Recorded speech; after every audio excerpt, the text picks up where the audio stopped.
A Poor Wise Man by Mary Roberts Rinehart, recorded by Céline Major. Chapter 1. The city turned its dreariest aspect toward the railway on blackened walls, irregular and ill-paved streets, gloomy warehouses, and overall a grey, smoke-laden atmosphere which gave it mystery and often beauty. Sometimes the softened towers of the great steel bridges rose above the river mist like fairy towers suspended between heaven and earth. And again the sun tipped the surrounding hills with gold, while the city lay buried in its smoke shroud, and white ghosts of riverboats moved spectrally along. Sometimes it was ugly, sometimes beautiful, but always the city was powerful, significant, important. It was a vast melting pot. Through its gates came alike the hopeful and the hopeless, the dreamers and those who would destroy those dreams. From all over the world there came men who sought a chance to labor. They came in groups, anxious and dumb, carrying with them their pathetic bundles and shepherded by men with cunning eyes. Raw material for the crucible of the city as potentially powerful as the iron ore which entered the city by the same gate. The city took them in, gave them sanctuary, and forgot them. But the shepherds with the cunning eyes remembered. Lily Cardew, standing in the train shed one morning early in March, watched such a line go by. She watched it with interest. She had developed a new interest in people during the year she had been away. She had seen, in the army camp, similar shuffling lines of men, transformed in a few hours into ranks of uniformed soldiers, beginning already to be actuated by the same motive. These aliens going by would become citizens. Very soon now they would appear on the streets in new American clothes of extraordinary cut and color, their hair cut with clippers almost to the crown, and surmounted by derby hats always a size too small. Lily smiled and looked out for her mother. She was suddenly, unaccountably glad to be back again. She liked the smoke and the noise, the movement, the sense of things doing. And the sight of her mother, small, faultlessly tailored, wearing a great bunch of violets, and incongruous in that workaday atmosphere, set her smiling again. How familiar it all was, and heavens, how young she looked. The limousine was at the curb, and a footman as immaculately turned out as her mother stood with a folded rug over his arm. On the seat inside lay a purple box. Lily had known it would be there. They would be ostensibly from her father because he had not been able to meet her, but she knew quite well that Grace Cardew had stopped at the florist's on her way downtown and bought them. A little surge of affection for her mother warmed the girl's eyes. The small attentions which in the Cardew household took the place of loving demonstrations had always touched her. As a family, the Cardews were rather loosely knitted together, but there was something very lovable about her mother. Grace Cardew kissed her and then held her off and looked at her. "Mercy, Lily," she said, "you look as old as I do." "Older, I hope," Lily retorted. "What a marvel you are, Grace, dear." Now and then she called her mother Grace. It was by way of being a small joke between them, but limited to their moments alone. Once old Anthony, her grandfather, had overheard her, and there had been rather a row about it. "I feel horribly old, but I didn't think I looked it." They got into the car, and Grace held out the box to her. "From your father, dear. He wanted so to come, but things are dreadful at the mill. I suppose you've seen the papers." Lily opened the box and smiled at her mother. "Yes, I know. But why the subterfuge about the flowers, mother dear? Honestly, did he send them, or did you get them? But never mind about that. I know he's worried, and you're sweet to do it. Have you broken the news to grandfather that the last of the Cardews is coming home? He sent you all sorts of messages, and he'll see you at dinner." Lily laughed out at that. "You darling," she said. "You know perfectly well that I am nothing in grandfather's young life, but the Cardew women all have what he likes to call savoir-faire. What would they do, father and grandfather, if you didn't go through life smoothing things for them?" Grace looked rather stiffly ahead. This young daughter of hers, with her directness and her smiling ignoring of the small subterfuges of life, rather frightened her. The terrible honesty of youth. All these years of ironing the wrinkles out of life, of smoothing the difficulties between old Anthony and Howard, and now a third generation to contend with. A pitilessly frank and unconsciously cruel generation. She turned and eyed Lily uneasily. "You look tired," she said, "and you need attention. I wish you had let me send Castle to you." But she thought that Lily was even lovelier than she had remembered her. Lovely rather than beautiful, perhaps. Her face was less childish than when she had gone away. There was, in certain of her expressions, an almost alarming maturity. But perhaps that was fatigue. "I couldn't have had Castle, Mother. I didn't need anything. I've been very happy, really, and very busy." "You have been very vague lately about your work." Lily faced her mother squarely. "I didn't think you'd much like having me do it, and I thought it would drive Grandfather crazy." "I thought you were in a canteen." "Not lately. I've been looking after girls who had followed soldiers to camps. Some of them were going to have babies, too. It was rather awful. We married quite a lot of them, however." The curious reserve that so often exists between mother and daughter held Grace Cardew dumb. She nodded, but her eyes had slightly hardened. So this was what war had done to her. She had had no son, and had thanked God for it during the war, although old Anthony had hated her all her married life for it. But she had given her daughter, her clear-eyed daughter, and they had shown her the dregs of life. Her thoughts went back over the years. To Lily as a child, with Mademoiselle always at her elbow, and life painted as a thing of beauty. Love, marriage, and birth were divine accidents. Death was a quiet sleep, with heaven just beyond, a sleep which came only to age, which had wearied and would rest. Then she remembered the day when Eleanor Cardew, poor unhappy Eleanor, had fled back to Anthony's roof to have a baby, and after a few rapturous weeks for Lily, the baby had died. "But the baby isn't told," Lily had persisted, standing in front of her mother with angry, accusing eyes. Grace was not an imaginative woman, but she turned it rather neatly, as she told Howard later. "It was such a nice baby," she said, feeling for an idea. "I think probably God was lonely without it and sent an angel for it again." "But it is still upstairs," Lily had insisted. She had had a curious instinct for truth even then. But there Grace's imagination had failed her, and she sent for Mademoiselle. Mademoiselle was a good Catholic and very clear in her own mind, but what she left in Lily's brain was a confused conviction that every person was two persons, a body and a soul.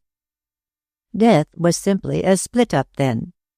One part of you, the part that bathed every morning and had its toenails cut, and went to dancing school in a white frock and thin black silk stockings and carriage boots over pumps, that part was buried and would only come up again at the resurrection.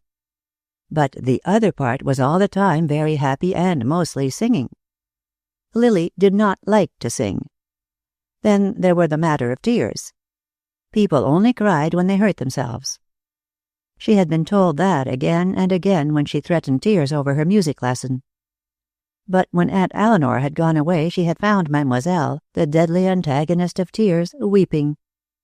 And here again Grace remembered the child's wide, insistent eyes. "Why?" "She is sorry for Aunt Eleanor." "Because her baby's gone to God? She ought to be glad, oughtn't she?" "Not that," said Grace, and had brought a box of chocolates and given her one, although they were not permitted save one after each meal.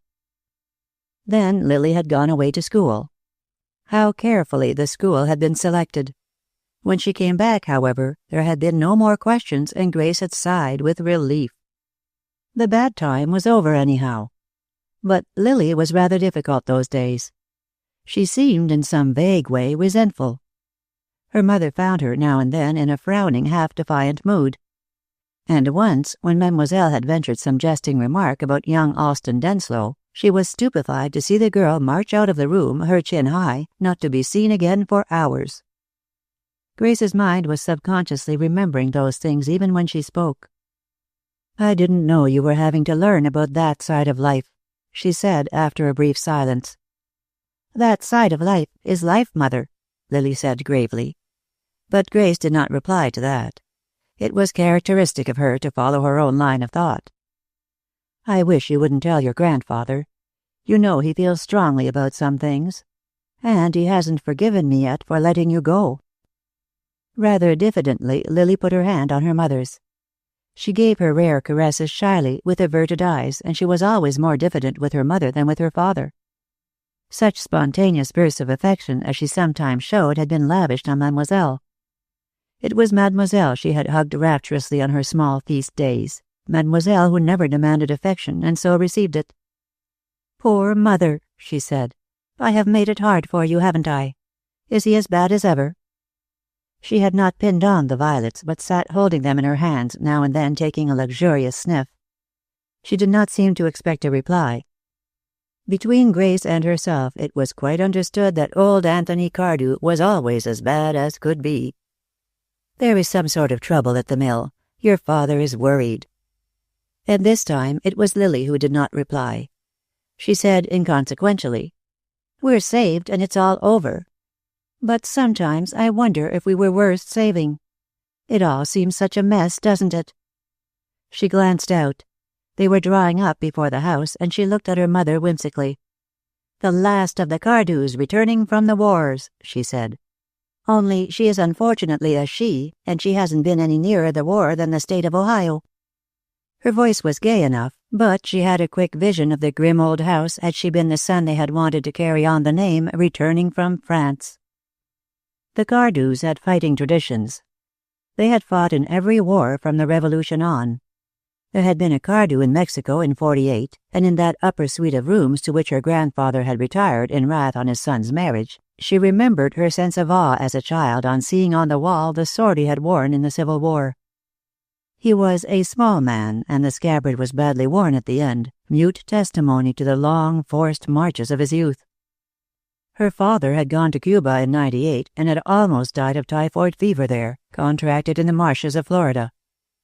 Yes, they had been a fighting family. And now... Her mother was determinedly gay. There were flowers in the dark old hall, and Grayson, the butler, evidently waiting inside the door, greeted her with the familiarity of the old servant who had slipped her sweets from the pantry after dinner parties in her little girl years. "Welcome home, Miss Lily," he said. Mademoiselle was lurking on the stairway in a new lace collar over her old black dress. Lily recognized in the collar a great occasion, for Mademoiselle was French and thrifty. Suddenly, a wave of warmth and gladness flooded her. This was home. Dear, familiar home. She had come back. She was the only young thing in the house. She would bring them gladness and youth. She would try to make them happy. Always before she had taken, but now she meant to give. Not that she formulated such a thought. It was an emotion, rather. She ran up the stairs and hugged Mademoiselle wildly. "You darling old thing," she cried. She lapsed into French. "I saw the collar at once. And think, it is over. It is finished. And all your nice French relatives are sitting on the boulevards in the sun and sipping their little glasses of wine and rising and bowing when a pretty girl passes. Is it not so?" "It is so. God and the saints be praised," said Mademoiselle huskily. Grace Cardew followed them up the staircase. Her French was negligible, and she felt again, as in days gone by, shut from the little world of two which held her daughter and the governess. Old Anthony's doing that. He had never forgiven his son his plebeian marriage, and an early conversation returned to her. It was on Lily's first birthday, and he had made one of his rare visits to the nursery. He had brought with him a pearl in a velvet case. "All our women have their own pearls," he had said. "She will have her grandmother's also when she marries. I shall give her one the first year, two the second, and so on." He had stood looking down at the child critically. "She's a Cardew," he said at last, "which means that she will be obstinate and self-willed." He had paused there, but Grace had not refuted the statement. He had grinned. "As you know," he added. "Is she talking yet?" "A word or two," Grace had said, with no more warmth in her tone than was in his. "Very well. Get her a French governess. She ought to speak French before she does English. It is one of the accomplishments of a lady. Get a good woman, and for heaven's sake arrange to serve her breakfast in her room. I don't want to have to be pleasant to any chattering French woman at 8 in the morning." "No, you wouldn't," Grace had said. Anthony had stamped out, but in the hall he smiled grimly. He did not like Howard's wife, but she was not afraid of him. He respected her for that. He took good care to see that the Frenchwoman was found, and at dinner, the only meal he took with the family, he would now and then send for the governess and Lily to come in for dessert. That, of course, was later on, when the child was nearly 10. Then would follow a three-cornered conversation in rapid French, Howard and Anthony and Lily, with Mademoiselle joining in timidly, and with Grace at the side of the table pretending to eat and feeling cut off in a middle-class world of her own at the side of the table. Anthony Cardew had retained the head of his table, and he had never asked her to take his dead wife's place. After a time, Grace realized the consummate cruelty of those hours. The fact that Lily was sent for not only because the old man cared to see her, but to make Grace feel the outsider that she was. She made desperate efforts to conquer the hated language, but her accent was atrocious. Anthony would correct her suavely, and Lily would laugh in childish, unthinking mirth. She gave it up at last. She never told Howard about it. He had his own difficulties with his father, and she would not add to them. She managed the house, checked over the bills and sent them to the office, put up a cheerful and courageous front, and after a time sheathed herself in an armor of smiling indifference. But she thanked heaven when the time came to send Lily away to school. The effort at concealing the armed neutrality between Anthony and herself was growing more wearing. The girl was observant, and Anthony had been right. She was a Cardew. She would have fought her grandfather out on it, defied him, accused him, hated him. And Grace wanted peace. Once again, as she followed Lily and Mademoiselle up the stairs, she felt the barrier of language, and back of it the Cardew pride and traditions that somehow cut her off. But in Lily's rooms she was her sane and cheerful self again. Inside the doorway the girl was standing, her eyes traveling over her little domain ecstatically. "How lovely of you not to change a thing, Mother," she said. "I was so afraid. I know how you hate my stuff. But I might have known you wouldn't. All the time I've been away, sleeping in a dormitory and taking turns at the bath, I have thought of my own little place." She wandered around, touching her familiar possessions with caressing hands. "I've a good notion," she declared, "to go to bed immediately, just for the pleasure of lying in linen sheets again." Suddenly she turned to her mother. "I'm afraid you'll find I've made some queer friends, Mother." "What do you mean by queer?" "People no proper Cardew would care to know," she smiled. "Where's Ellen? I want to tell her I met somebody she knows out there, the nicest sort of a boy." She went to the doorway and called lustily, "Ellen! Ellen!" The rustling of starched skirts answered her from down the corridor. "I wish you wouldn't call, dear." Grace looked anxious. "You know how your grandfather. There's a bell for Ellen." "What we need around here," said Lily cheerfully, "is a little more calling. And if Grandfather thinks it is unbefitting the family dignity, he can put cotton in his ears. Come in, Ellen. Ellen, do you know that I met Willy Cameron in the camp?" "Willy?" squealed Ellen. "You met Willy? Isn't he a fine boy, Miss Lily?" "He's wonderful," said Lily. "I went to the movies with him every Friday night." She turned to her mother. "You would like him, Mother. He couldn't get into the army. He is a little bit lame. And," she surveyed Grace with amused eyes, "you needn't think what you are thinking. He is tall and thin and not at all good-looking, is he, Ellen?" "He is a very fine young man," Ellen said rather stiffly. "He's very highly thought of in the town I come from. His father was a doctor and his buggy used to go around day and night. When he found they wouldn't take him as a soldier, he was like to break his heart." "Lame?" Grace repeated, ignoring Ellen. "Just a little. You forget all about it when you know him, don't you, Ellen?" But at Grace's tone Ellen had remembered. She stiffened and became again a housemaid in the Anthony Cardew house, a self-effacing, rubber-heeled, pink-uniformed lower servant. She glanced at Mrs. Cardew, whose eyebrows were slightly raised. "Thank you, miss," she said, and went out, leaving Lily rather chilled and openly perplexed. "Well," she said. Then she glanced at her mother. "I do believe you are a little shocked, Mother, because Ellen and I have a mutual friend in Mr. William Wallace Cameron. Well, if you want the exact truth, he hadn't an atom of use for me until he heard about Ellen." She put an arm around Grace's shoulders. "Brace up, dear," she said smilingly. "Don't you cry. I'll be a Cardew by and by." "Did you really go to the moving pictures with him?" Grace asked rather unhappily. She had never been inside a moving picture theater. To her, they meant something a step above the corner saloon and a degree below the burlesque houses.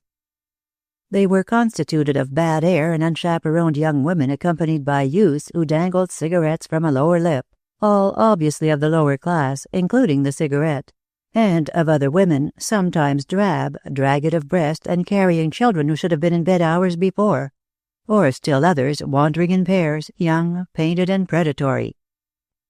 She was not imaginative, or she could not have lived so long in Anthony Cardew's house. She never saw in the long line waiting outside even the meanest of the little theaters that had invaded the once sacred vicinity of the Cardew house, the cry of every human heart for escape from the sordid, the lure of romance, the call of adventure and the open road. "I can't believe it," she added. Lily made a little gesture of half-amused despair. "Dearest," she said, "I did. And I liked it. Mother, things have changed a lot in 20 years.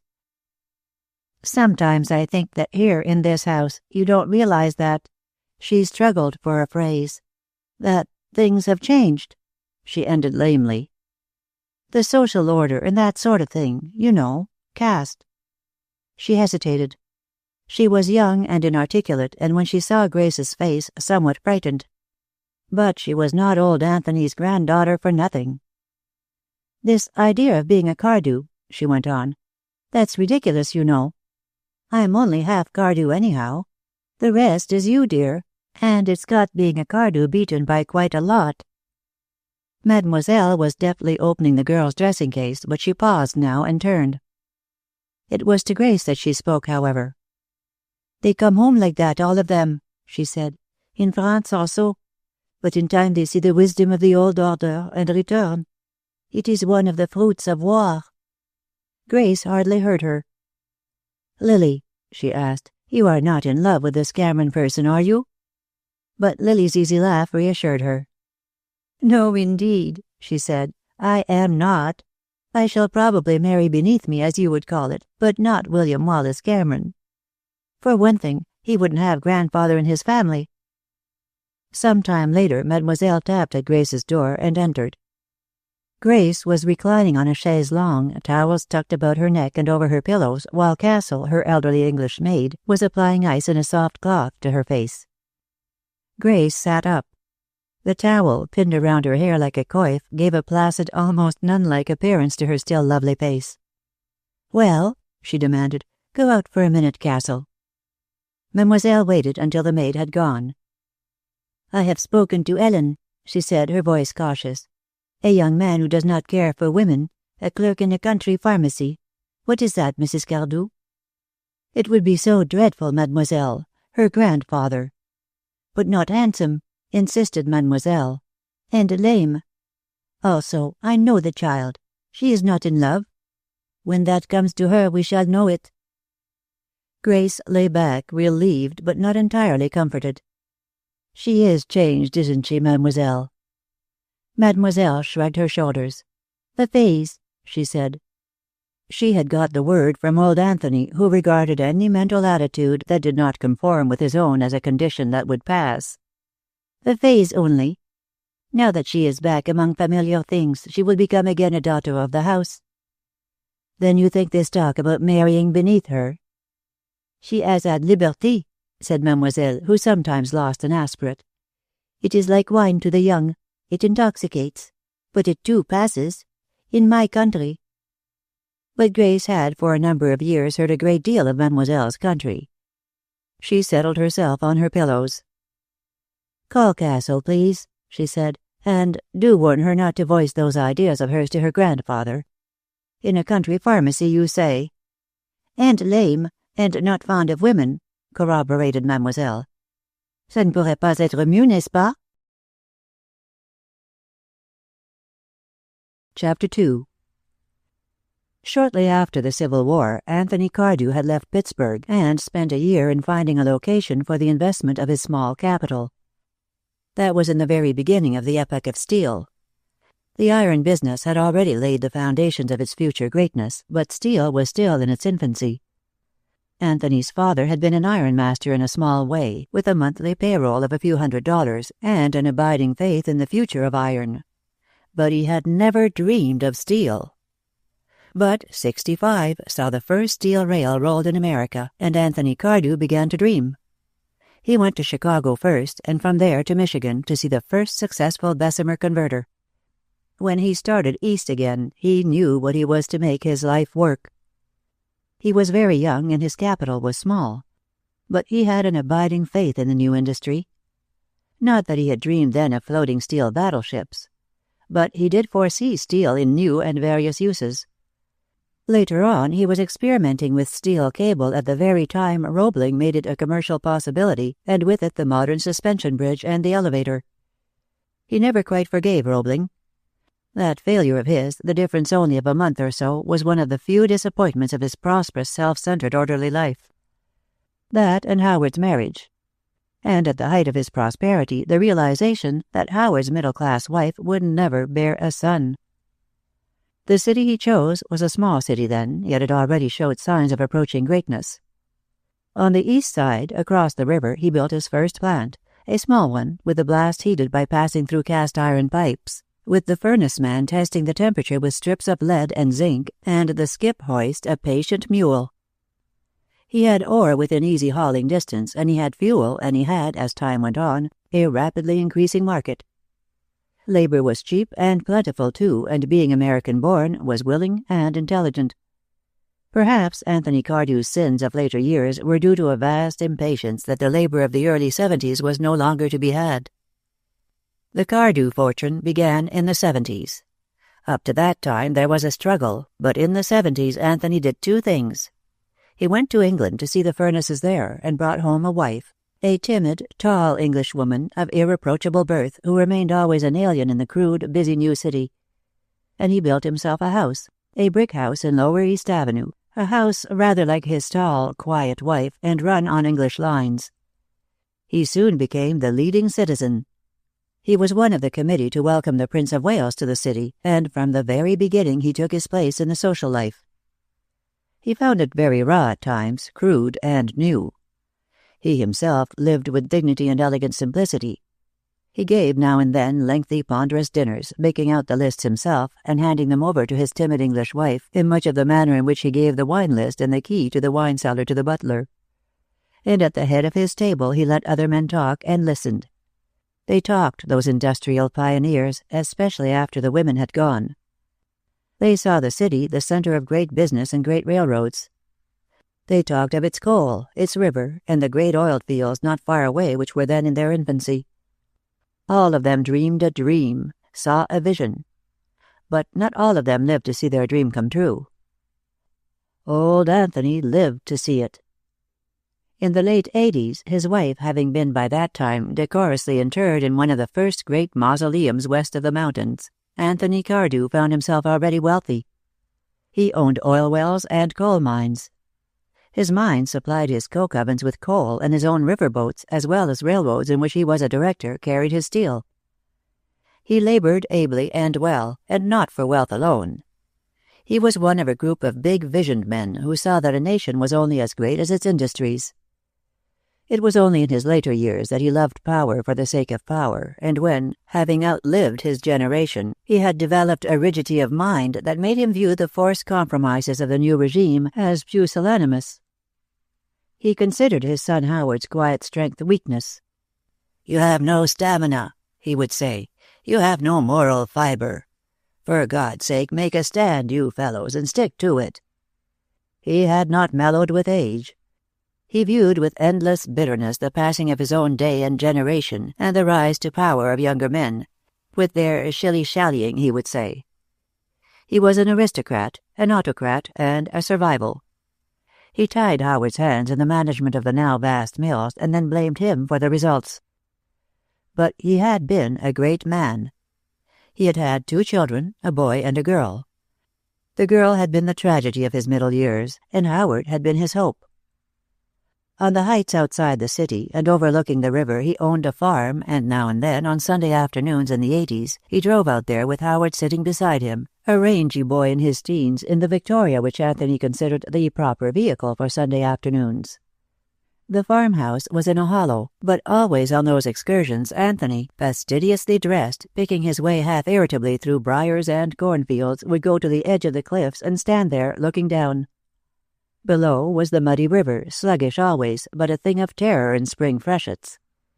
And across the east side, already a sordid place, its steel mills belching black smoke that killed the green of the hillsides, its furnaces dwarfed by distance and height, its rows of unpainted wooden structures which housed the mill laborers. Howard would go with him, but Howard dreamed no dreams. He was a sturdy, dependable, unimaginative boy, watching the squirrels or flinging stones over the palisades. Life for Howard was already a thing determined. He would go to college, and then he would come back and go into the mill offices. In time, he would take his father's place. He meant to do it well and honestly. He had but to follow. Anthony had broken the trail, only by that time it was no longer a trail but a broad and easy way. Only once or twice did Anthony Cardew give voice to his dreams. Once he said, "I'll build a house out here some of these days. Good location. Growth of the city is bound to be in this direction." What he did not say was that to be there on that hill overlooking his activities, his very own, the things he had builded with such labor, gave him a sense of power. This below, he felt with more of pride than elegance. This is mine. I have done it. I, Anthony Cardew. He felt, looking down, the pride of an artist in his picture, of a sculptor who, secure from curious eyes, draws the sheet from the still moist clay of his modeling, and now from this angle, now from that, studies, criticizes, and exults. But Anthony Cardew never built his house on the cliff. Time was to come when great houses stood there like vast forts, overlooking, almost menacing, the valley beneath. For until the 90s, although the city distended in all directions, huge, ugly, powerful, infinitely rich, and while in the direction of Anthony's farm the growth was real and rapid, it was the plain people who lined its rapidly extending avenues with their 2-story brick houses, little homes of infinite tenderness and quiet along tree-lined streets, where the children played on the cobblestones, and at night the horse cars, and later the cable system, brought home tired clerks and storekeepers to small havens, already growing dingy from the smoke of the distant mills. Anthony Cardew did not like the plain people. Yet in the end, it was the plain people, those who neither labored with their hands nor lived by the labor of others. It was the plain people who vanquished him. Vanquished him and tried to protect him, but could not. A smallish man, hard and wiry, he neither saved himself nor saved others. He had one fetish, power, and one pride, his line. The Cardews were iron masters. Howard would be an iron master, and Howard's son. But Howard never had a son. Chapter 3. All through her teens, Lily had wondered about the mystery concerning her Aunt Eleanor. There was an oil portrait of her in the library, and one of the first things she had been taught was not to speak of it. Now and then, at intervals of years, Aunt Eleanor came back. Her mother and father would look worried, and Aunt Eleanor herself would stay in her rooms and seldom appeared at meals. Never at dinner. As a child, Lily used to think she had 2 Aunt Eleanors, one the young girl in the gilt frame, and the other the quiet, soft-spoken person who slipped around the upper corridors like a ghost. But she was not to speak of either of them to her grandfather. Lily was not born in the house on Lower East Avenue. In the late 80s, Anthony built himself a home, not on the farm, but in a new residence portion of the city. The old common, grazing ground of family cows, dump and general eyesore, had become a park by that time, still only a potentially beautiful thing, with the trees that were to be its later glory only thin young shoots, and on the streets that faced it, the wealthy of the city built their homes, brick houses of square solidity, flush with brick pavements, which were carefully reddened on Saturday mornings. Beyond the pavements were cobblestone streets. Anthony Cardew was the first man in the city to have a rubber-tired carriage. The story of Anthony Cardew's new home is the story of Eleanor's tragedy. Nor did it stop there. It carried on to the third generation, to Lily Cardew, and in the end it involved the city itself. Because of the ruin of one small home, all homes were threatened. One small house, and one undying hatred. Yet the matter was small in itself. An Irishman named Doyle owned the site Anthony coveted. After years of struggle, his small grocery had begun to put him on his feet, and now the new development of the neighborhood added to his prosperity. He was a dried-up, sentimental little man with two loves, his wife's memory and his wife's garden, which he still tended religiously between customers, and one ambition, his son. With the change from common to park, and the improvement in the neighborhood, he began to flourish, and he too, like Anthony, dreamed a dream. He would make his son a gentleman, and he would get a shop assistant and a horse and wagon. Poverty was still his lot, but there were good times coming. He saved carefully and sent Jim Doyle away to college. He would not sell to Anthony. When he said he could not sell his wife's garden, Anthony's agents reported him either mad or deeply scheming. They kept after him, offering much more than the land was worth. Doyle began by being pugnacious, but in the end he took to brooding. "He'll get me yet," he would mutter, standing among the white phlox of his little back garden. "He'll get me. He never quits." Anthony Cardew waited a year. Then he had the frame building condemned as unsafe, and Doyle gave in. Anthony built his house. He put a brick stable where the garden had been, and the night watchman for the property complained that a little man with wild eyes often spent half the night standing across the street, quite still, staring over. If Anthony gave Doyle a thought, it was that progress and growth had their inevitable victims. But on the first night of Anthony's occupancy of his new house, Doyle shot himself beside the stable, where a few stalks of white phlox had survived the building operations. It never reached the newspapers, nor did a stable boy's story of hearing the dying man curse Anthony and all his works. But, nevertheless, the story of the Doyle curse on Anthony Cardew spread. Anthony heard it and forgot it. But 2 days later he was dragged from his carriage by young Jim Doyle, returned from the older Doyle's funeral, and beaten insensible with the stick of his own carriage whip. Young Doyle did not run away. He stood by, a defiant figure full of hatred, watching Anthony on the cobbles, as though he wanted to see him revive and suffer. "I didn't do it to revenge my father," he said at the trial. "He was nothing to me. I did it to show old Cardew that he couldn't get away with it. I'd do it again, too." Any sentiment in his favor died at that, and he was given 5 years in the penitentiary. He was a demoralizing influence there, already a socialist with anarchical tendencies and with the gift of influencing men. A fluent, sneering youth who lashed the guards to fury with his unctuous, diabolical tongue. The penitentiary had not been moved then.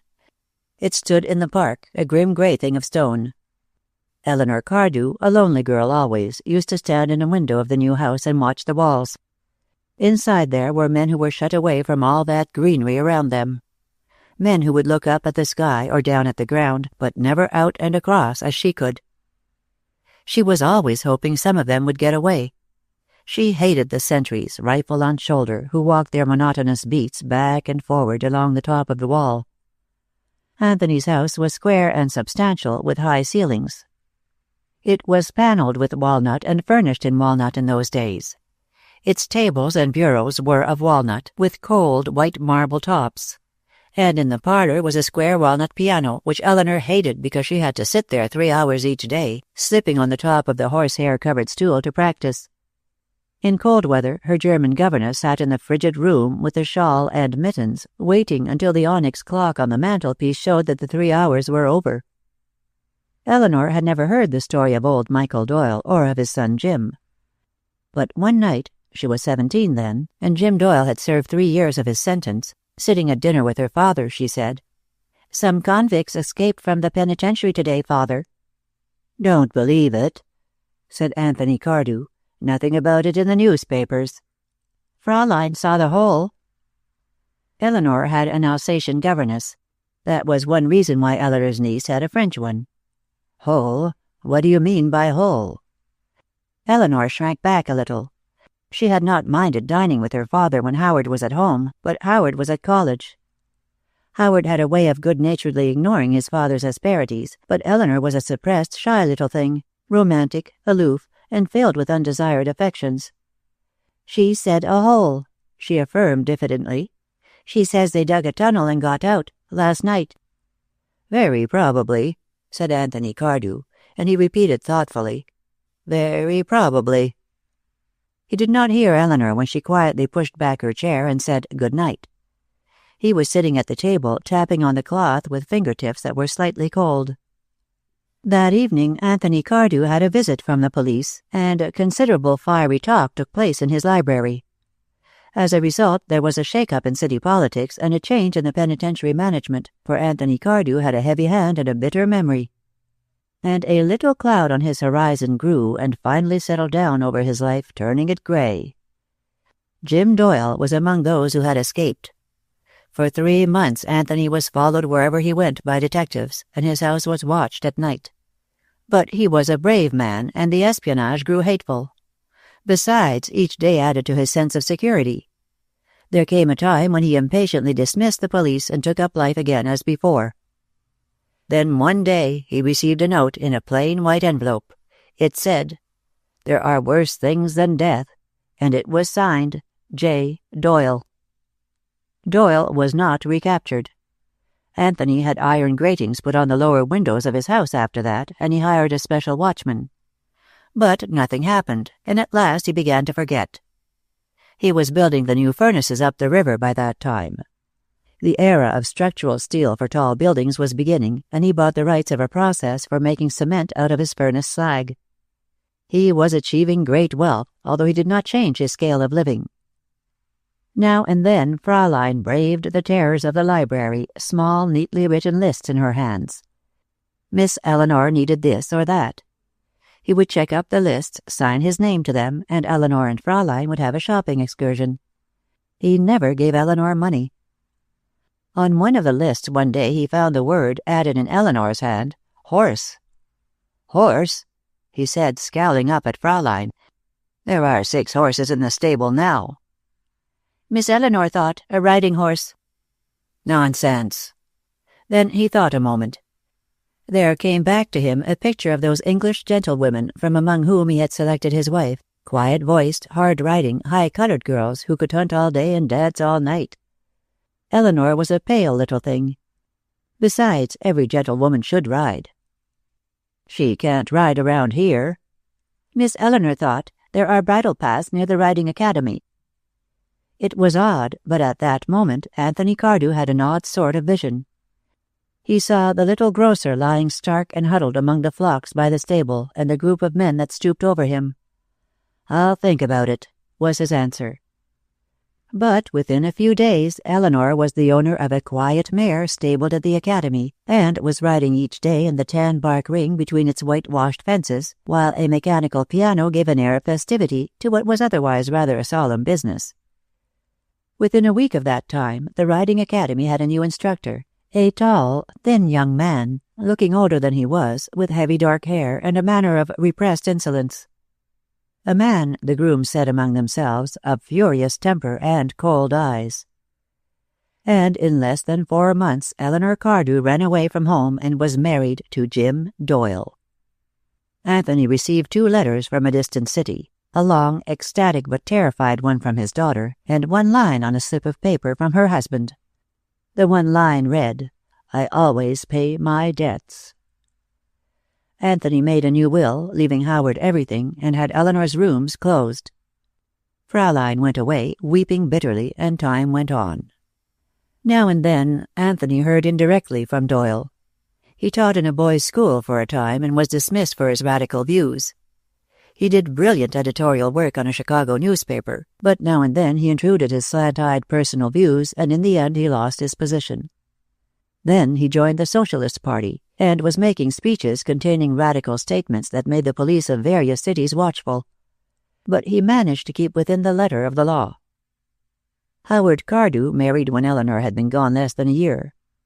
Married the daughter of a small hotel keeper in his college town, A pretty, soft-voiced girl, intelligent and gentle, and because Howard was all old Anthony had left, he took her into his home.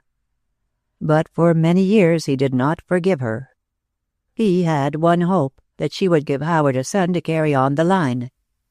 Perhaps the happiest months of Grace Cardew's married life were those before Lily was born, when her delicate health was safeguarded in every way by her grim father-in-law. But Grace bore a girl child, and very nearly died in the bearing. Anthony Cardew would never have a grandson. He was deeply resentful. The proud fabric of his own weaving would descend in the fullness of time to a woman. And Howard himself, old Anthony was pitilessly hard in his judgments. Howard was not a strong man. A good man. A good son, better than he deserved. But amiable, kindly, without force. Once the cloud had lifted, and only once. Eleanor had come home to have a child. She came at night, a shabby, worn young woman with great eyes and a chalk-white face, and Grayson had not recognized her at first. He got her some port from the dining room before he let her go into the library, and stood outside the door, his usually impassive face working during the interview which followed. Probably that was Grayson's big hour, for if Anthony turned her out, he intended to go in himself and fight for the woman he had petted as a child. But Anthony had not turned her out. He took one comprehensive glance at her thin face and distorted figure. Then he said, "So this is the way you come back." "He drove me out," she said dully. "He sent me here. He knew I had no place else to go. He knew you wouldn't want me. It's revenge, I suppose. I'm so tired, Father." Yes, it was revenge, surely.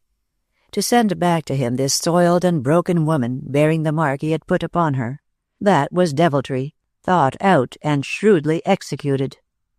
During the next hour Anthony Cardew suffered, and made Eleanor suffer too. But at the end of that time he found himself confronting a curious situation. Eleanor, ashamed, humbled, was not contrite. It began to dawn on Anthony that Jim Doyle's revenge was not finished, for Eleanor loved the man. She both hated and loved him, and that leering Irish devil knew it. He sent for Grace, finally, and Eleanor was established in the house. Grace and little Lily's governess had themselves bathed her and put her to bed, and Mademoiselle had smuggled out of the house the garments Eleanor had worn into it. Grace had gone in the motor, one of the first in the city, and had sent back all sorts of lovely garments for Eleanor to wear, and quantities of fine materials to be made into tiny garments. Grace was a practical woman, and she disliked the brooding look in Eleanor's eyes. "Do you know," she said to Howard that night, "I believe she is quite mad about him still." "He ought to be drawn and quartered," said Howard savagely. Anthony Cardew gave Eleanor sanctuary, but he refused to see her again, except once. "Then if it is a boy, you want me to leave him with you?" she asked, bending over her sewing. "Leave him with me? Do you mean that you intend to go back to that blackguard?" "He is my husband. He isn't always cruel." "Good God!" shouted Anthony. "How did I ever happen to have such a craven creature for a daughter?" "Anyhow," said Eleanor, "it will be his child, Father." "When he turned you out like any drab of the streets?" bellowed old Anthony. "He never cared for you. He married you to revenge himself on me. He sent you back here for the same reason. He'll take your child and break its spirit and ruin its body for the same reason. The man's a maniac." But again, as on the night she came, he found himself helpless against Eleanor's quiet impassivity. He knew that, let Jim Doyle so much as raise a beckoning finger, and she would go to him. He did not realize that Eleanor had inherited from her quiet mother the dog-like quality of love in spite of cruelty. To Howard he stormed. He considered Eleanor's infatuation indecent. She was not a Cardew. The Cardew woman had some pride. And Howard, his handsome figure draped negligently against the library mantel, would puzzle over it too. "I'm blessed if I understand it," he would say. Eleanor's child had been a boy, and old Anthony found some balm in Gilead. Jim Doyle had not raised a finger to beckon, and if he knew of his son, he made no sign. Anthony still ignored Eleanor, but he saw in her child the third generation of Cardews. Lily he had never counted. He took steps to give the child the Cardew name, and the fact was announced in the newspapers. Then one day Eleanor went out and did not come back. It was something that Anthony Cardew had not counted on, that a woman could love a man more than her child. "I simply had to do it, Father," she wrote. "You won't understand, of course. I love him, Father, terribly, and he loves me in his way, even when he is unfaithful to me. I know he has been that. Perhaps if you had wanted me at home it would have been different, but it kills me to leave the baby. The only reason I can bring myself to do that is that, the way things are, I cannot give him the things he ought to have. And Jim does not seem to want him. He has never seen him, for one thing.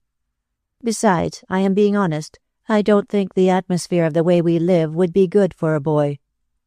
There was a letter to Grace, too, a wild, hysterical document filled with instructions for the baby's care. A wet nurse, for one thing. Grace read it with tears in her eyes, but Anthony saw in it only the ravings of a weak and unbalanced woman. He never forgave Eleanor, and once more the little grocer's curse thwarted his ambitions. For, deprived of its mother's milk, the baby died. Old Anthony sometimes wondered if that, too, had been calculated, a part of the Doyle revenge. Chapter 4. While Grace rested that afternoon of Lily's return, Lily ranged over the house. In 20-odd years, the neighborhood had changed, and only a handful of the old families remained. Many of the other large houses were prostituted to base uses. Dingy curtains hung at their windows, dingy because of the smoke from the great furnaces and railroads. The old Osgood residence nearby had been turned into apartments, with bottles of milk and paper bags on its fire escapes and a pharmacy on the street floor. The Methodist Church, following its congregation to the vicinity of old Anthony's farm, which was now cut up into city lots, had abandoned the building, and it had become a garage. The penitentiary had been moved outside the city limits, and near its old site was a small cement-lined lake, the cheerful rendezvous in summer of bathing children and thirsty dogs. Lily was idle for the first time in months. She wandered about, even penetrating to those upper rooms sacred to her grandfather, to which he had retired on Howard's marriage. How strangely commonplace they were now, in the full light of day, and yet, when he was in them, the doors closed and only Burton, his valet in attendance, how mysterious they became.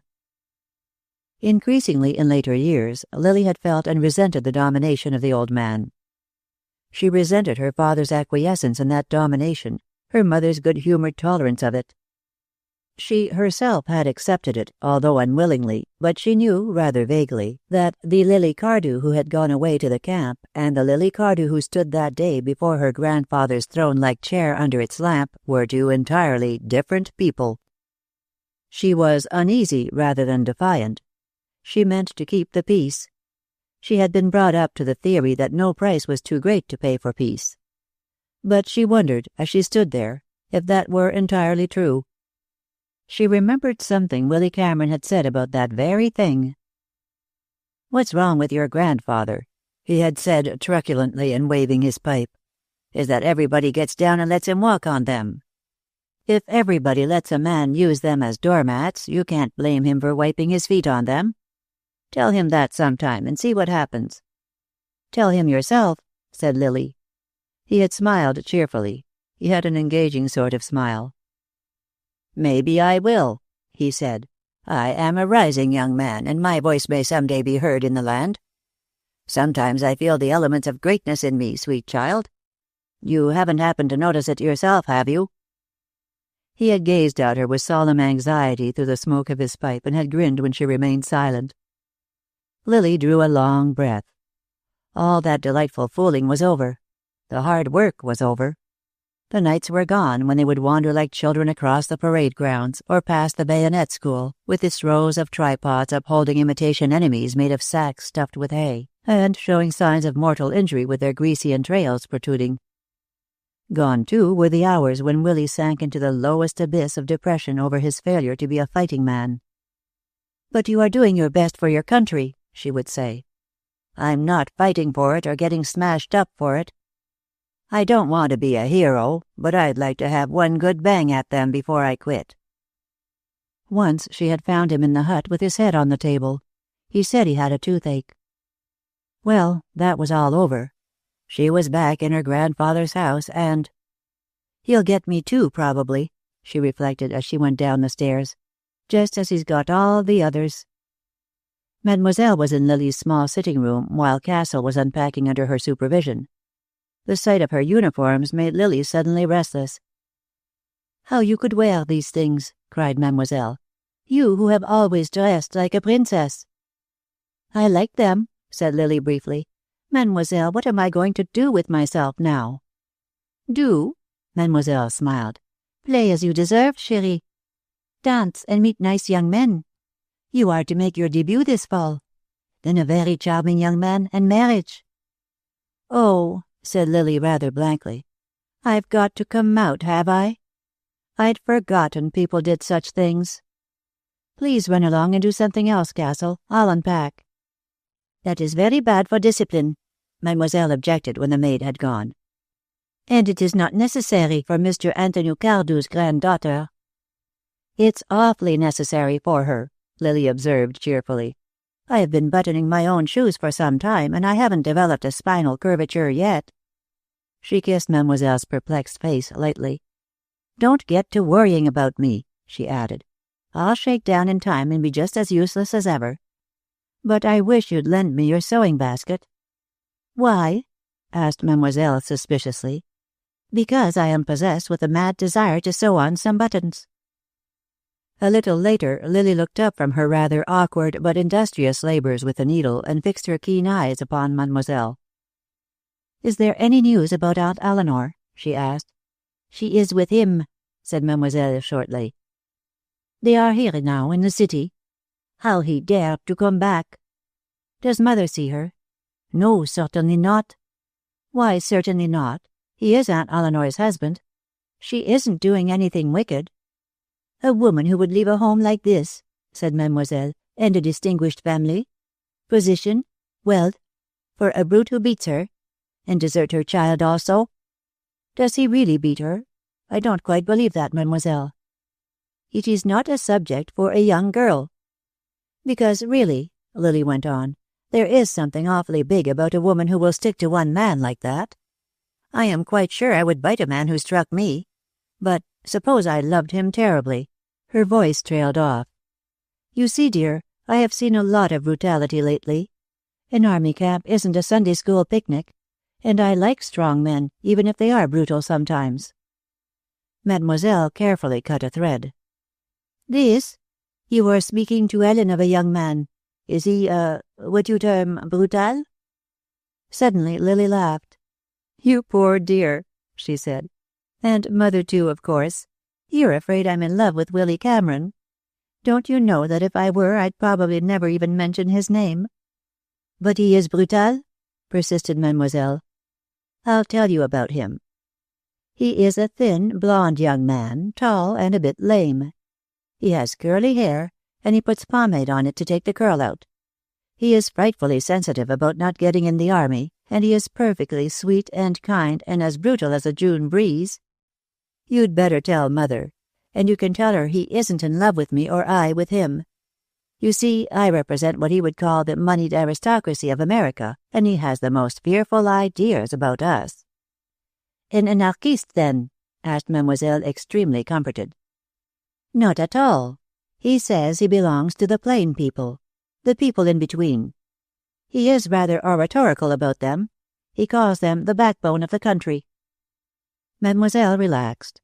She had been too long in old Anthony's house to consider very seriously the plain people. Her world, like Anthony Cardew's, consisted of the financial aristocracy, which invested money in industries and drew out rich returns while providing employment for the many, and of the employees of the magnates who had recently shown strong tendencies toward upsetting the peace of the land, and had given old Anthony 1 or 2 attacks of irritability when it was better to go up a rear staircase if he were coming down the main one. "Wait a moment," said Lily suddenly. "I have a picture of him somewhere." She disappeared, and Mademoiselle heard her rummaging through the drawers of her dressing table. She came back with a small photograph in her hand. It showed a young man in a large apron over a Red Cross uniform, bending over a low field range with a long-handled fork in his hand. "Frying doughnuts," Lily explained. "I was in this hut at first, and I mixed them and cut them, and he fried them. We made thousands of them. We used to talk about opening a shop somewhere, Cardew and Cameron. He said my name would be fine for business. He'd fry them in the window and I'd sell them. And a coffee machine, coffee and donuts, you know." "Not seriously?" At the expression on Mademoiselle's face, Lily laughed joyously. "Why not?" she demanded. "And you could be the cashier, like the ones in France, and sit behind a high desk and count money all day." "I'd rather do that than come out," she added. "You are going to be a good girl, Lily, aren't you?" "If that means letting Grandfather use me for a doormat, I don't know." "Lily?" "He's old, and I intend to be careful. But he doesn't own me, body and soul, and it may be hard to make him understand that." Many times in the next few months, Mademoiselle was to remember that conversation and turn it over in her shrewd, troubled mind. Was there anything she could have done, outside of warning old Anthony himself? Suppose she had gone to Mr. Howard Cardew. "And how," said Mademoiselle, trying to smile, "do you propose to assert this new independence of spirit?" "I am going to see Aunt Eleanor," observed Lily. "There, that's 11 buttons on, and I feel I've earned my dinner. And I'm going to ask Willy Cameron to come here to see me. To dinner. And as he is sure not to have any evening clothes, for one night in their lives the Cardew men are going to dine in mufti. Which is military, you dear old thing, for the everyday clothing that the plain people eat in, without apparent suffering." Mademoiselle got up. She felt that Grace should be warned at once. And there was a look in Lily's face when she mentioned this Cameron creature that made Mademoiselle nervous. "I thought he lived in the country." "Then prepare yourself for a blow," said Lily Cardew cheerfully. "He is here in the city, earning $25 a week in the Eagle Pharmacy, and serving the plain people perfectly preposterous patent potions, which is his own alliteration, and pretty good, I say." Mademoiselle went out into the hall. Over the house, always silent, there had come a death-like hush. In the lower hall the footman was hanging up his master's hat and overcoat. Anthony Cardew had come home for dinner. Chapter 5. Mr. William Wallace Cameron, that evening of Lily's return, took a walk. From his boarding-house near the Eagle Pharmacy to the Cardew residence was a half-hour's walk. There were a number of things he had meant to do that evening, with a view to improving his mind, but instead he took a walk. He had made up a schedule for those evenings when he was off duty, thinking it out very carefully on the train to the city. And the schedule ran something like this. Monday, 8 to 11, read history. Wednesday, 8 to 11, read politics and economics. Friday, 8 to 9:30, travel. 9:30 to 11, French. Sunday, hear various prominent divines. He had cut down on the travel rather severely because travel was with him an indulgence rather than a study. The longest journey he had ever taken in his life was to Washington. That was early in the war, when it did not seem possible that his country would not use him, a boy who could tramp incredible miles in spite of his lameness and who could shoot a frightened rabbit at almost any distance, by allowing for a slight deflection to the right in the barrel of his old rifle. But they had refused him. "They won't use me, Mother," he had said when he got home, home being a small, neat house on a tidy street of a little country town. "I tried every branch, but the only training I've had, well, some smart kids said they weren't planning to serve soda water to the army. They didn't want cripples, you see." "I wish you wouldn't, Willie." He had been frightfully sorry then, and had comforted her at some length, but the fact remained. "And you the very best they've ever had for mixing prescriptions," she had said at last, "and a graduate in chemistry." "Well," he said, "that's that, and we won't worry about it. There's more than one way of killing a cat." "What do you mean, Willie? More than one way?" There was no light of prophecy in William Wallace Cameron's gray eyes, however, when he replied. "More than one way of serving my country. Don't you worry. I'll find something." So he had, and he had come out of his Red Cross work in the camp with one or two things in his heart that had not been there before. One was a knowledge of men. He could not have put into words what he felt about men. It was something about the fundamental simplicity of them, for one thing.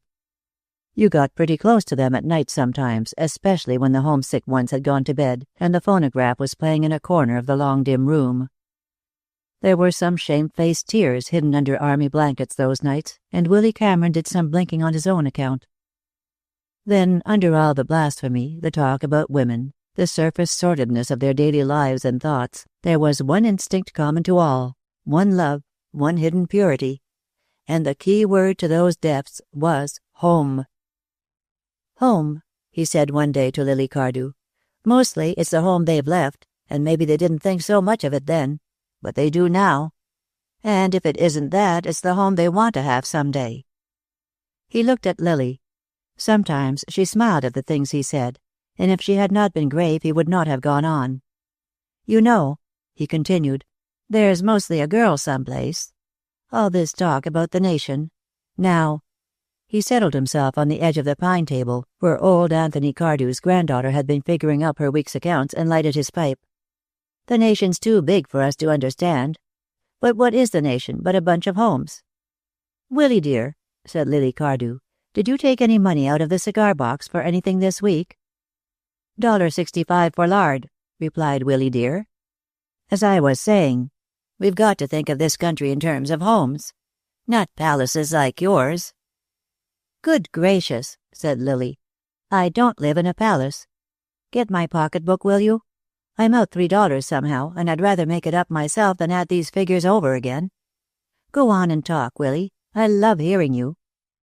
"Not palaces like yours," repeated Mr. Cameron, "and not hovels, but mostly self-respecting houses, the homes of the plain people. The middle class, Miss Cardew. My class. The people who never say anything, but are squeezed between capital, represented by your grandfather with its parasites, represented by you, and—" "You represent the people who never say anything," observed the slightly flushed parasite of capital, "about as adequately as I represent the idle rich." Yet not even old Anthony could have resented the actual relationship between them. Lily Cardew, working alone in her hut among hundreds of men, was as without sex consciousness as a child. Even then her flaming interest was in the private soldiers. The officers were able to amuse themselves. They had money and opportunity. It was the doughboys she loved and mothered. For them she organized her little entertainments. For them she played and sang in the evenings, when the field range in the kitchen was cold, and her blistered fingers stumbled sometimes over the keys of the jingling camp piano. Gradually, out of the chaos of her early impressions, she began to divide the men in the army into 3 parts. There were the American-born. They took the war and their part in it as a job to be done, with as few words as possible. And there were the foreigners to whom America was a religion, a dream come true, whose flaming love for their new mother inspired them to stuttering eloquence and awkward gestures. And then there was a 3rd division, small and mostly foreign-born, but with a certain percentage of native malcontents who hated the war and sneered among themselves at the other dupes who believed that it was a war for freedom. It was a capitalist war. They considered the state as an instrument of oppression, as a bungling interference with liberty and labor. They felt that wealth inevitably brought depravity. They committed both open and overt acts against discipline, and found in their arrest and imprisonment renewed grievances, additional oppression, tyranny. And one day a handful of them, having learned Lily's identity, came into her hut and attempted to bait her. "Gentlemen," said one of them, "we have here an example of one of the idle rich, sacrificing herself to make us happy. Now, boys, be happy. Are we all happy?" He surveyed the group. "Here you," he addressed a sullen-eyed squat Hungarian. "Smile when I tell you. You're a slave in one of old Cardew's mills, aren't you? Well, aren't you grateful to him? Here he goes and sends his granddaughter." Willy Cameron had entered the room with a platter of doughnuts in his hand and stood watching, his face going pale. Quite suddenly there was a crash, and the gang leader went down in a welter of porcelain and fried pastry. Willy Cameron was badly beaten up in the end, and the beaters were court-martialed. But something of Lily's fine faith in humanity was gone. "But," she said to him, visiting him one day in the base hospital, where he was still an aching mass of bruises, "there must be something behind it. They didn't hate me. They only hated my family." "My dear child," said Willy Cameron, feeling very old and experienced, and it must be confessed extremely happy. "Of course there's something behind it. But the most that's behind it is a lot of fellows who want without working what the other fellows work to get." It was about that time that Lily was exchanged into the town near the camp, and Willy Cameron suddenly found life a stale thing and ashes in the mouth. He finally decided that he had not been such a hopeless fool as to fall in love with her, but that it would be as well not to see her too much. The thing to do, he reasoned to himself, is first of all not to see her. Or only on Friday nights, because she likes the movies, and it would look queer to stop. Thus Willy Cameron speciously to himself, and deliberately ignoring the fact that some 20-odd officers stood ready to seize those Friday nights. And then to work hard, so I'll sleep better and not lie awake making a fool of myself. And when I get a bit of idiocy in the daytime, I better just walk it off. Because I've got to live with myself a long time, probably, and I'm no lovesick Romeo. Which excellent practical advice had cost him considerable shoe leather at first. In a month or two, however, he considered himself quite cured, and pretended to himself that he was surprised to find it Friday again. But when, after retreat, the band marched back to his quarters, playing, for instance, "There's a Long, Long Trail," there was something inside him that insisted on seeing the years ahead as a long, long trail, and that the trail did not lead to the lands of his dreams. He got to know that very well indeed during the winter that followed the armistice. Because there was work to do, he stayed and finished up, as did Lily Cardew. But the hut was closed and she was working in the town, and although they kept up their Friday evenings, the old intimacy was gone. And one night she said, "Isn't it amazing, when you are busy, how soon Friday night comes along?" And on each day of the preceding week he had wakened and said to himself, "This is Monday," or whatever it might be, "and in 4 more days it will be Friday." In February he was sent home. Lily stayed on until the end of March. He went back to his little village of plain people and took up life again as best he could. But sometimes it seemed to him that from behind every fire-lit window in the evenings he was still wearing out shoe leather, particularly at nights. Somebody with a mandolin was wailing about the long, long trail. His mother watched him anxiously. He was thinner than ever and oddly older, and there was a hollow look about his eyes that hurt her. "Why don't you bring home a bottle of tonic from the store, Willy?" she said one evening when he had been feverishly running through the city newspaper. He put the paper aside hastily. "Tonic?" he said. "Why, I'm all right, Mother. Anyhow, I wouldn't take any of that stuff." He caught her eye and looked away. "It takes a little time to get settled again, that's all, Mother." "The Young People's Society is having an entertainment at the church tonight, Willy." "Well, maybe I'll go." He agreed to her unspoken suggestion. "If you insist on making me a society man." But some time later he came downstairs with a book. "Thought I'd rather read," he explained. "Got a book here on the history of steel.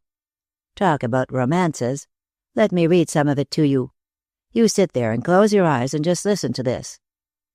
The first Cardew furnace was built in 1868. At that time—" Sometime later he glanced up. His mother was quietly sleeping, her hands folded in her lap. He closed the book and sat there, fighting again his patient battle with himself. The book on his knees seemed to symbolize the gulf between Lily Cardew and himself. But the real gulf, the unbridgeable chasm between Lily and himself, was neither social nor financial. As if that counted in America, he reflected scornfully. No, it was not that. The war had temporarily broken down the old social barriers. Some of them would never be erected again, although it was the tendency of civilization for men to divide themselves rather than to be divided into the high, the middle, and the low. But in his generation young Cameron knew that there would be no uncrossable bridge between old Anthony's granddaughter and himself, were it not for one thing. She did not love him.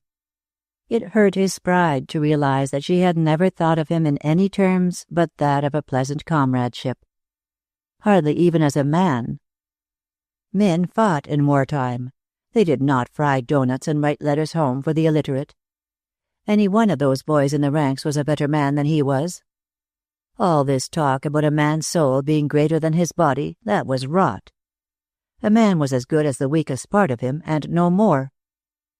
His sensitive face in the lamplight was etched with lines of tragedy.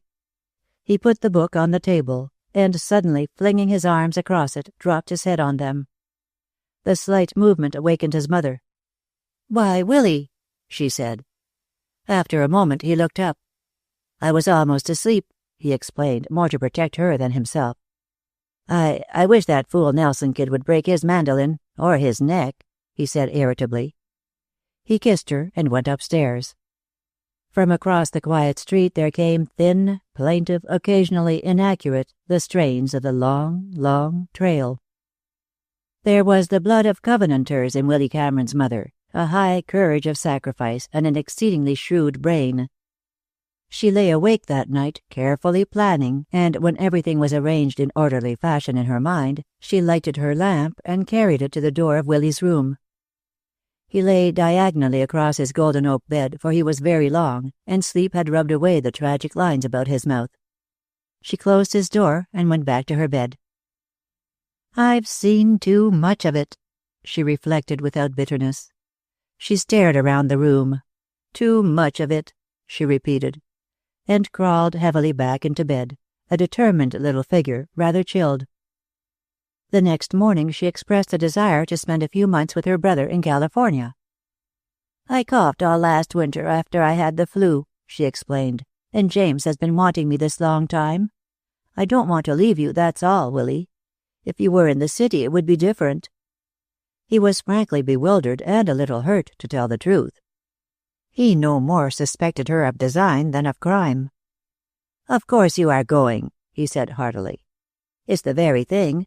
But I like the way you desert your little son." "I've been thinking about that, too," she said, pouring his coffee. If you were in the city now, there would always be something to do." He shot her a suspicious glance, but her face was without evidence of guile. "What would I do in the city?" "They use chemists in the mills, don't they?" "A fat chance I'd have for that sort of job," he scoffed. "No city for me, Mother." But she knew. She read his hesitation accurately, the incredulous pause of the bird whose cage door is suddenly opened. He would go. "I'd think about it anyhow, Willy." But for a long time after he had gone, she sat quietly rocking in her rocking chair in the bay window of the sitting room. It was a familiar attitude of hers, homely, middle class, and in a way symbolic. Had old Anthony Cardew ever visualized so imaginative a thing as a nemesis, he would probably have summoned a vision of a huddled figure in his stable yard, dying and cursing him as he died. Had Jim Doyle, cunningly plotting the overthrow of law and order, been able in his arrogance to conceive of such a thing, it might have been Anthony Cardew he saw. Neither of them for a moment dreamed of it as an elderly Scotch Covenanter, a plain little womanly figure, rocking in a cane-seated rocking chair and making the great sacrifice of her life. All of which simply explains how, on a March Wednesday evening of the great year of peace after much tribulation, Mr. William Wallace Cameron, now a clerk at the Eagle Pharmacy, after an hour of politics and no economics at all, happened to be taking a walk toward the Cardew house. Such pilgrimages has love taken for many years. Small, uncertain ramblings where the fancy leads the feet and far outstrips them, and where heart-hunger hides under various flimsy pretexts. A fine night, a paper to be bought, a dog to be exercised. Not that Willy Cameron made any excuses to himself. He had a sort of idea that if he saw the magnificence that housed her, it would, through her sheer remoteness, kill the misery in him. But he regarded himself with a sort of humorous pity, and having picked up a stray dog, he addressed it now and then. "Even a cat can look at a king," he said once. And again, following some vague train of thought on a crowded street, "The people's voice is a queer thing. It is, and it is not, the voice of God. The people's voice, old man. Only the ones that count haven't got a voice." There were, he felt, two Lily Cardews. One lived in an army camp and wore plain clothes and got a bath by means of calculation and persistency, and went to the movies on Friday nights, and was quite apt to eat peanuts at those times, carefully putting the shells in her pocket. And another one lived inside this great pile of brick. He was standing across from it by the park railing by that time. where motor cars drew up and a footman with an umbrella against a light rain ushered to their limousines draped women and men in evening clothes, their strong blacks and whites revealed in the light of the street door. And this Lily Cardew lived in state, bowed to by flunkies in livery, dressed and undressed. His Scotch sense of decorum resented this, by serving women. This Lily Cardew would wear frivolous ball gowns, such things as he saw in the shop windows, considered money only as a thing of exchange, and had travelled all over Europe a number of times. He took his station against the park railings and reflected that it was a good thing he had come after all. Because it was the first Lily whom he loved, and she was gone, with the camp and the rest, including war. What had he in common with those lighted windows, with their heavy laces and draperies? "Nothing at all, old man," he said cheerfully to the dog. "Nothing at all." But although the ache was gone when he turned homeward, the dog still at his heels, he felt strangely lonely without it. He considered that very definitely he had put love out of his life. Hereafter he would travel the trail alone, or accompanied only by history, politics, economics, and various divines on Sunday evenings. Chapter 6. "Well, grandfather," said Lily Cardew, "the last of the Cardews is home from the wars." "So I presume," observed old Anthony. "Owing, however, to your mother's determination to shroud this room in impenetrable gloom, I can only presume. I cannot see you." His tone was less unpleasant than his words, however. He was in one of the rare moods of what passed with him for geniality. For one thing, he had won at the club that afternoon, where every day from 4 to 6 he played bridge with his own little group, reactionaries like himself, men who viewed the difficulties of the younger employers of labor with amused contempt. For another, he and Howard had had a difference of opinion, and he had, for a wonder, made Howard angry. "Well, Lily," he inquired, "how does it seem to be at home?" Lily eyed him almost warily. He was sometimes most dangerous in these moods. "I'm not sure, grandfather." "Not sure? About what?" "Well, I am glad to see everybody, of course, but what am I to do with myself?" "Tut!" He had an air of benignantly forgiving her. "You'll find plenty. What did you do before you went away?" "That was different, grandfather." "I'm blessed," said old Anthony truculently, "if I understand what has come over this country anyhow. What is different? We've had a war. We've had other wars, and we didn't think it necessary to change the Constitution after them. But everything that was right before this war is wrong after it. A lot of young idiots coming back and refusing to settle down. Set of young Bolshevists." He had always managed to arouse a controversial spirit in the girl. "Maybe if it isn't right now, it wasn't right before." Having said it, Lily immediately believed it. She felt suddenly fired with an intense dislike of anything that her grandfather advocated. "Meaning what?" He fixed her with cold but attentive eyes. "Oh, conditions," she said vaguely. She was not at all sure what she meant, and old Anthony realized it and gave a sardonic chuckle. "I advise you to get a few arguments from your father, Lily. He is full of them. If he had his way, I'd have a board of my workmen running my mills while I played golf in Florida." Dinner was a relatively pleasant meal.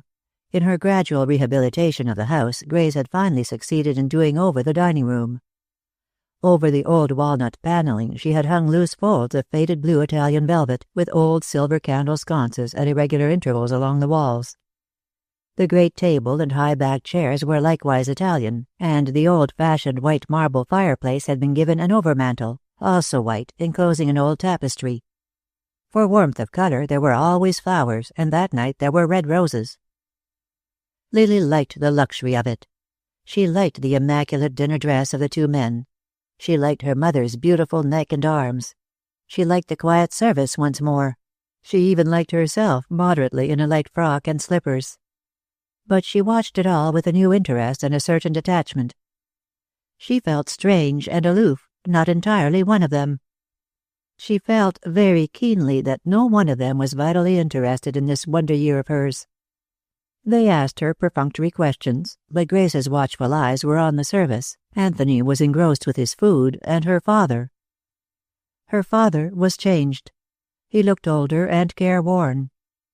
For the first time she began to wonder about her father. What was he really under that calm, fastidiously dressed, handsome exterior? Did he mind the little man with the sardonic smile and the swift, unpleasant humor whose glance reduced the men who served into terrified menials? Her big, blond father, with his rather slow speech, his honest eyes, his slight hesitation before he grasped some of the finer nuances of his father's wit. No, he was not brilliant, but he was real and kindly. Perhaps he was strong, too. He looked strong. With the same pitiless judgment she watched her mother. Either Grace was very big or very indifferent to the sting of old Anthony's tongue. Sometimes women suffered much in silence because they loved greatly. Like Aunt Eleanor. Aunt Eleanor had loved her husband more than she had loved her child. Quite calmly, Lily decided that, as between her husband and herself, her mother loved her husband. Perhaps that was as it should be, but it added to her sense of aloofness. And she wondered, too, about these great loves that seemed to feed on sacrifice.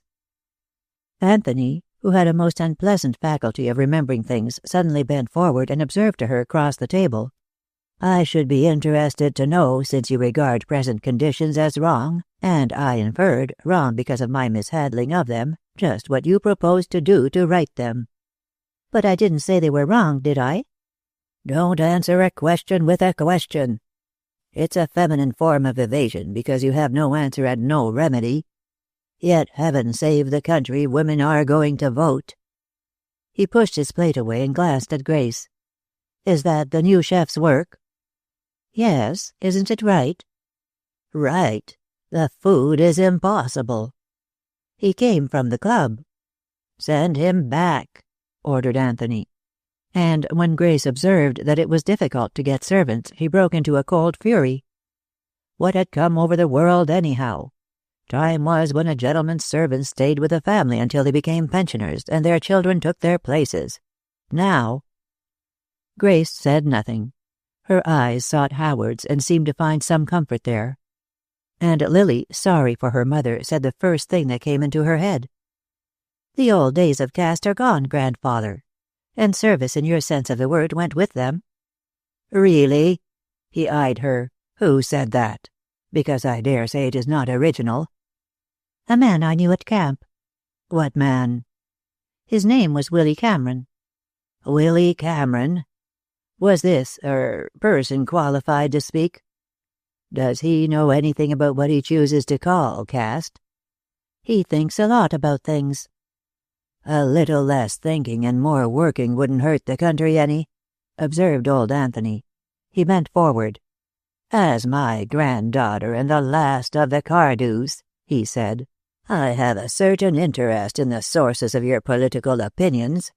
They will probably, like your father's, differ from mine.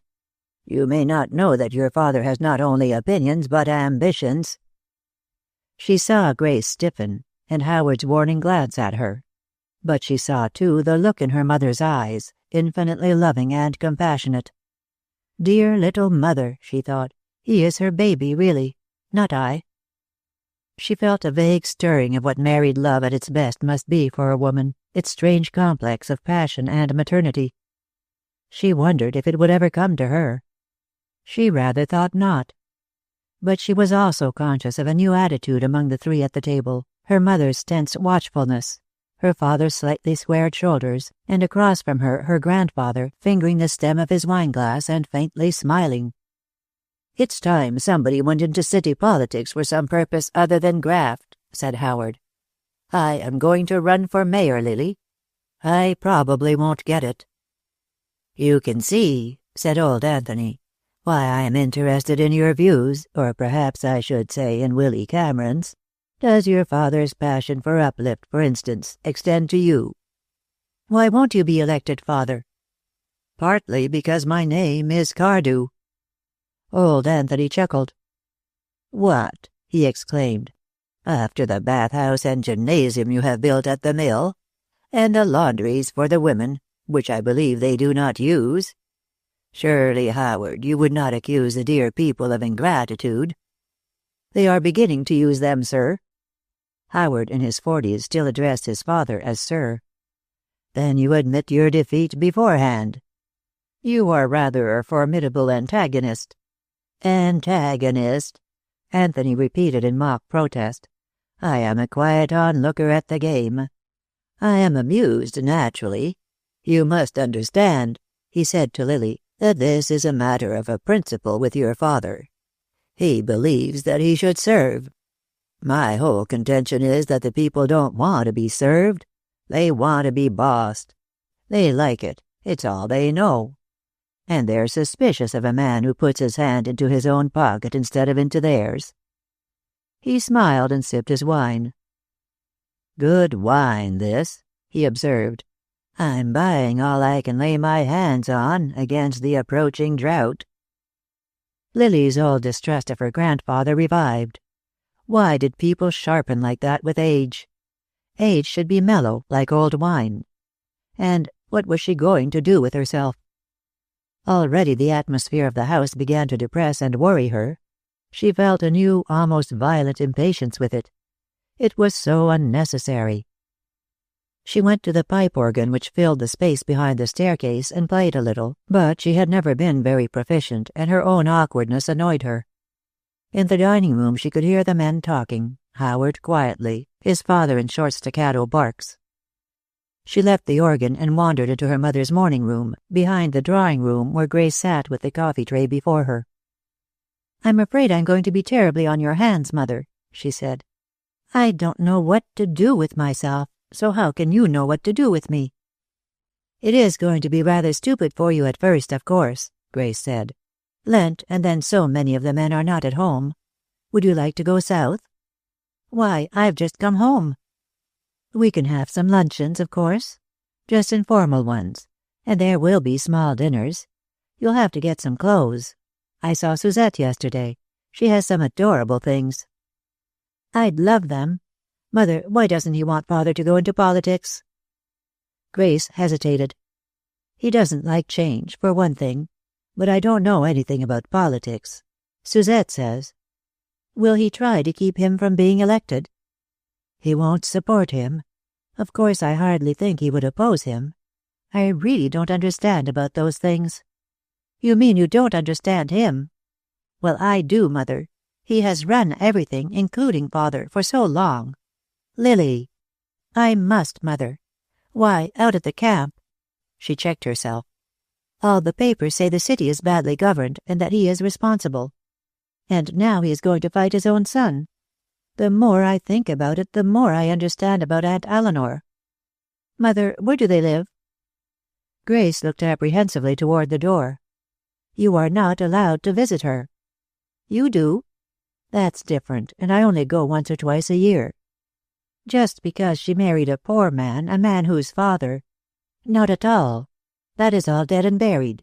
He is a very dangerous man. He is running a socialist newspaper, and now he is inciting the millmen to strike. He is preaching terrible things. I haven't been there for months." "What do you mean by terrible things, Mother?"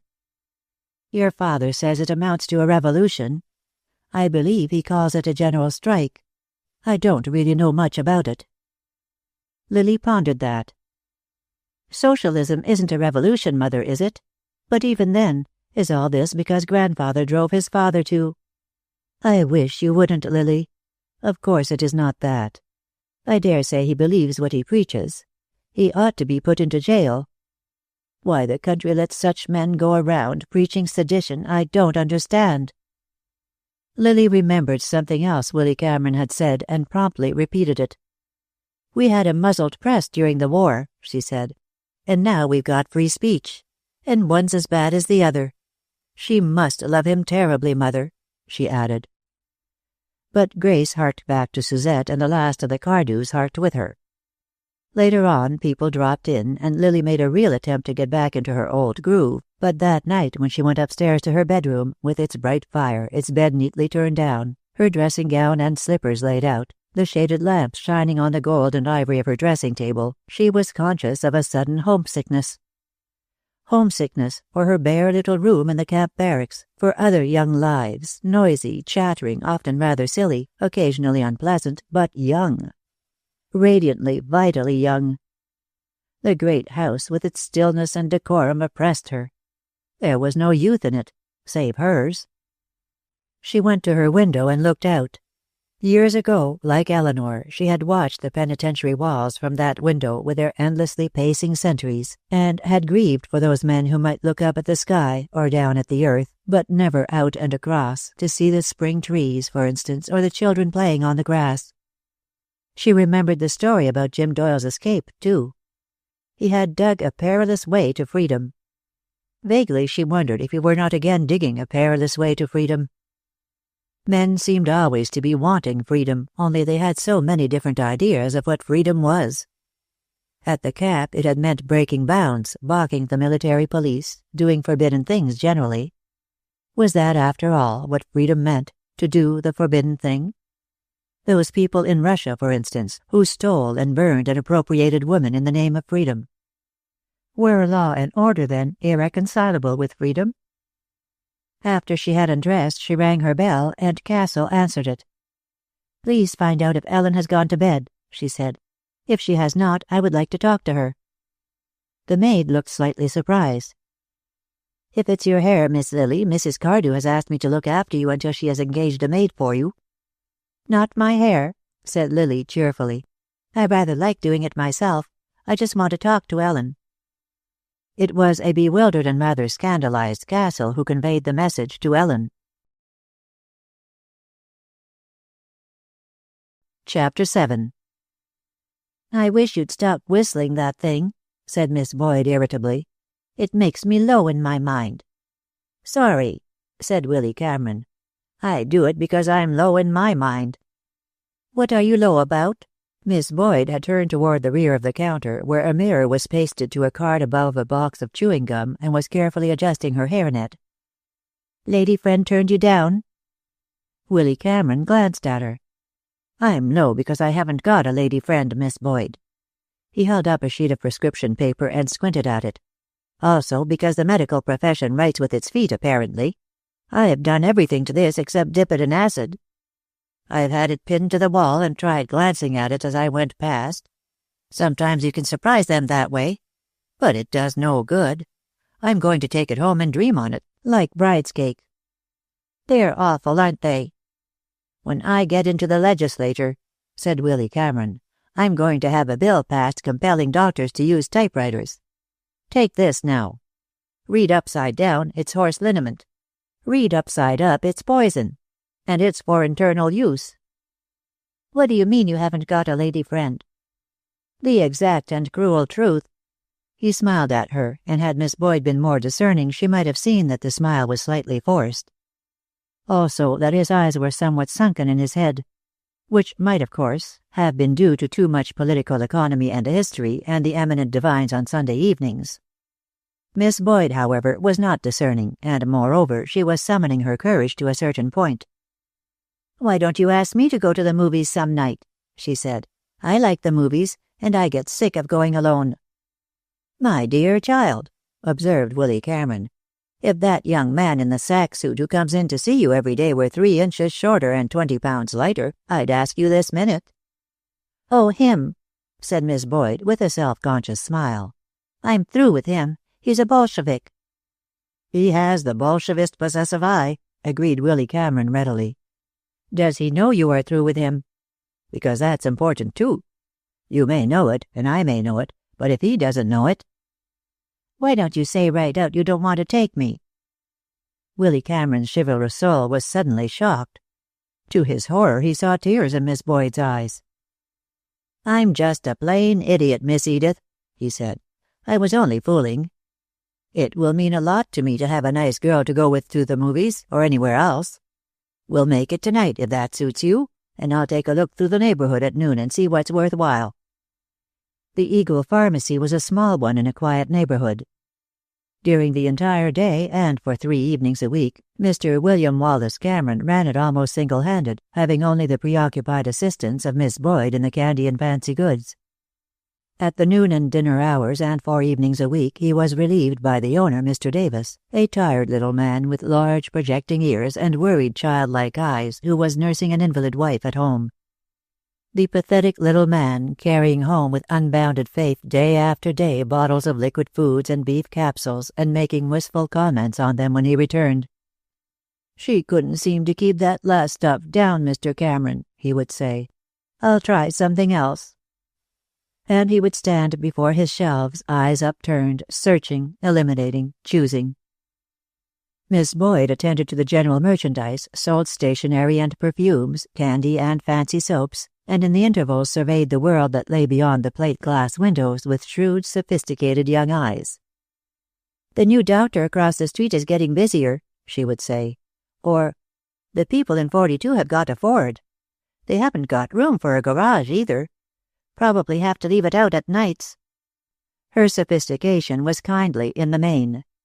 She combined it with an easy tolerance of weakness and an invincible and cheery romanticism, as Willy Cameron discovered the night they first went to a moving picture theater together.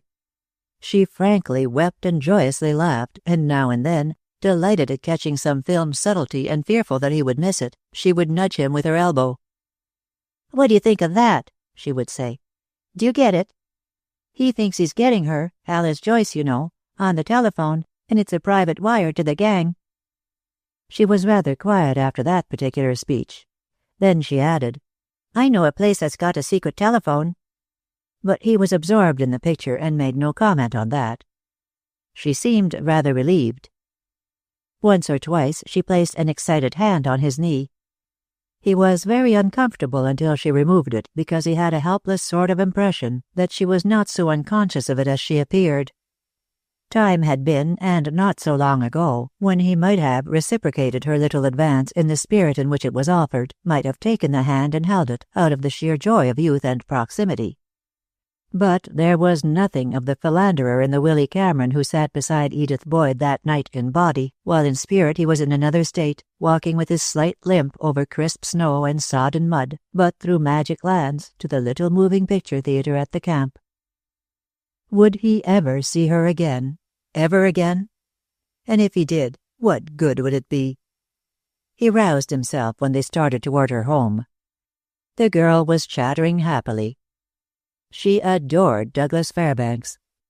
She knew a girl who had written for his picture but who didn't get one. She wouldn't do a thing like that. "Did they really say things when they moved their lips?" "I think they do," said Willy Cameron. "When that chap was talking over the telephone, I could tell what he was saying by... Look here, what did you mean when you said you knew of a place that has a secret telephone?" "I was only talking." "No house has any business with a secret telephone," he said virtuously. "Oh, forget it. I say a lot of things I don't mean." He was a little puzzled and rather curious, but not at all disturbed. "Well, how did you get to know about it?" "I tell you, I was only talking." He let it drop at that. The street crowds held and interested him. He liked to speculate about them, what life meant to them in work and love and play, to what they were going on such hurrying feet. A country boy, the haste of the city impressed him. "Why do they hurry so?" he demanded almost irritably. "Hurrying home, most of them, because they've got to get up in the morning and go to work." "Do you ever wonder about the homes they are hurrying to?" "Me? I don't wonder. I know. Most of them have to move fast to keep up with the rent."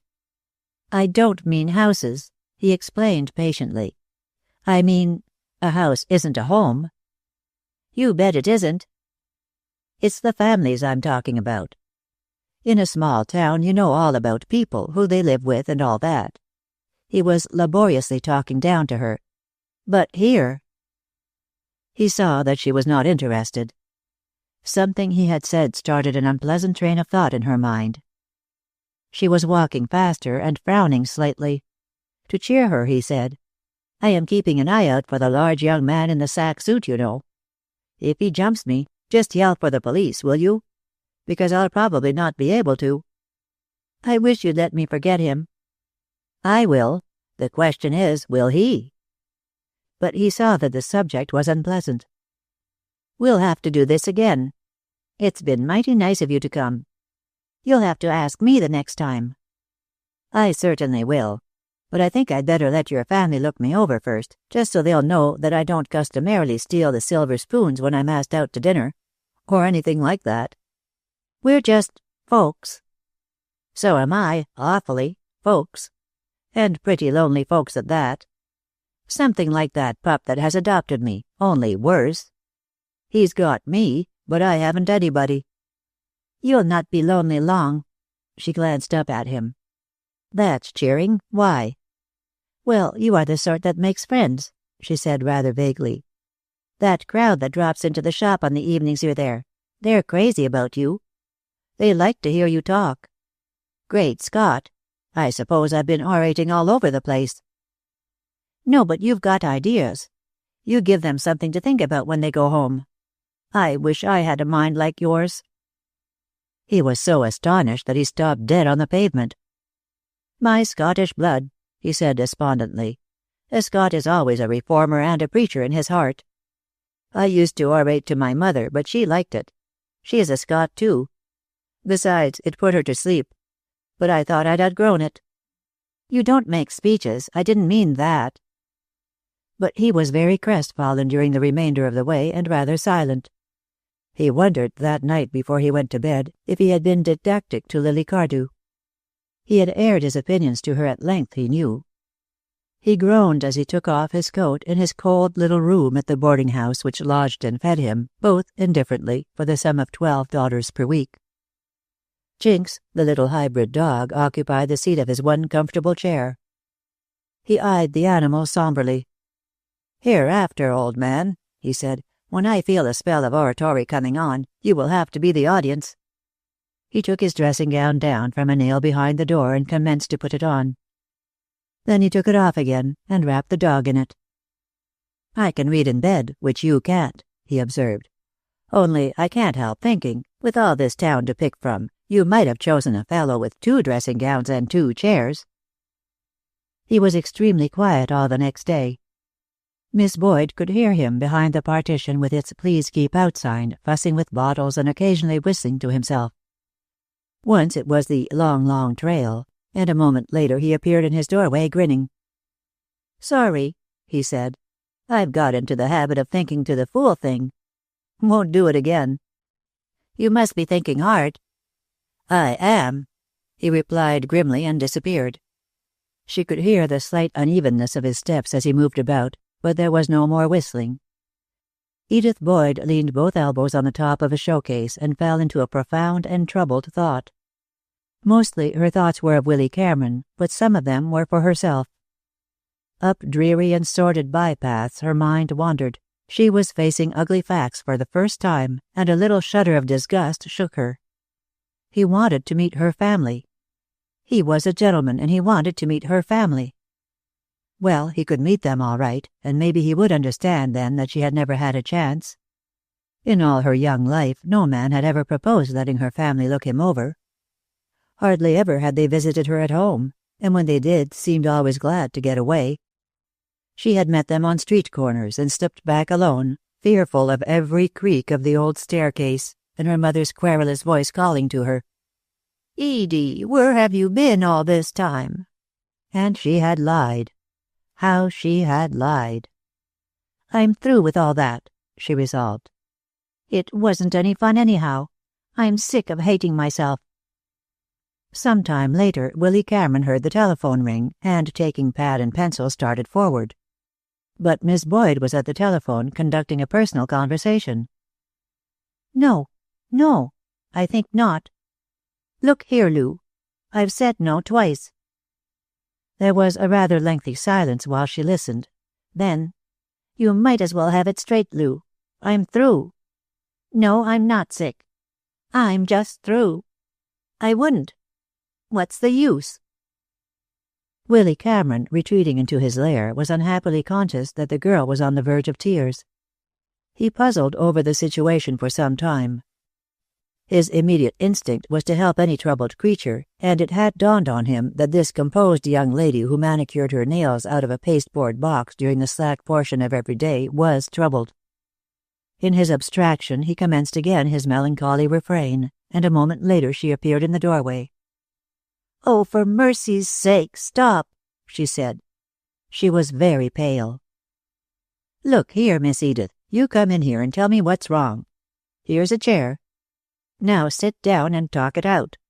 It helps a lot to get things off your chest." "There's nothing the matter with me. And if the boss comes in here and finds me—" Quite suddenly, she put her head down on the back of the chair and began to cry. He was frightfully distressed. He poured some aromatic ammonia into a medicine glass and, picking up her limp hand, closed her fingers around it. "Drink that," he ordered. She shook her head. "I'm not sick," she said. "I'm only a fool." "If that fellow said anything over the telephone—" She looked up drearily. "It wasn't him. He doesn't matter. It's just, I got to hating myself." She stood up and carefully dabbed her eyes. "Heavens, I must be a sight. Now don't you get thinking things, Mr. Cameron. Girls can't go out and fight off a temper or get full and sleep it off. So they cry." Some time later he glanced out at her. She was standing before the little mirror above the chewing gum, carefully rubbing her cheeks with a small red pad. After that she reached into the showcase, got out a lip pencil, and touched her lips. "You're pretty enough without all that, Miss Edith." "You mind your own business," she retorted acidly. Chapter 8. Lily had known Alston Denslow most of her life. The children of the group of families which formed the moneyed aristocracy of the city knew only their own small circle. They met at dancing classes, where governesses and occasionally mothers sat around the walls, while the little girls in handmade white frocks of exquisite simplicity, their shining hair drawn back and held by ribbon bows, made their prim little dip at the door before entering, and the boys, in white Eton collars and gleaming pumps, bowed from the waist and then dived for the masculine corner of the long rube.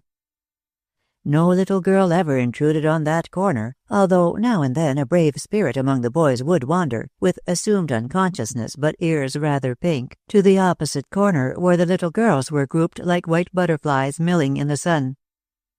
The pianist struck a chord, and the children lined up, the girls on one side, the boys on the other, a long line, with Mrs. Van Buren in the center. Another chord, rather a long one. Mrs. Van Buren curtsied to the girls. The line dipped, wavered, recovered itself. Mrs. Van Buren turned. Another chord. The boys bent rather too much from the waist, while Mrs. Van Buren swept another deep curtsy. The music now very definite as to time. Glide and short step to the right. Glide and short step to the left. Dancing school had commenced.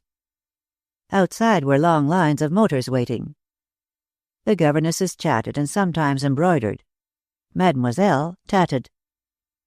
Alton Denslow was generally known as Pink, but the origin of the name was shrouded in mystery.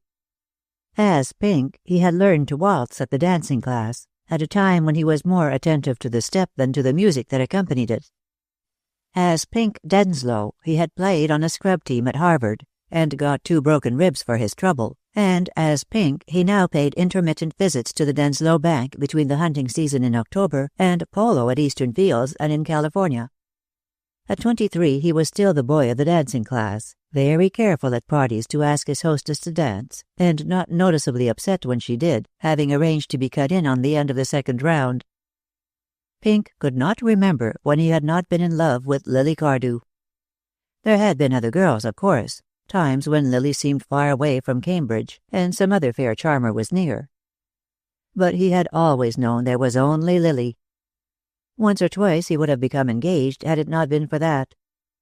He was a blond boy, squarely built, good-looking without being handsome, and on rainy Sundays, when there was no golf, he went quite cheerfully to St. Peter's with his mother, and watched a pretty girl in the choir. He wished at those times that he could sing. A pleasant cumberer of the earth, he had wrapped his talents in a napkin and buried them by the wayside, and promptly forgotten where they were. He was to find them later on, however, not particularly rusty, and he increased them rather considerably before he got through. It was this pleasant cumberer of the earth, then, who on the morning after Lily's return stopped his car before the Cardew house and got out. Immediately following his descent he turned, took a square white box from the car, ascended the steps, settled his neck in his collar and his tie around it, and rang the bell. The second man, hastily buttoned into his coat and with a faint odor of silver polish about him, opened the door. Pink gave him his hat, but retained the box firmly. "Mrs. Cardew and Miss Cardew at home?" he asked. "Yes? Then you might tell Grayson I'm here to luncheon, unless the family's lunching out." "Yes, sir," said the footman. "No, sir, they are lunching at home." Pink sauntered into the library. He was not so easy as his manner indicated. One never knew about Lily. Sometimes she was in a mood when she seemed to think a man funny, and not to be taken seriously. And when she was serious, which was the way he liked her, he rather lacked humor. She was never serious about him or herself. It had been religion once, he remembered. She had wanted to know if he believed in the 39 Articles, and because he had seen them in the back of the prayer book, where they certainly would not be if there was not authority for them, he had said he did. "Well, I don't," said Lily. And there had been rather a bad half-hour, because he had felt that he had to stick to his 39 guns, whatever they were. He had finished on a rather desperate note of appeal. "See here, Lily," he had said. "Why do you bother your head about such things anyhow?" "Because I've got a head and I want to use it." "Life's too short." "Eternity's pretty long. Do you believe in eternity?" And there they were off again, and of course old Anthony had come in after that and had wanted to know about his Aunt Marcia, and otherwise had shown every indication of taking root on the hearth rug. Pink was afraid of Anthony. He felt like a stammering fool when Anthony was around. That was why he had invited himself to luncheon. Old Anthony lunched at his club. When he heard Lily coming down the stairs, Pink's honest heart beat somewhat faster. A good many times in France, but particularly on the ship coming back, he had thought about this meeting. In France, a fellow had a lot of distractions, and Lily had seemed as dear as ever, but extremely remote. But once turned toward home, and she had filled the entire western horizon. The other men had seen sunsets there, and sometimes a ship or a school of porpoises. But Pink had seen only Lily. She came in. The dear old girl. The beautiful, wonderful, dear old girl. The... Pink. Hello, Lily. Why, Pink, you're a man. What do you think I'd be, a girl? You've grown. Oh, now see here, Lily, I quit growing years ago. And to think you are back all right. I was so worried, Pink. He flushed at that. Needn't have worried, he said rather thickly. Didn't get to the front until just before the end. My show was made a labor division in the south of France. If you laugh, I'll take my flowers and go home. Why, Pink, dear, I wouldn't laugh for anything. And it was the man behind the lines who... Won the war, he finished for her rather grimly. All right, Lily, we've heard it before. Anyhow, it's all done and over. And I brought gardenias and violets. You used to like 'em. It was dear of you to remember. Couldn't help remembering, no credit to me. You were always on my mind. She was busily unwrapping the box. Always, he repeated unsteadily. What gorgeous things! She buried her face in them. Did you hear what I said, Lily? Yes, and it's sweet of you. Now sit down and tell me about things. I've got a lot to tell you, too. He had a sort of quiet obstinacy, however, and he did not sit down. When she had done so, he stood in front of her, looking down at her. You've been in a camp, I know that. I heard it over there. And Devereux wrote me. It worried me because we had girls in the camps over there, and every one of them had a string of suitors a mile long. Well, I didn't, said Lily spiritedly. Then she laughed. He had been afraid she would laugh. Oh, Pink, how dear and funny and masculine you are. I have a perfectly uncontrollable desire to kiss you. Which she did, to his amazement and consternation. Nothing she could have done would more effectually have shown him the hopelessness of his situation than that sisterly impulse. Good Lord, he gasped. Grayson's in the hall. If he comes in, I shall probably do it again. Pink, you darling child, you are still the little boy at Mrs. Van Buren's, and if you would only purse your lips and count 1, 2, 3. Are you staying to luncheon? He was suffering terribly. Also, he felt strangely empty inside, because something that he had carried around with him for a long time seemed to have suddenly moved out and left a vacancy. "Thanks, I think not, Lily. I've got a lot to do today." She sat very still. She had had to do it, had to show him somehow that she loved him without loving him as he wanted her to. She had acted on an impulse born of intention, but she had hurt him. It was in every line of his rigid body and set face. "You're not angry, Pink dear?"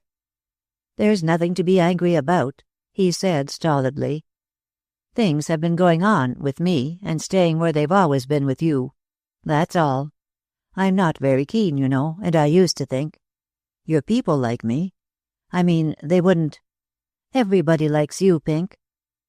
"Well, I'll trot along." He moved a step, hesitated. "Is there anybody else, Lily?" "Nobody." "You won't mind if I hang around a bit, then? You can always send me off when you are sick of me.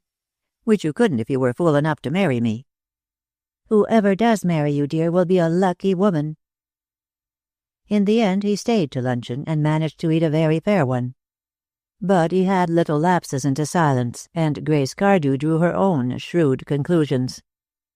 "He's such a nice boy, Lily," she said after he had gone. "And your grandfather would like it. In a way, I think he expects it. I'm not going to marry to please him, Mother." "But you are fond of Alston." "I want to marry a man, Mother. Pink is a boy. He will always be a boy. He doesn't think, he just feels. He is fine and loyal and honest, but I would loathe him in a month." "I wish," said Grace Cardew unhappily, "I wish you had never gone to that camp." All afternoon Lily and Grace shopped. Lily was fitted into shining evening gowns, into bright little afternoon frocks, into Paris wraps.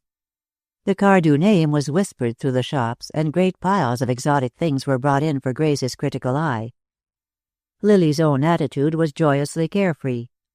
Long lines of models walked by, draped in furs, in satins and velvet and chiffon, tall girls, most of them, with hair carefully dressed, faces delicately tinted, and that curious forward thrust at the waist and slight advancement of one shoulder that gave them an air of languorous indifference.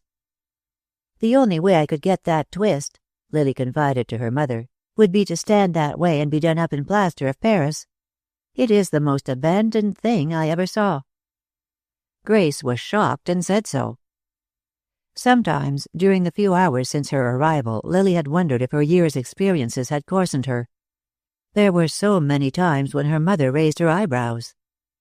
She knew that she had changed, that the granddaughter of old Anthony Cardew, who had come back from the war, was not the girl who had gone away.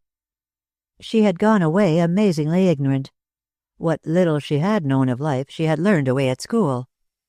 But even there she had not realized the possibility of wickedness and vice in the world. One of the girls had run away with a music master who was married, and her name was forbidden to be mentioned. That was wickedness like blasphemy, and a crime against the Holy Ghost. She had never heard of prostitution.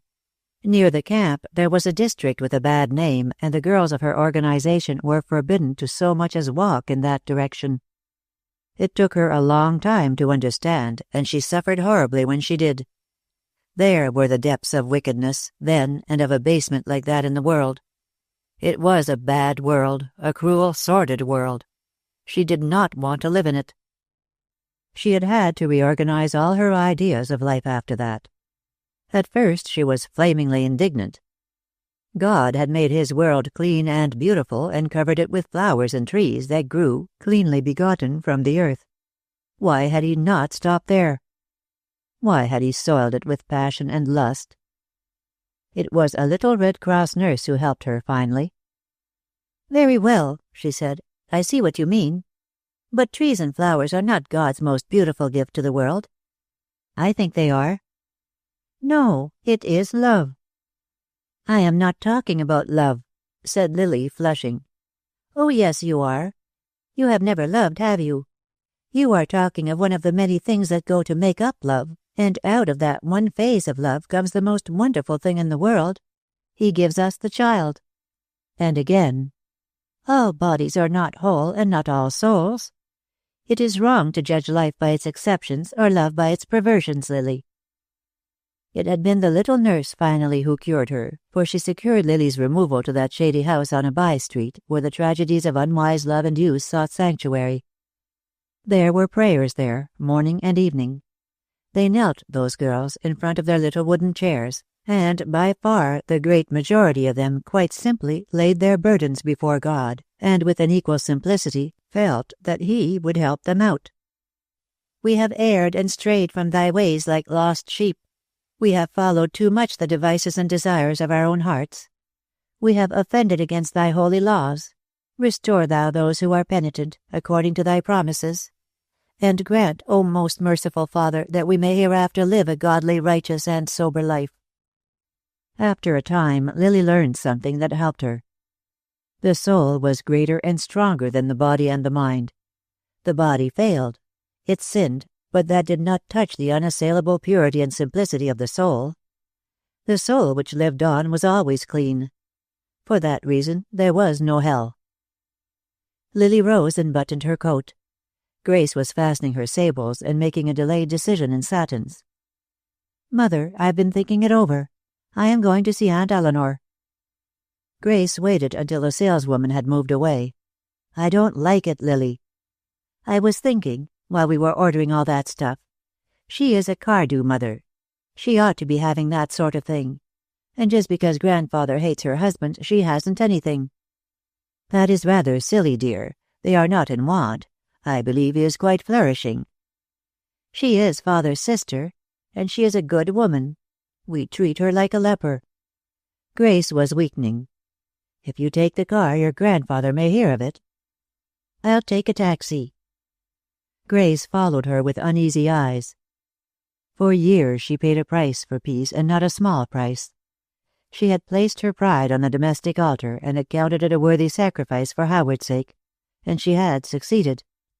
She knew Anthony Cardew had never forgiven her and would never like her, but he gave her now and then the tribute of a grudging admiration. And now Lily had come home, a new and different Lily, with her father's lovableness and his father's obstinacy. Already Grace saw in the girl the beginning of a passionate protest against things as they were. Perhaps, had Grace given to Lily the great love of her life, instead of to Howard, she might have understood her less clearly. As it was, she shivered slightly as she got into the limousine. Chapter 9. Lily Cardew inspected curiously the East Side neighborhood through which the taxi was passing. She knew vaguely that she was in the vicinity of one of the Cardew mills, but she had never visited any of the Cardew plants. She had never been permitted to do so. Perhaps the neighborhood would have impressed her more had she not seen, in the camp, that life can be stripped sometimes to its essentials and still have lost very little. But the dinginess depressed her. Smoke was in the atmosphere like a heavy fog. Soot lay on the window-sills and mingled with street dust to form little black whirlpools in the wind. Even the White River steamers, guiding their heavy-laden coal barges with the current, were gray with soft coal smoke. The foam of the river falling in broken cataracts from their stern wheels was oddly white in contrast. Everywhere she began to see her own name. Cardew was on the ore hopper cars that were moving slowly along the railroad spur. One of the steamers bore Anthony Cardew in tall black letters on its side. There was a narrow street called Cardew Way. Aunt Eleanor lived on Cardew Way. She wondered if Aunt Eleanor found that curious as she did. Did she resent these ever-present reminders of her lost family? Did she have any bitterness because the very grayness of her skies was making her hard old father richer and more powerful? Yet there was comfort, stability, and a certain dignity about Aunt Eleanor's house when she reached it. It stood in the district, but not of it, withdrawn from the street in a small open space which gave indication of being a flower garden in summer. There were 2 large gaunt trees on either side of a brick walk, and that walk had been swept to the last degree of neatness. The steps were freshly scoured, and a small brass doorplate, like a doctor's sign, was as bright as rubbing could make it. "James Doyle," she read. Suddenly she was glad she had come. The little brick house looked anything but tragic, with its shining windows, its white curtains, and its evenly drawn shades. Through the windows on the right came a flickering light, warm and rosy. There must be a coal fire there. She loved a coal fire. She had braced herself to meet Aunt Eleanor at the door, but an elderly woman opened it. "Mrs. Doyle is in," she said. "Just step inside." She did not ask Lily's name, but left her in the dark little hall and creaked up the stairs. Lily hesitated. Then, feeling that Aunt Eleanor might not like to find her so unceremoniously received, she pushed open a door which was only partly closed and made a step into the room. Only then did she see that it was occupied. A man sat by the fire, reading. He was holding his book low to get the light from the fire, and he turned slowly to glance at Lily. He had clearly expected someone else. Eleanor, probably. "I beg your pardon," Lily said. "I'm calling on Mrs. Doyle, and when I saw the firelight—" He stood up then, a tall, thin man, with close-cropped gray mustache and heavy gray hair above a high, bulging forehead. She had never seen Jim Doyle, but Mademoiselle had once said that he had pointed ears like a satyr. She had immediately recanted on finding Lily searching in a book for a picture of a satyr. This man had ears pointed at the top. Lily was too startled then to analyze his face, but later on she was to know well the high, intellectual forehead, the keen, sunken eyes, the full but firmly held mouth and pointed, satyr-like ears of that brilliant Irishman, cynic and arch scoundrel, Jim Doyle. He was inspecting her intently. "Please, come in," he said. "Did the maid take your name?" "No. I am Lily Cardew." "I see." He stood quite still, eyeing her. "You are Anthony's granddaughter." "Yes." "Just a moment."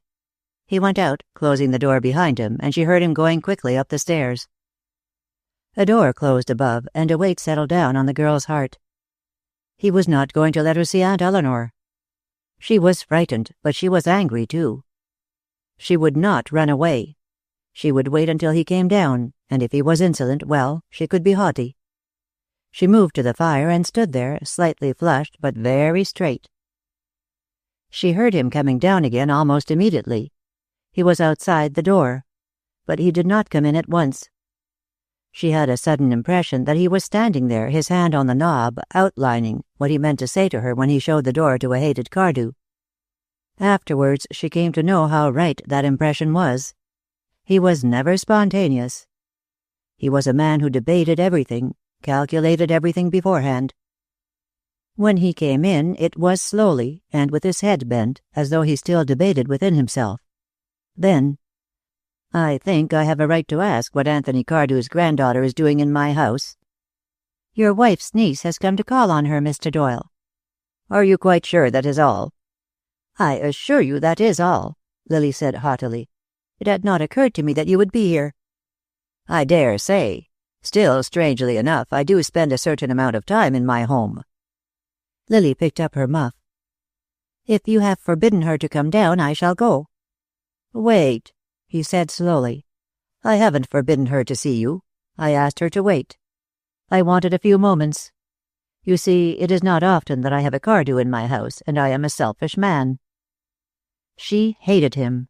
She loathed his cold eyes, his long, slim white hands. She hated him until he fascinated her. "Sit down, and I will call Mrs. Doyle." He went out again, but this time it was the elderly maid who went up the stairs. Doyle himself came back and stood before her on the hearth rug. He was slightly smiling, and the look of uncertainty was gone. "Now that you've seen me, I'm not absolutely poisonous, am I, Miss Lily? You don't mind my calling you that, do you? You are my niece. You have been taught to hate me, of course." "Yes," said Lily coldly. "By Jove, the truth from a Cardew." Then, "That's an old habit of mine, damning the Cardews. I'll have to try to get over it, if they are going to re-establish family relations." He was laughing at her, Lily knew, and she flushed somewhat. "I wouldn't make too great an effort, then," she said. He smiled again, this time not unpleasantly, and suddenly he threw into his rich Irish voice an unexpected softness. No one knew better than Jim Doyle the uses of the human voice. You mustn't mind me, Miss Lily. I have no reason to love your family, but I am very happy that you came here today. My wife has missed her people. If you'll run in like this now and then, it will do her worlds of good. And if my being here is going to keep you away, I can clear out." She rather liked him for that speech. He was totally unlike what she had been led to expect, and she felt a sort of resentment toward her family for misleading her. He was a gentleman on the surface, at least. He had not been over-cordial at first, but then who could have expected cordiality under the circumstances? In Lily's defense, it should be said that the vicissitudes of Eleanor's life with Doyle had been kept from her always. She had but two facts to go on. He had beaten her grandfather as a young man for a cause, and he held views as to labor which conflicted with those of her family. Months later, when she learned all the truth, it was too late. "Of course, your being here won't keep me away if you care to have me come." He was all dignity and charm then. They needed youth in that quiet place. They ought all to be able to forget the past, which was done with anyhow. He showed her the first genuine interest she had found in her work at the camp, and before his unexpected geniality, the girl opened like a flower. And all the time he was watching her with calculating eyes. He was a gambler with life, and he rather suspected that he had just drawn a valuable card. "Thank you," he said gravely when she had finished. "You have done a lot to bridge the gulf that lies, I am sure you have noticed it, between the people who saw service in this war and those who stayed at home." Suddenly Lily saw that the gulf between her family and herself was just that, which was what he had intended. When Eleanor came in, they were absorbed in conversation, Lily flushed and eager, and her husband smiling, urbane, and genial. To Lily, Eleanor Doyle had been for years a figure of mystery. She had not seen her for many years, and she had remembered a thin, girlish figure, tragic-eyed, which eternally stood by a window in her room, looking out. But here was a matronly woman, her face framed with soft, dark hair, with eyes like her father's, with Howard Cardew's ease of manner, too, but with a strange passivity, either of repression or of fires early burned out and never renewed. Lily was vaguely disappointed. Aunt Eleanor, in soft gray silk, matronly, assured, unenthusiastically pleased to see her. Doyle himself, cheerful and suave. The neat servant, the fire-lit, comfortable room. There was no drama in all that, no hint of mystery or tragedy. All the hatred at home for an impulsive assault of years ago, and this. "Lily, dear," Eleanor said and kissed her. "Why, Lily, you are a woman." "I am 20, Aunt Eleanor." "Yes, of course. I keep forgetting. I live so quietly here that the days go by faster than I know." She put Lily back in her chair and glanced at her husband. "Is Louis coming to dinner, Jim?" "Yes." "I suppose you cannot stay, Lily." "I ought to tell you, Aunt Eleanor. Only Mother knows that I am here." Aunt Eleanor smiled her quiet smile. "I understand, dear. How are they all?" "Grandfather is very well. Father looks tired. There is some trouble at the mill, I think." Eleanor glanced at Doyle, but he said nothing. "And your mother?" "She is well." Lily was commencing to have an odd conviction, which was that her Aunt Eleanor was less glad to have her there than was Jim Doyle. He seemed inclined to make up for Eleanor's lack of enthusiasm by his own. He built up a larger fire and moved her chair near it. "Weather's raw," he said. "Sure you are comfortable now? And why not have dinner here? We have an interesting man coming, and we don't often have the chance to offer our guest a charming young lady." "Lily only came home yesterday, Jim," Eleanor observed. "Her own people will want to see something of her. Besides, they do not know she is here." Lily felt slightly chilled. For years she had espoused her Aunt Eleanor's cause. In the early days she had painfully hemstitched a small handkerchief each fall and had sent it, with much secrecy, to Aunt Eleanor's varying addresses at Christmas.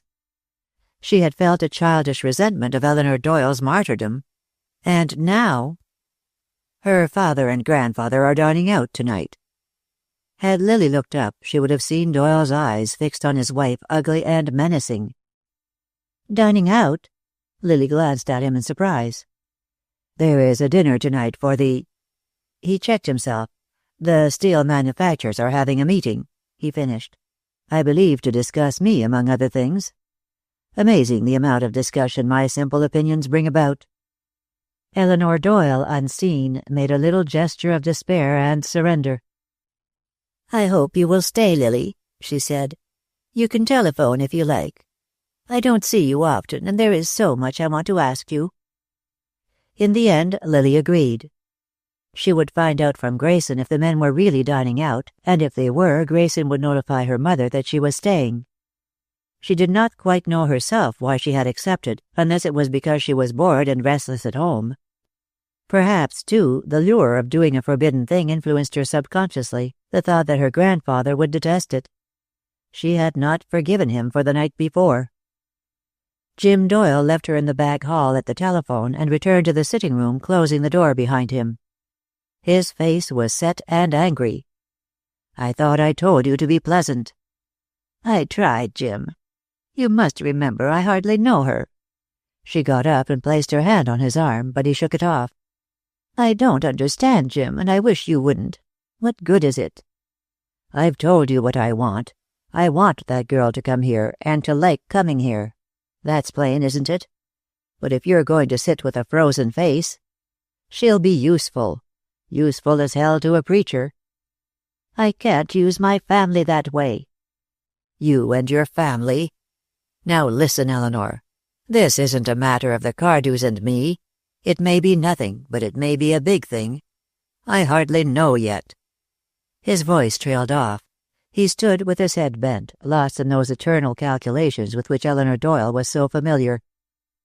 The doorbell rang and was immediately followed by the opening and closing of the front door.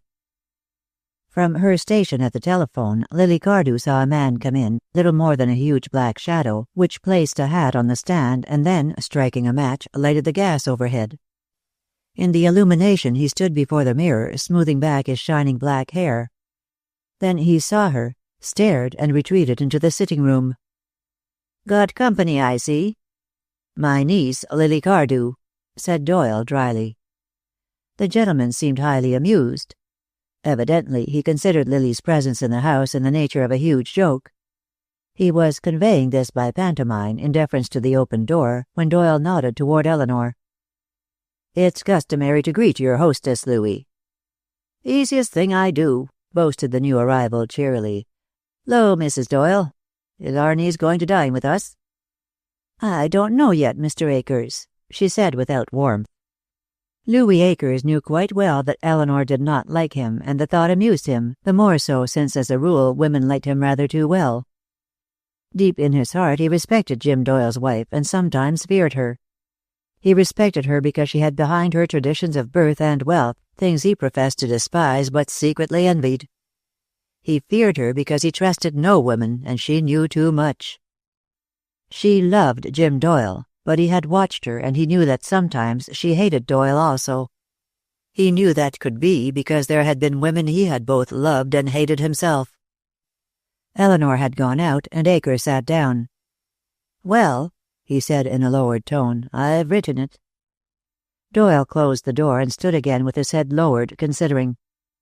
"You'd better look over it," continued Lou. "I don't want to be jailed.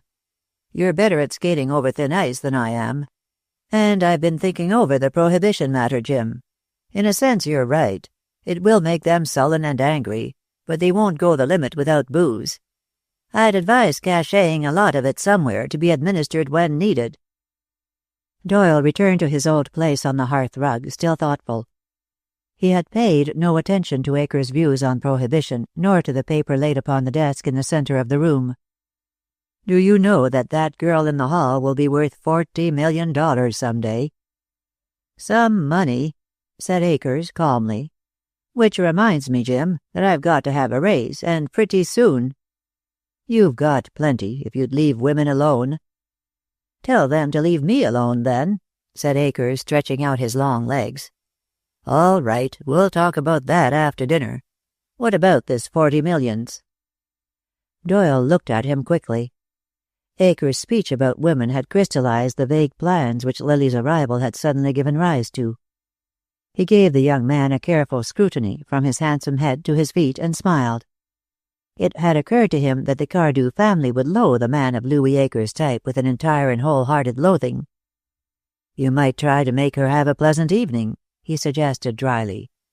"And to do that, it might be as well to remember a number of things, one of which is that she is accustomed to the society of gentlemen." "All right, old dear," said Acres without resentment. "She hates her grandfather like poison," Doyle went on.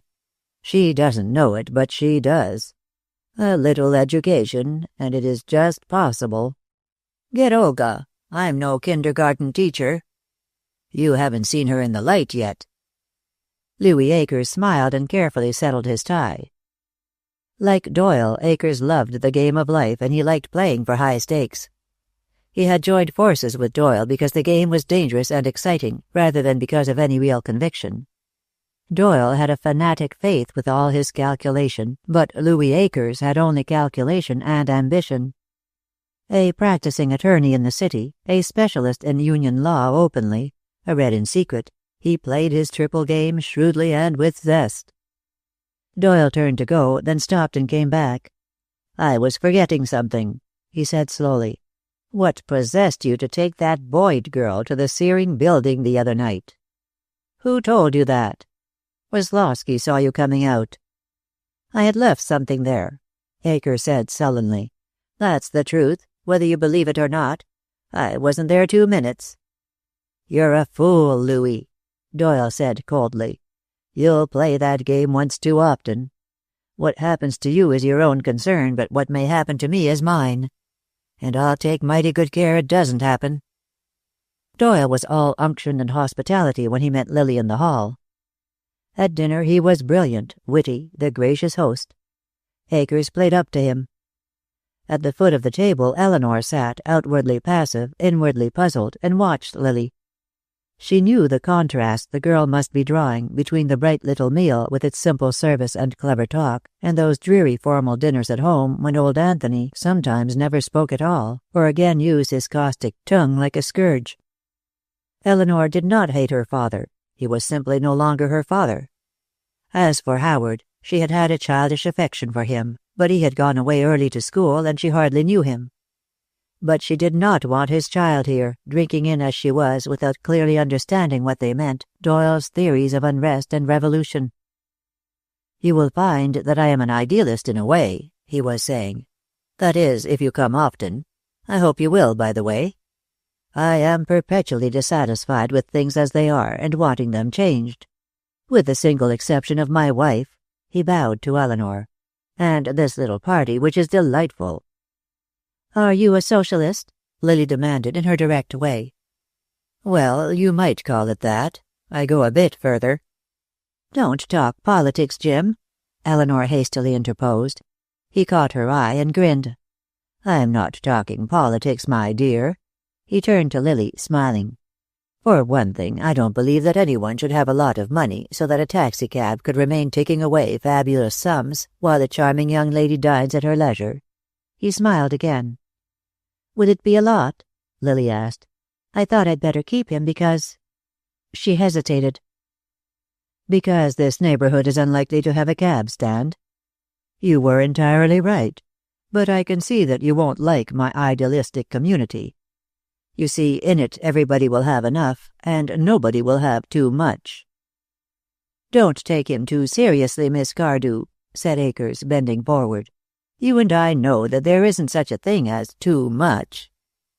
Eleanor changed the subject. As a girl she had drawn rather well, and she had retained her interest in that form of art. There was an exhibition in town of colored drawings. Lily should see them. But Jim Doyle countered her move. "I forgot to mention," he said, "that in this ideal world we were discussing the arts will flourish. Not at once, of course, because the artists will be fighting." "Fighting?" "Per aspera ad astra," put in Louis Acres. "You cannot change a world in a day without revolution." "But you don't believe that revolution is ever worthwhile, do you?" "If it would drive starvation and wretchedness from the world, yes." Lily found Louis Acres interesting. Certainly he was very handsome. And after all, why should there be misery and hunger in the world? There must be enough for all. It was hardly fair, for instance, that she should have so much and others scarcely anything. Only it was like thinking about religion. You didn't get anywhere with it. You wanted to be good and tried to be. And you wanted to love God, only he seemed so far away mostly. And even that was confusing, because you prayed to God to be forgiven for wickedness, but it was to his Son, our Lord, one went for help in trouble. One could be sorry for the poor and even give away all one had, but that would only help a few. It would have to be that everyone who had too much would give up all but what he needed. Lily tried to put that into words. "Exactly," said Jim Doyle. "Only in my new world we realize that there would be a few craven spirits who might not willingly give up what they have. In that case it would be taken from them." "And that is what you call revolution?" "Precisely." "But that's not revolution. It is a sort of justice, isn't it?" "You think very straight, young lady," said Jim Doyle. He had a fascinating theory of individualism, too. No man should impose his will and no community its laws on the individual. Laws were for slaves. Ethics were better than laws to control. Although, he added urbanely, I dare say it might be difficult to convert Mr. Anthony Cardew to such a belief. While Louis Akers saw Lily to her taxicab that night, Doyle stood in the hall, waiting. He was very content with his evening's work. "Well," he said when Akers returned, "Mary has a marriage bell. I'm to show her to the Brunelleschi drawings tomorrow." Slightly flushed, he smoothed his hair in front of the mirror over the stand. "She's a nice child," he said. In his eyes was the look of the hunting animal that scents food.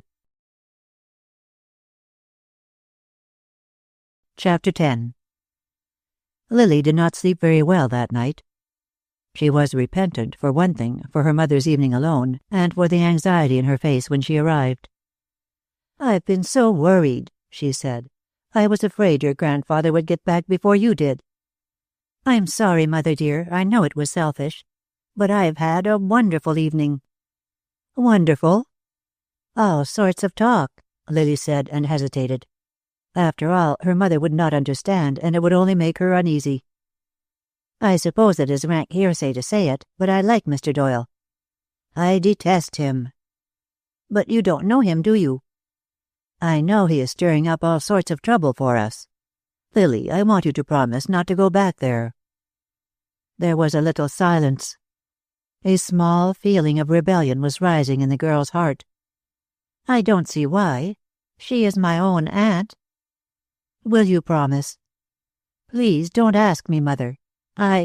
Oh, don't you understand? It is interesting there, that's all. It isn't wrong to go. And the moment you forbid it, you make me want to go back."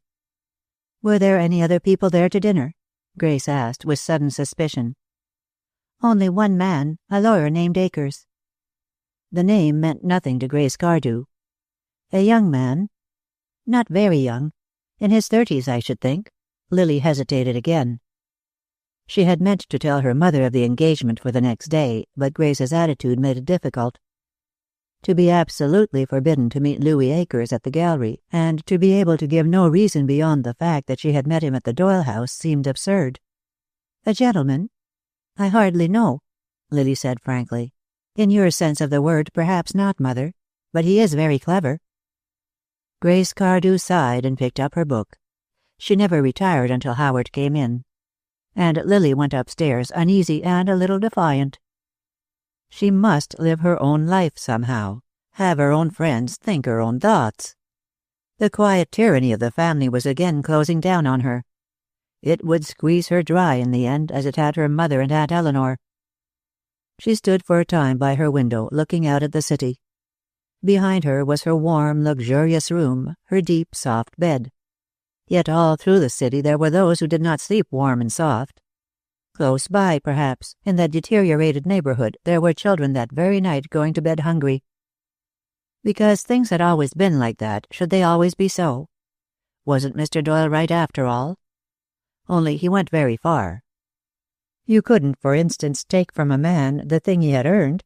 What about the people who did not try to earn? She rather thought she would be clearer about it if she talked to Willy Cameron. She went to bed at last, a troubled young thing in a soft white nightgown, passionately in revolt against the injustice which gave to her so much and to others so little, and against that quiet domestic tyranny which was forcing her to her first deceit. Yet the visit to the gallery was innocuous enough. Louis Akers met her there and carefully made the rounds with her. Then he suggested tea and chose a quiet tea-room and a corner. "I'll tell you something now it's over," he said, his bold eyes fixed on hers. "I loathe galleries and pictures. I wanted to see you again, that's all. You see, I am starting in by being honest with you." She was rather uncomfortable. "Why don't you like pictures?" "Because they are only imitations of life. I like life." He pushed his teacup away. "I don't want tea, either. Tea was an excuse, too." He smiled at her. "Perhaps you don't like honesty," he said. "If you don't, you won't care for me." She was too inexperienced to recognize the gulf between frankness and effrontery, but he made her vaguely uneasy. He knew so many things, and yet he was so obviously not quite a gentleman, in her family's sense of the word. He had a curious effect on her, too, one that she resented. He made her insistently conscious of her sex. And of his. His very deference had something of restraint about it. She thought, trying to drink her tea quietly, that he might be very terrible if he loved anyone. There was a sort of repressed fierceness behind his suavity. But he interested her, and he was undeniably handsome, not in her father's way, but with high-colored, almost dramatic good looks. There could be no doubt, too, that he was interested in her. He rarely took his eyes off hers. Afterwards, she was to know well that bold, possessive look of his. It was just before they left that he said, "I am going to see you again, you know. May I come in some afternoon?" Lily had been foreseeing that for some moments, and she raised frank eyes to his. "I am afraid not," she said. "You see, you are a friend of Mr. Doyle's, and you must know that my people and Aunt Eleanor's husband are on bad terms." "What has that got to do with you and me?" Then he laughed. "Might be unpleasant, I suppose. But you go to the Doyles." She was very earnest. "My mother knows, but my grandfather wouldn't permit it if he knew." "And you put up with that sort of thing?" He leaned closer to her. "You are not a baby, you know. But I will say you are a good sport to do it, anyhow." "I'm not very comfortable about it." "Bosh," he said abruptly. "You go there as often as you can. Eleanor Doyle's a lonely woman, and Jim is all right. You pick your own friends, my child, and live your own life. Every human being has that right." He helped her into a taxi at the door of the tea shop, giving her rather more assistance than she required, and then standing bareheaded in the March wind until the car had moved away. Lily, sitting back in her corner, was both repelled and thrilled. He was totally unlike the men she knew, those carefully repressed, conventional, clean-cut boys like Pink Denslow. He was raw, vigorous, and possibly brutal. She did not quite like him, but she found herself thinking about him a great deal. The old life was reaching out its friendly, idle hands toward her. The next day Grace gave a luncheon for her at the house, a gay little affair of color, chatter, and movement. But Lily found herself with little to say. Her year away had separated her from the small community of interest that bound the others together, and she wondered, listening to them in her sitting-room later, what they would all talk about when they had exchanged their bits of gossip, their news of this man and that. It would all be said so soon. And what then? Here they were, and here they would always be, their own small circle, carefully guarded. They belonged together, they and the men who likewise belonged. Now and then there would be changes. A new man, of irreproachable family connections, would come to live in the city and cause a small flurry. Then in time he would be appropriated. Or a girl would come to visit, and by the same system of appropriation would come back later, permanently. Always the same faces and the same small talk. Orchids or violets at luncheons, white or rose or blue or yellow frocks at dinners and dances. Golf at the country club. Travel in the Cardew private car, cut off from fellow travelers who might prove interesting. Winter at Palm Beach, and a bit of a thrill at seeing moving picture stars and theatrical celebrities playing on the sand. One never had a chance to meet them. And in quiet intervals, this still house and grandfather shut away in his upstairs room, but holding the threads of all their lives as a spider clutches the diverging filaments of its web. "Get in on this, Lily," said a clear young voice. "We're talking about the most interesting men we met in our war work. You ought to have known a lot of them." "I knew a lot of men. They were not so very interesting.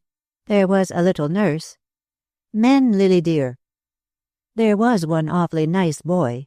He wasn't a soldier, but he was very kind to the men. They adored him." "Did he fall in love with you?" "Not a particle." "Why wasn't he a soldier?" "He is a little bit lame, but he is awfully nice." "But what is extraordinary about him, then?" "Not a thing, except his niceness."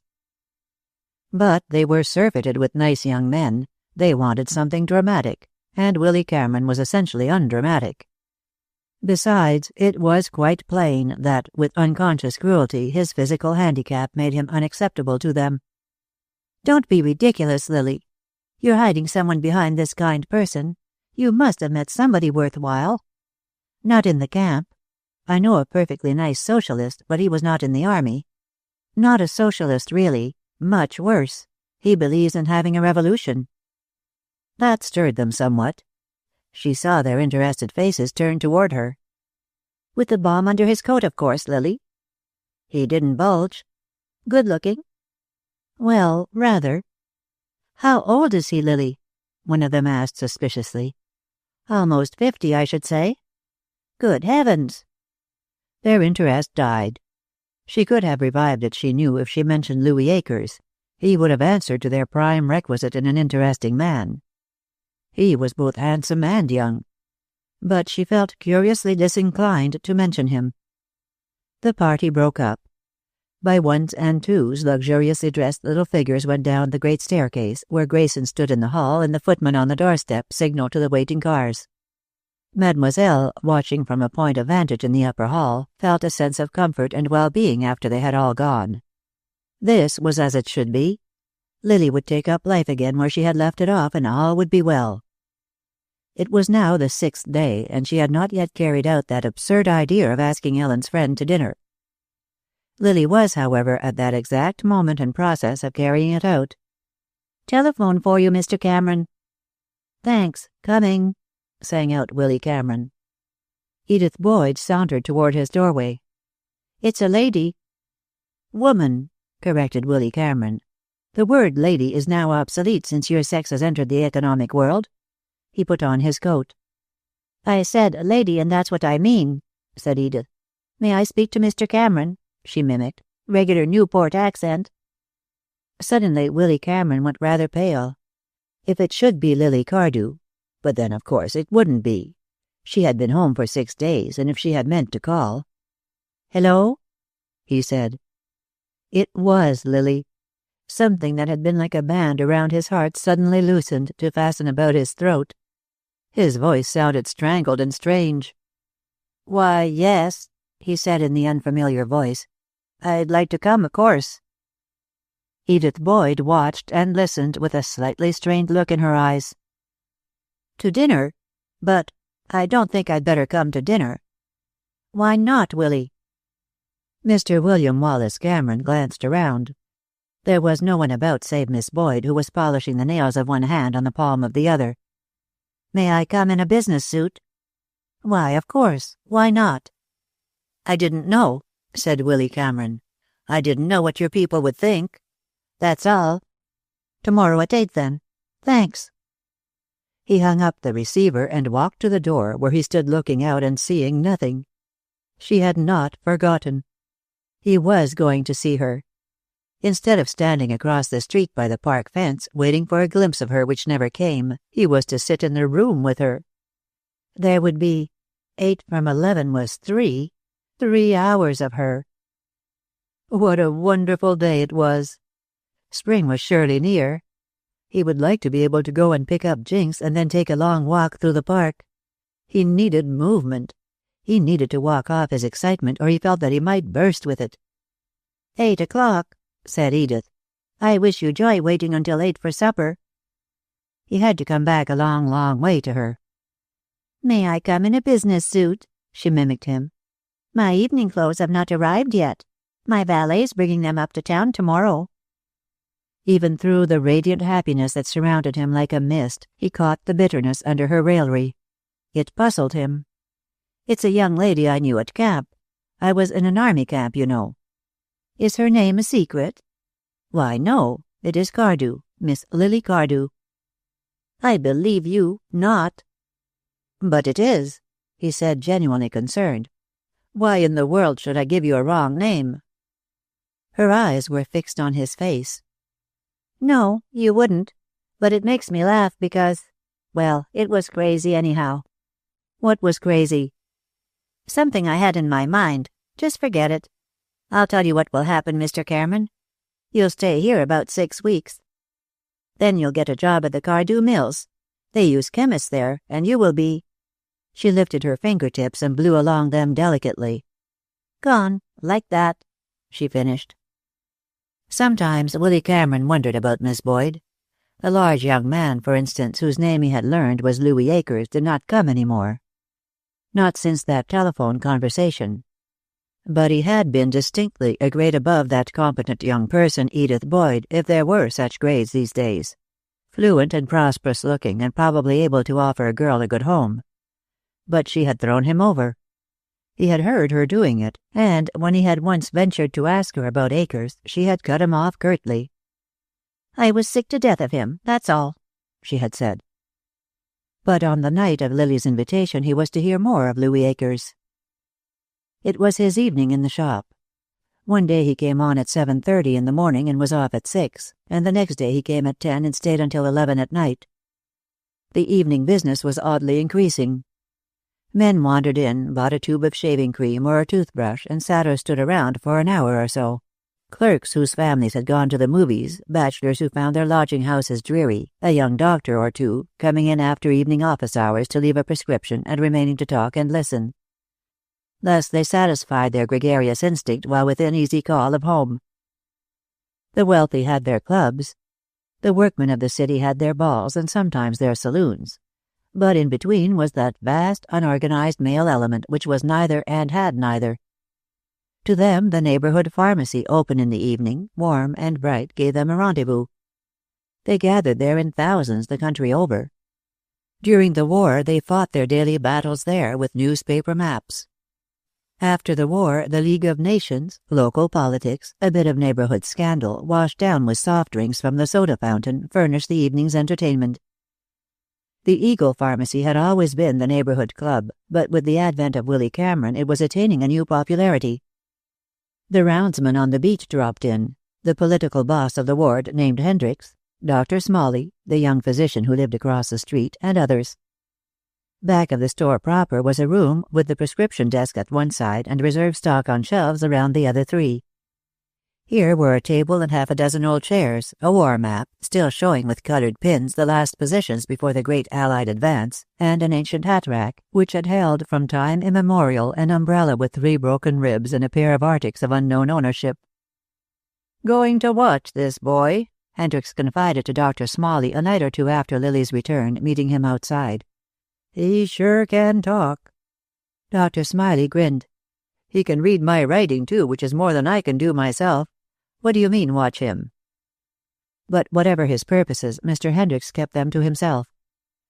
A big burly man with a fund of practical good sense, a keen knowledge of men, he had gained a small but loyal following.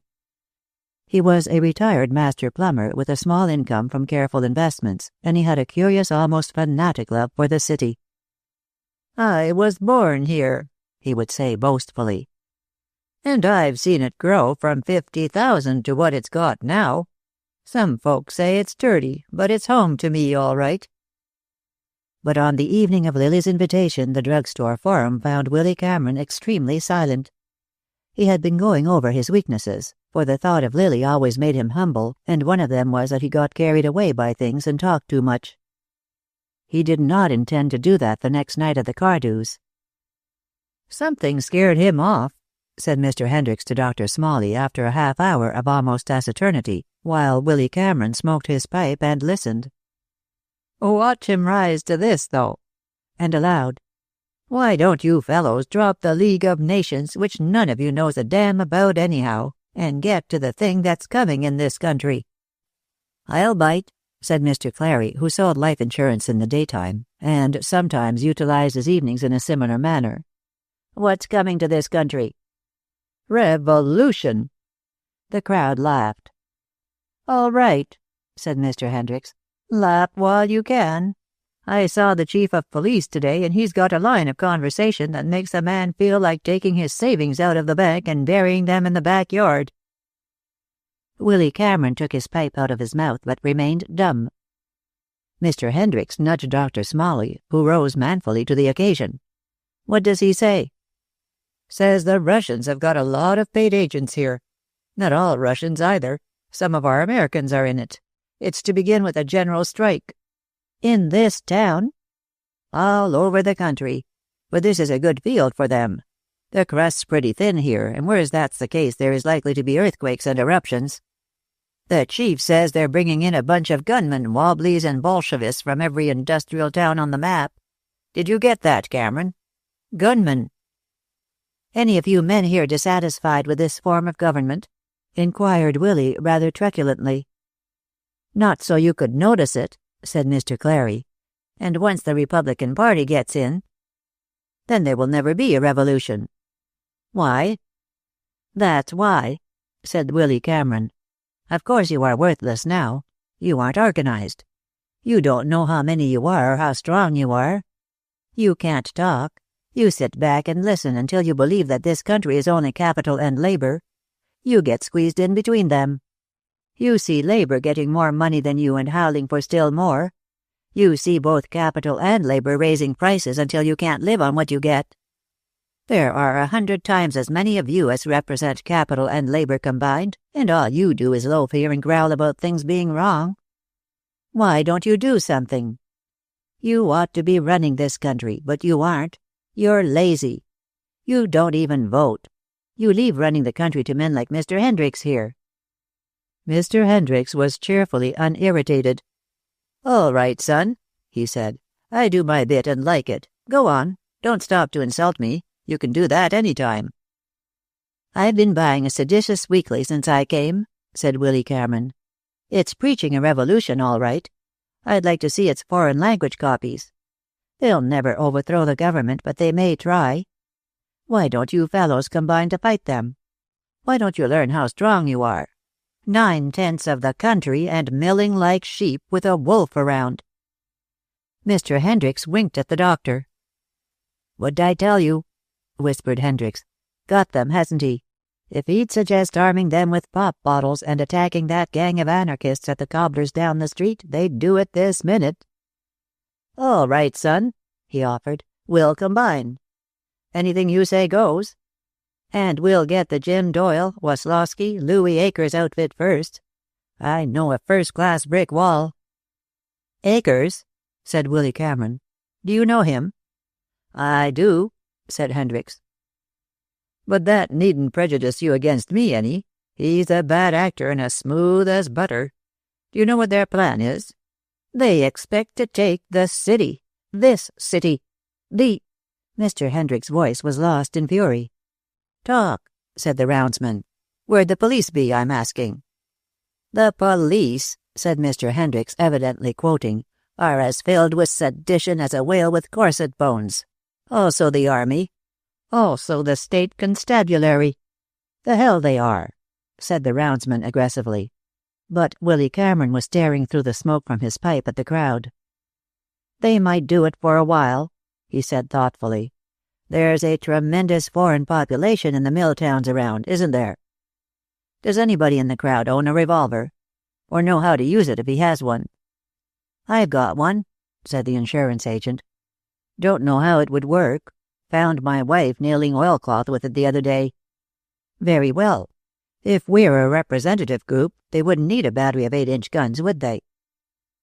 A little silence fell on the group. Around them the city went about its business. The roar of the day had softened to muffled night sounds, as though one said, "The city sleeps. Be still." The red glare of the mills was the fire on the hearth. The hills were its 4 protecting walls, and the night mist covered it like a blanket. "Here's one representative of the plain people," said Mr. Hendricks, "who is going home to get some sleep. And tomorrow I'll buy me a gun, and if I can keep the children out of the yard, I'll learn to use it."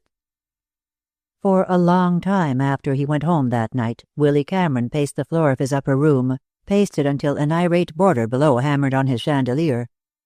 Jinx followed him, moving sedately back and forth, now and then glancing up with idolatrous eyes.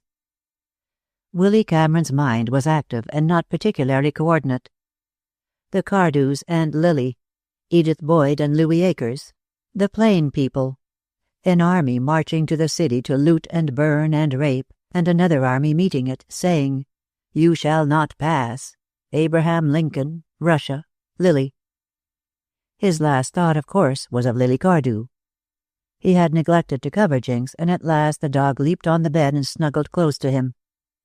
He threw an end of the blanket over him and lay there, staring into the darkness. He was frightfully lonely. At last he fell asleep, and the March wind, coming in through the opened window, overturned a paper leaning against his collar box on which he had carefully written, "Have suit pressed. Buy new tie. Shirts from laundry." Chapter 11. Going home that night, Mr. Hendricks met Edith Boyd and accompanied her for a block or 2. At his corner he stopped. "How's your mother, Edith?" It was Mr. Hendricks' business to know his ward thoroughly. "About the same. She isn't really sick, Mr. Hendricks. She is just low-spirited, but that's enough. I hate to go home." Hendricks hesitated. "Still, home's a pretty good place," he said, "especially for a pretty girl." There was an unmistakable meaning in his tone, and she threw up her head. "I've got to get some pleasure out of life, Mr. Hendricks." "Sure you have," he agreed affably. "But playing around with Louis Akers is like playing with a hand grenade, Edith." She said nothing. "I'd cut him out, little girl. He's poor stuff. Mind, I'm not saying he's a fool, but he's a bad actor. Now, if I was a pretty girl and there was a nice fellow around like this Cameron, I'd be likely to think he was all right. He's got brains." Mr. Hendricks had a great admiration for brains. "I'm sick of men." He turned at her tone and eyed her sharply. "Well, don't judge them all by Akers. This is my corner. Good night. Not afraid to go on by yourself, are you?" "If I ever was, I've had a good many chances to get over it." He turned the corner but stopped and called after her. "Tell Dan I'll be in to see him soon, Edith. Haven't seen him since he came back from France." "All right." She went on, her steps lagging. She hated going home. When she reached the little house, she did not go in at once. The March night was not cold, and she sat the step, hoping to see her mother's light go out in the second-story front windows. But it continued to burn steadily, and at last, with a gesture of despair, she rose and unlocked the door. Almost at once she heard footsteps above and a peevish voice. "That you, Edie?" "Yes." "You mind bringing up the chloroform liniment and rubbing my back?" "I'll bring it, Mother." She found it on the wainscoting in the untidy kitchen. She could hear the faint scurrying of water beetles over the oilcloth-covered floor, and then silence. She fancied myriads of tiny, watchful eyes on her, and something crunched under her foot. She felt like screaming. That new clerk at the store was always talking about homes. What did he know of squalid city houses with their insects and rats, their damp, moldy cellars, their hateful plumbing? A thought struck her. She lighted the gas and stared around. It was as she had expected. The dishes had not been washed. They were piled in the sink, and a soiled dish towel had been thrown over them. She lowered the gas and went upstairs. The hardness had, somehow, gone out of her when she thought of Willy Cameron. "Back bad again, is it?" she asked. "It's always bad, but I've got a pain in my left shoulder and down my arm that's driving me crazy.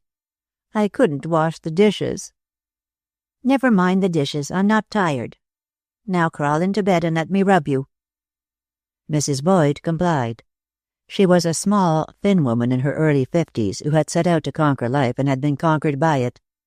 The hopeless drab of her days stretched behind her, broken only by the incident of her widowhood, and stretched ahead hopelessly. She had accepted Dan's going to France resignedly, with neither protest nor undue anxiety. She had never been very close to Dan, although she loved him more than she did Edith. She was the sort of woman who has no fundamental knowledge of men. They had to be fed and mended for, and they had strange physical wants that made a great deal of trouble in the world. But mostly they ate and slept and went to work in the morning and came home at night smelling of sweat and beer. There had been one little rift in the gray fog of her daily life, however, and through it she had seen Edith well married, with perhaps a girl to do the housework, and a room where Edith's mother could fold her hands and sit in the long silences, without thought that were her sanctuary against life. "Is that the place, Mother?" "Yes. Yes." Edith's unwanted solicitude gave her courage. "Edie, I want to ask you something." "Well?" But the girl stiffened. "Lou hasn't been round lately." "That's all over, Mother." "You mean you've quarreled?" "Oh, Edie, and me planning you'd have a nice home and everything." "He never meant to marry me, if that's what you mean." Mrs. Boyd turned on her back impatiently. "You could have had him. He was crazy about you. Trouble is with you, you think you've got a fellow hard and fast, and you begin acting up.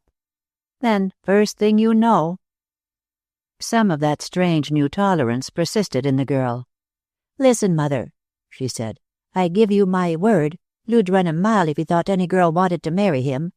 I know him better than you do. If anyone ever does rope him in, he'll stick about 3 months and then beat it. I don't know why we have to have men anyhow. Put out the gas, Edie. No, don't open the window. The night air makes me cough." Edith started downstairs and set to work in the kitchen. Something would have to be done about the house. Dan was taking to staying out at nights because the untidy rooms repelled him. And there was the question of food. Her mother had never learned to cook, and recently more and more of the food had been something warmed out of a tin. If only they could keep a girl, one who could scrub and wash dishes. There was a room on the 3rd floor, an attic, full now of her mother's untidy harborings of years that might be used for a servant. Or she could move up there and they could get a roomer. The rent would pay a woman to come in now and then to clean up. She had played with that thought before, and the roomer she had had in mind was Willy Cameron. But the knowledge that he knew the Cardews had somehow changed all that. She couldn't picture him going from this sordid house to the Cardew mansion, and worse still, returning to it afterwards.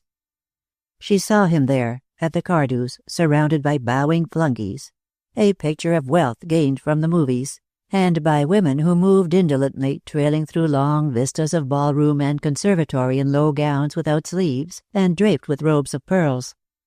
Women who smoked cigarettes after dinner and played bridge for money. She hated the Cardews.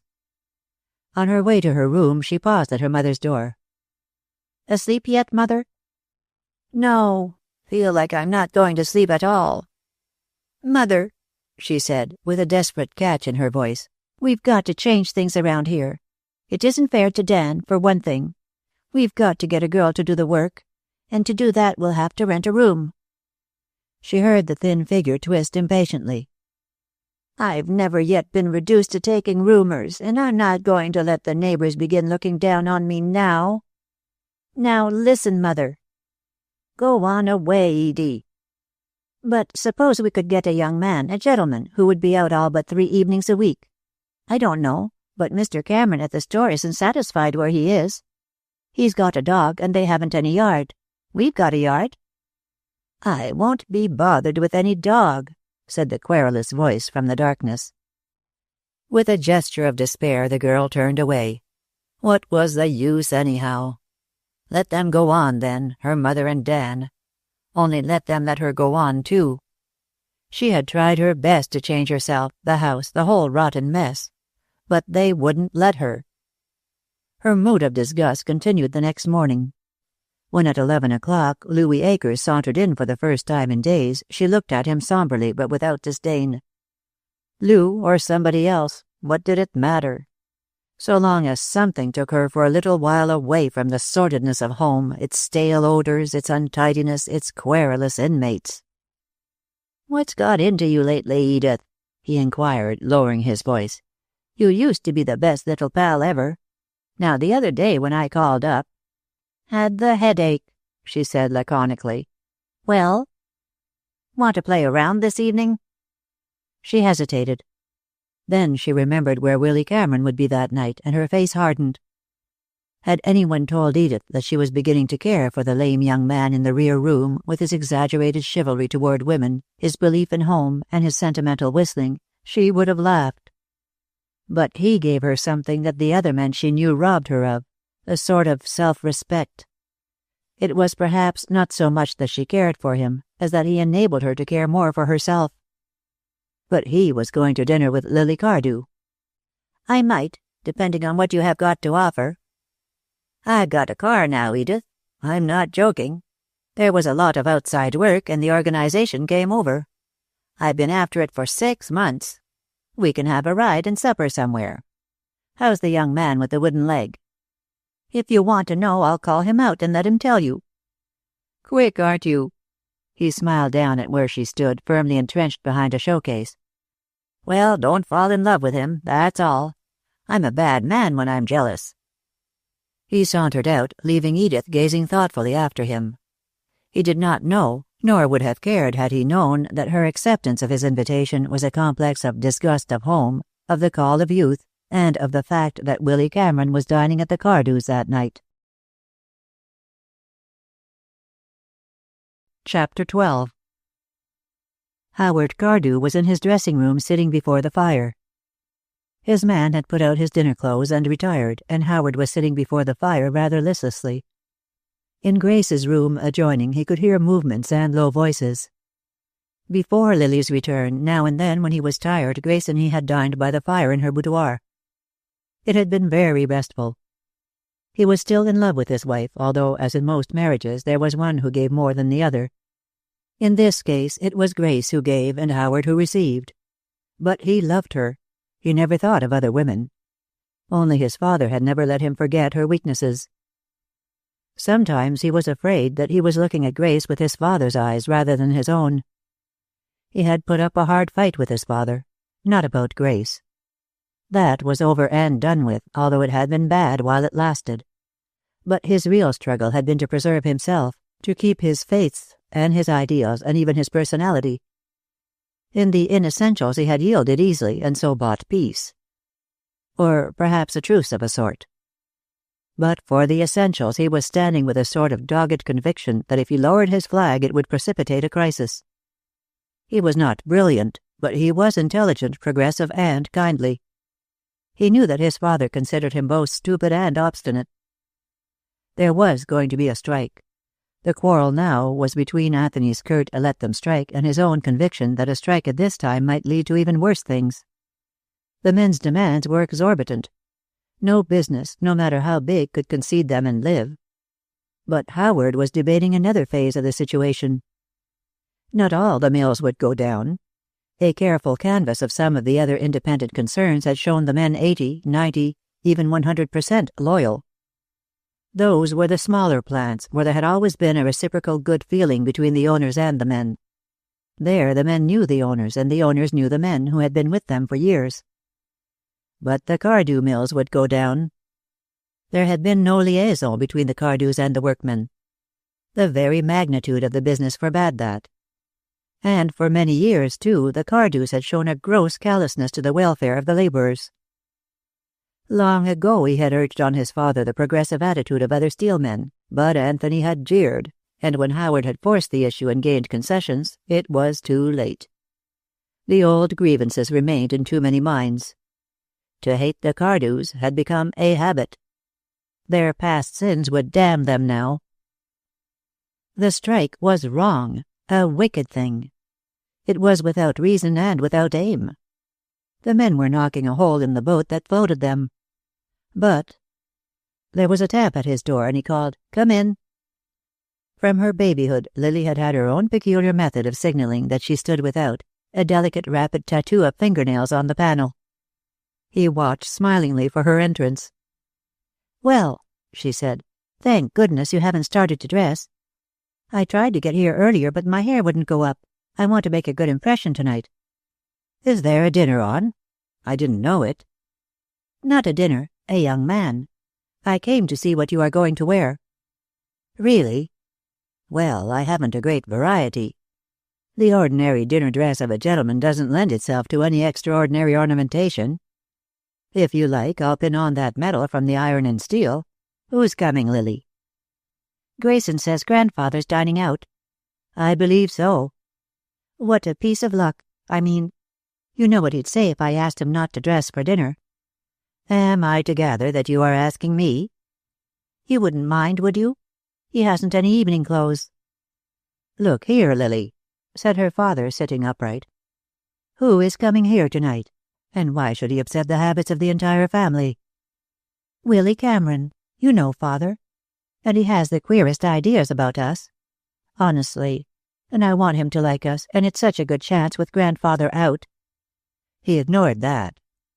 "How about our liking him?" "Oh, you'll like him. Everybody does. You will try to make a good impression, won't you, father?" He got up and, resting his hands on her shoulders, smiled down into her upturned face. "I will," he said. "But I think I should tell you that your anxiety arouses deep and black suspicions in my mind. Am I to understand that you have fixed your young affections on this Willy Cameron, and that you want your family to help you in your dark designs?" Lily laughed. "I love him," she said. "I really do. I could listen to him for hours. But people don't want to marry Willy Cameron. They just love him." There was born in Howard's mind a vision of a nice pink and white young man, quite sexless, whom people loved but did not dream of marrying. "I see," he said slowly. "Like a puppy." "Not at all like a puppy." "I'm afraid I'm not subtle, my dear." "Well, ring for Adams, and you think he wouldn't care for the medal?" "I think he'd love it. He'd probably think some king gave it to you. I'm sure he believes that you and grandfather habitually hobnob with kings." She turned to go out. "He doesn't approve of kings." "You are making me extremely uneasy," was her father's shot. "I only hope I acquit myself well." "Hurry, then. He is sure to be exactly on the hour." Howard was still smiling slightly to himself when, a half-hour later, he descended the staircase. But he had some difficulty first in reconciling his preconceived idea of Willy with the tall young man, with the faint unevenness of step, who responded to his greeting so calmly and so easily. "We are always glad to see any of Lily's friends." "It is very good of you to let me come, sir." Why, the girl was blind. This was a man, a fine, upstanding fellow with a clean-cut, sensitive face, and honest, almost beautiful eyes. How did women judge men anyhow? And try as he would, Howard Cardew could find no fault with Willy Cameron that night. He tried him out on a number of things. In religion, for instance, he was orthodox, although he felt that the church had not come up fully during the war. "Religion isn't a matter only of churches anymore," said Mr. Cameron. "It has to go out into the streets, I think, sir. It's well, Christ left the tabernacle, you remember." That was all right. Howard felt that himself sometimes. He was a vestryman at St. Peter's, and although he felt very devout during the service, especially during the offertory, when the music filled the fine old building, he was often conscious that he shed his spirituality at the door when he glanced at the sky to see what were the prospects for an afternoon's golf. In politics, Willy Cameron was less satisfactory. "I haven't decided yet," he said. "I voted for Mr. Wilson in 1916, but although I suppose parties are necessary, I don't like to feel that I am party-bound. Anyhow, the old party lines are gone. I rather look—" He stopped. That terrible speech of Edith Boyd's still rankled. "Go on, Willy," said Lily. "I told them they'd love to hear you talk." "That's really all, sir," said Willy Cameron unhappily. "I am a Scot, and to start a Scot on reform is fatal." "Ah, you believe in reform." "We are not doing very well as we are, sir." "I should like extremely to know how you feel about things," said Howard gravely. "Only this. So long as one party is, or is considered, the representative of capital, the vested interests, and the other of labor, the great mass of the people who are neither the one nor the other cannot be adequately represented. And the solution? Perhaps a new party, or better still, a liberalizing of the Republican. Before long, said Lily suddenly, there will be no state. There will be enough for everybody, and nobody will have too much. Howard smiled at her indulgently. How do you expect to accomplish this ideal condition? That's the difficulty about it, said Lily thoughtfully. It means a revolution. It would be peaceful, though. The thing to do is to convince people that it is simple justice, and then they will divide what they have. Why, Lily, Grace's voice was anxious. That's socialism. But Howard only smiled tolerantly and changed the subject. Everyone had these attacks of idealism in youth. They were the exaggerated altruism of adolescence, a part of its dreams and aspirations. He changed the subject. I like the boy, he said to Grace later over the cribbage board in the morning room. He has character and a queer sort of magnetism. It mightn't be a bad thing. Grace was counting. I forgot to tell you, I think she refused pink Denslow the other day. I rather gathered from the way she spoke of young Cameron that she isn't interested there either. Not a bit, said Grace complacently. You needn't worry about him. Howard smiled. He was often conscious that after all the years of their common life, his wife's mind and his traveled along parallel lines that never met. Willy Cameron was extremely happy. He had brought his pipe along, although without much hope, but the moment they were settled by the library fire, Lily had suggested it. You know you can't talk unless you have it in your hand to wave around, she said, and I want to know such a lot of things. Where you live and all that. I live in a boarding house. More house than board, really. And the work's all right. I'm going to study metallurgy someday. There are night courses at the college, only I haven't many nights. He had lighted his pipe and kept his eyes on it mostly, or on the fire. He was afraid to look at Lily because there was something he could not keep out of his eyes but must keep from her. It had been both better and worse than he had anticipated seeing her in her home. Lily herself had not changed. She was her wonderful self, in spite of her frock and her surroundings. But the house, her people, with their ease of wealth and position, Grace's slight condescension, the elaborate simplicity of dining, the matter-of-courseness of the service. It was not that Lily was above him. That was ridiculous. But she was far removed from him. There is something wrong with you, Willy, she said unexpectedly. You are not happy, or you are not well. Which is it? You are awfully thin, for one thing. I'm all right, he said, evading her eyes. Are you lonely? I don't mean now, of course. Well, I've got a dog. That helps. He's a helpless sort of mutt. I carry his meat home from the shop in my pocket, and I feel like a butcher's wagon sometimes. But he's taken a queer sort of liking to me, and he is something to talk to. Why didn't you bring him along? Dogs were forbidden in the Cardew house by old Anthony's order, as were pipes, especially old and beloved ones, but Lily was entirely reckless. He did follow me. He's probably sitting on the doorstep now. I tried to send him back, but he's an obstinate little beast. Lily got up.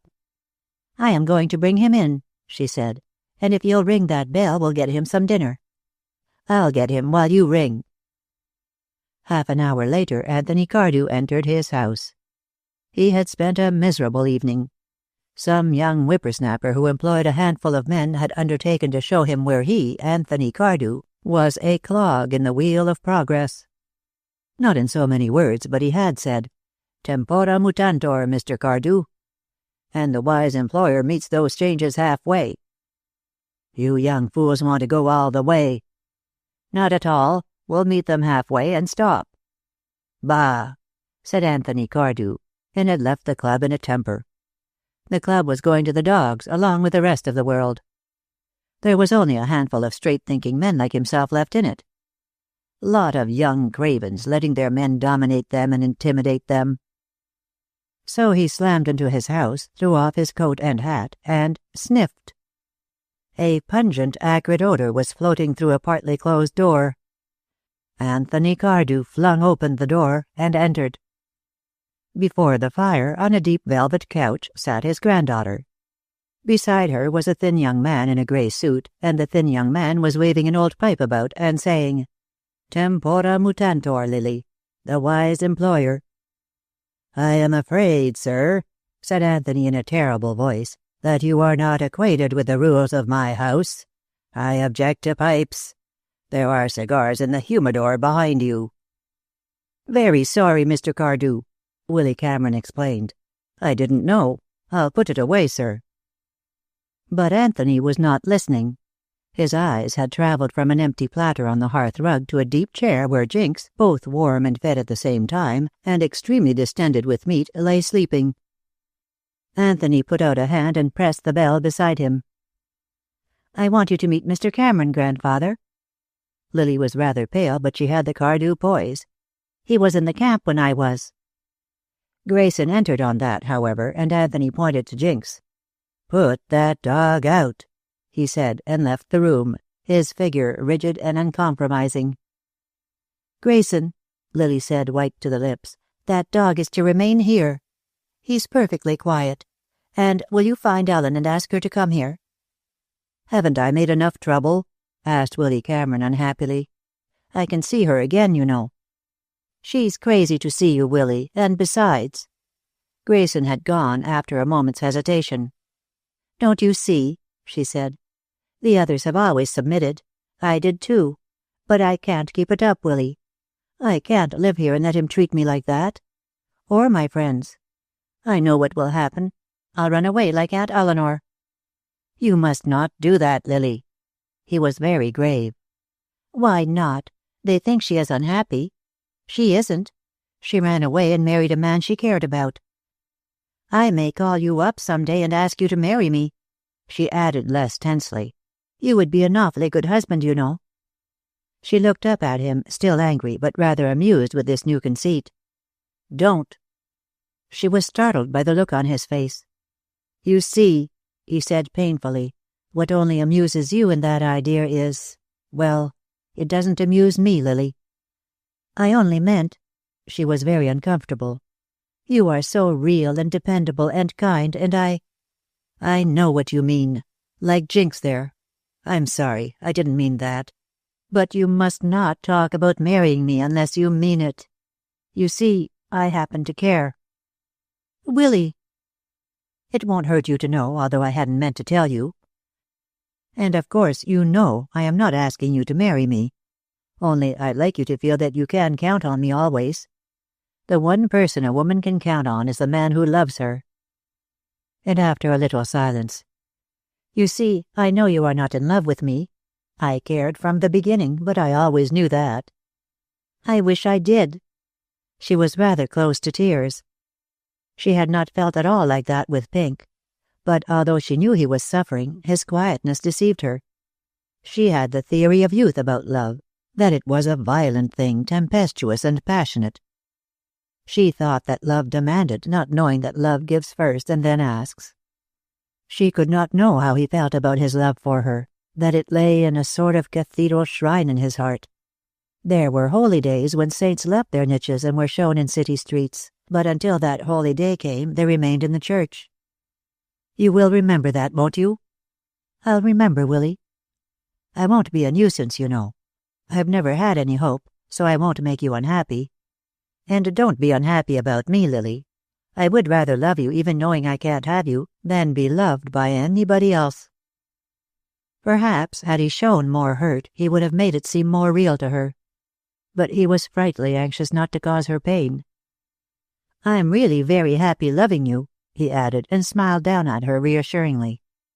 But he had for all that a wild, primitive impulse which almost overcame him for a moment, to pick her up in his arms and carry her out the door and away with him.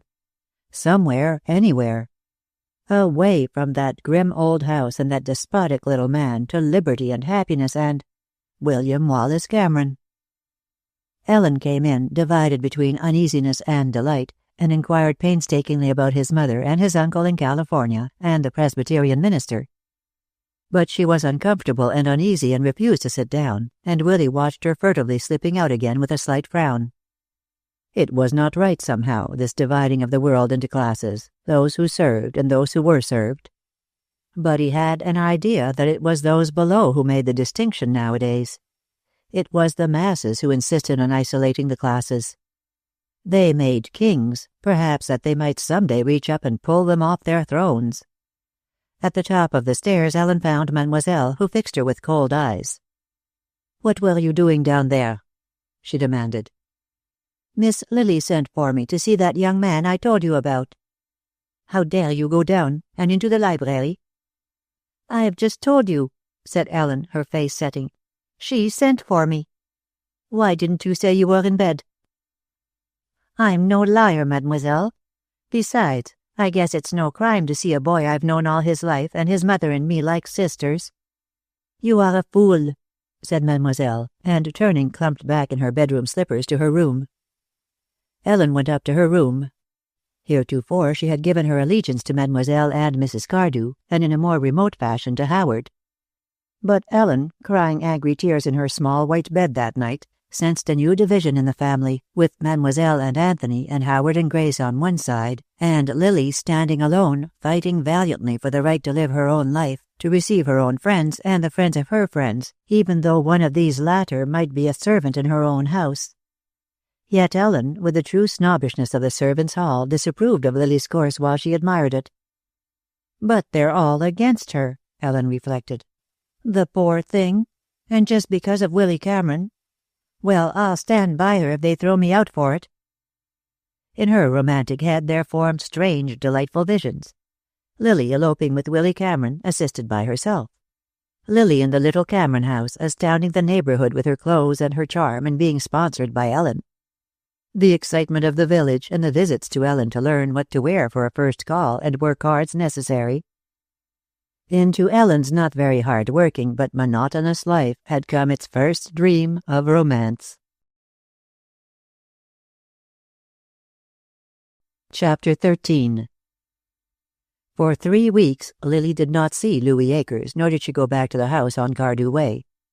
She hated doing clandestine or forbidden things, and she was, too, determined to add nothing to the tenseness she began to realize existed at home. She went through her days struggling to fit herself again into the old environment, reading to her mother, lending herself with assumed enthusiasm to such small gaieties as Lent permitted, and doing penance in a dozen ways for that stolen afternoon with Louis Acres. She had been forbidden to see him again. It had come about by Grace's confession to Howard as to Lily's visit to the Doyles. He had not objected to that. "Unless Doyle talks his rubbish to her," he said. "She said something the other night that didn't sound like her. Was anyone else there?" "An attorney named Acres," she said. And at that Howard had scowled. "She'd better keep away altogether," he observed curtly. "She oughtn't to meet men like that." "Shall I tell her?"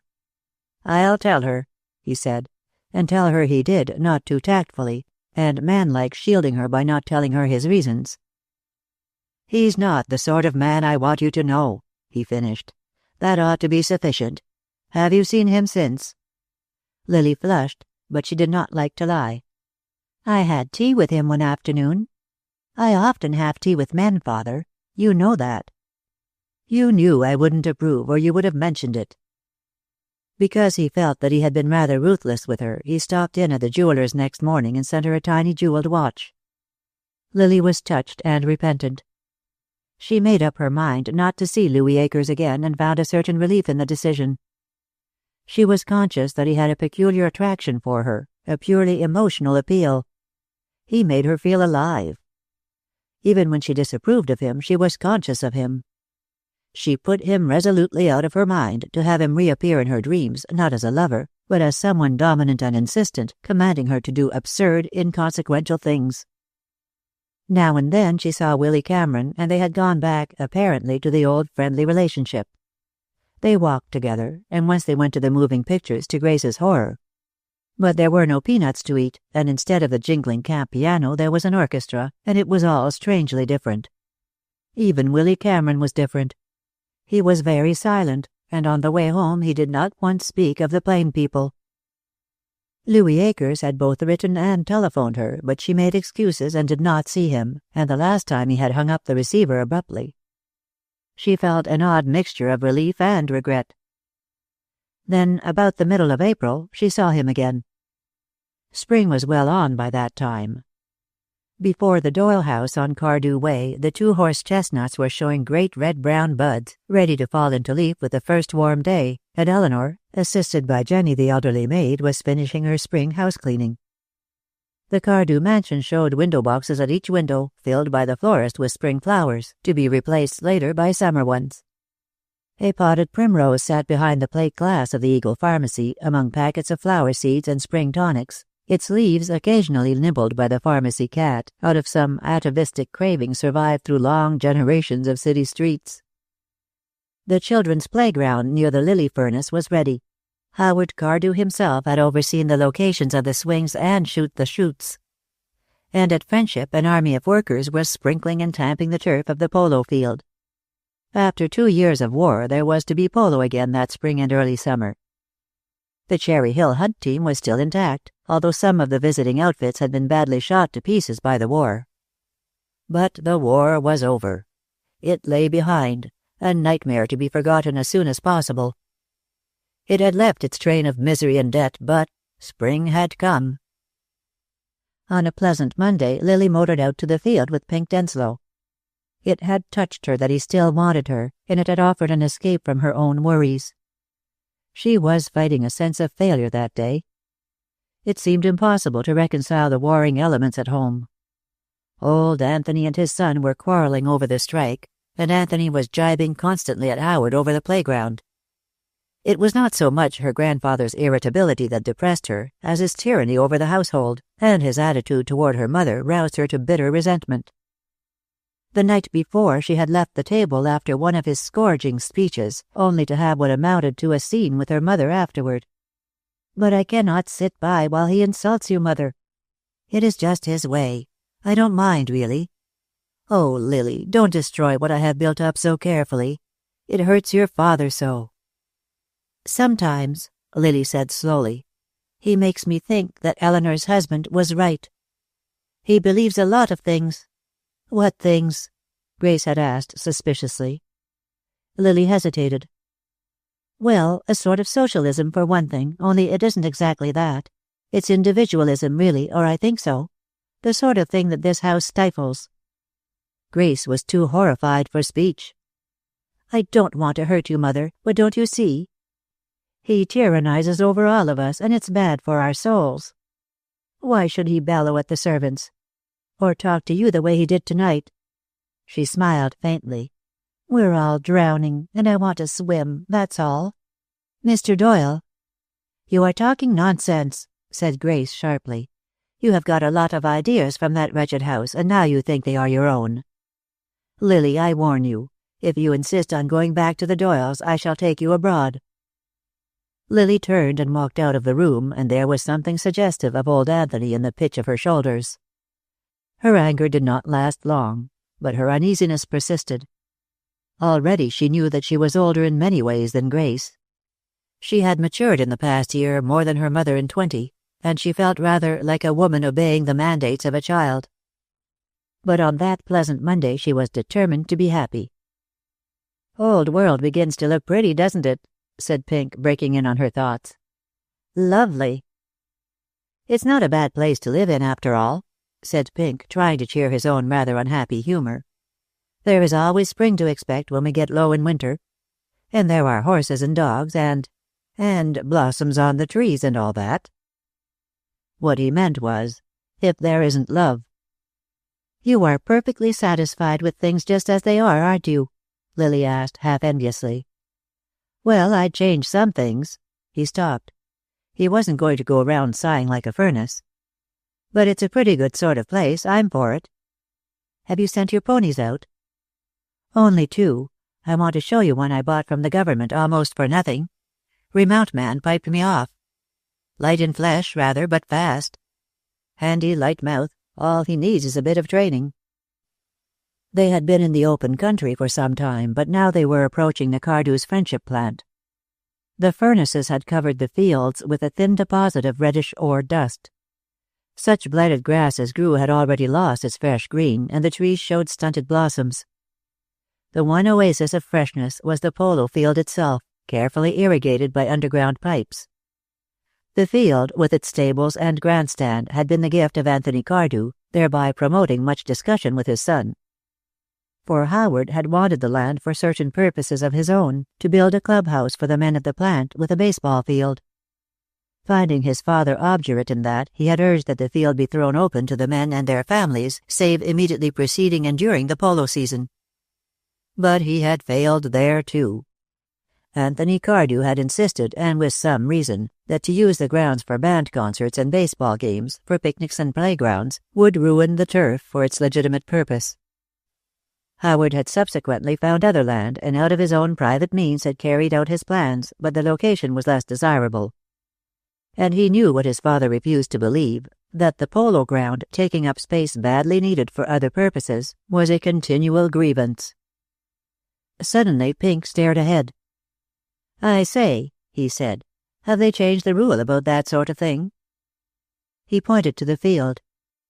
A diamond had been roughly outlined on it with bags of sand, and a ball game was in progress, boys playing, but a long line of men watching from the sidelines.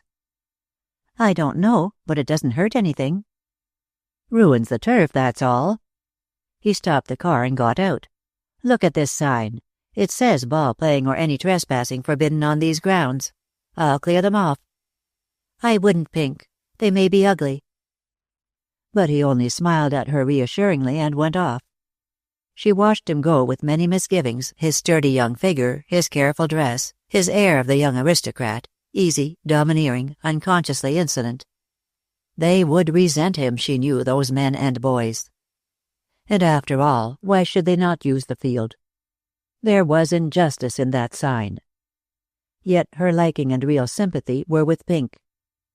"Pink," she called, "come back here. Let them alone."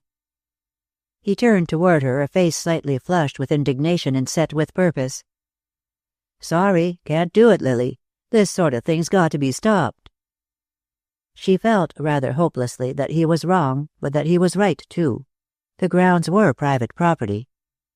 She sat back and watched. Pink was angry. She could hear his voice, see his gestures. He was shooing them off like a lot of chickens, and they were laughing. The game had stopped, and the sidelines were pressing forward. There was a moment's debate, with raised voices, a sullen muttering from the crowd, and the line closing into a circle. The last thing she saw before it closed was a man lunging at Pink and his counterfeint. Then someone was down. If it was Pink, he was not out, for there was fighting still going on. The laborers working on the grounds were running. Lily stood up in the car, pale and sickened. She was only vaguely conscious of a car that suddenly left the road and dashed recklessly across the priceless turf, but she did see and recognize Louis Akers as he leaped from it and, flinging men this way and that, disappeared into the storm center. She could hear his voice, too, loud and angry, and see the quick dispersal of the crowd. Some of the men, foreigners, passed quite near to her and eyed her either sullenly or with mocking smiles. She was quite oblivious of them. She got out and ran with shaking knees across to where Pink lay on the grass, his profile white and sharply chiseled, with 2 or 3 men bending over him. Pink was dead. Those brutes had killed him. Pink! He was not dead. He was moving his arms. Louis Akers straightened when he saw her and took off his hat. "Nothing to worry about, Miss Cardew," he said. "But what sort of idiocy? Hello, old man. All right now?" Pink sat up, then rose stiffly and awkwardly. He had a cut over one eye, and he felt for his handkerchief. "Fouled me," he said. "Filthy lot, anyhow. Wonder they didn't walk on me when I was down." He turned to the groundskeeper, who had come up. "You ought to know better than to let those fellows cut up this turf," he said angrily. "What are you here for, anyhow?" But he was suddenly very sick. He looked at Lily, his face drawn and blanched. "Got me right," he muttered. "Get into my car," said Akers, not too amiably. "I'll drive you to the stables. I'll be back, Miss Cardew." Lily went back to the car and sat down. She was shocked and startled, but she was strangely excited. The crowd had beaten Pink, but it had obeyed Louis Akers like a master. He was a man. He was a strong man. He must be built of iron. Mentally, she saw him again, driving recklessly over the turf, throwing the men to right and left, hoarse with anger, tall, dominant, powerful. It was more important that a man be a man than that he be a gentleman. After a little, he drove back across the field, sending the car forward again at reckless speed. Some vision of her grandfather watching the machine careening over the still soft and spongy turf and leaving deep tracks behind it made her smile. Akers leaped out. "No need to worry about our young friend," he said cheerfully. "He is alternately being very sick at his stomach and cursing the poor working man. But I think I'd better drive you back. He'll be poor company, I'll say that." He looked at her, his bold eyes challenging, belying the amiable gentleness of his smile. "I'd better let him know." "I told him. He isn't strong for me. Always hate the fellow who saves you, you know. But he didn't object." Lily moved into his car obediently. She felt a strange inclination to do what this man wanted. Rather, it was an inability to oppose him.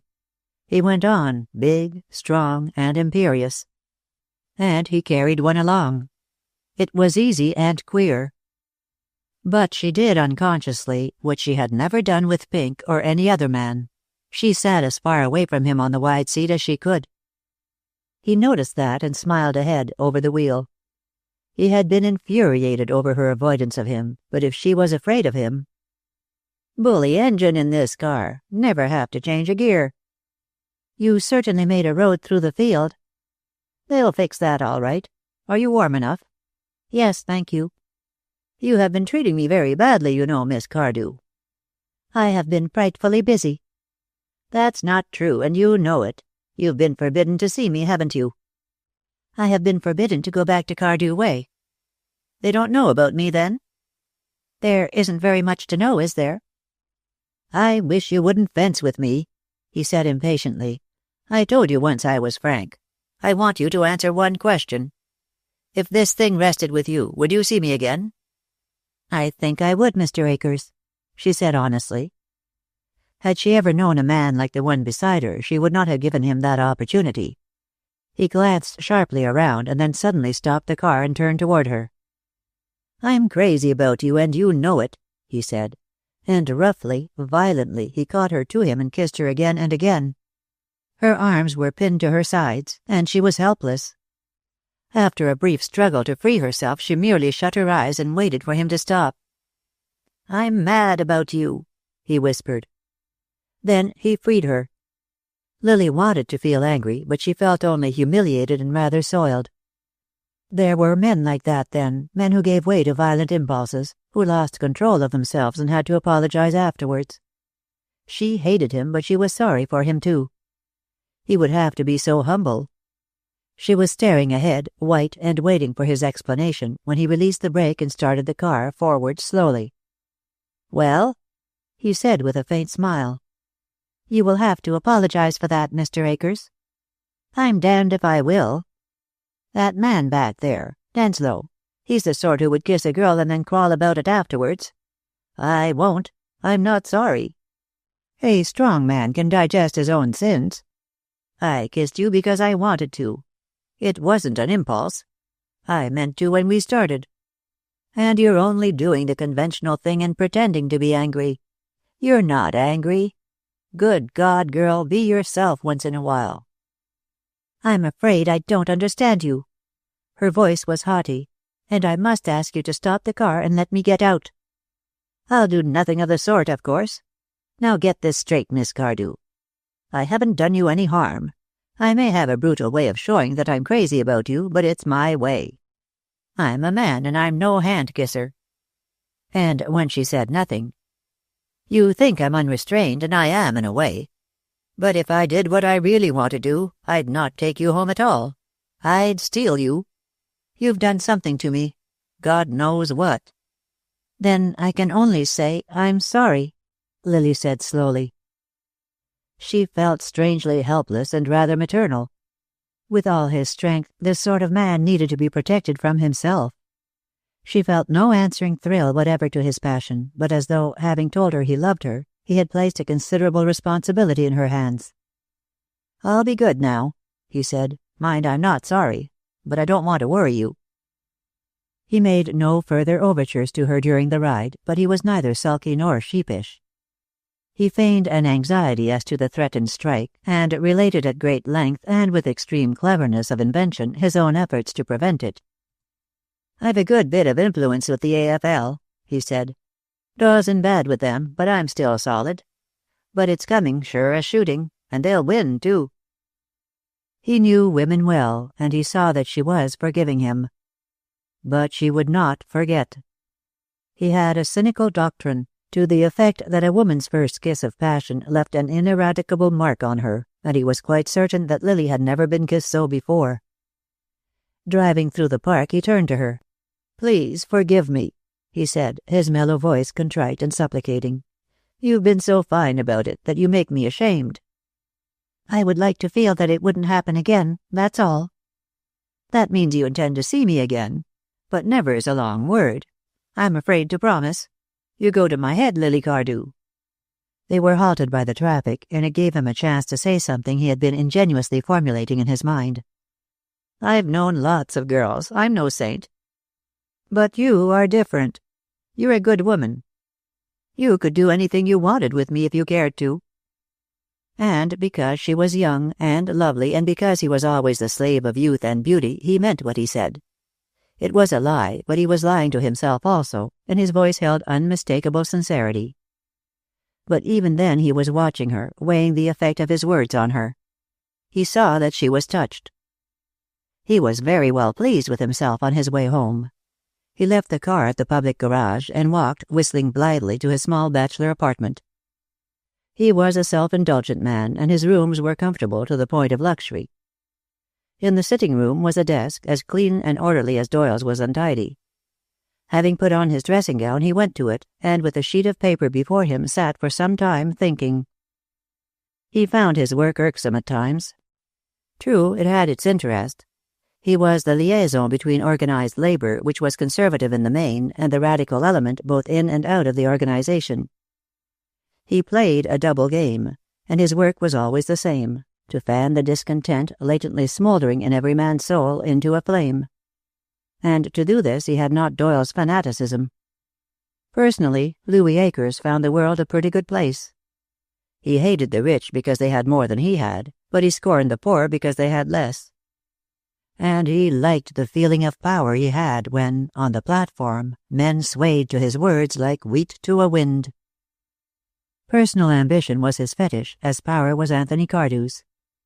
Sometimes he walked past the exclusive city clubs, and he dreamed of a time when he too would have the entree to them. But time was passing.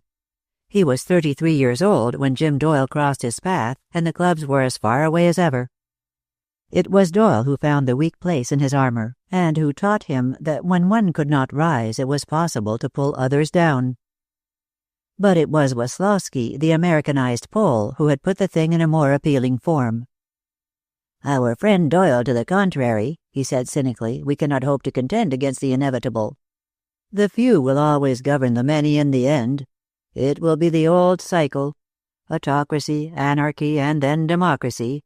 But out of this last comes always the one man who crowns himself or is crowned. One of the people.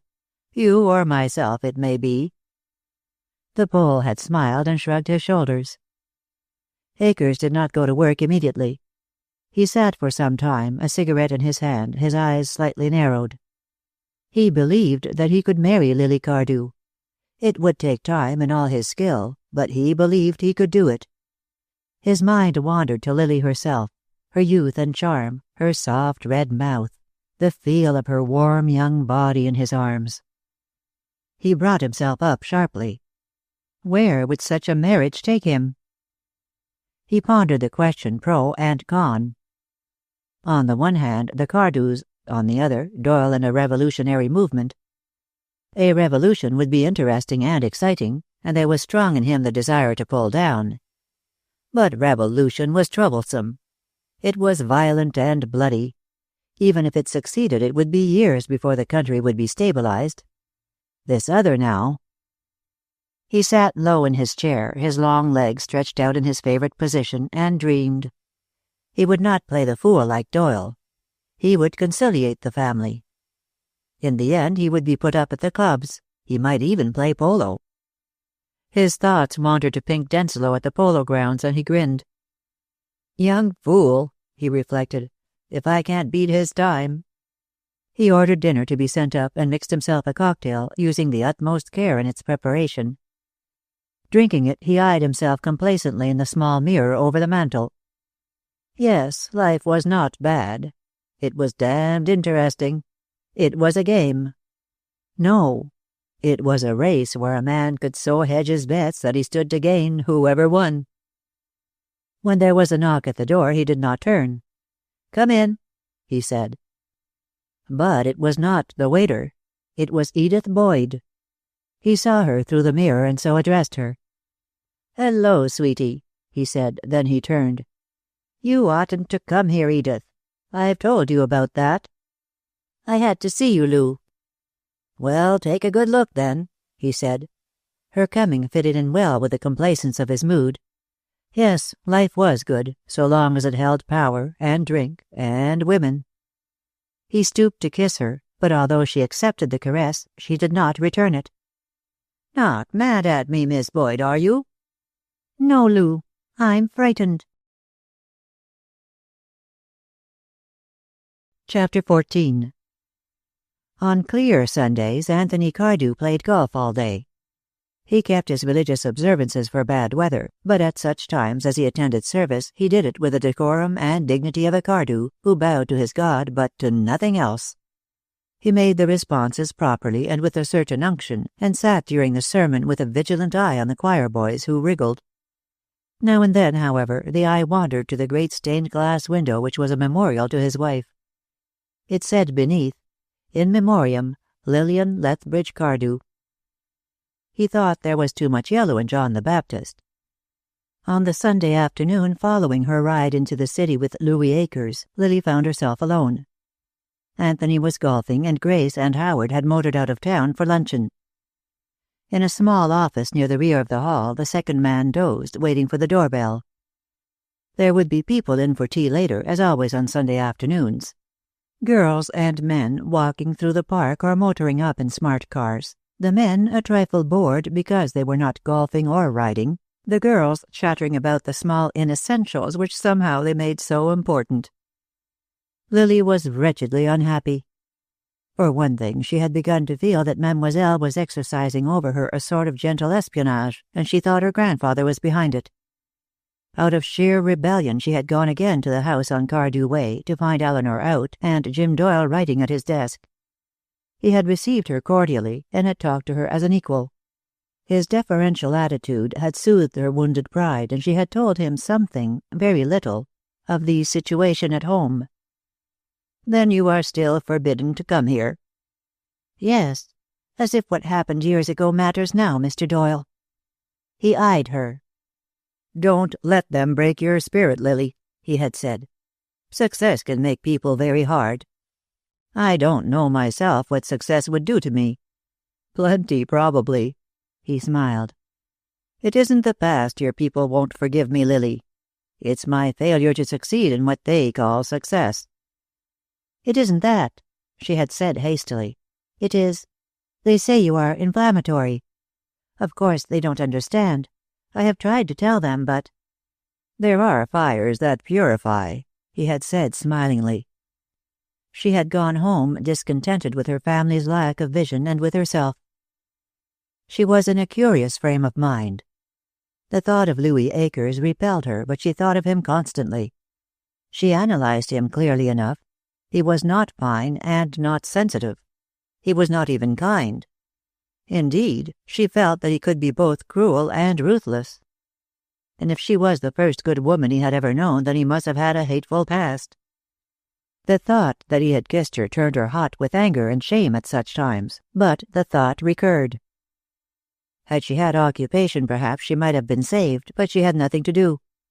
The house went on with its disciplined service. Lent had made its small demands as to church services and was over.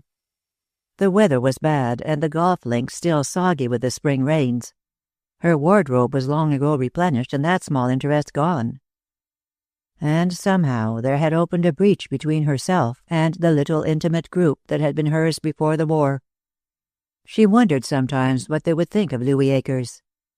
They would admire him at first for his opulent good looks, but very soon they would recognize what she knew so well, the gulf between him and the men of their own world, so hard a distinction to divine, yet so real for all that. They would know instinctively that under his veneer of good manners was something coarse and crude, as she did, and they would politely snub him. She had no name and no knowledge for the urge in the man that she vaguely recognized and resented. But she had a full knowledge of the obsession he was becoming in her mind. If I could see him here, she reflected more than once, I'd get over thinking about him. It's because they forbid me to see him. It's sheer contrariness. But it was not, and she knew it. She had never heard of his theory about the mark on a woman. She was hating herself very vigorously on that Sunday afternoon. Mademoiselle and she had lunched alone in Lily's sitting room, and Mademoiselle had dozed off in her chair afterwards, a novel on her knee. Lily was wandering about downstairs when the telephone rang, and she had a quick conviction that it was Louis Akers. It was only Willy Cameron, however, asking her if she cared to go for a walk. "I've promised Jinx one all day," he explained, "and we might as well combine if you are not busy." She smiled at that. "I'd love it," she said. "In the park?"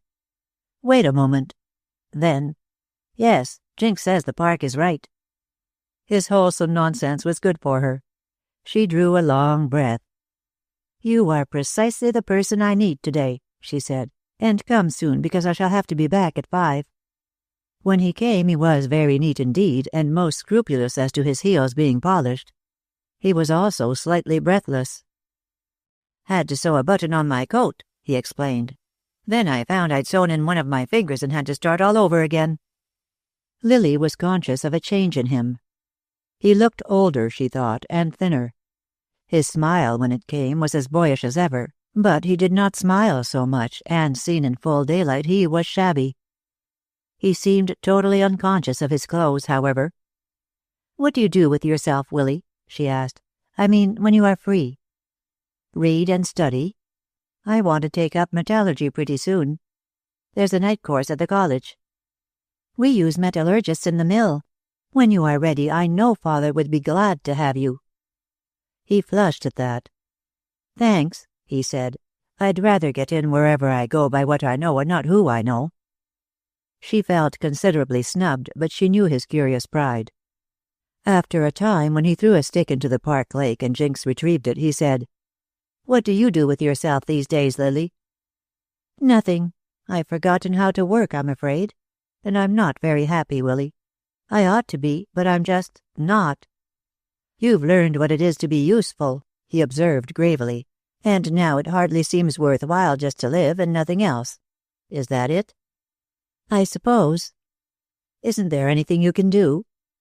"They won't let me work, and I hate to study." There was a silence.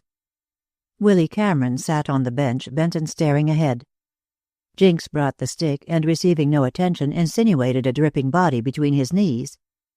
He patted the dog's head absently. "I have been thinking about the night I went to dinner at your house," he said at last. "I had no business to say what I said then. I've got a miserable habit of saying just what comes into my mind, and I've been afraid ever since that it would end in your not wanting to see me again. Just try to forget it happened, won't you?" "I knew it was an impulse, but it made me very proud, Willy." "All right," he said quietly. "And that's that. Now about your grandfather. I've had him on my mind, too. He is an old man, and sometimes they are peculiar. I am only sorry I upset him. And you are to forget that, too." In spite of herself, she laughed, rather helplessly. "Is there anything I am to remember?" He smiled, too, and straightened himself like a man who has got something off his chest. "Certainly there is, Miss Cardew. Me, myself. I want you to know that I'm around, ready to fetch and carry like Jinx here, and about as necessary, I suppose. We are a good bit alike, Jinx and I." We're satisfied with a bone, and we give a lot of affection. You won't mind a bone now and then." His cheerful tone reassured the girl. There was no real hurt then. "That's nice of you, you know." "Well," he said slowly, "you know there are men who prefer a dream to reality. Perhaps I'm like that. Anyhow, that's enough about me. Do you know that there is a strike coming?" "Yes, I ought to tell you, Willy. I think the men are right." He stared at her incredulously. "Right?" he said. "Why, my dear child, most of them want to strike about as much as I want delirium tremens. I've talked to them, and I know. A slave may be satisfied if he has never known freedom." "Oh, fudge," said Willy Cameron rudely. "Where do you get all that? You're quoting, aren't you? The strike, any strike, is an acknowledgement of weakness. It is a resort to the physical because the collective mentality of labor isn't as strong as the other side. Or labor thinks it isn't, which amounts to the same thing. And there is a fine line between the fellow who fights for a principle and the one who knocks people down to show how strong he is. This is a fight for a principle, Willy." "Fine little Cardew you are," he scoffed. "Don't make any mistake. There have been fights by labor for a principle, and the principle one as good as always wins over evil. But this is different. It's a direct play by men who don't realize what they are doing into the hands of a lot of, well, we'll call them anarchists. It's Germany's way of winning the war. By indirection." "If by anarchists you mean men like my uncle—" "I do," he said grimly. "That's a family accident, and you can't help it. But I do mean Doyle. Doyle and a Pole named Waslowski, and a scoundrel of an attorney here in town named Akers, among others." "Mr. Akers is a friend of mine, Willy." He stared at her. "If they have been teaching you their dirty doctrines, Lily," he said at last, "I can only tell you this. They can disguise it in all the fine terms they want. It is treason, and they are traitors. I know. I've had a talk with the chief of police." "I don't believe it." "How well do you know Louis Akers?" "Not very well." But there were spots of vivid color flaming her cheeks. He drew a long breath. "I can't retract it," he said. "I didn't know, of course. Shall we start back?" They were very silent as they walked. Willy Cameron was pained and anxious. He knew Akers' type rather than the man himself, but he knew the type well. Every village had one. The sleek, handsome animal who attracted girls by sheer impudence and good humor, who made passionate, pagan love promiscuously, and put the responsibility for the misery they caused on the Creator because he had made them as they were. He was agonized by another train of thought. For him, Lily had always been something fine, beautiful, infinitely remote. There were other girls like Edith Boyd, who were touched, some more, some less, with the soil of life. Even when they kept clean they saw it all about them, and looked on it with shrewd, sophisticated eyes. But Lily was Lily. The very thought of Louis Akers looking at her as he had seen him look at Edith Boyd made him cold with rage. "Do you mind if I say something?" "That sounds disagreeable. Is it?" "Maybe, but I'm going to anyhow, Lily. I don't like to think of you seeing Akers. I don't know anything against him, and I suppose if I did I wouldn't tell you. But he is not your sort." An impulse of honesty prevailed with her. "I know that as well as you do. I know him better than you do. But he stands for something at least," she added rather hotly. "None of the other men I know stand for anything very much. Even you, Willy." "I stand for the preservation of my country," he said gravely. "I mean, I represent a lot of people who don't believe that change always means progress, and who do intend that the changes Doyle and Akers and that lot want they won't get. I don't believe, if you say you want what they want, that you know what you are talking about. Perhaps I am more intelligent than you think I am." He was, of course, utterly wretched, impressed by the futility of arguing with her. "Do your people know that you are seeing Louis Akers?" "You are being rather solicitous, aren't you?" "I am being rather anxious. I wouldn't dare, of course, if we hadn't been such friends. But Akers is wrong every way, and I have to tell you that, even if it means that you will never see me again. He takes a credulous girl. Thank you. And talks bunk to her and possibly makes love to her. Haven't we had enough of Mr. Akers? Lily asked coldly. If you cannot speak of anything else, please don't talk. The result of which was a frozen silence until they reached the house. Goodbye, she said primly. It was very nice of you to call me up. Goodbye, Jinx. She went up the steps, leaving him bareheaded and rather haggard, looking after her. He took the dog and went out into the country on foot, tramping through the mud without noticing it, and now and then making little despairing gestures. He was helpless. He had cut himself off from her like a fool. Akers and Edith Boyd. Other women. Akers and other women. And now Lily. Good God, Lily. Jinx was tired. He begged to be carried, planting 2 muddy feet on his master's shabby trouser leg and pleading with low whines.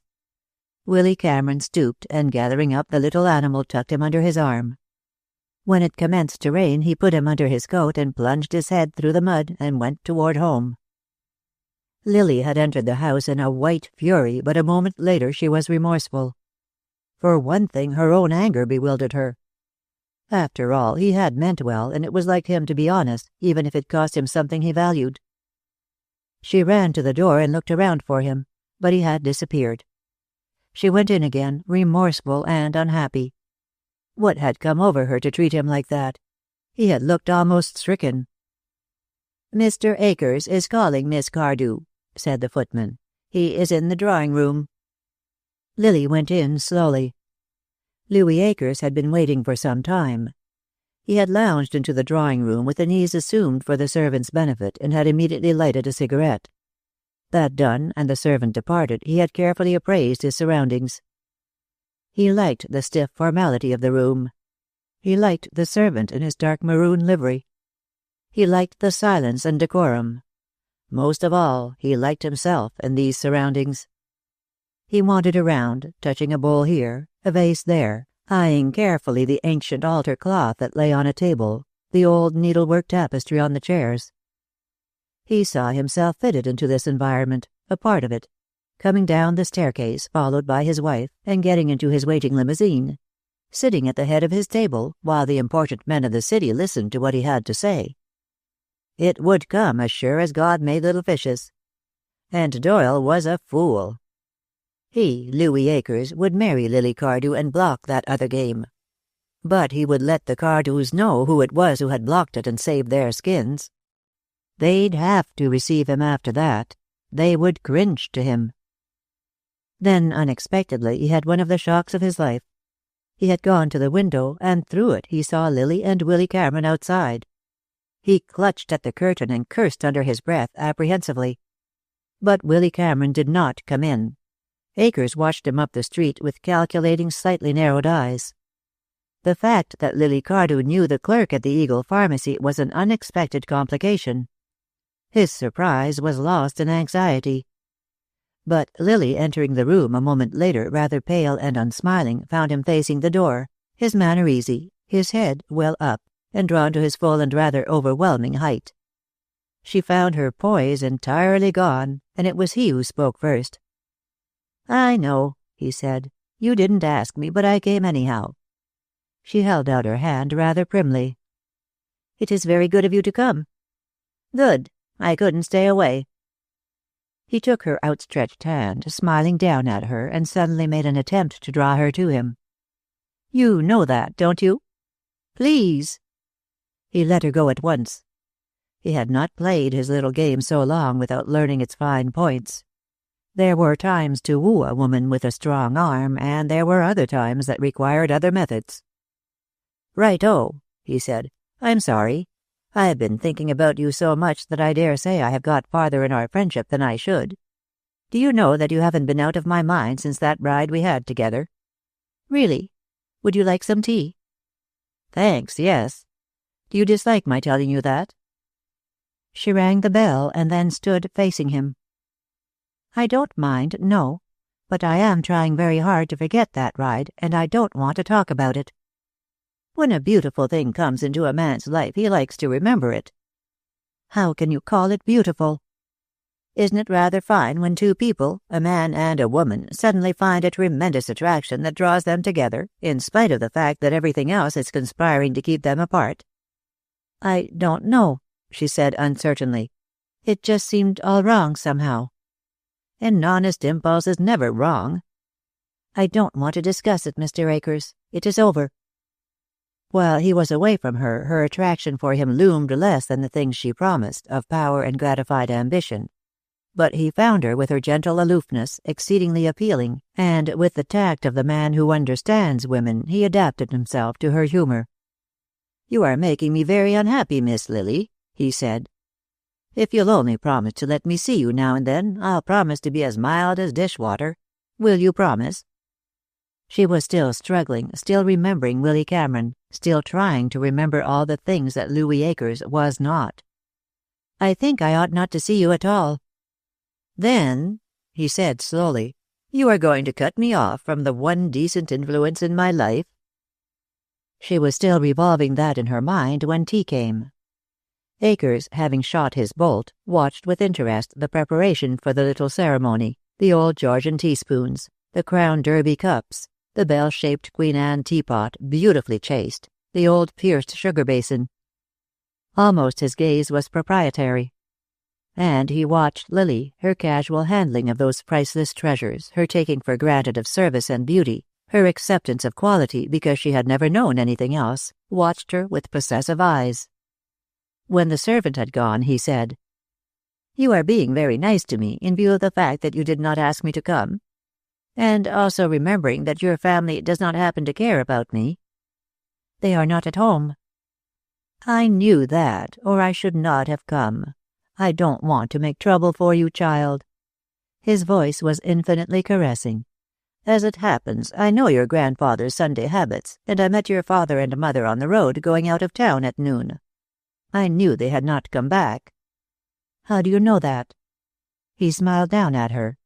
"I have ways of knowing quite a lot of things, especially when they are as vital to me as this few minutes alone with you." He bent toward her as he sat behind the tea-table. "You know how vital this is to me, don't you?" he said. "You are not going to cut me off, are you?" He stood over her, big, compelling, dominant, and put his hand under her chin. "I am insane about you," he whispered, and waited. Slowly, irresistibly, she lifted her face to his kiss.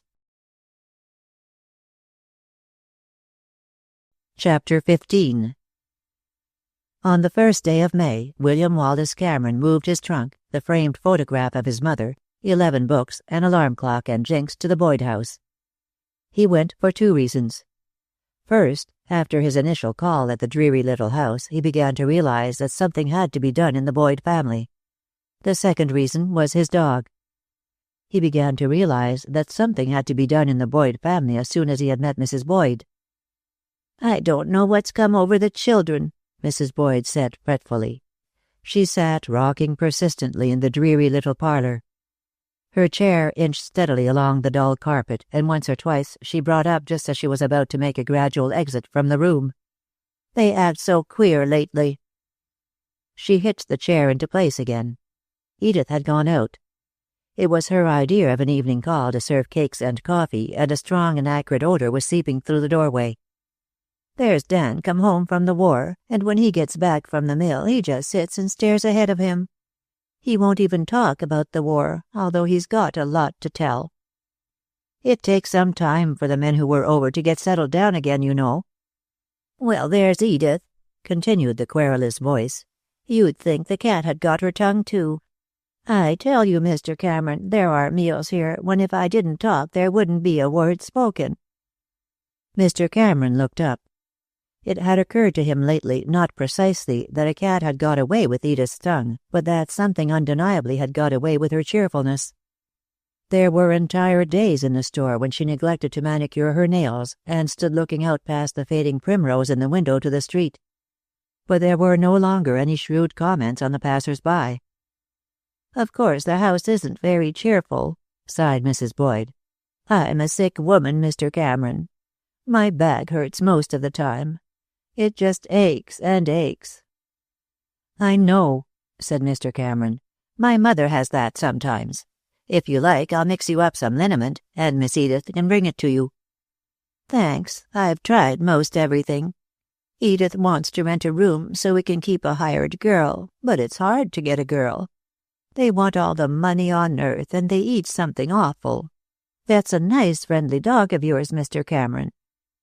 It was perhaps Jinx who decided Willy Cameron. Jinx was at that moment occupying the only upholstered chair, but he had developed a strong liking for the frail little lady with the querulous voice and the shabby black dress. He had, indeed, insisted shortly after his entrance on leaping into her lap, and had thus sat for some time, completely eclipsing his hostess. "Just let him sit," Mrs. Boyd said placidly. "I like a dog, and he can't hurt this skirt I've got on. It's on its last legs." With which bit of unconscious humor Willy Cameron had sat down. Something warm and kindly glowed in his heart. He felt that dogs have a curious instinct for knowing what lies concealed in the human heart, and that Jinx had discovered something worthwhile in Edith's mother. It was later in the evening, however, that he said over Edith's bakery cakes and her atrocious coffee, "If you really mean that about a roomer, I know of one." He glanced at Edith. "Very neat. Careful with matches.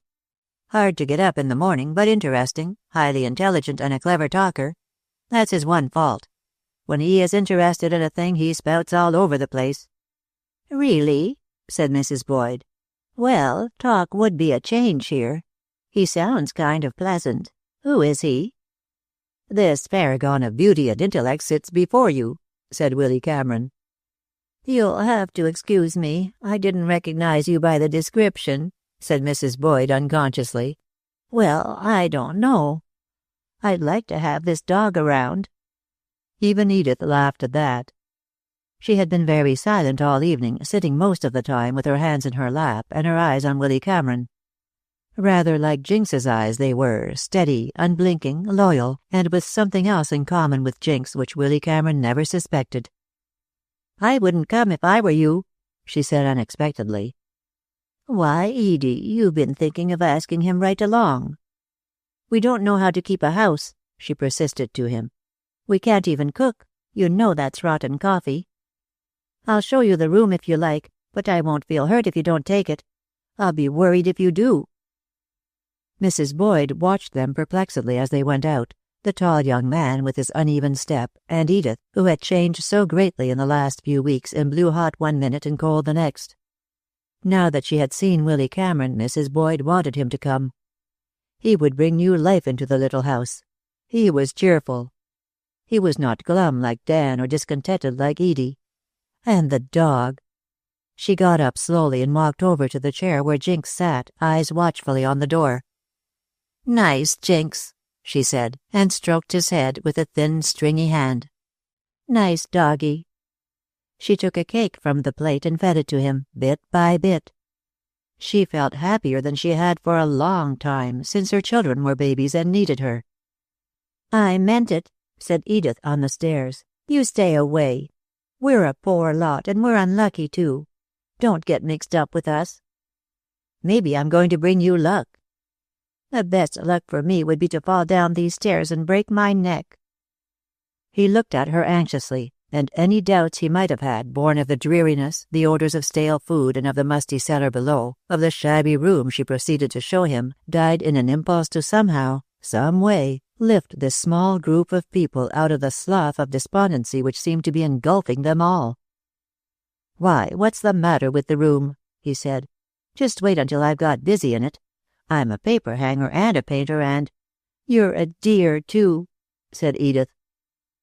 So on the 1st of May he moved in, and for some evenings political economy and history and travel and the rest gave way to anxious cuttings and fittings of wallpaper and a pungent odor of paint. The old house took on new life and activity, the latter sometimes pernicious, as when Willy Cameron fell down the cellar stairs with a pail of paint in his hand, or Dan, digging up some bricks in the backyard for a border the seeds of which were already sprouting in a flat box in the kitchen, ran a pickaxe into his foot. Some changes were immediate, such as the whitewashing of the cellar and the unpainted fence in the yard, where Willy Cameron visualized, later on, great draperies of morning glories.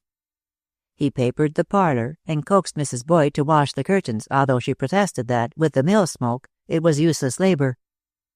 But there were some changes that he knew only time would effect. Sometimes he went to his bed worn out both physically and spiritually, as though the burden of lifting 3 life-sodden souls was too much. Not that he thought of that, however. What he did know was that the food was poor. No servant had been found, and years of lack of system had left Mrs. Boyd's mind confused and erratic. She would spend hours concocting expensive desserts, while the vegetables boiled dry and scorched and meat turned to leather, only to bring pridefully to the table some flavorless mixture garnished according to a picture in the cookbook, and totally unedible. She would have ambitious cleaning days, too, starting late and leaving off with beds unmade to prepare the evening meal. Dan, home from the mill and newly adopting Willy Cameron's system of cleaning up for supper, would turn sullen then, and leave the moment the meal was over. "Hell of a way to live," he said once. "I'd get married, but how can a fellow know whether a girl will make a home for him or give him this? And then there would be babies, too." The relations between Dan and Edith were not particularly cordial. Willy Cameron found their bickering understandable enough, but he was puzzled sometimes to find that Dan was surreptitiously watching his sister. Edith was conscious of it, too, and one evening she broke into irritated speech. "I wish you'd quit staring at me, Dan Boyd." "I was wondering what has come over you," said Dan ungraciously. "You used to be a nice kid. Now you're an angel one minute and a devil the next." Willy spoke to him that night when they were setting out rows of seedlings under the supervision of Jinx. "I wouldn't worry her, Dan," he said. "It is the spring, probably. It gets into people, you know. I'm that way myself. I'd give a lot to be in the country just now." Dan glanced at him quickly, but whatever he may have had in his mind, he said nothing just then. However, later on he volunteered. "She's got something on her mind. I know her, but I won't have her talking back to Mother." A week or so after Willy Cameron had moved, Mr. Hendricks rang the bell of the Boyd house, and then, after his amiable custom, walked in. "Oh, Cameron," he bawled. "Upstairs," came Willy Cameron's voice, somewhat thickened with carpet tacks. So Mr. Hendricks climbed part of the way when he found his head on a level with that of the young gentleman he sought, who was nailing a rent in the carpet. "Don't stop," said Mr. Hendricks. "Merely friendly call. And for heaven's sake, don't swallow a tack, son. I'm going to need you." "What for?" inquired Willy Cameron through his nose. "Don't know yet. Make speeches, probably. If Howard Cardew or any Cardew thinks he's going to be mayor of this town, he's got to think again." "I don't give a tinker's damn who's mayor of this town, so long as he gives it honest government." "That's right," said Mr. Hendricks approvingly. "Old Cardew's been running it for years, and you could put all the honest government he's given us in a hollow tooth. If you'll stop that hammering, I'd like to make a proposition to you." Willy Cameron took an admiring squint at his handiwork. "Sorry to refuse you, Mr. Hendricks, but I don't want to be mayor." Mr. Hendricks chuckled as Willy Cameron led the way to his room. He wandered around the room while Cameron opened a window and slid the dog off his second chair. "Great snakes," he said. "Spargo's Bolshevism, political economy, history of... What are you planning to be, president?" "I haven't decided yet. It's a hard job, and mighty thankless. But I won't be your mayor, even for you." Mr. Hendricks sat down. "All right," he said. "Of course, if you'd wanted it." He took 2 large cigars from the row in his breast pocket and held one out, but Willy Cameron refused it and got his pipe. "Well?" he said. Mr. Hendricks' face became serious and very thoughtful. "I don't know that I have ever made it clear to you, Cameron," he said, "but I've got a peculiar feeling for this city. I like it, the way some people like their families. It's home to me, for one thing. I like to go out in the evenings and walk round, and I say to myself, this is my town. And we, it and me, are sending stuff all over the world. I like to think that somewhere, maybe in China, they are riding on our rails and fighting with guns made from our steel. Maybe you don't understand that." "I think I do."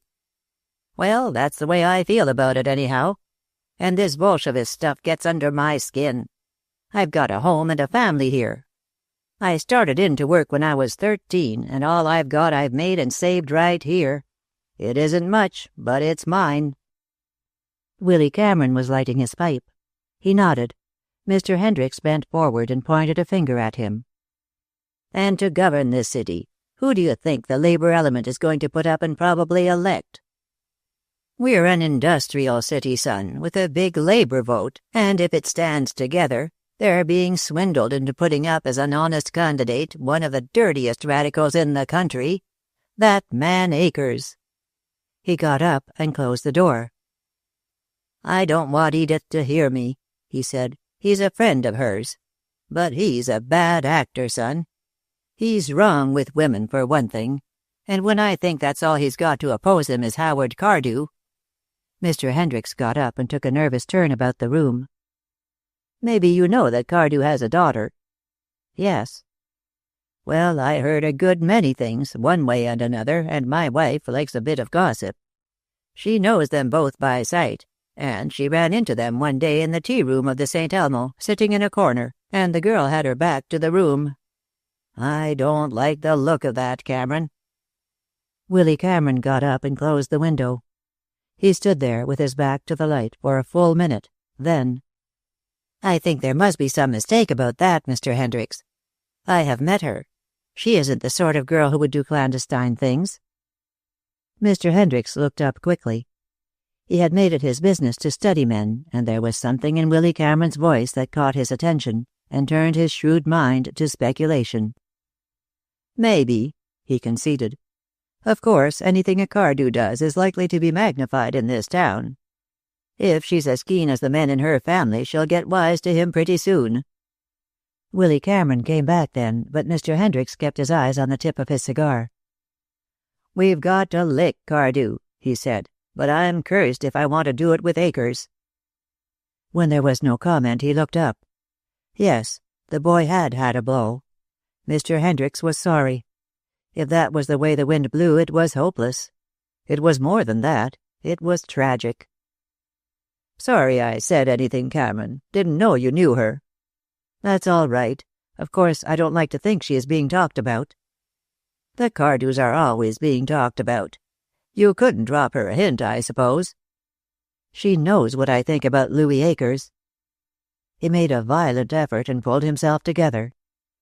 "So it is Akers and Howard Cardew, and one's a knave and one's a poor bet." "Right," said Mr. Hendricks. "And one's Bolshevist, if I know anything, and the other is capital, and has about as much chance as a rich man to get through the eye of a needle." Which was slightly mixed, owing to a repressed excitement now making itself evident in Mr. Hendricks' voice. "Why not run an independent candidate?" Willy Cameron asked quietly. "I've been shouting about the plain people. Why shouldn't they elect a mayor? There is a lot of them." "That's the talk," said Mr. Hendricks, letting his excitement have full sway. "They could. They could run this town and run it right if they'd take the trouble. Now look here, son. I don't usually talk about myself, but I'm honest. I don't say I wouldn't get off a streetcar without paying my fare if the conductor didn't lift it. But I'm honest. I don't lie. I keep my word. And I live clean, which you can't say for Lou Akers. Why shouldn't I run on an independent ticket? I mightn't be elected, but I'd make a damn good try." He stood up, and Willy Cameron rose also and held out his hand. "I don't know that my opinion is of any value, Mr. Hendricks, but I hope you get it, and I think you have a good chance. If I can do anything—" "Do anything? What do you suppose I came here for? You're going to elect me. You're going to make speeches and kiss babies and tell the ordinary folks they're worth something after all. You got me started on this thing, and now you've got to help me out." The future maker of mayors here stepped back in his amazement, and Jinx emitted a piercing howl. When peace was restored, the FM of M had got his breath, and he said, "I couldn't remember my own name before an audience, Mr. Hendricks." "You're fluent enough in that back room of yours." "That's different." "The people we're going after don't want oratory. They want good straight talk, and a fellow behind it who doesn't believe the country's headed straight for perdition." We've had enough calamity bowlers. You've got the way out. The plain people. The hope of the nation. And by God, you love your country, and not for what you can get out of it. That's a thing a fellow's got to have inside him. He can't pretend it and get it over." In the end, the FM of M capitulated. It was late when Mr. Hendricks left. He went away with all the old envelopes in his pockets covered with memoranda. "Just wait a minute, son," he would say. "I've got to make some speeches myself. Repeat that now. Sins of omission are as great, even greater than sins of commission. The lethargic citizen throws open the gates to revolution. How do you spell lethargic?" But it was not Hendricks and his campaign that kept the FM of M awake until dawn.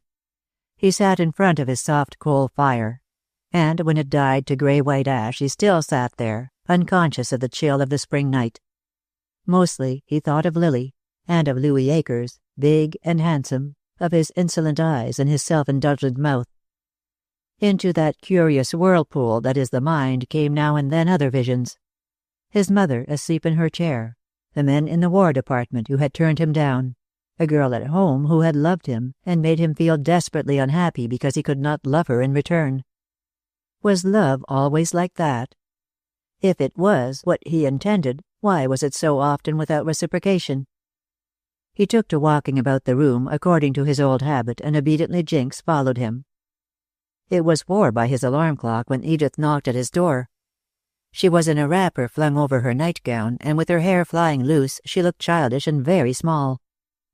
"I wish you would go to bed," she said rather petulantly. "Are you sick or anything?" "I was thinking, Edith. I'm sorry. I'll go at once. Why aren't you asleep?" "I don't sleep much lately." Their voices were cautious. "I never go to sleep until you're settled down anyhow." "Why not? Am I noisy?" "It's not that." She went away, a drooping, listless figure that climbed the stairs slowly and left him in the doorway, puzzled and uncomfortable. At 6 that morning, Dan, tiptoeing downstairs to warm his leftover coffee and get his own breakfast, heard a voice from Willy Cameron's room and opened the door. Willy Cameron was sitting up in bed with his eyes closed and his arms extended, and was concluding a speech to a dream audience in deep and oratorical tones. "By God, it is time the plain people know their power." Dan grinned, and his ideas of humor being rather primitive, he edged his way into the room and filled the orator's sponge with icy water from the pitcher. "All right, old top," he said, "but it is also time the plain people got up." Then he flung the sponge and departed with extreme expedition. Chapter 16. It was not until a week had passed after Louis Akers' visit to the house that Lily's family learned of it. Lily's state of mind during that week had been an unhappy one. She magnified the incident until her nerves were on edge, and Grace, finding her alternating between almost demonstrative affection and strange aloofness, was bewildered and hurt. Mademoiselle watched her secretly, shook her head, and set herself to work to find out what was wrong. It was, in the end, Mademoiselle who precipitated the crisis. Lily had not intended to make a secret of the visit, but as time went on she found it increasingly difficult to tell about it. She should, she knew, have spoken at once, and it would be hard to explain why she had delayed. She meant to go to her father with it. It was he who had forbidden her to see Akers, for one thing. And she felt nearer to her father than to her mother, always. Since her return she had developed an almost passionate admiration for Howard, founded perhaps on her grandfather's attitude toward him. She was strongly partisan, and she watched her father day after day, fighting his eternal battles with Anthony, sometimes winning, often losing, but standing for a principle like a rock while the seas of old Anthony's wrath washed over him and often engulfed him. She was rather wistful those days, struggling with her own perplexities and blindly reaching out for a hand to help her. But she could not bring herself to confession. She would wander into her father's dressing room before she went to bed, and, sitting on the arm of his deep chair, would try indirectly to get him to solve the problems that were troubling her.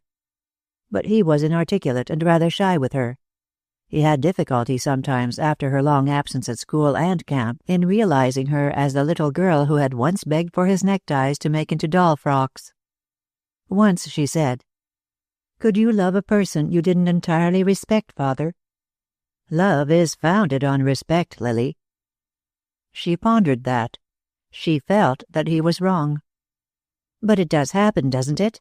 she had persisted. He had been accustomed to her searchings for interesting abstractions for years. She used to talk about religion in the same way. So he smiled and said, "There is a sort of infatuation that is based on something quite different." "On what?" But he had rather floundered there. He could not discuss physical attraction with her. "We're getting rather deep for 11 o'clock at night, aren't we?" After a short silence, "Do you mind speaking about Aunt Eleanor, Father?" "No, dear, although it is rather a painful subject." "But if she is happy, why is it painful?" "Well, because Doyle is the sort of man he is." "You mean because he is unfaithful to her, or was?" He was very uncomfortable. "That is one reason for it, of course. There are others." "But if he is faithful to her now, Father, don't you think, whatever a man has been, if he really cares for a woman it makes him over?" "Sometimes, not always." The subject was painful to him. He did not want his daughter to know the sordid things of life. But he added gallantly, "Of course a good woman can do almost anything she wants with a man, if he cares for her." She lay awake almost all night, thinking that over. On the Sunday following Louis Akers' call, Mademoiselle learned of it by the devious route of the servants' hall, and she went to Lily at once, yearning and anxious and in her best lace collar. She needed courage, and to be dressed in her best gave her moral strength. "It is not," she said, "that they wish to curtail your liberty, Lily, but to have that man come here, when he knows he is not wanted, to force himself on you." "I need not have seen him. I wanted to see him." Mademoiselle waved her hands despairingly. "If they find it out," she wailed. "They will. I intend to tell them." But Mademoiselle made her error there. She was fearful of Grace's attitude unless she forewarned her, and Grace, frightened, immediately made it a matter of a family conclave. She had not intended to include Anthony, but he came in on an excited speech from Howard and heard it all. The result was that instead of Lily going to them with her confession, she was summoned, to find her family a unit for once and combined against her. She was not to see Louis Akers again, or the Doyles. They demanded a promise, but she refused. Yet even then, standing before them, forced to a defiance she did not feel, she was puzzled as well as angry. They were wrong, and yet in some strange way they were right, too. She was Cardew enough to get their point of view. But she was Cardew enough, too, to defy them. She did it rather gently. "You must understand," she said, her hands folded in front of her, "that it is not so much that I care to see the people you are talking about. It is that I feel I have the right to choose my own friends." "Friends?" sneered old Anthony. "A third-rate lawyer, That is not the point, Grandfather. I went away to school when I was a little girl. I have been away for 5 years. You cannot seem to realize that I am a woman now, not a child. You bring me in here like a bad child." In the end, old Anthony had slammed out of the room. There were arguments after that, tears on Grace's part, persuasion on Howard's. But Lily had frozen against what she considered their tyranny, and Howard found in her a sort of passive resistance that drove him frantic. "Very well," he said finally. "You have the arrogance of youth and its cruelty, Lily. And you are making us all suffer without reason. Don't you think I might say that too, Father? Are you in love with this man? I have only seen him 4 times. If you would give me some reasons for all this fuss. There are things I cannot explain to you. You wouldn't understand." "About his moral character?" Howard was rather shocked. He hesitated. "Yes." "Will you tell me what they are?" "Good heavens, no!" he exploded. "The man's a radical, too. That in itself ought to be enough." "You can't condemn a man for his political opinions." "Political opinions?" "Besides," she said, looking at him with her direct gaze, "isn't there some reason in what the radicals believe, Father? Maybe it is a dream that can't come true, but it is rather a fine dream, isn't it?" It was then that Howard followed his father's example and flung out of the room. After that, Lily went very deliberately and without secrecy to the house on Cardew Way. She found a welcome there, not so marked on her Aunt Eleanor's part as on Doyle's, but a welcome. She found approval, too, where at home she had only suspicion and solicitude based on anxiety. She found a clever little circle there, and sometimes a cultured one. Underpaid, disgruntled, but brilliant professors from the college, a journalist or two, a city councilman, even prosperous merchants, and now and then strange bearded foreigners who were passing through the city and who talked brilliantly of the vision of Lenin and the future of Russia. She learned that the true League of Nations was not a political alliance, but a union of all the leveled peoples of the world.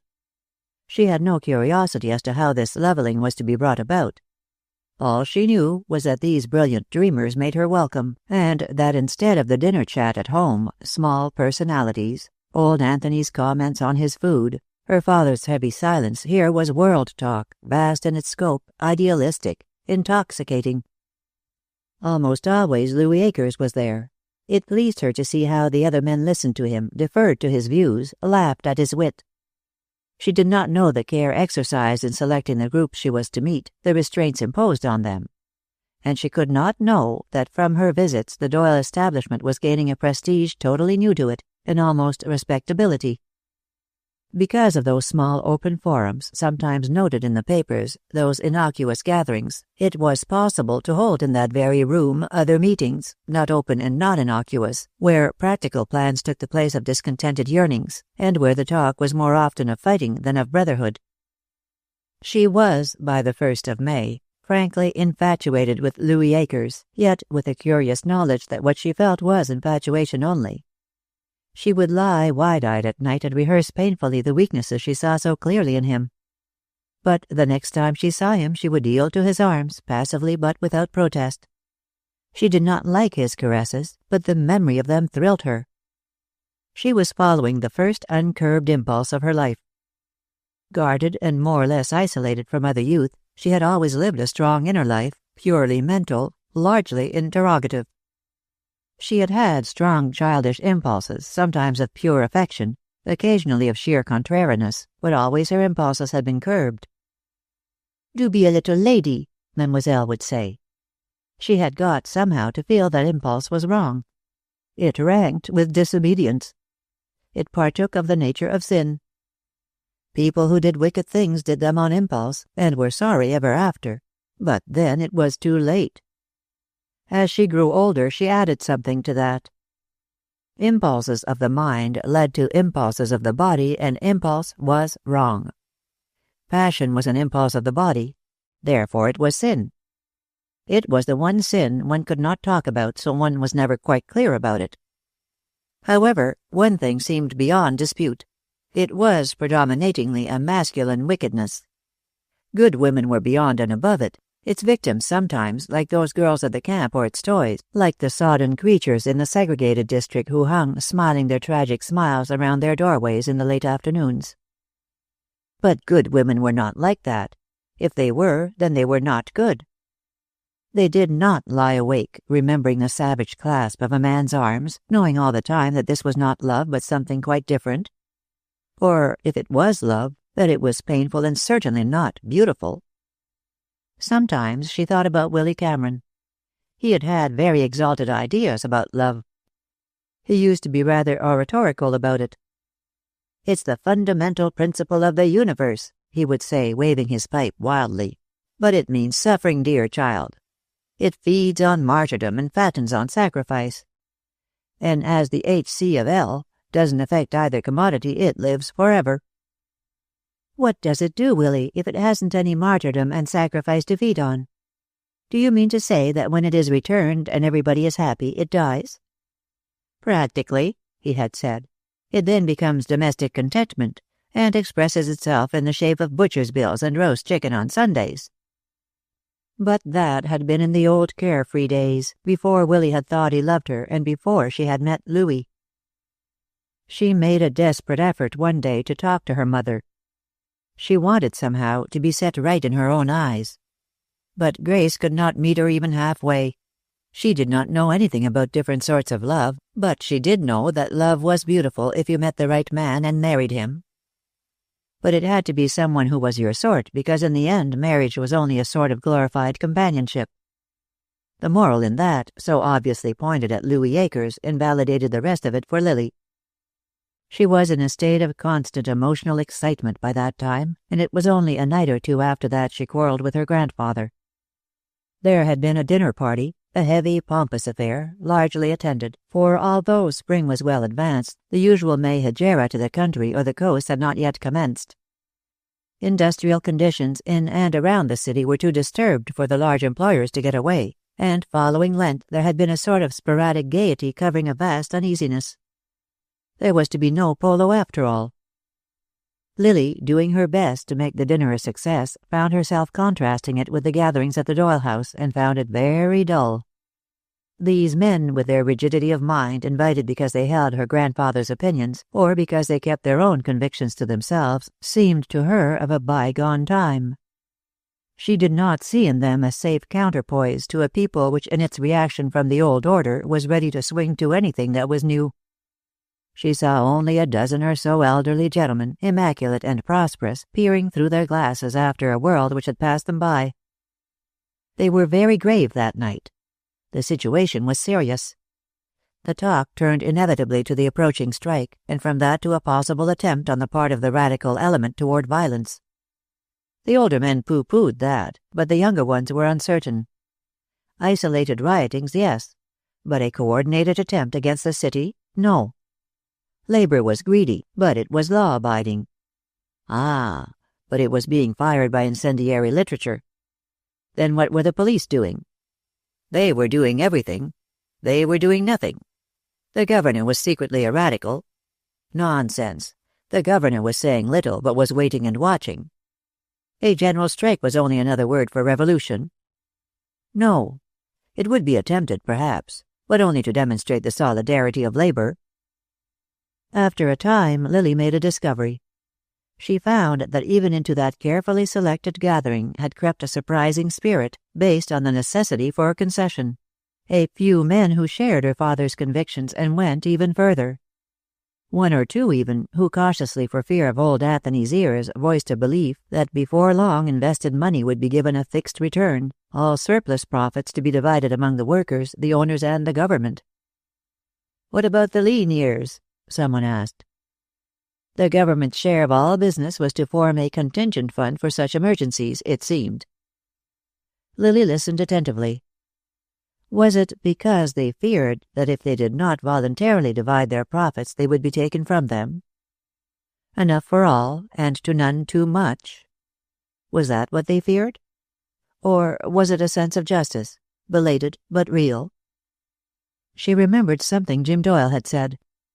Labor has learned its weakness alone, its strength united. But capital has not learned that lesson. It will not take a loss for a principle. It will not unite. It is suspicious and jealous, so it fights its individual battles alone and loses in the end. But then, to offset that, there was something Willy Cameron had said one day, frying doughnuts for her in one hand and waving the fork about with the other. "Don't forget this, O representative of the plutocracy," he had said. "Capital has its side, and a darn good one, too. It's got a sense of responsibility to the country, which labor may have individually but hasn't got collectively." These men at the table were grave, burdened with responsibility. Her father, even her grandfather. It was no longer a question of profit. It was a question of keeping the country going. They were like men forced to travel and breasting a strong headwind. There were some there who would turn in time and travel with the gale.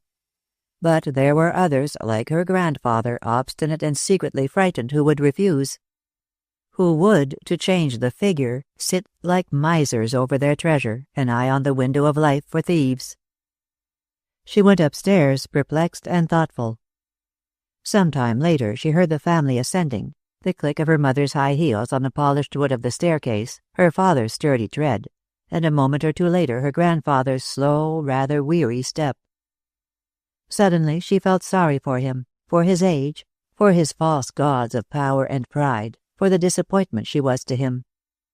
She flung open her door impulsively and confronted him. "I just wanted to say good night, Grandfather," she said breathlessly, "and that I'm sorry."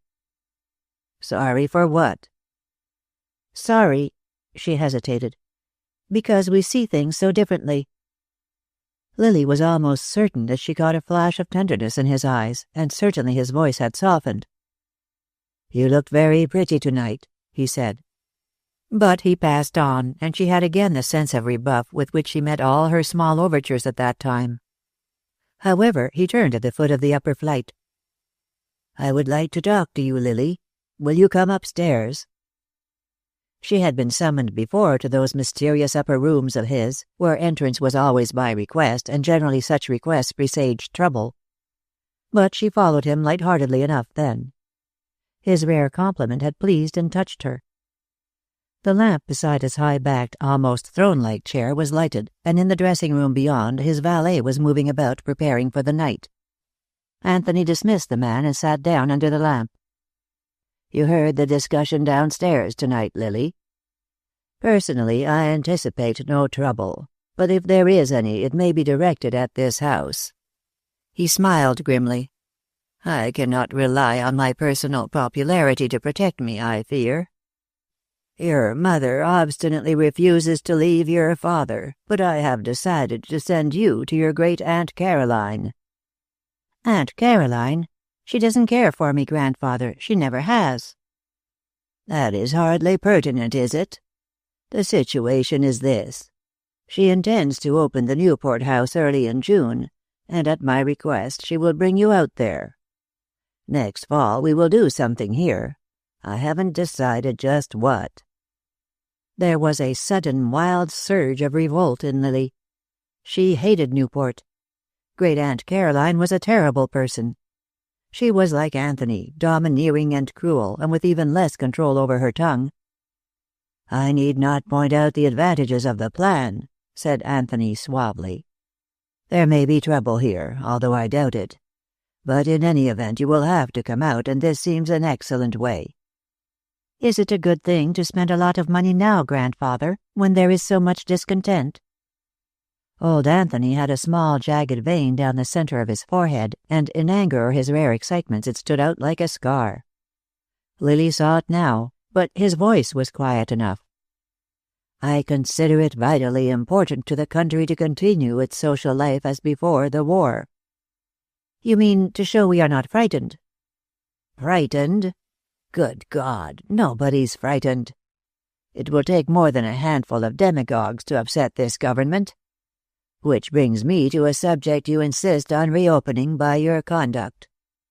I have reason to believe that you are still going to that man's house." He never called Doyle by name if he could avoid it. "I have been there several times." "After you were forbidden?" His tone roused every particle of antagonism in her. She flushed. "Perhaps because I was forbidden," she said slowly. "Hasn't it occurred to you that I may consider your attitude very unjust?" If she looked for an outburst from him, it did not come. He stood for a moment, deep in thought. "You understand that this Doyle once tried to assassinate me?" "I know that he tried to beat you, Grandfather. I am sorry, but that was long ago. And there was a reason for it, wasn't there?" "I see," he said slowly. "What you are conveying to me not too delicately is that you have definitely allied yourself with my enemies. That here in my own house you intend to defy me. That, regardless of my wishes or commands, while eating my food, you purpose to traffic with a man who has sworn to get me sooner or later. Am I correct?" "I have only said that I see no reason why I should not visit Aunt Eleanor." "And that you intend to? Do I understand also that you refuse to go to Newport?" "I dare say I shall have to go if you send me. I don't want to go." "Very well. I am glad we have had this little talk. It makes my own course quite plain. Good night." He opened the door for her, and she went out and down the stairs. She felt very calm, and as though something irrevocable had happened. With her anger at her grandfather, there was mixed a sort of pity for him, because she knew that nothing he could do would change the fundamental situation. Even if he locked her up, and that was possible, he would know that he had not really changed things or her. She felt surprisingly strong. All these years that she had feared him, and yet when it came to a direct issue, he was helpless. What had he but his wicked tongue, and what did that matter to deaf ears? She found her maid gone and Mademoiselle waiting to help her undress. Mademoiselle often did that. It made her feel still essential in Lily's life.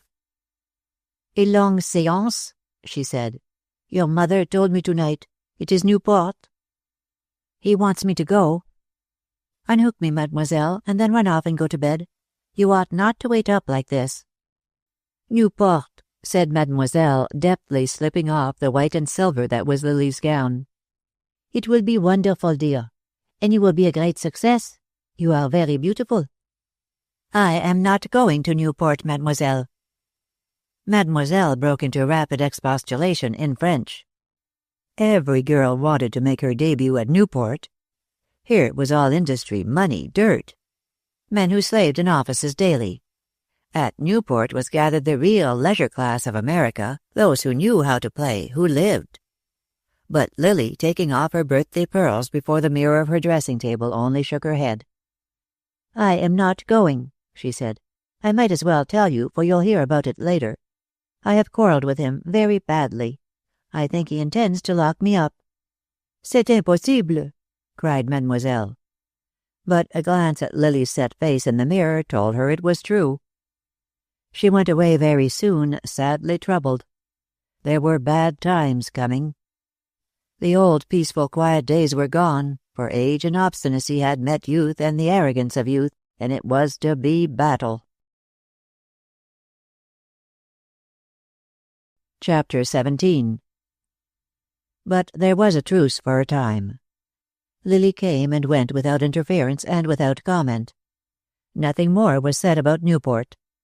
She motored on bright days to the country club, lunched and played golf or tennis, rode along the country lanes with Pink Denslow, accepted such invitations as came her way cheerfully enough but without enthusiasm, and was very gentle to her mother.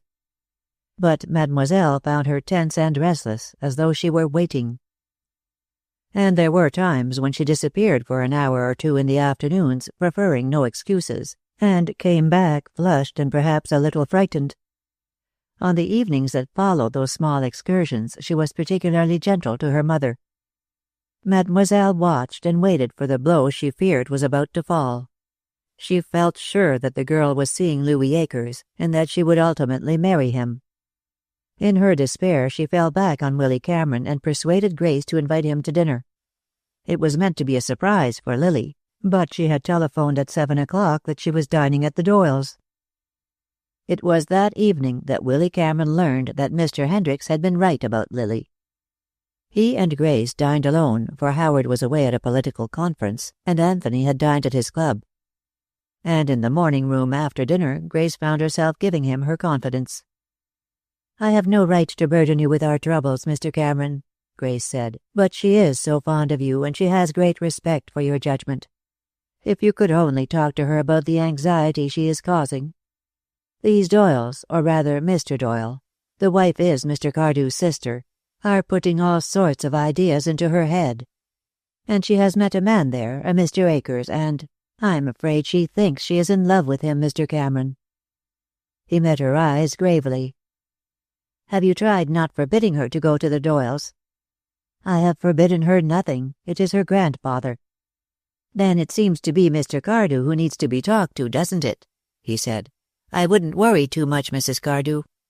And don't hold too tight a rein." He was very downhearted when he left. Grace's last words placed a heavy burden on him. "I simply feel," she said, "that you can do more with her than we can, and that if something isn't done she will ruin her life. She is too fine and wonderful to have her do that." To picture Lily as willfully going her own gait at that period would be most unfair. She was suffering cruelly. The impulse that led her to meet Louis Akers against her family's wishes was irresistible, but there was a new angle to her visits to the Doyle house. She was going there now, not so much because she wished to go, as because she began to feel that her Aunt Eleanor needed her. There was something mysterious about her Aunt Eleanor, mysterious and very sad. Even her smile had pathos in it, and she was smiling less and less. She sat in those bright little gatherings, in them but not of them, unbrilliant and very quiet. Sometimes she gave Lily the sense that, like Lily herself, she was waiting. Waiting for what? Lily had a queer feeling, too, once or twice, that Eleanor was afraid. But again, afraid of what? Sometimes she wondered if Eleanor Doyle was afraid of her husband. Certainly there were times when they were alone, when he dropped his unctuous mask and held Eleanor up to smiling contempt. "You can see what a clever wife I have," he said once. "Sometimes I wonder, Eleanor, how you have lived with me so long and absorbed so little of what really counts." "Perhaps the difficulty," Eleanor had said quietly, "is because we differ as to what really counts." Lily brought Eleanor something she needed, of youth and irresponsible chatter, and in the end the girl found the older woman depending on her. To cut her off from that small solace was unthinkable. And then, too, she formed Eleanor's sole link with her former world, a world of dinners and receptions, of clothes and horses and men who habitually dressed for dinner, of the wealth and panoply of life. A world in which her interests strangely persisted. "What did you wear at the country club dance last night?" she would ask. "A rose-colored chiffon over yellow. It gives the oddest effect, like an Ophelia rose." Or, "At the Mainwarings, George or Albert?" The Alberts. Did they ever have any children? One day she told her about not going to Newport and was surprised to see Eleanor troubled. "Why won't you go? It is a wonderful house." "I don't care to go away, Aunt Nellie." She called her that sometimes. Eleanor had knitted silently for a while. Then, "Do you mind if I say something to you?" "Say anything you like, of course." Lily, don't see too much of Louis Akers.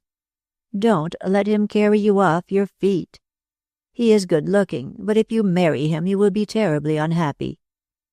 "That isn't enough to say, Aunt Nellie," she said gravely. "You must have a reason." Eleanor hesitated. "I don't like him. He is a man of very impure life." "That's because he has never known any good women." Lily rose valiantly to his defense, but the words hurt her. Suppose a good woman came into his life. Couldn't she change him? "I don't know," Eleanor said helplessly, "but there is something else. It will cut you off from your family. You did that. You couldn't stand it either. You know what it's like. There must be some other way. That is no reason for marriage." "But suppose I care for him," Lily said shyly. "You wouldn't live with him a year. There are different ways of caring, Lily. There is such a thing as being carried away by a man's violent devotion, but it isn't the violent love that lasts." Lily considered that carefully, and she felt that there was some truth in it. When Louis Akers came to take her home that night, he found her unresponsive and thoughtful. "Mrs. Doyle's been talking to you," he said at last. "She hates me, you know." "Why should she hate you?" "Because with all her vicissitude she's still a snob," he said roughly. "My family was nothing, so I'm nothing." "She wants me to be happy, Louis." "And she thinks you won't be with me." "I am not at all sure that I would be." She made an effort then to throw off the strange bond that held her to him. "I should like to have 3 months, Louis, to get a sort of perspective. I can't think clearly when you're around, and I'm always around." "Thanks." But she had alarmed him. "You're hurting me awfully, little girl," he said in a different tone. "I can't live without seeing you, and you know it. You're all I have in life. You have everything, wealth, friends, position. You could play for 3 months and never miss me. But you are all I have." In the end, she capitulated. Jim Doyle was very content those days. There had been a time when Jim Doyle was the honest advocate of labor, a flaming partisan of those who worked with their hands. But he had traveled a long road since then, from dreamer to conspirator. Once he had planned to build up, now he plotted to tear down. His weekly paper had enormous power. To the workers he had begun to preach class consciousness and the doctrine of being true to their class. From class consciousness to class hatred was but a step. Ostensibly he stood for a vast equality, worldwide and beneficent. Actually, he preached an inflammable doctrine of an earth where the last shall be first. He advocated the overthrow of all centralized government, and considered the wages system robbery. Under it, workers were slaves, and employers of workers slave-masters. It was with such phrases that he had for months been consistently inflaming the inflammable foreign element in and around the city, and not the foreign element only. A certain percentage of American-born workmen fell before the hammer-like blows of his words, repeated and driven home each week. He had no scruples, and preached none. He preached only revolt, and in that revolt defiance of all existing laws. He had no religion. Christ to him was a pitiful weakling, a historic victim of the same system that still crucified those who fought the established order. In his new world there would be no churches and no laws. He advocated bloodshed, arson, sabotage of all sorts as a means to an end. Fanatic he was, but practical fanatic, and the more dangerous for that. He had viewed the failure of the plan to capture a city in the Northwest in February with irritation, but without discouragement. They had acted prematurely there and without sufficient secrecy. That was all. The plan in itself was right. And he had watched the scant reports of the uprising in the newspapers with amusement and scorn. The very steps taken to suppress the facts showed the uneasiness of the authorities and left the nation with a feeling of false security. The people were always like that. Twice in 100 years France had experienced the Commune. Each time she had been warned, and each time she had waited too long. Ever so often in the life of every nation came these periodic outbursts of discontent, economic in their origin, and ran their course like diseases, contagious, violent, and deadly. The Commune always followed long and costly wars. The people would dance, but they revolted at paying the piper. The plan in Seattle had been well enough conceived. The City Light plant was to have been taken over during the early evening of February 6th, and at 10 o'clock that night the city was to have gone dark. But the reign of terrorization that was to follow had revolted Jim Osborne, one of their leaders, and from his hotel bedroom he had notified the authorities. Word had gone out to get Osborne. If it had not been for Osborne, and the conservative element behind him, a flame would have been kindled at Seattle that would have burnt across the nation. Doyle watched Gompers cynically. He considered his advocacy of patriotic cooperation between labor and the government during the war the skillful attitude of an opportunist. Gompers could do better with public opinion behind him than without it.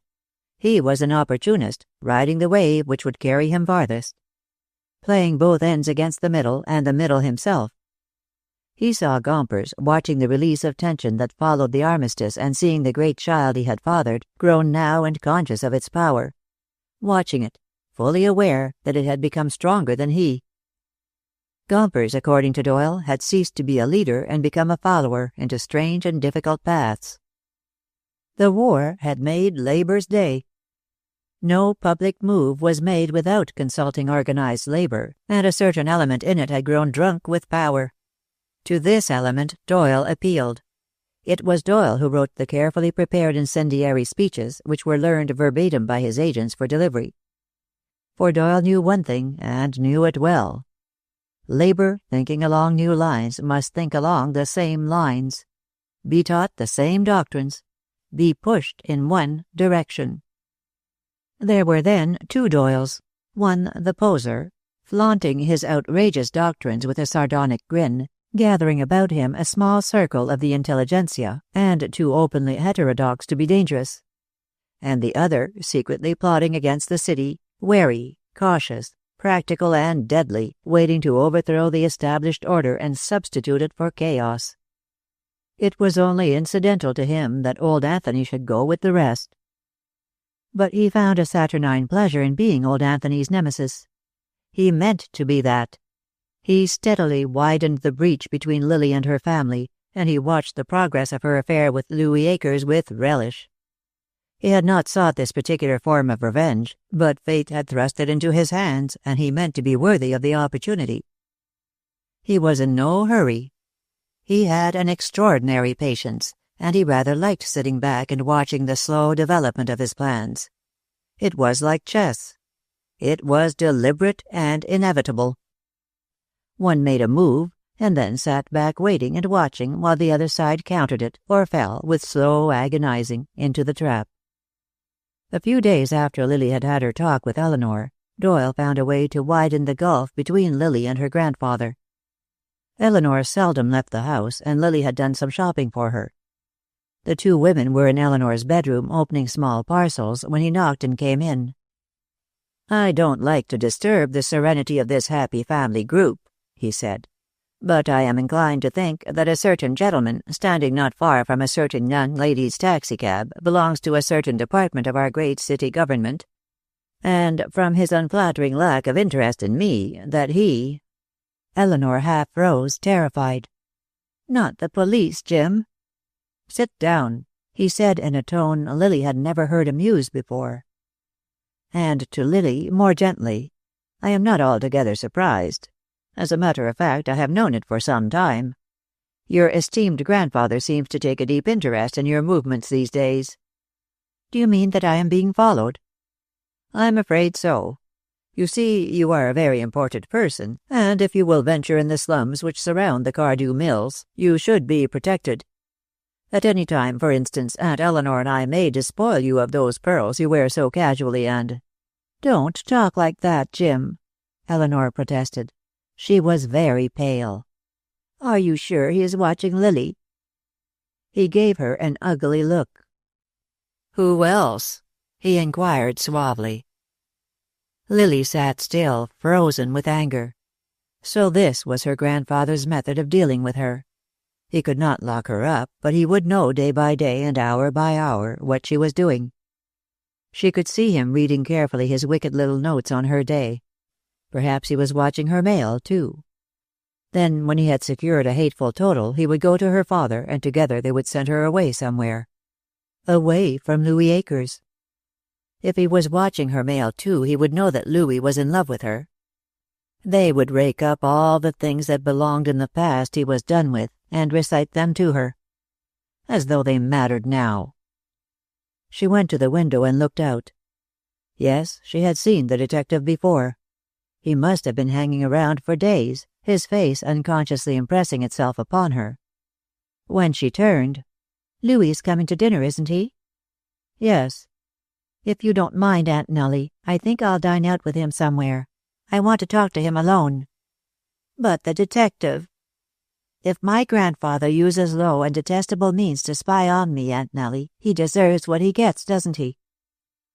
When Louis Akers came at 6:30, he found that she had been crying, but she greeted him calmly enough, with her head held high. Eleanor, watching her, thought she was very like old Anthony himself just then. Chapter 18.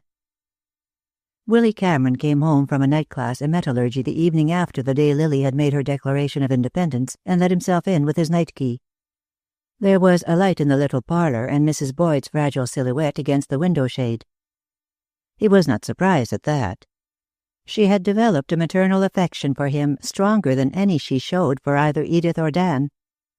She revealed it in rather touching ways, too, keeping accounts when he accused her of gross extravagance, for she spent Dan's swollen wages wastefully, making him coffee late at night and forcing him to drink it, although it kept him awake for hours, and never going to bed until he was safely closeted in his room at the top of the stairs. He came in as early as possible, therefore, for he had had Dr. Smalley in to see her, and the result had been unsatisfactory. "Heart's bad," said the doctor when they had retired to Willy's room. "Leaks like a sieve. And there may be an aneurysm. Looks like it, anyhow." "What is there to do?" Willy asked, feeling helpless and extremely shocked. "We might send her somewhere." Nothing to do. Don't send her away. She'd die of loneliness. Keep her quiet and keep her happy. Don't let her worry. She only has a short time, I should say, and you can't lengthen it. It could be shortened, of course, if she had a shock or anything like that." "Shall I tell the family?" "What's the use?" asked Dr. Smalley philosophically. "If they fuss over her, she'll suspect something." As he went down the stairs, he looked about him.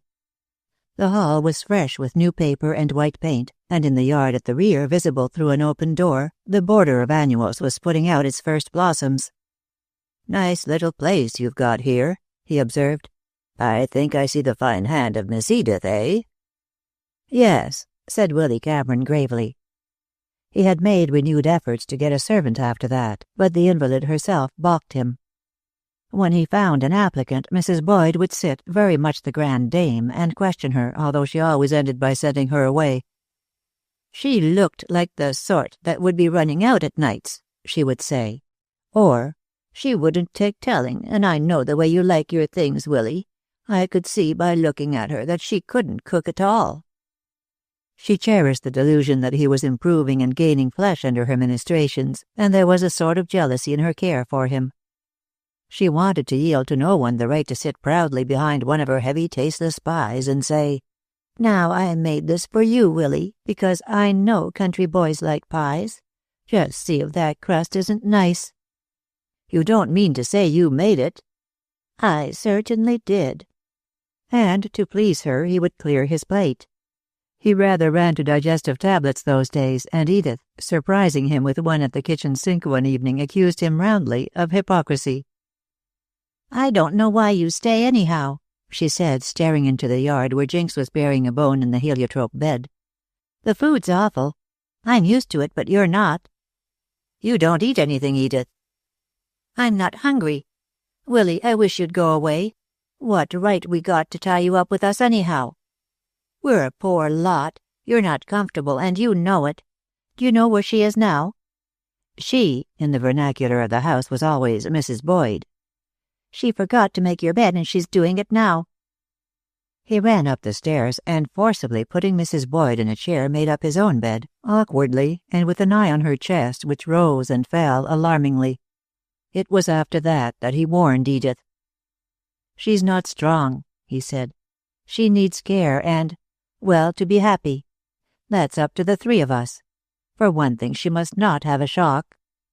I'm going to warn Dan against exploding paper bags. She goes white every time." Dan was at a meeting, and Willy dried the supper dishes for Edith. She was silent and morose. Finally she said, "She's not very strong for me, Willy. You needn't look so shocked. She loves Dan and you, but not me. I don't mind, you know. She doesn't know it, but I do." "She is very proud of you." "That's different. You're right, though. Pride's her middle name. It nearly killed her at first to take a rumor because she is always thinking of what the neighbors will say. That's why she hates me sometimes." "I wish you wouldn't talk that way." "But it's true. That fool Hodge woman at the corner came here one day last winter and filled her up with a lot of talk about me, and she's been queer to me ever since." "You are a very good daughter." She eyed him furtively. If only he wouldn't always believe in her. It was almost worse than to have him know the truth. But he went along with his head in the clouds. All women were good, and all men meant well. Sometimes it worked out. Dan, for instance. Dan was trying to live up to him, but it was too late for her. Forever too late. It was Willy Cameron's night off, and they went, the three of them, to the movies that evening. To Mrs. Boyd, the movies was the acme of dissipation. She would, if warned in advance, spend the entire day with her hair in curlers, and once there she feasted her starved romantic soul to repletion. But that night the building was stifling, and without any warning Edith suddenly got up and walked toward the door. There was something odd about her walk, and Willy followed her, but she turned on him almost fiercely outside. "I wish you'd let me alone," she said, and then swayed a little. But she did not faint. "I'm going home," she said. "You stay with her, and for heaven's sake don't stare at me like that. I'm all right." Nevertheless, he had taken her home, Edith obstinately silent and sullen, and Willy anxious and perplexed. At the door she said, "Now go back to her and tell her I just got sick of the picture. It was the smells in that rotten place. They'd turn a pig's stomach." "I wish you'd see a doctor." She looked at him with suspicious eyes. "If you run Smalley in on me, I'll leave home." "Will you go to bed?" "I'll go to bed, all right." He had found things rather more difficult after that. 2 women, both ill and refusing to acknowledge it, and the prospect of Dan's being called out by the union. Try as he would, he could not introduce any habit of thrift into the family. Dan's money came and went, and on Saturday nights there was not only nothing left, but often a deficit. Dan, skillfully worked upon outside, began to develop a grievance also, and on his rare evenings at home or at the table he would voice his wrongs. "It's just hand to mouth all the time," he would grumble. "A fellow working for the Cardews never gets ahead. What chance has he got anyhow? It takes all he can get to live." Willy Cameron began to see that the trouble was not with Dan, but with his womenfolk. And Dan was one of thousands. His wages went for food, too much food spoiled in cooking. There were men with able women behind them making less than Dan and saving money. "Keep some of it out and bank it," he suggested, but Dan sneered. "And have a store bill a mile long. You know Mother as well as I do. She means well, but she's a fool with money." He counted his hours from the time he entered the mill until he left it, but he revealed once that there were long idle periods when the heating was going on, when he and the other men of the furnace crew sat and waited, doing nothing. "But I'm there all right," he said. "I'm not playing golf or riding in my automobile. I'm on the job." "Well," said Willy Cameron, "I'm on the job about 11 hours a day, and I wear out more shoe leather than trouser seats at that. But it doesn't seem to hurt me." "It's a question of principle," said Dan doggedly. "I've got no personal kick, you understand? Only I'm not getting anywhere, and something's got to be done about it." So, on the evening of the day after Lily had made her declaration of independence, Willy Cameron made his way rather heavily toward the Boyd house. He was very tired. He had made 1 or 2 speeches for Hendricks already, before local ward organizations, and he was working hard at his night class in metallurgy. He had had a letter from his mother, too, and he thought he read homesickness between the lines. He was not at all sure where his duty lay, yet to quit now, to leave Mr. Hendricks and the Boyds' flat, seemed impossible. He had tried to see Lily, too, and failed. She had been very gentle over the telephone, but, attuned as he was to every inflection of her voice, he had thought there was unhappiness in it. Almost despair. But she had pleaded a week of engagements. "I'm sorry," she had said. "I'll call you up next week sometime. I have a lot of things I want to talk over with you." But he knew she was avoiding him. And he knew that he ought to see her. Through Mr. Hendricks he had learned something more about Jim Doyle, the real Doyle and not the poser, and he felt she should know the nature of the accusations against him. Lily mixed up with a band of traitors. Lily of the white flame of patriotism was unthinkable. She must not go to the house on Cardew Way. A man's loyalty was like a woman's virtue. It could not be questionable. There was no middle ground. He heard voices as he entered the house, and to his amazement found Ellen in the parlor. She was sitting very stiff on the edge of her chair, her hat slightly crooked, and a suitcase and brown paper bundle at her feet. Mrs. Boyd was busily entertaining her. "I made it a point to hold my head high," she was saying. "I guess there was a lot of talk when I took a boarder, but... Is that you, Willy?" "Why, Miss Ellen," he said, "and looking as though headed for a journey." Ellen's face did not relax. She had been sitting there for an hour, letting Mrs. Boyd's prattle pour over her like a rain, and thinking meanwhile her own bitter thoughts. "I am, Willy. Only I didn't wait for my money and the bank's closed, and I came to borrow $10 if you have it." That told him she was in trouble, but Mrs. Boyd, amiably hospitable and reveling in a fresh audience, showed no sign of departing. "She says she's been living at the Cardews," she put in, rocking valiantly. I guess most any place would seem tame after that. I do hear, Miss Hart, that Mrs. Howard Cardew only wears her clothes once and then gives them away." She hitched the chair away from the fireplace where it showed every indication of going up the chimney.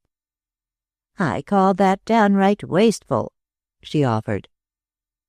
Willy glanced at his watch, which had been his father's and bore the inscription, James Duncan Cameron, 1876, inside the case. 11 o'clock, he said sternly, "and me promising the doctor I'd have you in bed at 10 sharp every night. Now off with you." "But, Willy—" "Or I shall have to carry you," he threatened. It was an old joke between them, and she rose, smiling, her thin face illuminated with the sense of being looked after. "He's that domineering," she said to Ellen, "that I can't call my soul my own." "Good night," Ellen said briefly. Willy stood at the foot of the stairs and watched her going up. He knew she liked him to do that she would expect to find him there when she reached the top and looked down, panting slightly. "Good night," he called. "Both windows open. I shall go outside to see." Then he went back to Ellen, still standing primly over her Larrys and Penates. "Now tell me about it," he said. "I've left them. There has been a terrible fuss, and when Miss Lily left tonight, I did too." "She left her home?" She nodded. "It's awful, Willy. I don't know all of it, but they've been having her followed, or her grandfather did. I think there's a man in it. Followed. And her a good girl. Her grandfather's been treating her like a dog for weeks. We all noticed it. And tonight there was a quarrel, with all of them at her like a pack of dogs, and her governess crying in the hall. I just went up and packed my things." "Where did she go?" "I don't know. I got her a taxicab and she only took one bag. I went right off to the housekeeper and told her I wouldn't stay and they could send my money after me." "Did you notice the number of that taxicab?" "I never thought of it."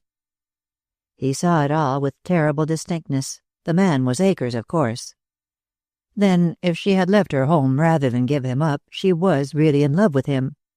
He had too much common sense to believe for a moment that she had fled to Louis Akers' protection, however.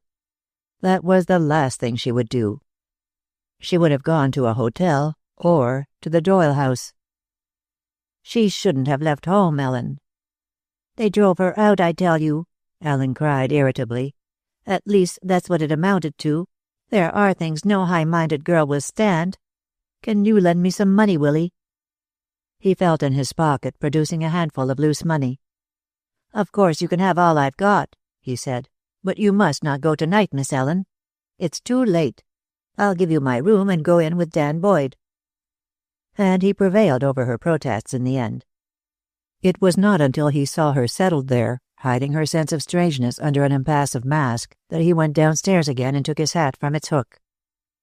Lily must go back home, he knew. It was unthinkable that she would break with her family and go to the Doyles. He had too little self-consciousness to question the propriety of his own interference, too much love for her to care whether she resented that interference. And he was filled with a vast anger at Jim Doyle. He saw in all this, somehow, Doyle's work, how it would play into Doyle's plans to have Anthony Cardew's granddaughter a member of his household. He would take her away from there if he had to carry her. He was a long time in getting to the Mill District, and a longer time still in finding Cardew Way. At an all-night pharmacy he learned which was the house, and his determined movements took on a sort of uncertainty. It was very late. Ellen had waited for him for some time. If Lily were in that sinister, darkened house across the street, the family had probably retired. And for the first time, too, he began to doubt if Doyle would let him see her. Lily herself might even refuse to see him. Nevertheless, the urgency to get her away from there, if she were there, prevailed at last, and a strip of light in an upper window, as from an imperfectly fitted blind, assured him that someone was still awake in the house. He went across the street, and opening the gate, strode up the walk. Almost immediately he was confronted by the figure of a man who had been concealed by the trunk of one of the trees. He lounged forward, huge, menacing, yet not entirely hostile. "Who is it?" demanded the figure blocking his way. I want to see Mr. Doyle. What about? I'll tell him that, said Willy Cameron. What's your name? That's my business, too, said Mr. Cameron with disarming pleasantness. Damn private about your business, aren't you? Jeered the sentry, still in cautious tones. Well, you can write it down on a piece of paper and mail it to him. He's busy now. All I want to do, persisted Mr. William Wallace Cameron, growing slightly giddy with repressed fury, is to ring that doorbell and ask him a question. I'm going to do it, too. There was rather an interesting moment then, because the figure lunged at Mr. Cameron, and Mr. Cameron, stooping low and swiftly as well as to one side, and at the same instant becoming a fighting Scot, which means a cool-eyed madman, got in one or two rather neat effects with his fists. The first took the shadow just below his breastbone, and the left caught him at that angle of the jaw where a small cause sometimes produces a large effect. The figure sat down on the brick walk and grunted, and Mr. Cameron, judging that he had about 10 seconds leeway, felt in the dazed person's right-hand pocket for the revolver he knew would be there and secured it. The sitting figure made puffing, feeble attempts to prevent him, but there was no real struggle. Mr. Cameron himself was feeling extremely triumphant and as strong as a lion. He was rather sorry no one had seen the affair, but that, of course, was subconscious. And he was more cheerful than he had been for some days. He had been up against so many purely intangible obstacles lately that it was a relief to find one he could use his fists on. "Now I'll have a few words with you, my desperate friend," he said. "I've got your gun, and I am hell with a revolver, because I've never fired one, and there's a sort of homicidal beginner's luck about the thing. If you move or speak, I'll shoot it into you first, and when it's empty, I'll choke it down your throat and strangle you to death." After which ferocious speech he strolled up the path, revolver in hand, and rang the doorbell. He put the weapon in his pocket then, but he kept his hand upon it. He had read somewhere that a revolver was quite usable from a pocket. There was no immediate answer to the bell, and he turned and surveyed the man under the tree, faintly distinguishable in the blackness. It had occurred to him that the number of guns a man may carry is only limited to his pockets, which are about 15. There were heavy, deliberate footsteps inside, and the door was flung open.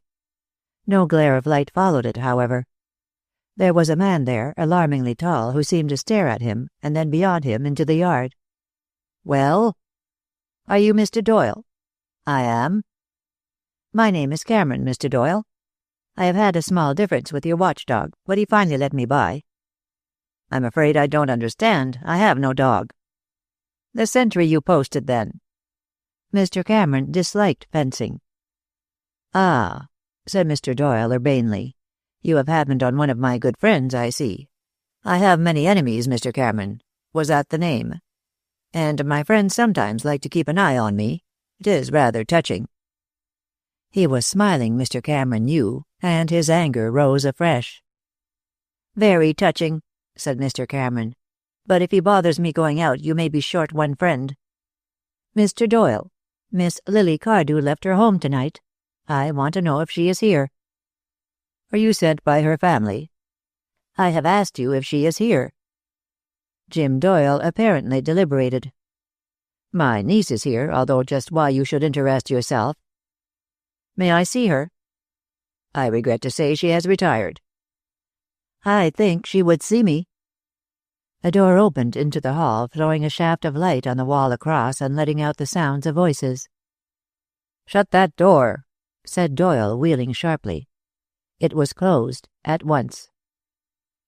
"Now," he said, turning to his visitor, "I'll tell you this.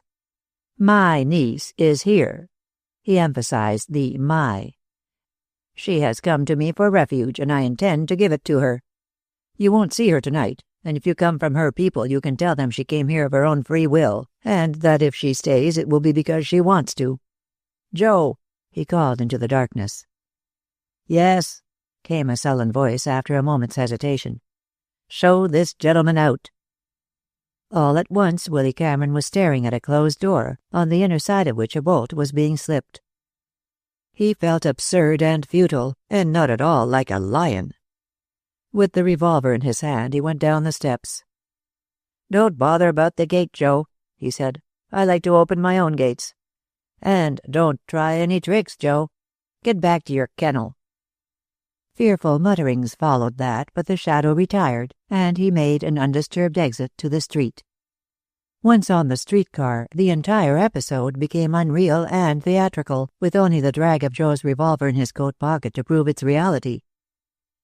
It was after midnight when, shoes in hand, he crept up the stairs to Dan's room and, careful not to disturb him, slipped into his side of the double bed.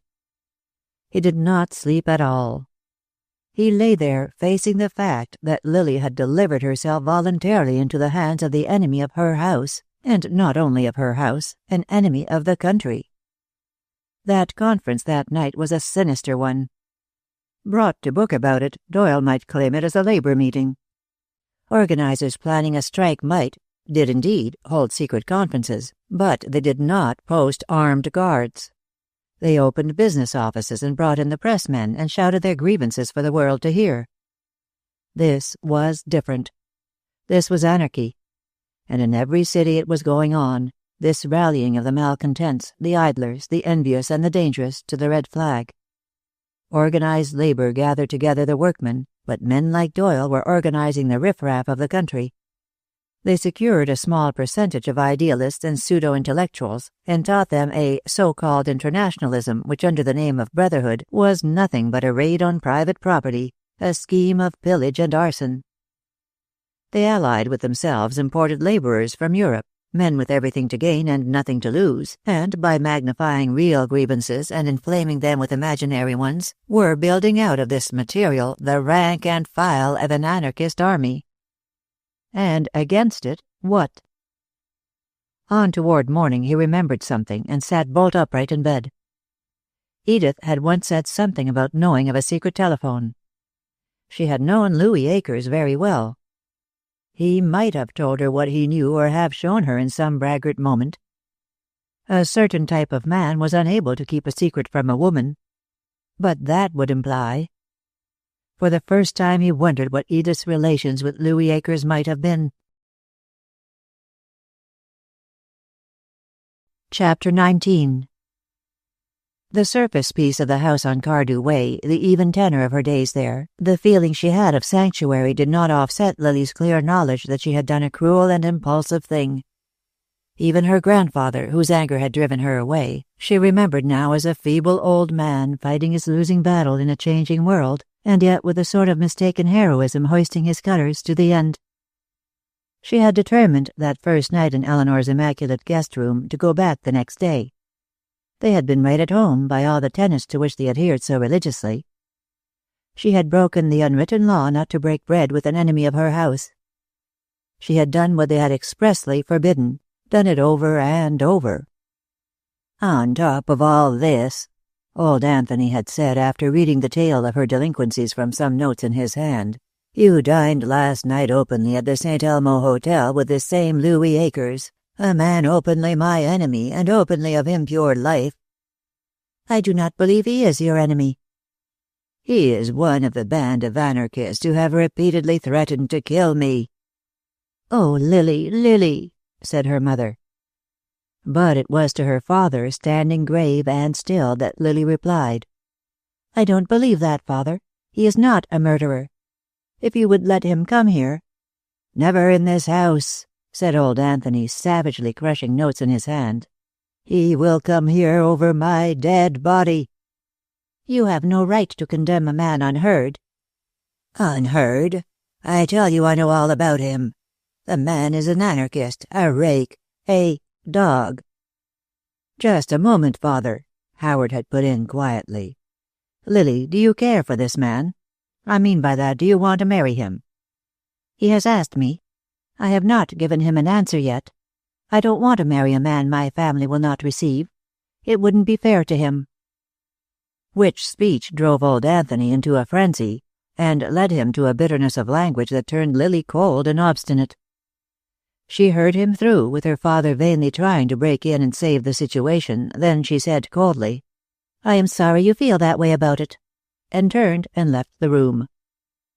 She had made no plan, of course. She hated doing theatrical things. But, shut in her bedroom, with the doors locked, Anthony's furious words came back, his threats, his bitter sneers.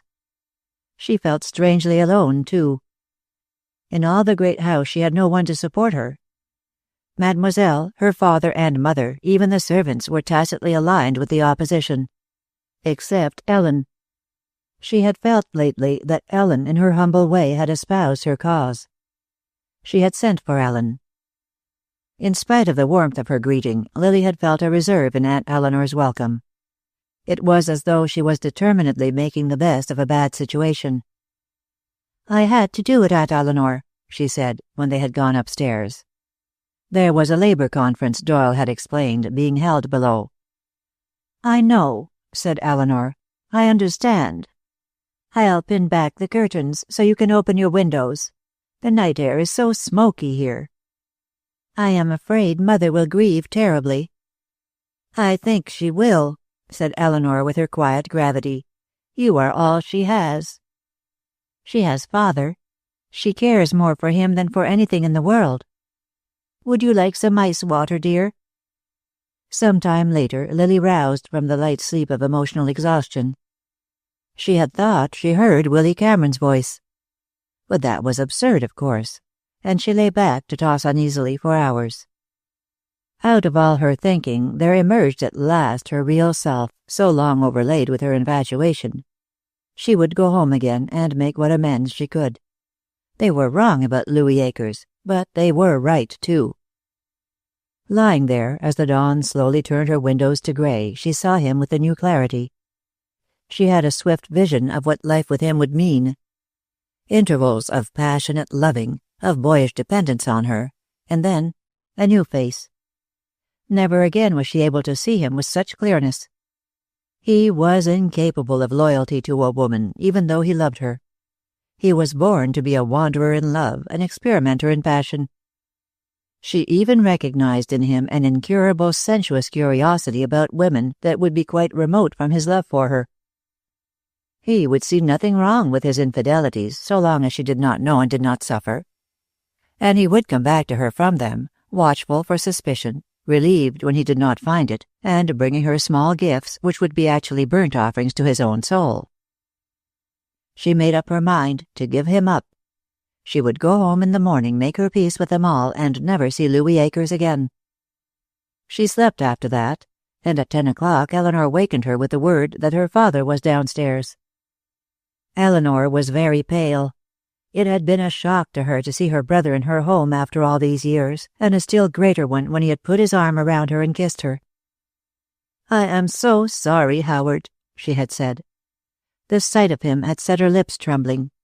He patted her shoulder. "Poor Eleanor," he said. "Poor old girl. We're a queer lot, aren't we?" "All but you." "An obstinate do-and-be-damned lot," he said slowly. "I'd like to see my little girl, Nellie. We can't have another break in the family." He held Lily in much the same way when she came down, an arm around her, his big shoulders thrown back as though he would guard her against the world. But he was very uneasy and depressed at that. He had come on a difficult errand, and because he had no finesse, he blundered badly. It was some time before she gathered the full meaning of what he was saying. "Aunt Cornelia's," she exclaimed. "Or if you and your mother want to go to Europe," he put in hastily, seeing her puzzled face, "I think I can arrange about passports." "Does that mean he won't have me back, Father?" "Lily, dear," he said, hoarse with anxiety, "we simply have to remember that he is a very old man and that his mind is not elastic. He is feeling very bitter now, but he will get over it." "And I am to travel around waiting to be forgiven? I was ready to go back, but he won't have me. Is that it?" "Only just for the present." He threw out his hands. "I have tried everything. I suppose in a way I could insist, make a point of it, but there are other things to be considered. His age, for one thing, and then the strike. If he takes an arbitrary stand against me, no concession, no argument with the men, it makes it very difficult in many ways." "I see. It is wicked that any one man should have such power. The city, the mills, his family. It's wicked." But she was conscious of no deep anger against Anthony now. She merely saw that between them she and her grandfather, had dug a gulf that could not be passed. And in Howard's efforts she saw the temporizing that her impatient youth resented. "I am afraid it is a final break, father," she said. "And if he shuts me out, I must live my own life. But I am not going to run away to Aunt Cornelia or Europe. I shall stay here." He had to be content with that. After all, his own sister, but he wished it were not Jim Doyle's house. Not that he regarded Lily's shift toward what he termed Bolshevism very seriously. All youth had a slant toward socialism and outgrew it. But he went away sorely troubled after a few words with Eleanor Doyle alone. "You don't look unhappy, Nellie." "Things have been much better the last few years." "Is he kind to you?" "Not always, Howard. He doesn't drink now, so that is over. And I think there are no other women. But when things go wrong, I suffer, of course." She stared past him toward the open window. "Why don't you leave him?" "I couldn't go home, Howard. You know what it would be. Worse than Lily. And I'm too old to start out by myself. My habits are formed, and besides, She checked herself. "I could take a house somewhere for both of you, Lily and yourself," he said eagerly. "That would be a wonderful way out for everybody." She shook her head. "We'll manage all right," she said. "I'll make Lily comfortable and as happy as I can." He felt that he had to make his own case clear, or he might have noticed with what care she was choosing her words. His father's age, his unconscious dependence on Grace, his certainty to retire soon from the arbitrary stand he had taken. Eleanor hardly heard him. Months afterwards he was to remember the distant look in her eyes, a sort of half-frightened determination, but he was too self-engrossed just then. "I can't persuade you," he finished. "No, but it is good of you to think of it. You know what the actual trouble was last night. It was not her coming here." "I know, Howard." "Don't let her marry him, Nellie. Better than anyone, you ought to know what that would mean." "I knew too, Howard, but I did it." In the end he went away, not greatly comforted, to fight his own battles, to meet committees from the Union, and having met them, to find himself facing the fact that, driven by some strange urge he could not understand, the leaders wished to strike. There were times when he wondered what would happen if he should suddenly yield every point, make every concession. They would only make further demands, he felt. They seemed determined to put him out of business. If only he could have dealt with the men directly, instead of with their paid representatives, he felt that he would get somewhere. But always interposed between himself and his workmen was this barrier of their own erecting. It was like representative government. It did not always represent. It, too, was founded on representation in good faith, but there was not always good faith. The union system was wrong. It was like politics. The few handled the many. The union, with its all-powerful leaders, was only another form of autocracy. It was Prussian. Yet the ideal behind the union was sound enough. He had no quarrel with the union. He puzzled it out, traveling unaccustomed mental paths. The country was founded on liberty. All men were created free and equal. Free, yes, but equal? Was not equality a long way ahead along a thorny road? Men were not equal in the effort they made, nor did equal efforts bring equal result. If there was class antagonism behind all this unrest, would there not always be those who rose by dint of ceaseless effort? Equality of opportunity, yes. Equality of effort and result, no. To destroy the chance of gain was to put a premium on inertia, to kill ambition, to reduce the high without raising the low. At noon on the same day, Willy Cameron went back to the house on Cardew Way, to find Lily composed and resigned instead of the militant figure he had expected.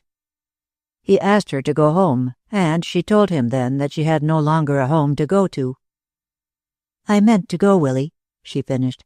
"I meant to go this morning. But you see how things are." He had stood for a long time, looking at nothing very hard.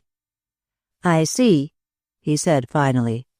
"Of course, your grandfather will be sorry in a day or two, but he may not swallow his pride very soon." That rather hurt her. "What about my pride?" she asked. "You can afford to be magnanimous with all your life before you." Then he faced her. "Besides, Lily, you're wrong. Dead wrong. You've hurt 3 people, and all you've got out of it has been your own way." "There is such a thing as liberty." "I don't know about that. And a good many crimes have been committed in its name." Even in his unhappiness he was controversial. "We are never really free so long as we love people and they love us." "Well," he picked up his old felt hat and absently turned down the brim. It was raining. "I'll have to go back. I've overstayed my lunch hour as it is." "You haven't had any luncheon."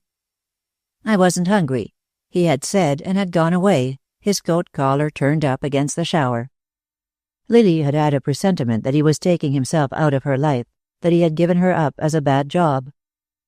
She felt depressed and lonely, and not quite so sure of herself as she had been. Rather, although she did not put it that way, as though something fine had passed her way, like Pippa singing, and had then gone on. She settled down as well as she could to her new life, making no plans, however, and always with the stricken feeling that she had gained her own point at the cost of much suffering. She telephoned to her mother daily, broken little conversations with long pauses while Grace steadied her voice. Once her mother hung up the receiver hastily, and Lily guessed that her grandfather had come in. She felt very bitter toward him. But she found the small owanage interesting in a quiet way. To make her own bed and mend her stockings. Grace had sent her a trunk full of clothing, and on the elderly maid's afternoon out to help Eleanor with the supper. She seldom went out, but Louis Akers came daily, and on the 6th day of her stay she promised to marry him. She had not meant to do it, but it was difficult to refuse him. She had let him think she would do it ultimately, for one thing. And however clearly she might analyze him in his absences, the strange attraction reasserted itself when he was near. But her acceptance of him was almost stoical. "But not soon, Louis," she said, holding him off. "And I ought to tell you, I don't think we will be happy together." "Why not?" "Because," she found it hard to put into words, "because love with you is a sort of selfish thing, I think." "I'll lie down now and let you tramp on me," he said exultantly, and held out his arms. But even as she moved toward him she voiced her inner perplexity. "I never seem to be able to see myself married to you." "Then the sooner the better, so you can." "You won't like being married, you know." "That's all you know about it, Lily. I'm mad about you. I'm mad for you." There was a new air of maturity about Lily those days, and sometimes a sort of aloofness that both maddened him and increased his desire to possess her. She went into his arms, but when he held her closest she sometimes seemed farthest away.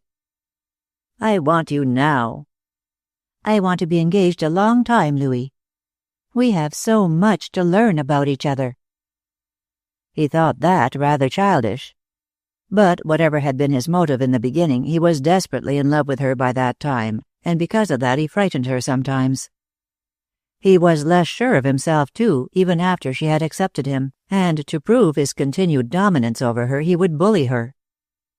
"Come here," he would say from the hearth rug or by the window. "Certainly not." "Come here." Sometimes she went, to be smothered in his hot embrace. Sometimes she did not. But her infatuation persisted, although there were times when his inordinate vitality and his caresses gave her a sense of physical weariness, times when sheer contact revolted her. He seemed always to want to touch her. Fastidiously reared, taught a sort of aloofness from childhood, Lily found herself wondering if all men in love were like that, always having to be held off. Chapter 20. Ellen was staying at the Boyd house. She went downstairs the morning after her arrival and found the bread, bakery bread, toasted and growing cold on the table, while a slice of ham, ready to be cooked, was not yet on the fire. and Mrs. Boyd had run out to buy some milk. Dan had already gone, and his half-empty cup of black coffee was on the kitchen table. Ellen sniffed it and raised her eyebrows. She rolled up her sleeves, put the toast in the oven and the ham in the frying pan, with much the same grimness with which she had sat the night before listening to Mrs. Boyd's monologue. If this was the way they looked after Willy Cameron, no wonder he was thin and pale. She threw out the coffee, which she suspected had been made by the time-saving method of pouring water on last night's grounds, and made a fresh pot of it. After that she inspected the tea towels, and getting a tin dishpan set them to boil in it on the top of the range. Enough to give him typhoid, she reflected. Ellen disapproved of her surroundings. She disapproved of any woman who did not boil her tea towels. And when Edith came down carefully dressed and undeniably rouged, she formed a disapproving opinion of that young lady, which was that she was trying to land Willy Cameron and that he would be better dead than landed.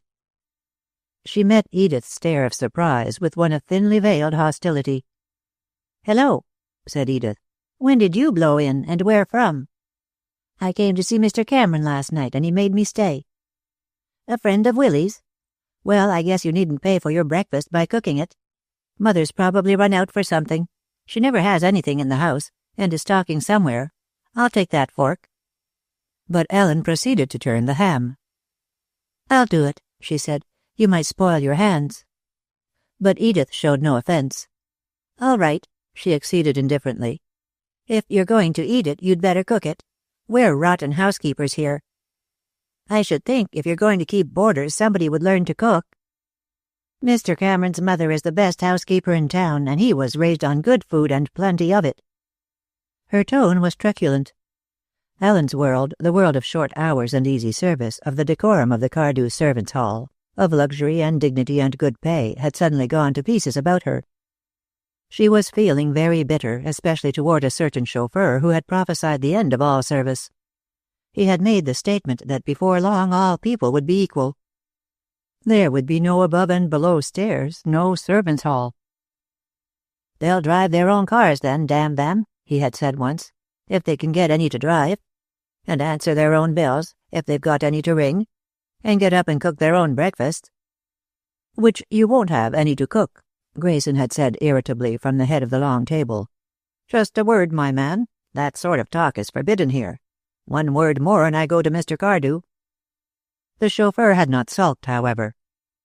"All right, Mr. Grayson," he said affably. "But I can go on thinking, I dare say. And some of these days you'll be wishing you'd climbed on the bandwagon before it's too late." Ellen, turning the ham carefully, was conscious that her revolt had been only partially on Lily's account. It was not so much Lily's plight as the abuse of power, although she did not put it that way, that had driven her out. Ellen then had carried out her own small revolution, and where had it put her? She had lost a good home, and what could she do? All she knew was service. Edith poured herself a cup of coffee, and taking a piece of toast from the oven, stood nibbling it.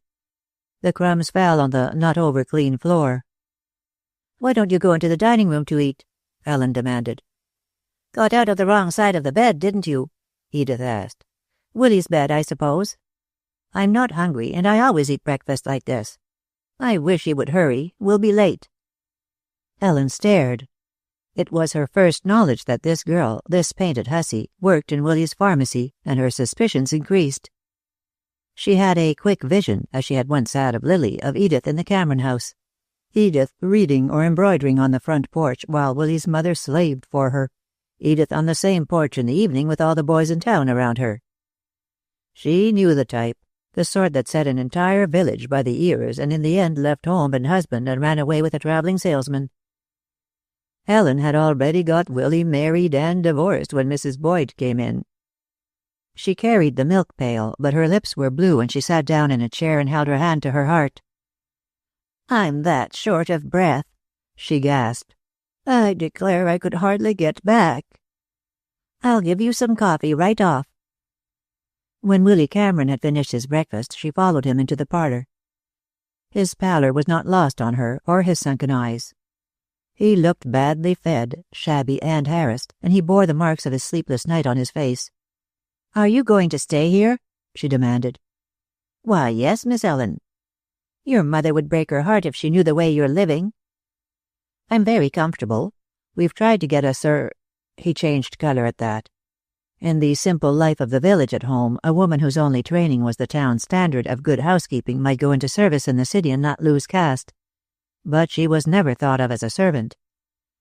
Help, he substituted. But we can't get anyone, and Mrs. Boyd is delicate. It is heart trouble. Does that girl work where you do? Yes, why? Is she engaged to you? She calls you Willy. He smiled into her eyes. Not a bit of it, or thinking of it. How do you know what she's thinking? It's all over her.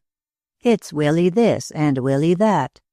And men are such fools. There flashed into his mind certain things that he had tried to forget. Edith at his doorway with that odd look in her eyes. Edith never going to sleep until he had gone to bed. And recently certain things she had said that he had passed over lightly and somewhat uncomfortably. That's ridiculous, Miss Ellen. But even if it were true, which it isn't, don't you think it would be rather nice of her? He smiled. I do not. I heard you going out last night, Willy. Did you find her? She is at the Doyles'. I didn't see her. That'll finish it, Ellen prophesied somberly. She glanced around the parlor at the dust on the furniture, at the unwashed baseboard, at the unwound clock on the mantelshelf. If you're going to stay here, I will, she announced abruptly. I owe that much to your mother. I've got some money. I'll take what they'd pay some foreigner who'd throw out enough to keep another family. Then, seeing hesitation in his eyes, that woman's sick and you've got to be looked after. I could do all the work, if the girl would help in the evenings. He demurred at first. She would find it hard. They had no luxuries, and she was accustomed to luxury. There was no room for her. But in the end he called Edith and Mrs. Boyd, and was rather touched to find Edith offering to share her upper bedroom. It's a hole, she said. Cold in winter and hot as blazes in summer. But there's room for a cot, and I guess we can let each other alone. I wish you'd let me move up there, Edith, he said for perhaps the 20th time since he had found out where she slept. And you would take my room. No chance, she said cheerfully. Mother would raise the devil if you tried it. She glanced at Ellen's face. If that word shocks you, you're due for a few shocks, you know. The way you talk is your business, not mine, said Ellen austerely. When they finally departed on a half-run, Ellen was established as a fixture in the Boyd house, and was already piling all the cooking utensils into a wash boiler, and with grim efficiency was searching for lye with which to clean them. 2 weeks later, the end of June, the strike occurred. It was not, in spite of predictions, a general walkout. Some of the mills, particularly the smaller plants, did not go down at all, and with reduced forces kept on, but the chain of Cardew mills was closed. There was occasional rioting by the foreign element in outlying districts, but the state constabulary handled it easily. Dan was out of work, and the loss of his pay was a serious matter in the little house. He had managed to lay by $100, and Willy Cameron had banked it for him, but there was a real problem to be faced. On the night of the day the Cardew mills went down, Willy called a meeting of the household after supper, around the dining-room table. He had been in to see Mr. Hendricks, who had been laid up with bronchitis, and Mr. Hendricks had predicted a long strike. The irresistible force and the immovable body, son, he said. They'll stay set this time. And unless I miss my guess, that is playing Doyle's hand for him all right. His chance will come when the men have used up their savings and are growing bitter. Every strike plays into the hands of the enemy, son, and they know it. The moment production ceases, prices go up, and soon all the money in the world won't pay them wages enough to live on. He had a store of homely common sense and a gift of putting things into few words. Willy Cameron, going back to the little house that evening, remembered the last thing he had said. The only way to solve this problem of living, he said, is to see how much we can work and not how little. Germany's working 10 hours a day and producing. We're talking about 6 and loafing and fighting while we talk. So Willy went home and called his meeting, and knowing Mrs. Boyd's regard for figures, set down and added or subtracted. He placed a pad and pencil on the table before him. It was an odd group. Dan, sullen, resenting the strike and the causes that had led to it. Ellen, austere and competent. Mrs. Boyd with a lace fichu pinned around her neck now that she had achieved the dignity of hired help, and Edith. Edith, silent, morose, and fixing now and then rather haggard eyes on Willy Cameron's unruly hair. She seldom met his eyes. "First of all," said Willy, "we'll take our weekly assets. Of course Dan will get something temporarily, but we'll leave that out for the present." The weekly assets turned out to be his salary and Edith's. "Why, Willy," said Mrs. Boyd, "you can't turn all your money over to us." "You are all the family I have just now. Why not? Anyhow, I have to keep out lunch money and car fare, and so will Edith. Now, as to expenses." Ellen had made a great reduction in expenses, but food was high. And there was gas and coal, and Dan's small insurance and the rent. There was absolutely no margin, and a sort of silence fell. "What about your tuition at night school?" Edith asked suddenly. "Spring term ended this week." "But you said there was a summer one." "Well, I'll tell you about that," Willy said, feeling for words. "I'm going to be busy helping Mr. Hendricks in his campaign. Then next fall, well, I'll either go back or Hendricks will make me chief of police or something." He smiled around the table. "I ought to get some sort of graft out of it." "Mother," Edith protested, "he mustn't sacrifice himself for us. What are we to him anyhow? A lot of stones hung around his neck, that's all."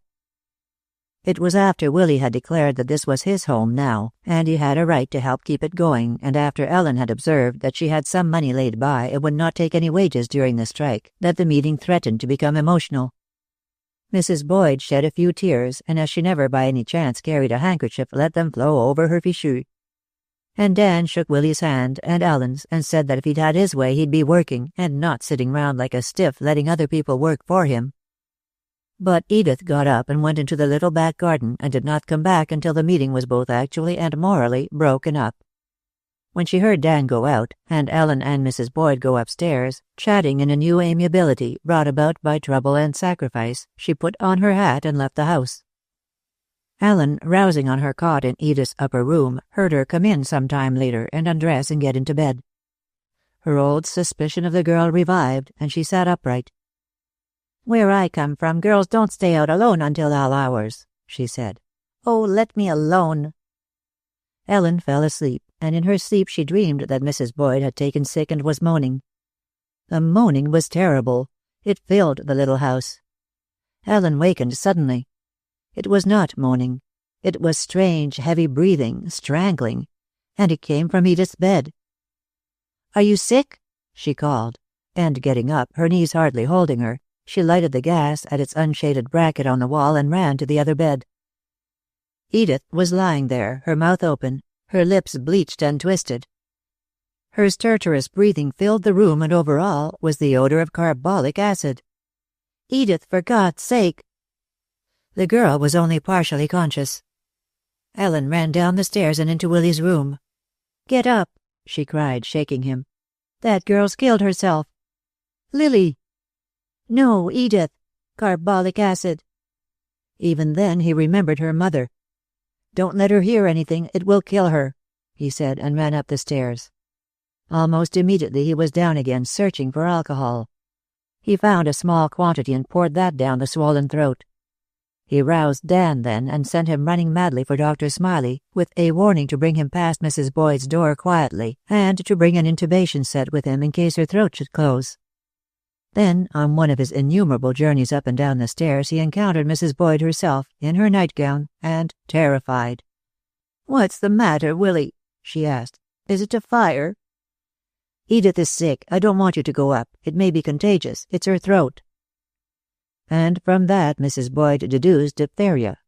She sat on the stairs in her nightgown, a shaken, helpless figure, asking countless questions of those that hurried past.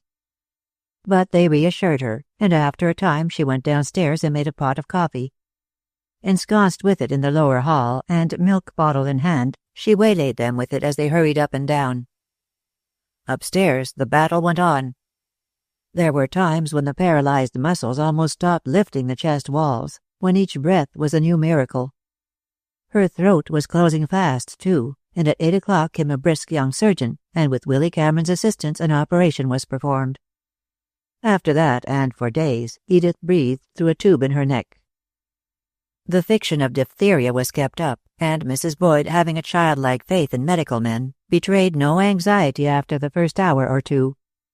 She saw nothing incongruous in Ellen going down through the house while she herself was kept out of that upper room where Edith lay, conscious now, but sullen, disfigured, silent. She was happy, too, to have her old domain hers again, while Ellen nursed, to make again her flavorless desserts, her mounds of rubber-like gelatin, her pies. She brewed broths daily, and when Edith could swallow, she sent up the results of hours of cooking which Ellen cooled, skimmed the crust of grease from the top, and heated again over the gas flame. She never guessed the conspiracy against her. Between Ellen and Edith there was no real liking. Ellen did her duty and more, got up at night, was gentle with rather heavy hands, bathed the girl and brushed and braided her long hair.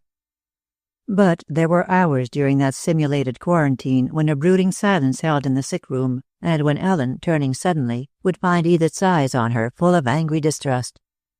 At those times Ellen was glad that Edith could not speak. For at the end of a few days Ellen knew, and Edith knew, she knew. Edith could not speak. She wrote her wants with a stub of pencil or made signs.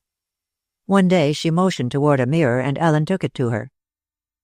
"You needn't be frightened," she said. "When those scabs come off, the doctor says you'll hardly be marked at all." But Edith only glanced at herself and threw the mirror aside. Another time she wrote, "Willy, he's all right. They've got a girl at the store to take your place, but I guess you can go back if you want to."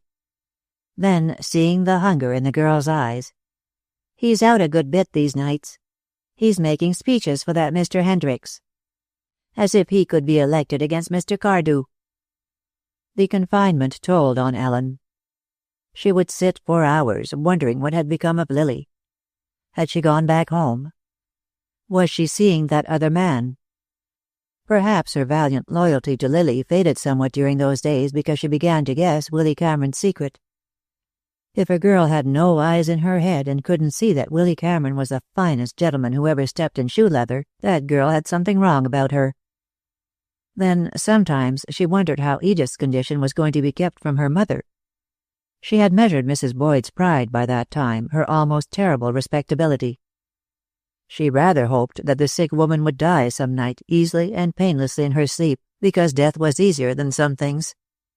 She liked Mrs. Boyd. She felt a slightly contemptuous but real affection for her. Then one night Edith heard Willy's voice below, and indicated that she wanted to see him. He came in, stooping under the sheet which Mrs. Boyd had heard belonged in the doorway of diphtheria, and stood looking down at her. His heart ached. He sat down on the bed beside her and stroked her hand. "Poor little girl," he said. "We've got to make things very happy for her to make up for all this."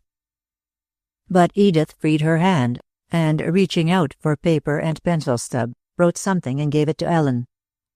Ellen read it. "Tell him." "I don't want to, Edith. You wait and do it yourself." But Edith made an insistent gesture, and Ellen, flushed and wretched, had to tell. He made no sign, but sat stroking Edith's hand, only he stared rather fixedly at the wall, conscious that the girl's eyes were watching him for a single gesture of surprise or anger. He felt no anger, only a great perplexity and sadness, an older brother grief. "I'm sorry, little sister," he said, and did the kindest thing he could think of, bent over and kissed her on the forehead. "Of course I know how you feel, but it is a big thing to bear a child, isn't it? It is the only miracle we have these days." "A child with no father," said Ellen stonily.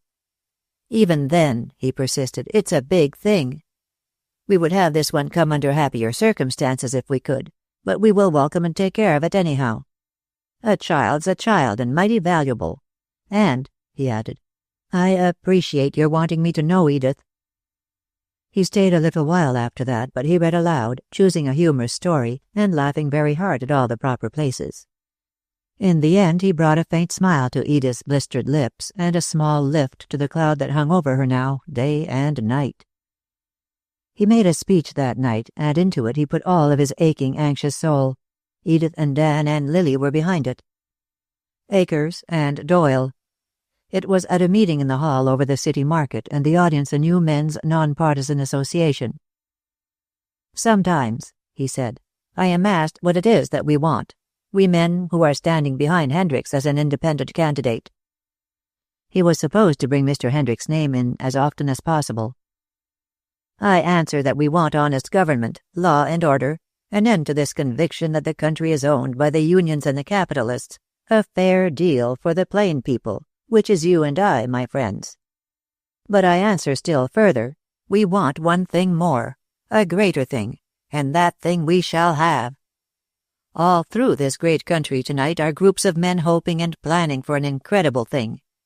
They are not great in numbers. They are, however, organized, competent, intelligent, and deadly. They plow the land with discord to sow the seeds of sedition. And the thing they want is civil war. And against them what? The people like you and me, the men with homes they love, the men with little businesses they have fought and labored to secure, the clerks, the preachers, the doctors, the honest laborers, the God-fearing rich. I tell you we are the people, and it is time we knew our power. And this is the thing we want, we, the people, the greater thing, the thing we shall have, that this government, this country which we love, which has 3 times been saved at such cost of blood, shall survive." It was after that speech that he met Pink Denslow for the first time. A square, solidly built young man edged his way through the crowd and shook hands with him. "Name's Denslow," said Pink. "Liked what you said. Have you time to run over to my club with me and have a highball and a talk?" "I've got all the rest of the night." "Right-o," said Pink, who had brought back a phrase or two from the British. It was not until they were in the car that Pink said, "I think you're a friend of Miss Cardew's, aren't you?" "I know Miss Cardew," said Willy Cameron guardedly. And they were both rather silent for a long time. That night proved to be a significant one for them both, as it happened. They struck up a curious sort of friendship, based on a humble admiration on Pink's part, and with Willy Cameron on sheer hunger for the society of his kind. He had been suffering a real mental starvation. He had been constantly giving out and getting nothing in return. Pink developed a habit of dropping into the pharmacy when he happened to be nearby. He was rather wistfully envious of that year in the camp when Lily Cardew and Cameron had been together, and at first it was the bond of Lily that sent him to the shop. In the beginning the shop irritated him because it seemed an incongruous background for the fiery young orator. But later on he joined the small open forum in the back room, and perhaps for the first time in his idle years he began to think. He had made the sacrifice of his luxurious young life to go to war, had slept in mud and risked his body and been hungry and cold and often frightfully homesick. And now it appeared that a lot of madmen were going to try to undo all that he had helped to do. He was surprised and highly indignant. Even a handful of agitators, it seemed, could do incredible harm. One night he and Willy Cameron slipped into a meeting of a Russian society, wearing old clothes, which with Willy was not difficult, and shuffling up dirty stairs without molestation. They came away thoughtful. "Looks like it's more than talk," Pink said after a time. "They're not dangerous," Willy Cameron said. "That's talk, but it shows a state of mind. The real incendiaries don't show their hand like that. You think it's real, then?" "Some boils don't come to a head, but most do." It was after a mob of foreigners had tried to capture the town of Donelson near Pittsburgh, and had been turned back by a hastily armed body of its citizens, doctors, lawyers, and shopkeepers, that a nebulous plan began to form in Willy Cameron's active mind. If one could unite the plain people politically or against a foreign war, why could they not be united against an enemy at home? The South had had a similar problem, and the result was the Ku Klux Klan. The chief of police was convinced that a plan was being formulated to repeat the Seattle experiment against the city. The mayor was dubious. He was not a strong man. He had a conviction that because a thing never had happened, it never could happen. "The mob has done it before," urged the chief of police one day. "They took Paris, and it was damn disagreeable." The mayor was a trifle weak in history. Maybe they did, he agreed. But this is different. This is America. He was rather uneasy after that. It had occurred to him that the chief might have referred to Paris, Illinois. Now and then Pink coaxed Willy Cameron to his club, and for those rare occasions he provided always a little group of men like themselves, young, eager, loyal, and struggling with the new problems of the day. In this environment, Willy Cameron received as well as gave. Most of the men had been in the army, and he found in them an eager anxiety to face the coming situation and combat it. In the end, the nucleus of the new Vigilance Committee was formed there. Not immediately. The idea was of slow growth, even with its originator, and it only reached the point of speech when Mr. Hendricks stopped in one day at the pharmacy and brought a bundle which he slapped down on the prescription desk. "Read that dynamite," he said, his face flushed and lowering. "A man I know got it translated for me. Read it, and then tell me whether I'm an alarmist and a plain fool or if it means trouble around here." There was no question in Willy Cameron's mind as to which it meant. Louis Akers had by that time announced his candidacy for mayor, and organized labor was behind him to an alarming extent. When Willy Cameron went with Pink to the club that afternoon, he found Akers under discussion, and he heard some facts about that gentleman's private life which left him silent and morose. Pink knew nothing of Lily's friendship with Akers. Indeed, Pink did not know that Lily was in the city, and Willy Cameron had not undeceived him. It had pleased Anthony Cardew to announce in the press that Lily was making a round of visits, and the secret was not his to divulge. But the question which was always in his mind rose again. What did she see in this man? How could she have thrown away her home and her family for a fellow who was so obviously what Pink would have called a wrong one? He roused, however, at a question. "He may," he said. "With 3 candidates, we're splitting the vote 3 ways, and it's hard to predict. Mr. Cardew can't be elected, but he weakens Hendricks. One thing's sure. Where's my pipe?" Silence while Mr. Cameron searched for his pipe and took his own time to divulge the sure thing. "If Hendricks is elected, he'll clear out the entire bunch of anarchists. The present man's afraid. But if Akers can hypnotize labor into voting for him and he gets it, it will be up to the city to protect itself, for he won't. He'll let them hold their infamous meetings and spread their damnable doctrine, and you know what they've tried to do in other places." He explained what he had in mind then, finding them expectant and eager. There ought to be some sort of citizen organization to supplement the state and city forces. Nothing spectacular. Indeed, the least said about it the better. He harked back then to his idea of the plain people with homes to protect. "That needn't keep you fellows out," he said with his whimsical smile. "But the rank and file will have to constitute the big end. We don't want a lot of busybodies, pussyfooting around with guns and looking for trouble. We had enough of that during the war. We would want some men who would answer a riot call if they were needed, that's all." He had some of the translations Hendricks had brought him in his pocket, and they circulated around the group. "Do you think they mean to attack the city?" "That looks like it, doesn't it? And they are getting that sort of stuff all the time. There are 100,000 of them in this end of the state." "Would you make it a secret organization?" "Yes. I like doing things in the open myself, but you've got to fight a rat in his hole if he won't come out." "Would you hold office?" Pink asked.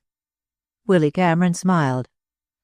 "I'm a good bit like the boy who dug post holes in the daytime and took in washing at night to support the family. But I'll work, if that's what you mean." "We'd better have a constitution and all that, don't you think?" Pink asked. "We can draw up a tentative one, and then fix it up at the first meeting. This is going to be a big thing. It'll go like a fire." But Willy Cameron overruled that. "We don't need that sort of stuff," he said. "And if we begin that, we might as well put it in the newspapers. We want men who can keep their mouths shut, and who will sign some sort of a card agreeing to stand by the government and to preserve law and order. Then an office and a filing case, and their addresses, so we can get at them in a hurry if we need them. Get me a piece of paper, somebody." Then and there, in 20 words, Willy Cameron wrote the now historic oath of the new Vigilance Committee, on the back of an old envelope. It was a promise, an agreement rather than an oath. There was a little hush as the paper passed from hand to hand. Not a man there but felt a certain solemnity in the occasion. To preserve the Union and the flag, to fight all sedition, to love their country and support it. The very simplicity of the words was impressive. And the mere putting of it into visible form crystallized their hitherto vague anxieties, pointed to a real enemy and a real danger. Yet, as Willy Cameron pointed out, they might never be needed. "Our job," he said, "is only as a last resort. Only for real trouble. Until the state troops can get here, for instance, and if the constabulary is greatly outnumbered. It's their work up to a certain point. We'll fight if they need us. That's all." It was very surprising to him to find the enterprise financed immediately. Pink offered an office in the bank building. Someone agreed to pay a clerk who should belong to the committee.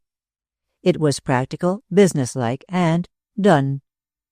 And, although he had protested, he found himself made the head of the organization. "Without title and without pay," he stipulated. "If you wish a title on me, I'll resign." He went home that night very exalted and very humble. Chapter 21. For a time Lily remained hidden in the house on Cardew Way, walking out after nightfall with Louis occasionally, but shrinkingly keeping to quiet back streets. She had a horror of meeting someone she knew, of explanations and of gossip. But after a time the desire to see her mother became overwhelming.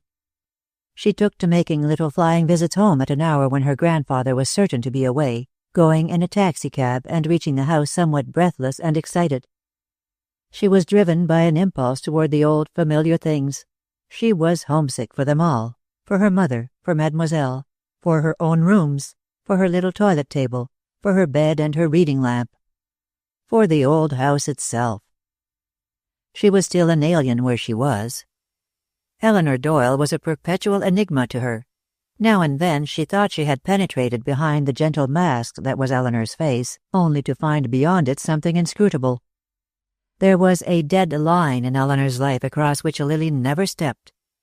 Whatever Eleanor's battles were, she fought them alone, and Lily had begun to realize that there were battles. The atmosphere of the little house had changed. Sometimes, after she had gone to bed, she heard Doyle's voice from the room across the hall, raised angrily. He was nervous and impatient. At times he dropped the unctuousness of his manner toward her, and she found herself looking into a pair of cold blue eyes which terrified her. The brilliant little dinners had entirely ceased with her coming. A sort of early summer lethargy had apparently settled on the house. Doyle wrote for hours, shut in the room with the desk. The group of intellectuals, as he had dubbed them, had dispersed on summer vacations. But she discovered that there were other conferences being held in the house, generally late at night. She learned to know the nights when those meetings were to occur. On those evenings Eleanor always made an early move toward bed, and Lily would repair to her hot, low-ceiled room to sit in the darkness by the window and think long, painful thoughts. That was how she learned of the conferences. She had no curiosity about them at first. They had something to do with the strike, she considered, and with that her interest died. Strikes were a symptom, and ultimately, through great thinkers like Mr. Doyle, they would discover the cure for the disease that caused them. She was quite content to wait for that time. Then, one night, she went downstairs for a glass of ice water and found the lower floor dark, and subdued voices coming from the study. The kitchen door was standing open, and she closed and locked it, placing the key, as was Eleanor's custom, in a table drawer. The door was partly glass, and Eleanor had a fear of the glass being broken, and thus the key turned in the lock by some intruder. On toward morning there came a violent hammering at her bedroom door, and Doyle's voice outside, a savage voice that she scarcely recognized. When she had thrown on her dressing gown and opened the door, he had instantly caught her by the shoulder, and she bore the imprints of his fingers for days. "Did you lock the kitchen door?" he demanded, his tones thick with fury. "Yes, why not?" She tried to shake off his hand, but failed. None of your business, why not? He said, and gave her an angry shake. Hereafter, when you find that door open, you leave it that way. That's all. Take your hands off me. She was rather like her grandfather at that moment, and his lost caution came back. He freed her at once and laughed a little. Sorry, he said. I get a bit emphatic at times, but there are times when a locked door becomes a mighty serious matter. The next day he removed the key from the door and substituted a bolt. Eleanor made no protest. Another night Eleanor was taken ill, and Lily had been forced to knock at the study door and call Doyle. She had an instant's impression of the room crowded with strange figures. The heavy odors of sweating bodies, of tobacco, and of stale beer came through the half-open door and revolted her. And Doyle had refused to go upstairs. She began to feel that she could not remain there very long. The atmosphere was variable. It was either cynical or sinister, and she hated them both. She had a curious feeling, too, that Doyle both wanted her there and did not want her, and that he was changing his attitude toward her Aunt Eleanor. Sometimes she saw him watching Eleanor from under half-closed eyelids. But she could not fill her days with anxieties and suspicions, and she turned to Louis Akers as a flower to the open day. He at least was what he appeared to be. There was nothing mysterious about him. He came in daily, big, dominant, and demonstrative, filling the house with his presence, and demanding her in a loud, urgent voice. Hardly had the door slammed before he would call, "Lily, where are you?" Sometimes he lifted her off her feet and held her to him. "You little whippet," he would say. "I could crush you to death in my arms." Had his wooing all been violent, she might have tired sooner, because those phases of his passion for her tired her. But there were times when he put her into a chair and sat on the floor at her feet, his handsome face uplifted to hers in a sort of humble adoration, his arms across her knees. It was not altogether studied. He was a born wooer, but he had his hours of humility, of vague aspirations. His insistent body was always greater than his soul, but now and then, when he was physically weary, he had a spiritual moment. "I love you, little girl," he would say. It was in one of those moments that she extracted a promise from him. He had been, from his position on the floor, telling her about the campaign. "I don't like you running against my father, Louis." "He couldn't have got it anyhow, and he doesn't want it. I do, honey. I need it in my business. When the election's over, you're going to marry me." She ignored that. "I don't like the men who come here, Louis. I wish they were not friends of yours." "Friends of mine? That bunch?" "You are always with them." "I draw a salary for being with them, honey." "But what do you draw a salary for?" He was immediately on the alert, but her eyes were candid and unsuspicious. "They are strikers, aren't they?" "Yes." "Is it legal business?" "Partly that." "Louis, is there going to be a general strike?" "There may be some bad times coming, honey." He bent his head and kissed her hands, lying motionless in her lap. "I wish you would marry me soon. I want you. I want to keep you safe." She drew her hands away. "Safe from what, Louis?" He sat back and looked up into her face. "You must remember, dear, that for all your theories, which are very sweet, this is a man's world, and men have rather brutal methods of settling their differences." "And you advocate brutality?" "Well, the war was brutal, wasn't it? And you were in a white heat supporting it, weren't you? How about another war?" He chose his words carefully. "Just as reasonable and just. You've heard Doyle. You know what I mean." "Not now." He was amazed at her horror, a horror that made her recoil from him and push his hands away when he tried to touch her. He got up angrily and stood looking down at her, his hands in his pockets. "What the devil do you think all this talk meant?" he demanded. "You've heard enough of it." "Does Aunt Eleanor know?" "Of course." "And she approves?" "I don't know, and I don't care." Suddenly, with one of the quick changes she knew so well, he caught her hands and, drawing her to her feet, put his arms round her.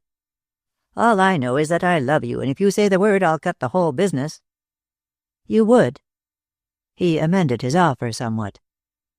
Marry me, honey, he begged. Marry me now.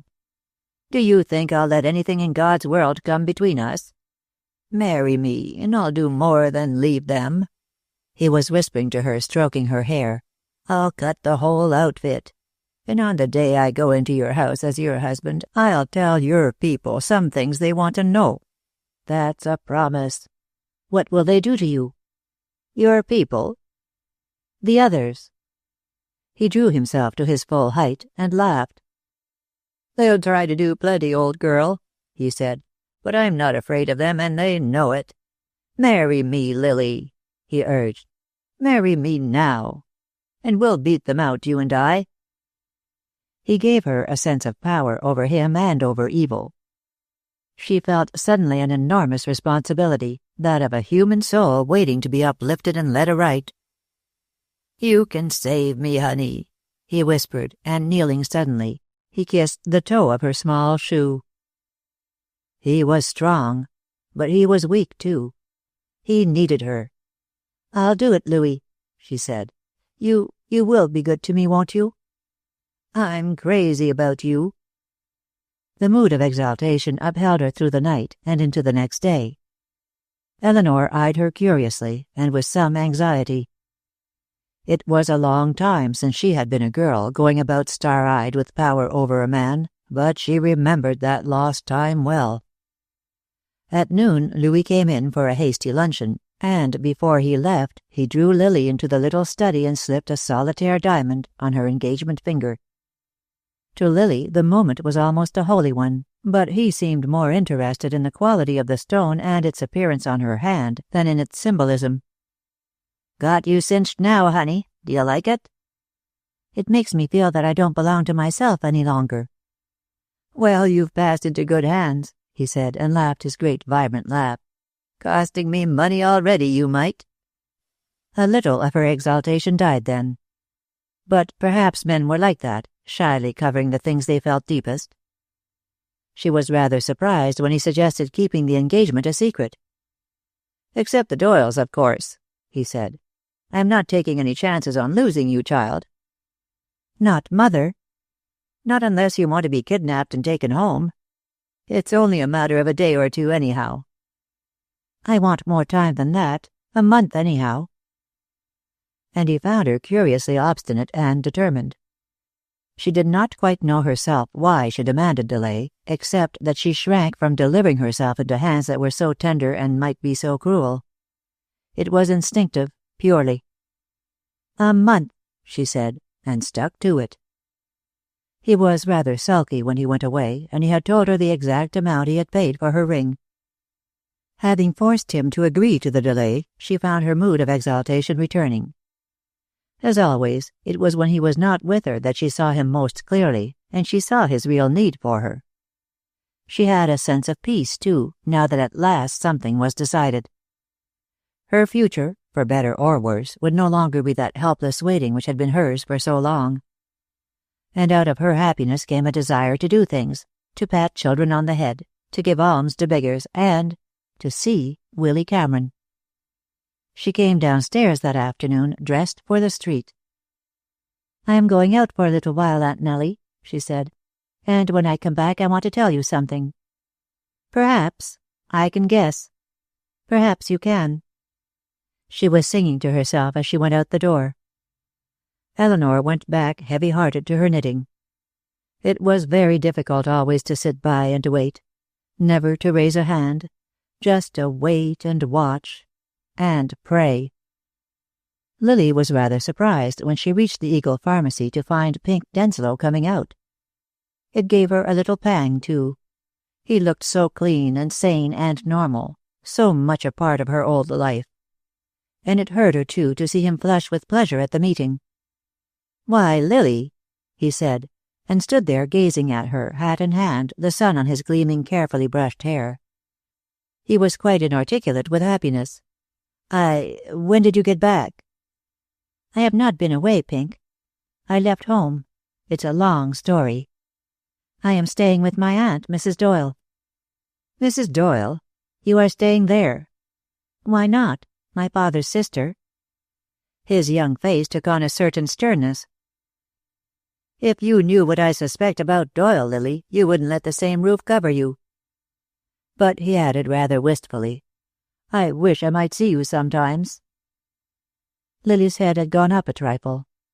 Why did her old world always try to put her in the wrong? She had had to seek sanctuary, and the Doyle house had been the only sanctuary she knew. "Since you feel as you do, I'm afraid that's impossible. Mr. Doyle's roof is the only roof I have." "You have a home," he said sturdily. "Not now. I left, and my grandfather won't have me back. You mustn't blame him, Pink. We quarreled, and I left. I was as much responsible as he was." For a moment after she turned and disappeared inside the pharmacy door, he stood there. Then he put on his hat and strode down the street, unhappy and perplexed. If only she had needed him, if she had not looked so self-possessed and so ever so faintly defiant, as though she dared him to pity her, he would have known what to do. All he needed was to be needed. His open face was full of trouble. It was unthinkable that Lily should be in that center of anarchy. More unthinkable that Doyle might have filled her up with all sorts of wild ideas. Women were queer. They liked theories. A man could have a theory of life and play with it and boast about it, but never dream of living up to it. But give one to a woman and she'd shoot on it like a dog on a bone. If those Bolshevists had got hold of Lily. The encounter had hurt Lily, too. The fine edge of her exaltation was gone, and it did not return during her brief talk with Willy Cameron. He looked much older and very thin. There were lines around his eyes she had never seen before, and she hated seeing him in his present surroundings. But she liked him for his very unconsciousness of those surroundings. One always had to take Willy Cameron as he was. "Do you like it, Willy?" she asked. It had dawned on her with a sort of panic that there was really very little to talk about. All they had had in common lay far in the past. "Well, it's my daily bread, and with bread costing what it does, I cling to it like a limpet to a rock." "But I thought you were studying, too, so you could do something else." "I had to give up the night school, but I'll get back to it sometime." She was lost again. She glanced around the little shop where once Edith Boyd had manicured her nails behind the counter, and where now a middle-aged woman stood with listless eyes looking out over the street. "You still have Jinx, I suppose?" "Yes, Lily glanced up as he stopped. She had drawn off her gloves, and his eyes had fallen on her engagement ring. To Lily, there had always been a feeling of unreality about his declaration of love for her. He had been so restrained, so careful to ask nothing in exchange, so without expectation of return, that she had put it out of her mind as an impulse. She had not dreamed that he could still care after these months of silence. But he had gone quite white. "I am going to be married, Willy," she said in a low tone. It is doubtful if he could have spoken just then. And as if to add a finishing touch of burlesque to the meeting, a small boy with a swollen jaw came in just then and demanded something to make it stop hurting. He welcomed the interruption, she saw. He was very professional instantly, and so absorbed for a moment in relieving the child's pain that he could ignore his own. "Let's see it," he said in a businesslike, slightly strained voice. "Better have it out, old chap, but I'll give you something just to ease it up a bit." Which he proceeded to do. When he came back to Lily, he was quite calm and self-possessed. As he had never thought of dramatizing himself, nor thought of himself at all, it did not occur to him that drama requires setting, that tragedy required black velvet rather than toothbrushes, and that a small boy with an aching tooth was a comedy relief badly introduced. All he knew was that he had somehow achieved a moment in which to steady himself, and to find that a man can suffer horribly and still smile. He did that very gravely when he came back to Lily. "Can you tell me about it?" "There is not very much to tell. It is Louis Akers." The middle-aged clerk had disappeared. "Of course you have thought over what that means, Lily." "He wants me to marry him. He wants it very much, Willy. And I know you don't like him, but he has changed. Women always think they have changed men, I know, but he is very different." "I'm sure of that," he said steadily. There was something childish about her, he thought. childish and infinitely touching. He remembered a night at the camp when some of the troops had departed for overseas and he had found her alone and crying in her hut. "I just can't let them go," she had sobbed. "I just can't. Some of them will never come back." Wasn't there something of that spirit in her now, the feeling that she could not let Acres go, lest worse befall him? He did not know. All he knew was that she was more like the Lily Cardew he had known then than she had been since her return, and that he worshipped her. But there was anger in him, too. Anger at Anthony Cardew, anger at the Doyles, and a smoldering, bitter anger at Louis Acres, that he should take the dregs of his life and offer them to her as new wine. That he should dare to link his scheming, plotting days to this girl, so wise and yet so ignorant, so clear-eyed and yet so blind. "Do they know at home?" "I'm going to tell Mother today." "Lily," he said slowly, "there is one thing you ought to do. Go home, make your peace there, and get all this on the right footing. Then have him there. You have never seen him in that environment, yet that is the world he will have to live in if you marry him. See how he fits there." "What has that got to do with it?" "Think a minute. Am I quite the same to you here as I was in the camp?"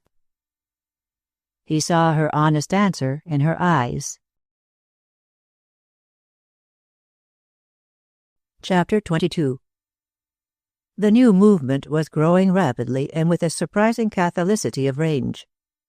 Already it included lawyers and doctors, chauffeurs, butchers, clergymen, clerks of all sorts, truck gardeners from the surrounding county, railroad employees, and some of the strikers from the mills, men who had obeyed their union order to quit work but had obeyed it unwillingly, men who resented bitterly the invasion of the ranks of labor by the lawless element which was fomenting trouble. Dan had joined. On the day that Lily received her engagement ring from Louis Acres, one of the cards of the new Vigilance Committee was being inspected with cynical amusement by two clerks in a certain suite of offices in the Searing Building. They studied it with interest, while the man who had brought it stood by. "Where'd you pick it up, Cusick?"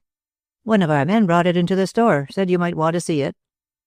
The three men bent over it. The Myers House Cleaning Company had a suite of 3 rooms. During the day, 2 stenographers, both men, sat before machines and made a pretense of business at such times as the door opened, or when an occasional client, seeing the name, came in to inquire for rates. At such times the clerks were politely regretful. The firm's contracts were all they could handle for months ahead. There was a constant ebb and flow of men in the office, presumably professional cleaners. They came and went or sat along the walls, waiting. A large percentage were foreigners, but the clerks proved to be accomplished linguists. They talked with more or less fluency with Croats, Serbs, Poles, and Slavs. There was a supply room off the office, a room filled with pails and brushes, soap, and ladders. But there was a great safe also, and its compartments were filled with pamphlets in many tongues, a supply constantly depleted and yet never diminishing. Workmen, carrying out the pails of honest labor, carried them loaded down with the literature it was their only business to circulate. Thus openly, and yet with infinite caution, was spread the doctrine of no God, of no government, and of no church, of the confiscation of private property, of strikes and unrest, of revolution, rape, arson, and pillage. And around this social cancer the city worked and played. Its theaters were crowded, its expensive shops, its hotels. 2 classes of people were spending money prodigally. Women with shawls over their heads, women who in all their peasant lives had never owned a hat, drove in automobiles to order their winter supply of coal, and vast amounts of liquors were being bought by the foreign element against the approaching prohibition law and stored in untidy cellars. On the other hand, the social life of the city was gay with reaction from war. The newspapers were filled with the summer plans of the wealthy, and with predictions of lavish entertaining in the fall. Among the list of debutantes, Lily's name always appeared. And in between the upper and the nether millstone were being ground the professional and salaried men with families, the women clerks, the vast army who asked nothing but the right to work and live.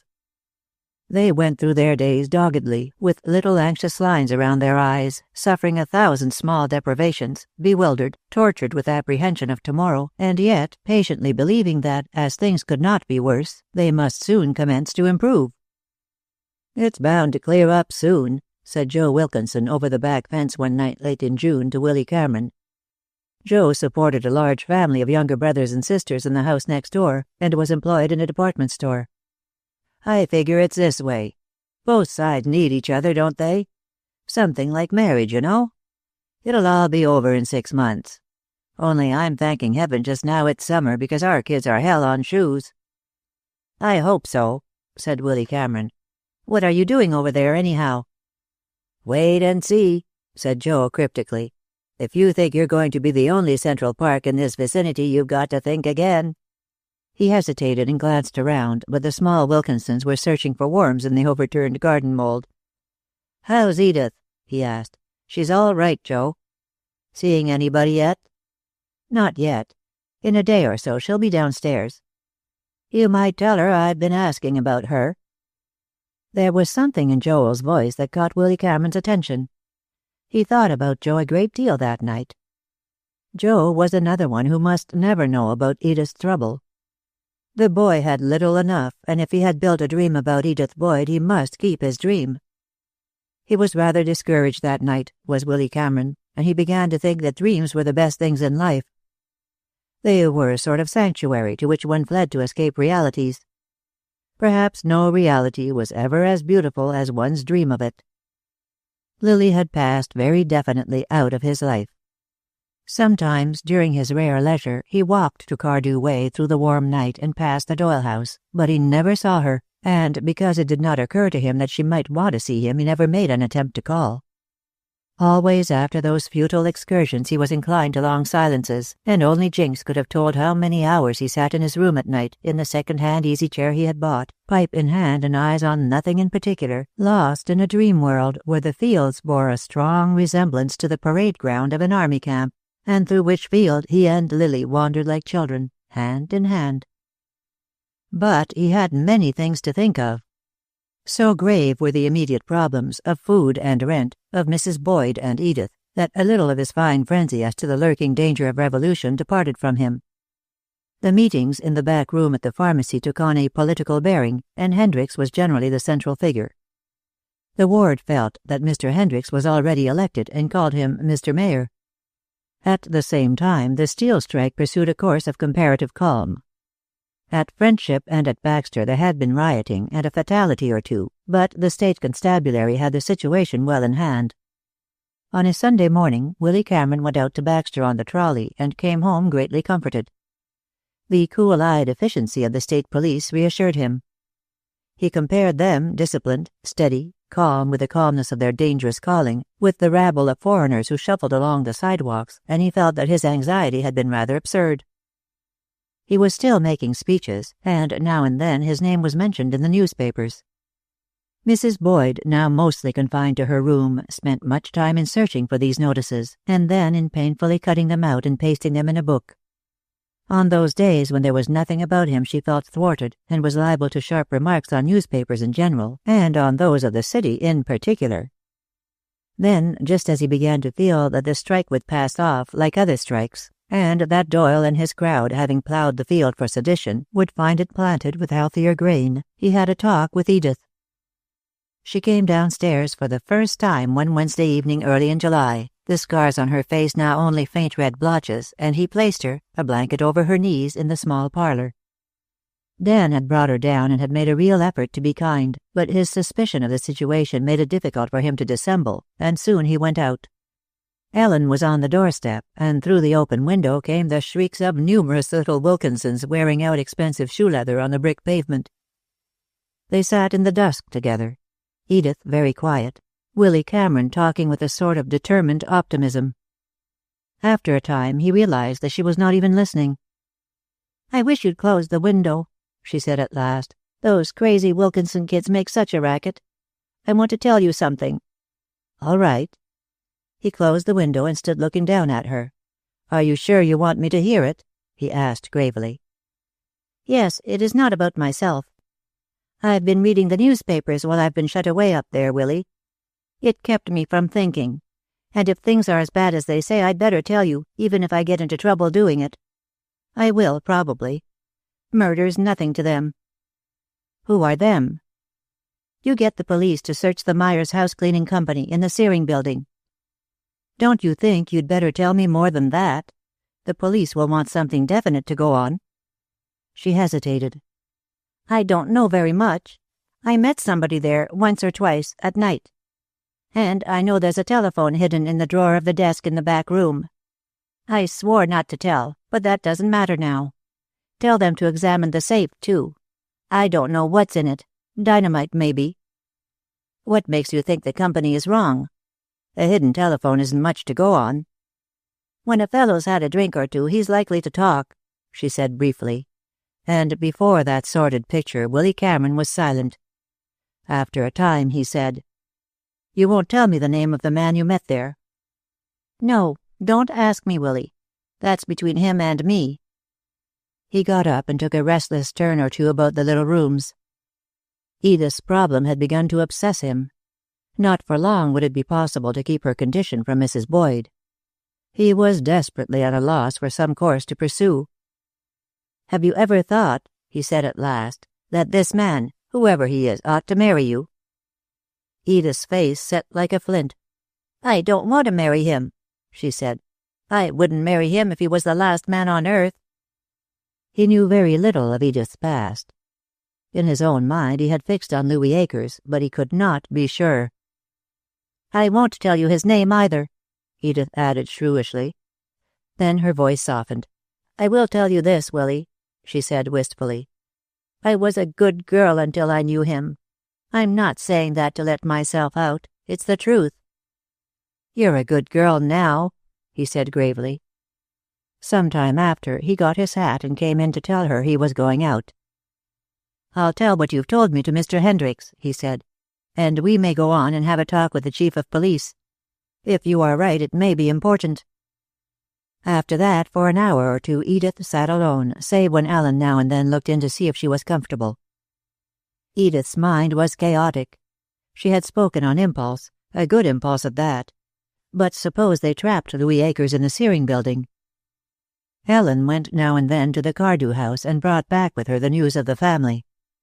At first she had sternly refused to talk about the Cardews to Edith, but the days in the sick room had been long and monotonous, and Edith's jealousy of Lily had taken the form, when she could talk, of incessant questions. So Edith knew that Louis Akers had been the cause of Lily's leaving home, and called her a poor thing in her heart. Quite lately she had heard that if Lily was not already engaged, she probably would be, soon. Now her motives were mixed, and her emotions confused. She had wanted to tell Willy Cameron what she knew, but she wanted Lily to marry Louis Akers. She wanted that terribly. Then Lily would be out of the way, and Willy was not like Dan. He did not seem to think her forever lost. He had always been thoughtful, but lately he had been very tender with her. Men did strange things sometimes. He might be willing to forget after a long time. She could board the child out somewhere if it lived. Sometimes they didn't live. But if they arrested Louis, Lily Cardew would fling him aside like an old shoe. She closed her eyes. That opened a vista of possibilities she could not face. She stopped in her mother's room on her slow progress upstairs, moved to sudden pity for the frail life now wearing to its close. If that were life, she did not want it, with its drab days and futile effort, its incessant deprivations, its hands gnarled with work that got nowhere, its greatest blessing sleep and forgetfulness. She wondered why her mother did not want to die, to get away. "I'll soon be able to look after you a bit, Mother," she said from the doorway. "How's the pain down your arm?" "Bring me the mucilage, Edie," requested Mrs. Boyd. She was propped up in bed and surrounded by newspapers. "I found Willy's name again. I've got 14 now. Where's the scissors?" Eternity was such a long time. Did she know? Could she know, and still sit among her pillows, snipping? "I wonder," said Mrs. Boyd. Did anybody feed Jinx? That Ellen is so saving that she grudges him a bone." "He looks all right," said Edith, and went on up to bed. Maybe the Lord did that for people when they reached a certain point. Maybe he took away the fear of death by showing after years of it that life was not so valuable after all. She remembered her own facing of eternity and her dread of what lay beyond. She had prayed first, because she wanted to have some place on the other side. She had prayed to be received young and whole and without child. And her mother. Then she had a flash of intuition. There was something greater than life, and that was love. Her mother was upheld by love. That was what the eternal cutting and pasting meant. She was lavishing all the love of her starved days on Willy Cameron. She was facing death because his hand was close by to hold to. For just a moment, sitting on the edge of her bed, Edith Boyd saw what love might be and might do. She held out both hands in the darkness, but no strong and friendly clasp caught them close. If she could only have him to cling to steady her wavering feet along the gray path that stretched ahead, years and years of it. Youth, middle age, old age. "I'd only drag him down," she muttered bitterly. Willy Cameron, meanwhile, had gone to Mr. Hendricks with Edith's story, and together, late that evening, they saw the chief of police at his house.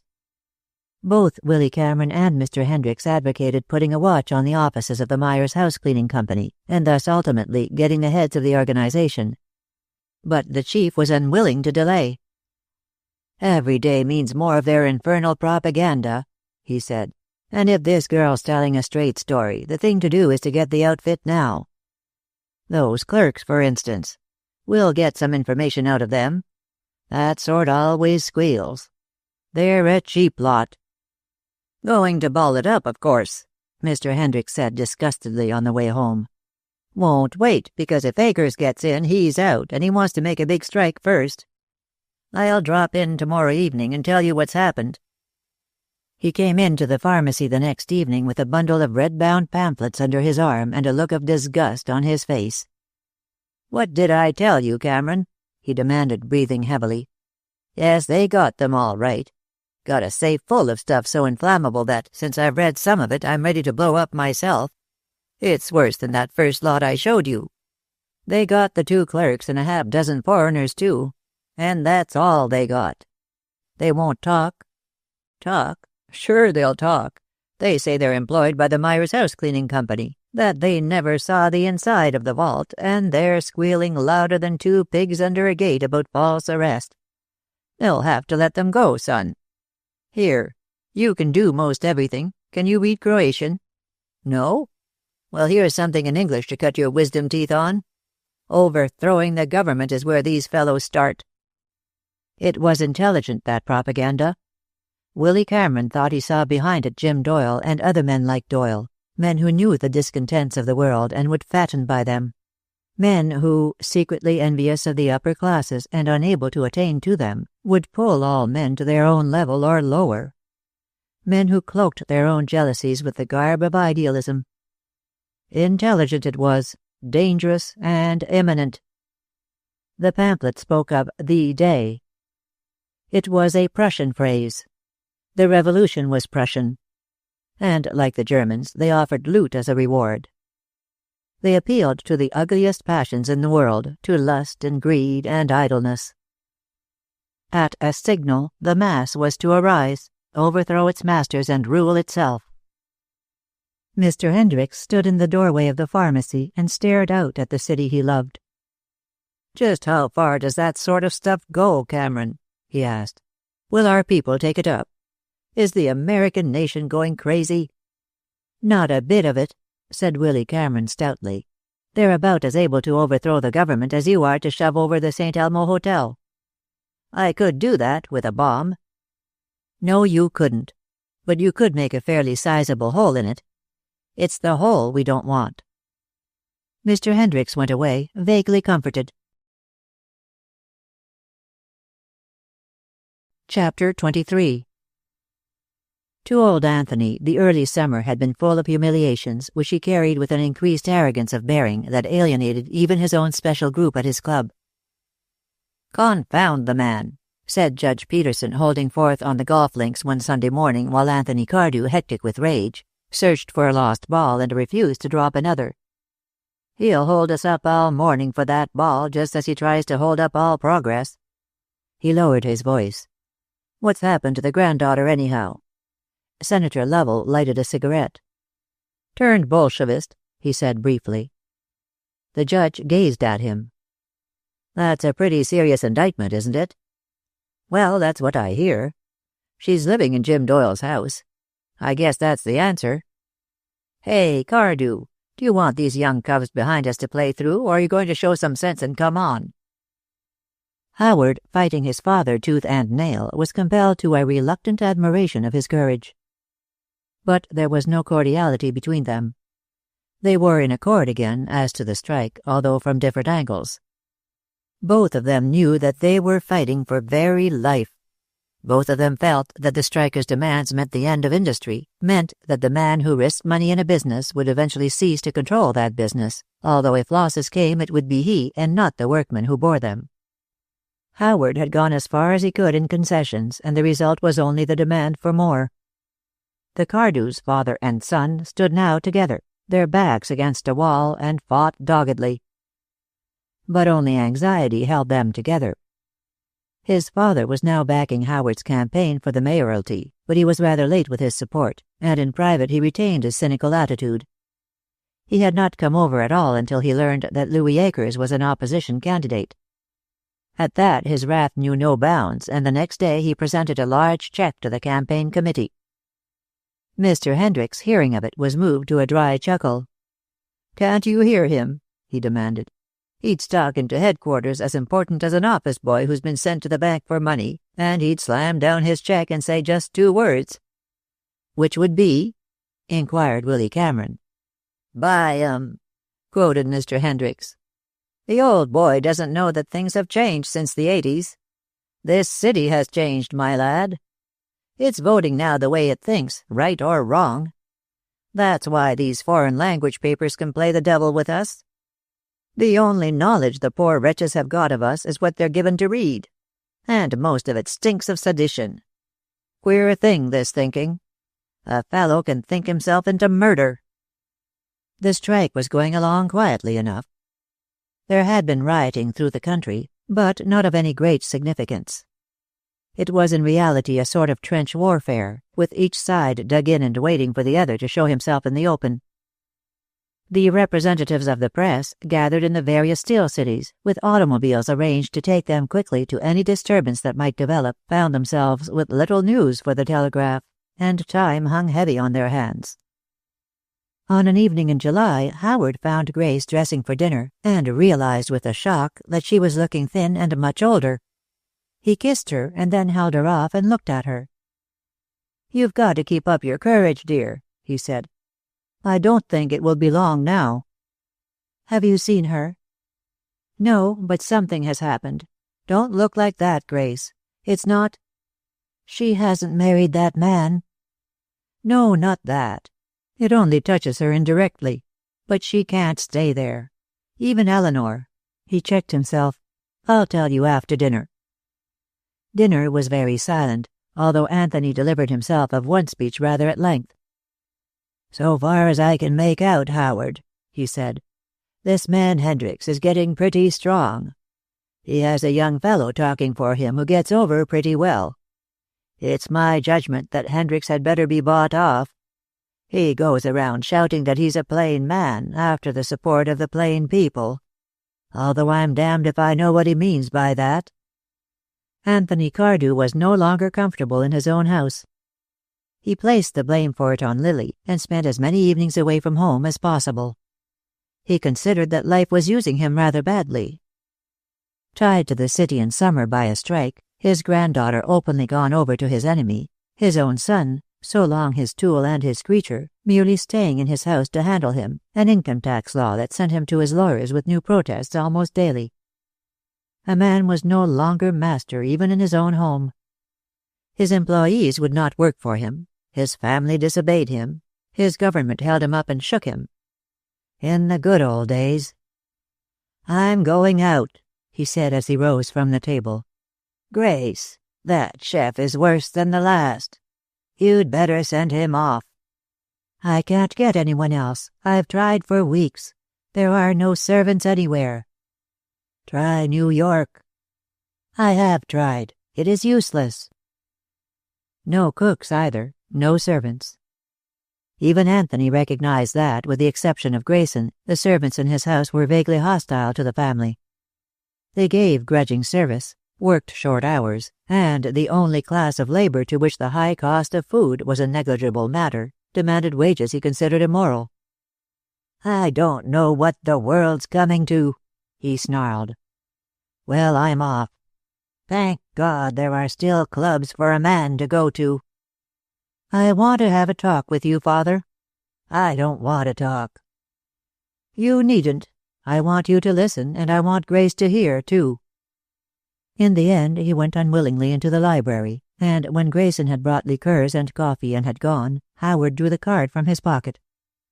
"I met young Denslow today," he said. "He came in to see me. As a matter of fact, I signed a card he had brought along, and I brought one for you, sir. Shall I read it?" "You evidently intend to." Howard read the card slowly. Its very simplicity was impressive as it had been when Willy Cameron scrawled the words on the back of an old envelope. Anthony listened. "Just what does that mean?" "That the men behind this movement believe that there is going to be a general strike with an endeavor to turn it into a revolution. Perhaps only local, but these things have a tendency to spread. Denslow had some literature which referred to an attempt to take over the city. They have other information, too, all pointing the same way." "Strikers?" "Foreign strikers, with the worst of the native born.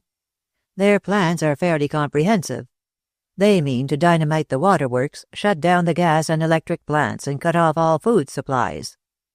Then, when they have starved and terrorized us into submission, we'll accept their terms."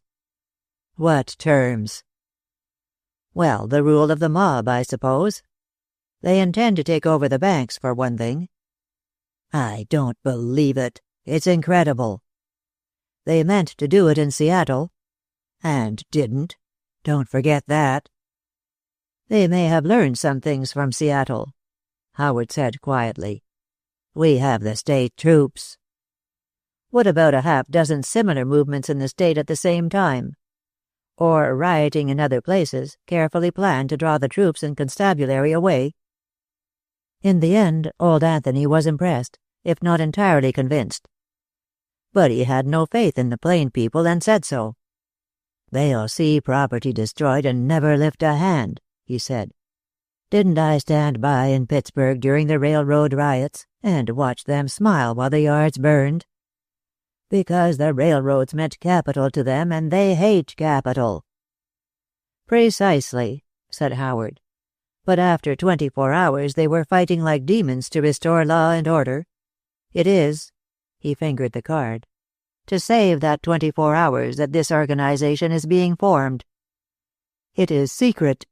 Did I tell you that? And the idea originated with the young man you spoke about as supporting Hendricks. You met him here once, a friend of Lily's. His name is Cameron. William Wallace Cameron." Old Anthony remained silent, but the small jagged vein on his forehead swelled with anger. After a time, "I suppose Doyle is behind this?" he asked. "It sounds like him." "That is the supposition. But they have nothing on him yet. He is too shrewd for that. And that leads to something else. Lily cannot continue to stay there." "I didn't send her there." "Actually, no. In effect, but we needn't go into that now. The situation is very serious. I can imagine that nothing could fit better into his plans than to have her there. She gives him a cachet of respectability. Do you want that?" "She is probably one of them now. God knows how much of his rotten doctrine she has absorbed." Howard flushed, but he kept his temper. "His theories, possibly. His practice, no. She certainly has no idea. It has come to this, Father. She must have a home somewhere, and if it cannot be here, Grace and I must make one for her elsewhere." Probably Anthony Cardew had never respected Howard more than at that moment, or liked him less. "Both you and Grace are free to make a home where you please. We prefer it here, but you must see yourself that things cannot go on as they are. We have waited for you to see that, all three of us. And now this new situation makes it imperative to take some action. I won't have that fellow Akers coming here. He would hardly come under the circumstances. Besides, her friendship with him is only a part of her revolt. If she comes home, it will be with the understanding that she does not see him again." "Revolt?" said old Anthony, raising his eyebrows. "That is what it actually was. She found her liberty interfered with, and she staged her own small rebellion. It was very human, I think." "It was very Cardew," said old Anthony, and smiled faintly. He had, to tell the truth, developed a grudging admiration for his granddaughter in the past 2 months. He saw in her many of his own qualities, good and bad. And more than he cared to own, he had missed her and the young life she had brought into the quiet house. Most important of all, she was the last of the Cardews. Although his capitulation when it came was curt, he was happier than he had been for weeks. "Bring her home," he said, "but tell her about Akers. If she says that is off, I'll forget the rest." On her way to her room that night, Grace Cardew encountered Mademoiselle, a pale, unhappy Mademoiselle, who seemed to spend her time mostly in Lily's empty rooms or wandering about corridors. Whenever the three members of the family were together, she would retire to her own quarters, and there, feverishly with her rosary, would pray for a softening of hearts. She did not comprehend these Americans, who were so kind to those beneath them and so hard to each other. "I wanted to see you, Mademoiselle," Grace said, not very steadily. "I have good news for you." Mademoiselle began to tremble. "She is coming? Lily is coming?" "Yes. Will you have some fresh flowers put in her rooms in the morning?" Suddenly, Mademoiselle forgot her years of repression, and flinging her arms around Grace's neck, she kissed her. Grace held her for a moment, patting her shoulder gently. "We must try to make her very happy, Mademoiselle. I think things will be different now." Mademoiselle stood back and wiped her eyes. "But she must be different, too," she said. "She is sweet and good, but she is strong of will, too. The will to do, to achieve, that is one thing and very good.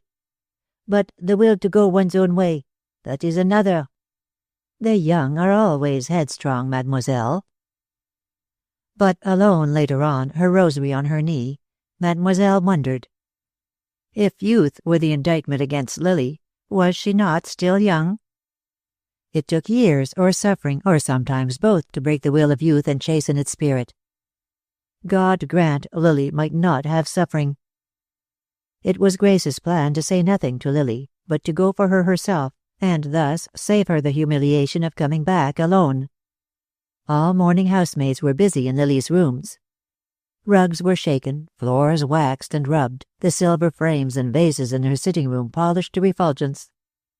And all morning Mademoiselle scolded and ran suspicious fingers into corners, and arranged and rearranged great boxes of flowers. Long before the time she had ordered the car, Grace was downstairs, dressed for the street, and clad in cool, shining silk, was pacing the shaded hall. There was a vague air of expectation about the old house. In a room off the pantry, the second man was polishing the buttons of his livery, using a pasteboard card with a hole in it to save the fabric beneath.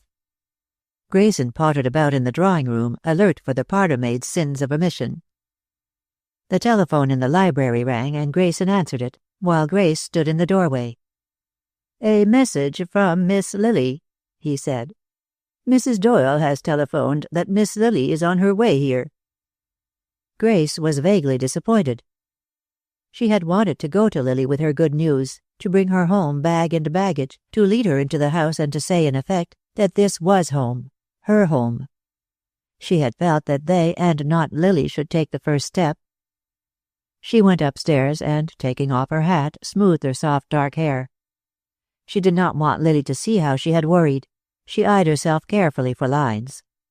Then she went down to more waiting, and for the first time, to a little doubt. Yet, when Lily came, all was as it should have been.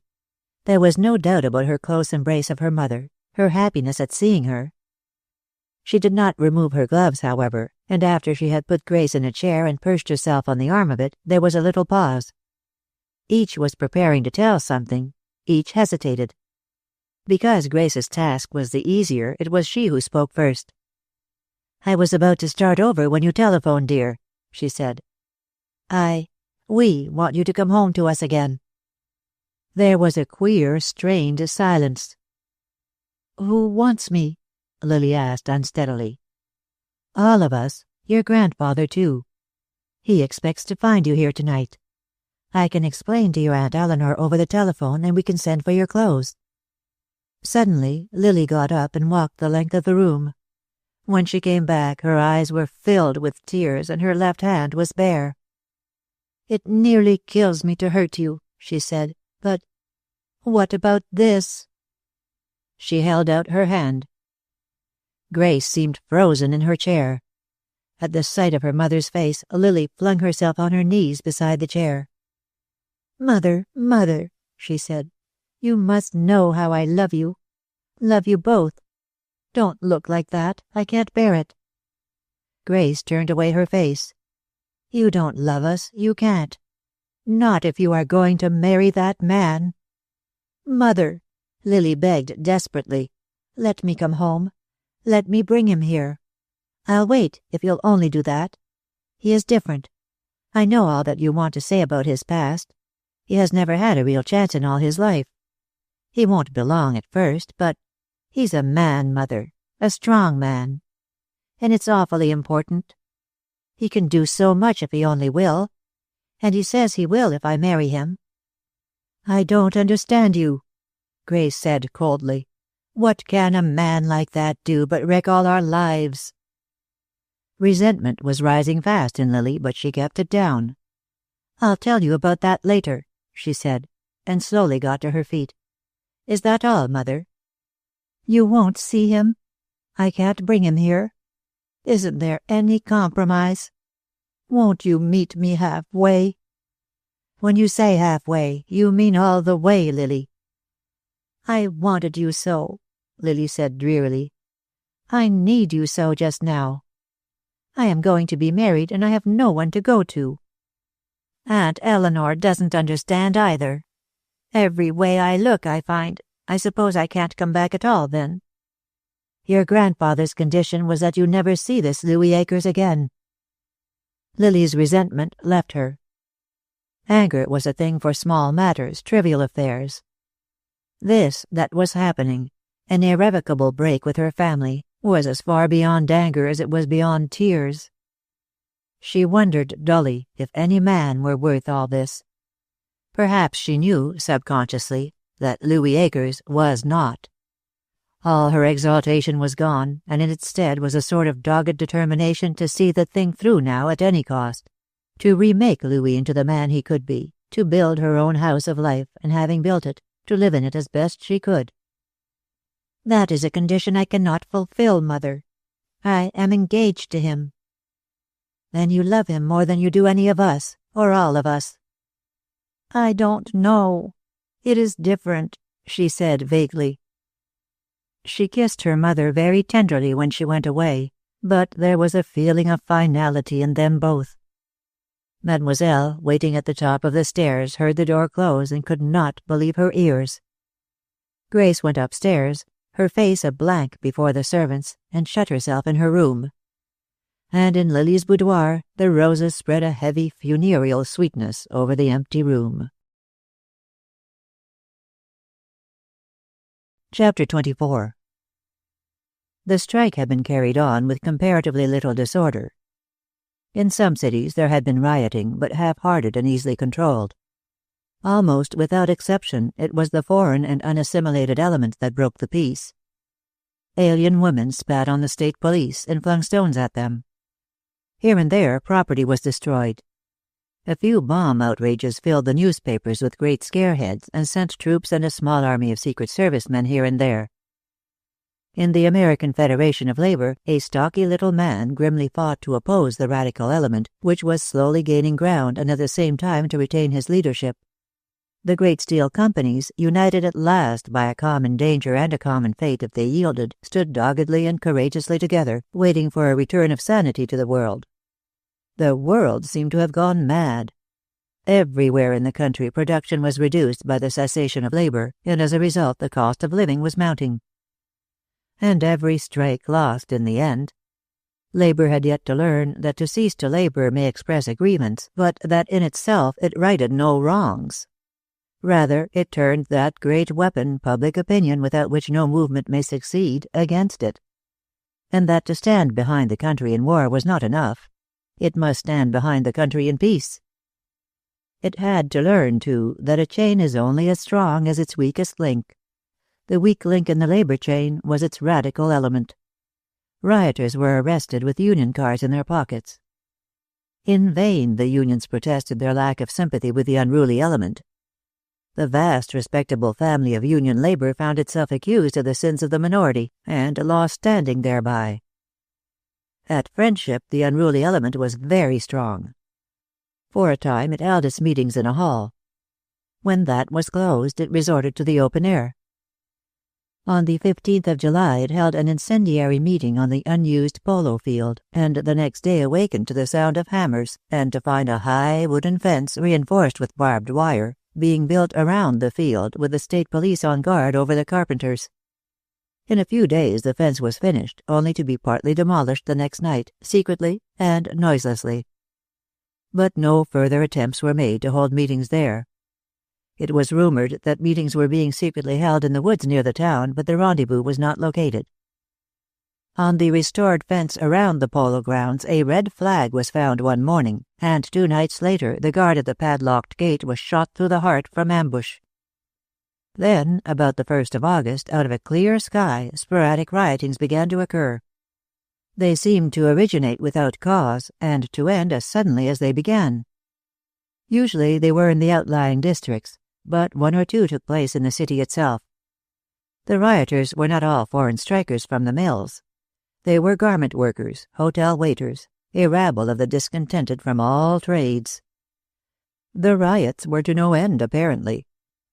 They began with a chance word, fought their furious way for an hour or so, and ended, leaving a trail of broken heads and torn clothing behind them.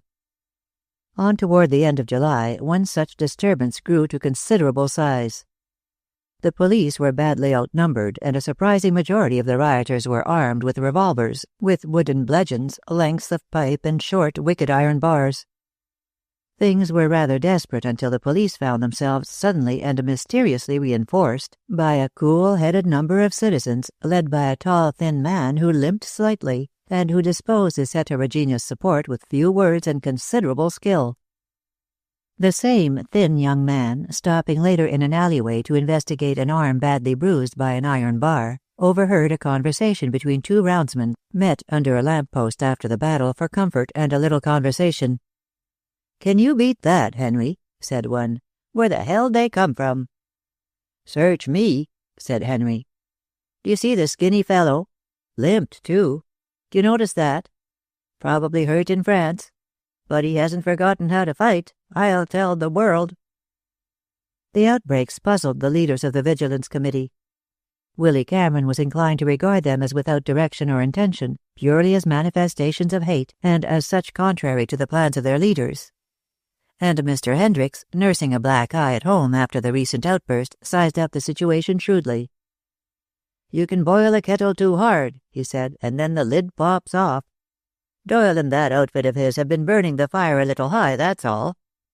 They'll quit now, because they want to get us off guard later. You and your committee can take a vacation, unless you can set them to electioneering for me. They've had enough for a while, the devils. They'll wait now for Akers to get in and make things easy for them. Mind my words, boy. That's the game." And the game it seemed to be. Small violations of order still occurred, but no big ones. To the headquarters in the Denslow Bank came an increasing volume of information to be duly docketed and filed. Some of it was valueless. Now and then there came in something worth following up. Thus one night Pink and a picked band, following a vague clue, went in automobiles to the state borderline and held up and captured 2 trucks loaded with whiskey and destined for Friendship and Baxter. He reported to Willy Cameron late that night. "Smashed it all up and spilled it in the road," he said. "Hurt like sin to do it, though. Felt like the fellow who shot the last passenger pigeon." But if the situation in the city was that of armed neutrality, in the Boyd house things were rapidly approaching a climax, and that through Dan. He was on edge, constantly to be placated and watched. The strike was on his nerves. He felt his position keenly, resented Willy Cameron supporting the family, and had developed a curious jealousy of his mother's affection for him. Toward Edith his suspicions had now become certainty, and an open break came on an evening when she said that she felt able to go to work again. They were at the table, and Ellen was moving to and from the kitchen, carrying in the meal. Her utmost thrift could not make it other than scanty, and finally Dan pushed his plate away. "Going back to work, are you?" he sneered. "And how long do you think you'll be able to work?" "You keep quiet," Edith flared at him. "I'm going to work. That's all you need to know. I can't sit here and let a man who doesn't belong to us provide every bite we eat, if you can."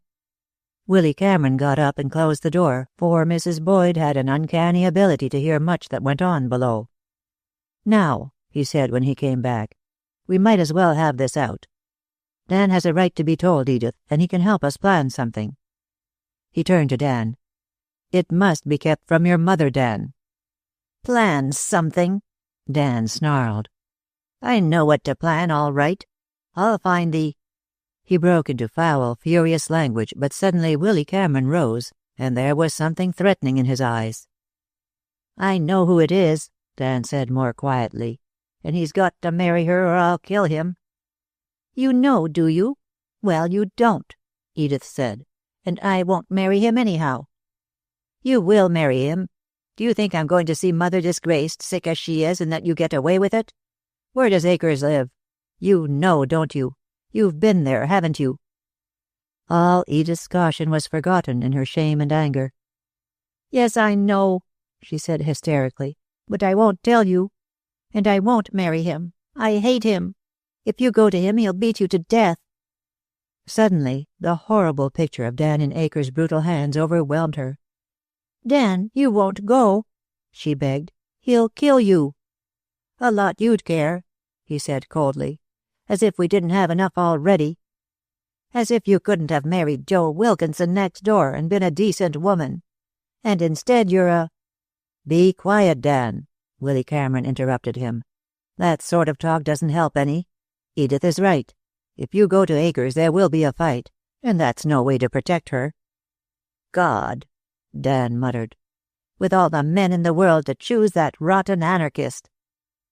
It was sordid, terribly tragic, the 3 of them sitting there in the badly lighted little room around the disordered table, with Ellen grimly listening in the doorway and the odors of cooking still heavy in the air. Edith sat there, her hands on the table, staring ahead, and recounted her wrongs. She had never had a chance. Home had always been a place to get away from. Nobody had cared what became of her. And hadn't she tried to get out of the way? Only they all did their best to make her live. She wished she had died. Dan, huddled low in his chair, his legs sprawling, stared at nothing with hopeless eyes. Afterwards, Willy Cameron could remember nothing of the scene in detail. He remembered its setting, but of all the argument and quarreling, only one thing stood out distinctly, and that was Edith's acceptance of Dan's accusation. It was Akers, then. And Lily Cardew was going to marry him. Was in love with him. "Does he know how things are?" he asked. She nodded. "Yes." "Does he offer to do anything?" "Him? He does not. And don't you go to him and try to get him to marry me. I tell you I'd die first." He left them there, sitting in the half-light, and going out into the hall, picked up his hat. Mrs. Boyd heard him and called to him, and before he went out he ran upstairs to her room. It seemed to him, as he bent over her, that her lips were bluer than ever, her breath a little shallower and more difficult. Her untouched supper tray was beside her. "I wasn't hungry," she explained. "Seems to me, Willy, if you'd let me go downstairs so I could get some of my own cooking, I'd eat better. Ellen's all right, but I kinda crave sweet stuff, and she don't like making desserts." "You'll be down before long," he assured her, "and making me pies. Remember those pies you used to bake?" "You always were a great one for my pies," she said complacently. He kissed her when he left. He had always marveled at the strange lack of demonstrativeness in the household, and he knew that she valued his small tendernesses. "Now remember," he said, "light out at 10 o'clock, and no going downstairs in the middle of the night because you smell smoke. When you do, it's my pipe." "I don't think you hardly ever go to bed, Willy." "Me? Get too much sleep. I'm getting fat with it." The stale little joke was never stale with her. He left her smiling and went down the stairs and out into the street. He had no plan in his mind except to see Louis Akers, and to find out from him, if he could, what truth there was in Edith Boyd's accusation. He believed Edith, but he must have absolute certainty before he did anything. Girls in trouble sometimes shielded men. If he could get the facts from Louis Akers. But he had no idea of what he would do then. He couldn't very well tell Lily, but her people might do something. Or Mrs. Doyle. He knew Lily well enough to know that she would far rather die than marry Akers under the circumstances. That her failure to marry Louis Akers would mean anything as to his own relationship with her, he never even considered. All that had been settled long ago, when she said she did not love him. At the Benedict, he found that his man had not come home, and for an hour or two he walked the streets. The city seemed less majestic to him than usual. Its quiet by-streets were lined with homes, it is true, but those very streets had also vice and degradation and ugly passions. They sheltered, but also they concealed. At 11 o'clock he went back to the Benedict and was told that Mr. Akers had come in. It was Akers himself who opened the door. Because the night was hot, he had shed his coat and shirt, and his fine torso, bare to the shoulders and at the neck, gleamed in the electric light. Willy Cameron had not seen him since those spring days when he had made his casual, bold-eyed visits to Edith at the pharmacy, and he had a swift insight into the power this man must have over women. He himself was tall, but Akers was taller, fully muscled, his head strongly set on a neck like a column. But he surmised that the man was soft, out of condition. And he had lost the first elasticity of youth. Akers' expression had changed from one of annoyance to watchfulness when he opened the door. "Well," he said, "making a late call, aren't you? What I had to say wouldn't wait." Akers had, rather unwillingly, thrown the door wide, and he went in. The room was very hot, for a small fire, littered as to its edges with papers, burned in the grate. Although he knew that Akers had guessed the meaning of his visit at once, and was on guard, there was a moment or two when each sparred for an opening. "Sit down, have a cigarette." "No, thanks." He remained standing. "Or a highball? I still have some fairly good whiskey." "No, I came to ask you a question, Mr. Akers." "Well, answering questions is one of the best little things I do." "You know about Edith Boyd's condition.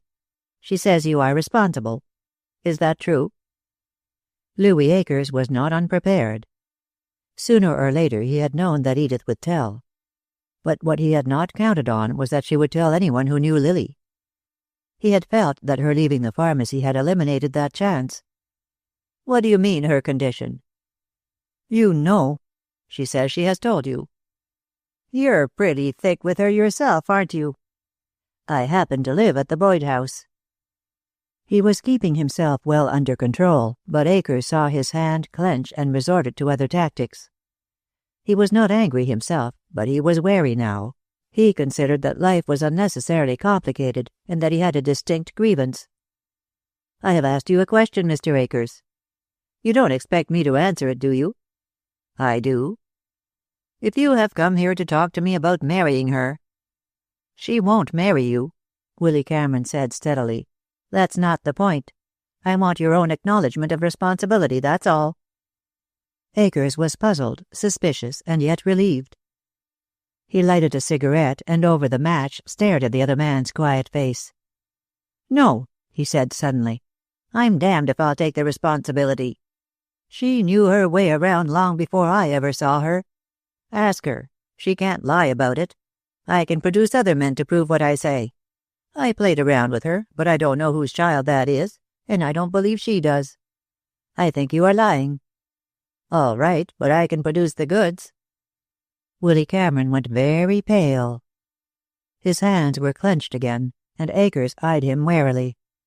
"None of that," he cautioned. "I don't know what interest you've got in this, and I don't give a goddamn. But you'd better not try any funny business with me." Willy Cameron smiled. Much the sort of smile he had worn during the rioting. "I don't like to soil my hands on you," he said, "but I don't mind telling you that any man who ruins a girl's life and then tries to get out of it by defaming her is a skunk." Akers lunged at him. Some time later, Mr. William Wallace Cameron descended to the street. He wore his coat collar turned up to conceal the absence of certain articles of wearing apparel which he had mysteriously lost. And he wore, too, a somewhat distorted, grim, and entirely complacent smile. Chapter 25. The city had taken the rioting with a weary philosophy. It was tired of fighting. For 2 years it had labored at high tension for the European war. It had paid taxes and bought bonds for the war. It had saved and skimped and denied itself for the war. And for the war it had made steel for cannon and for tanks, for ships and for railroads. It had labored hard and well, and now all it wanted was to be allowed to get back to normal things. It wanted peace. It said, in effect, "I have both fought and labored, sacrificed and endured. Give me now my rest of nights after a day's work. Give me marriage and children. Give me contentment. Give me the things I have loved long since and lost a while." And because the city craved peace, it was hard to rouse it to its danger. It was war-weary, and its weariness was not of apathy but of exhaustion. It was not yet ready for new activity. Then, the same night that had seen Willy Cameron's encounter with Akers, it was roused from its lethargy. A series of bomb outrages shook the downtown district. The Denslow Bank was the first to go. Willy Cameron, inspecting a cut lip in his mirror, heard a dull explosion and ran down to the street. There he was joined by Joe Wilkinson, in trousers over his nightshirt, and as they looked, a dull red glare showed against the sky. Joe went back for more clothing, but Willy Cameron ran down the street. At the first corner he heard a second explosion, further away and to the east, but apparently no fire followed it. That, he learned later, was the City Club, founded by Anthony Cardew years before. The Denslow Bank was burning. The facade had been shattered, and from the interior already poured a steady flow of flame and smoke. He stood among the crowd while the engines throbbed and the great fire hose lay along the streets, and watched the little upper room where the precious records of the committee were burning brightly. The front wall gone, the small office stood open to the world, a bright and shameless thing, flaunting its nakedness to the crowd below. He wondered why Providence should so play into the hands of the enemy. After a time, he happened on Pink Denslow, wandering alone on the outskirts of the crowd. "Just about killed the governor, this," said Pink heavily. "Don't suppose the watchmen got out either. Not that they'd care," he added savagely. "How about the vaults? I suppose they are fireproof?" "Yes. Do you realize that every record we've got has gone? Do you suppose those fellows knew about them?" Willy Cameron had been asking himself the same question. "Trouble is," Pink went on, "you don't know who to trust. They're not all foreigners. Let's get away from here. It makes me sick." They wandered through the night together, almost unconsciously in the direction of the City Club, but within a block of it they realized that something was wrong. A hospital ambulance dashed by, its gong ringing wildly, and a fire engine not pumping stood at the curb. "Come on," Pink said suddenly. "There were 2 explosions. It's just possible." The club was more sinister than the burning bank. It was a mass of grim wreckage, black and gaping, with now and then the sound of settling masonry, and already dotted with the moving flashlights of men who searched. To Pink, this catastrophe was infinitely greater than that of the bank. Men he knew had lived there. There were old club servants who were like family retainers. 1 or 2 employees were ex-servicemen for whom he had found employment.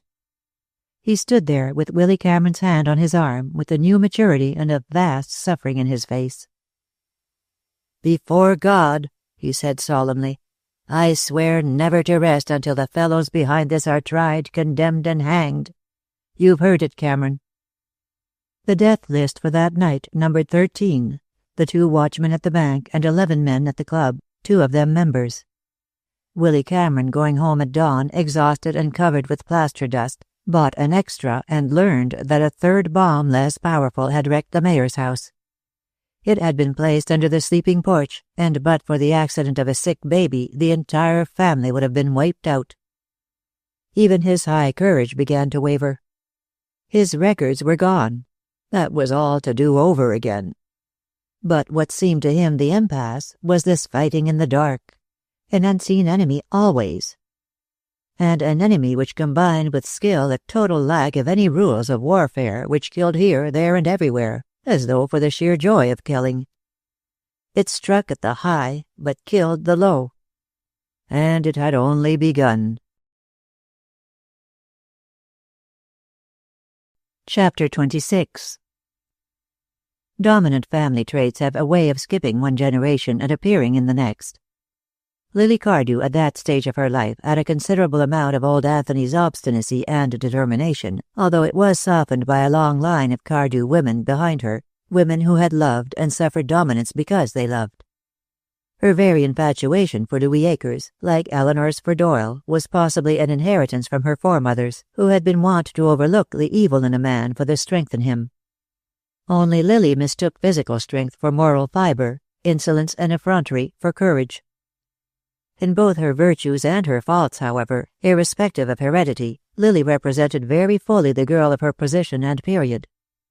With no traditions to follow, setting her course by no compass, taught to think but not how to think, resentful of tyranny but unused to freedom, she moved ahead along the path she had elected to follow, blindly and obstinately, yet unhappy and suffering.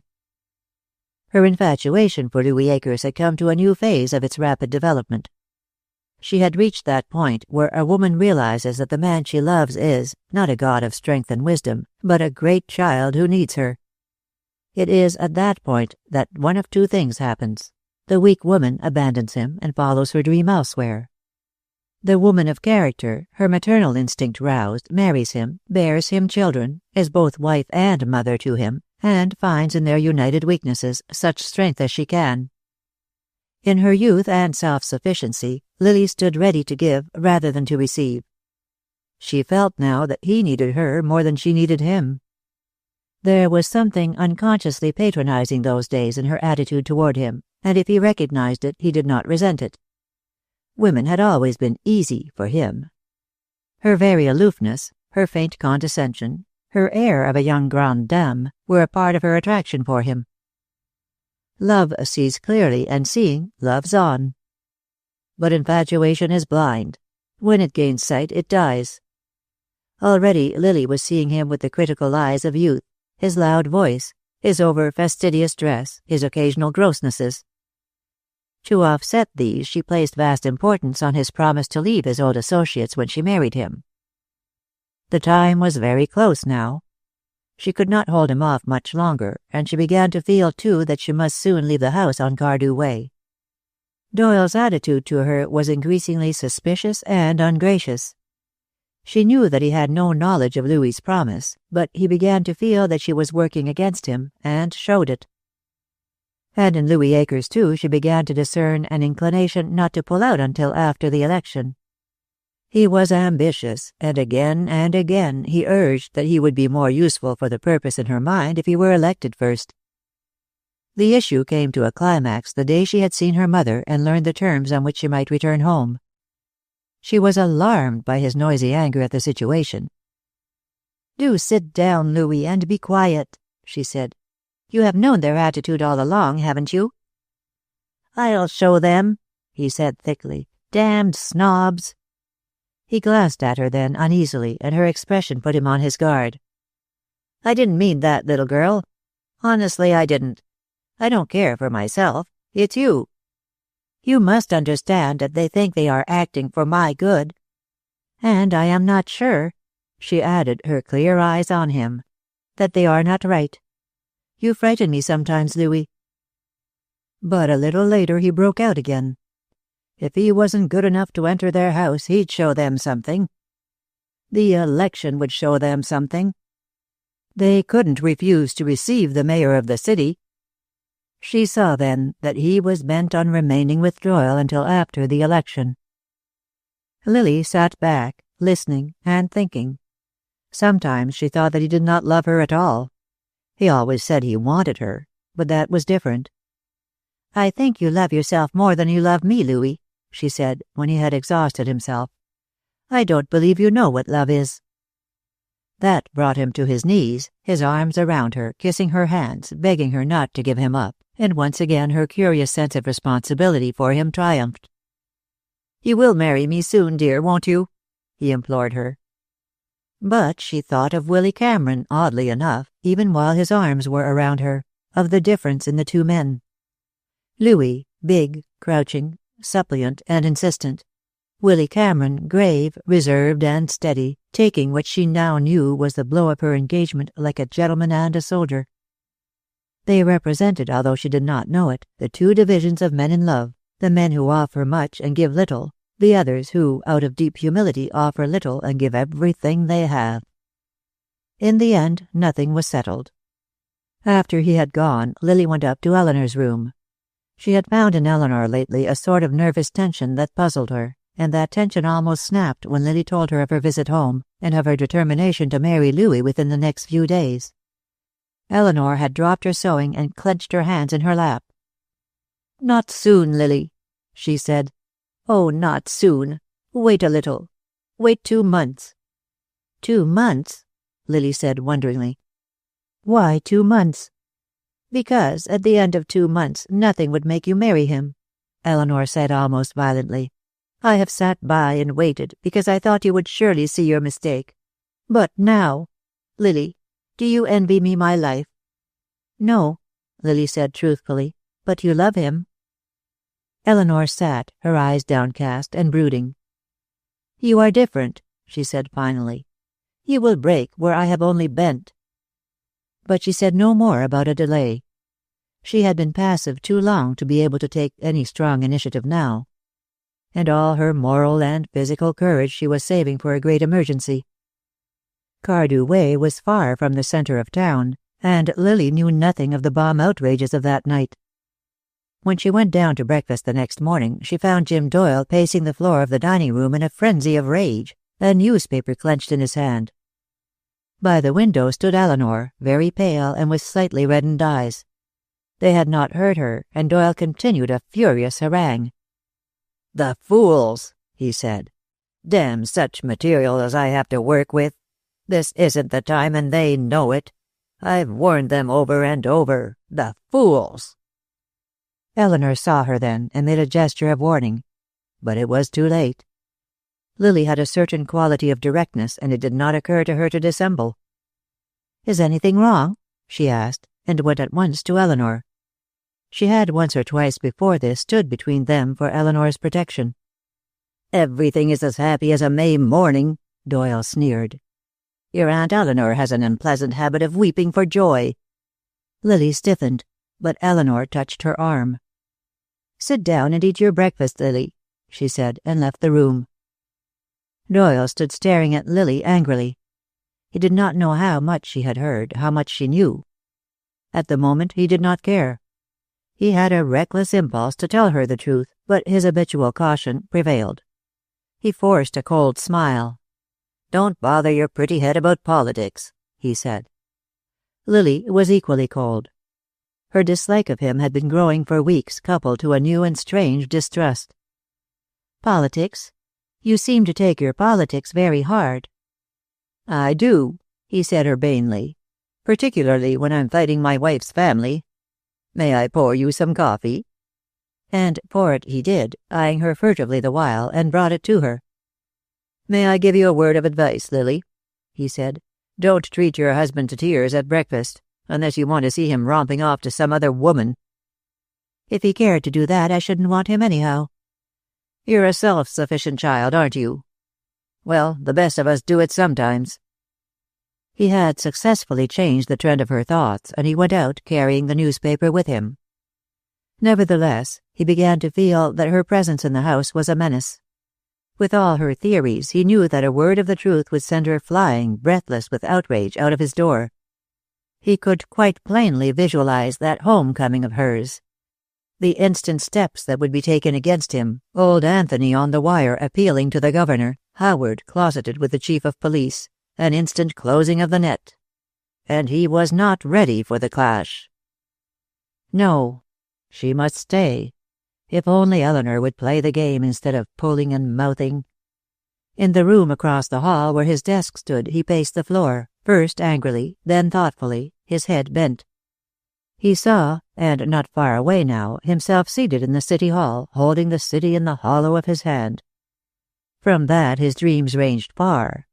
He saw himself the head, not of the nation. There would be no nation as such, but of the country. The very incidents of the night before, blundering as they were, showed him the ease with which the new force could be applied. He was drunk with power. Chapter 27. Lily had an unexpected visitor that afternoon in the person of Pink Denslow. She had assumed some of Eleanor's cares for the day, for Eleanor herself had not been visible since breakfast. It soothed the girl to attend to small duties, and she was washing and wiping Eleanor's small stock of fine china when the bell rang. "Mr. Denslow is calling," said Jenny. "I didn't know if you'd see him, so I said I didn't know if you were in." Lily's surprise at Pink's visit was increased when she saw him. He was covered with plaster dust even to the brim of his hat, and his hands were scratched and rough. "Pink," she said, "why, what is the matter?" For the first time he was conscious of his appearance, and for the first time in his life, perhaps, entirely indifferent to it. "I've been digging in the ruins," he said. "Is that man Doyle in the house?" Her color faded. Suddenly she noticed a certain wildness about Pink's eyes and the hard, strained look of his mouth. "What ruins, Pink?" she managed to ask. "All the ruins," he said. "You know, don't you? The bank, our bank, and the club."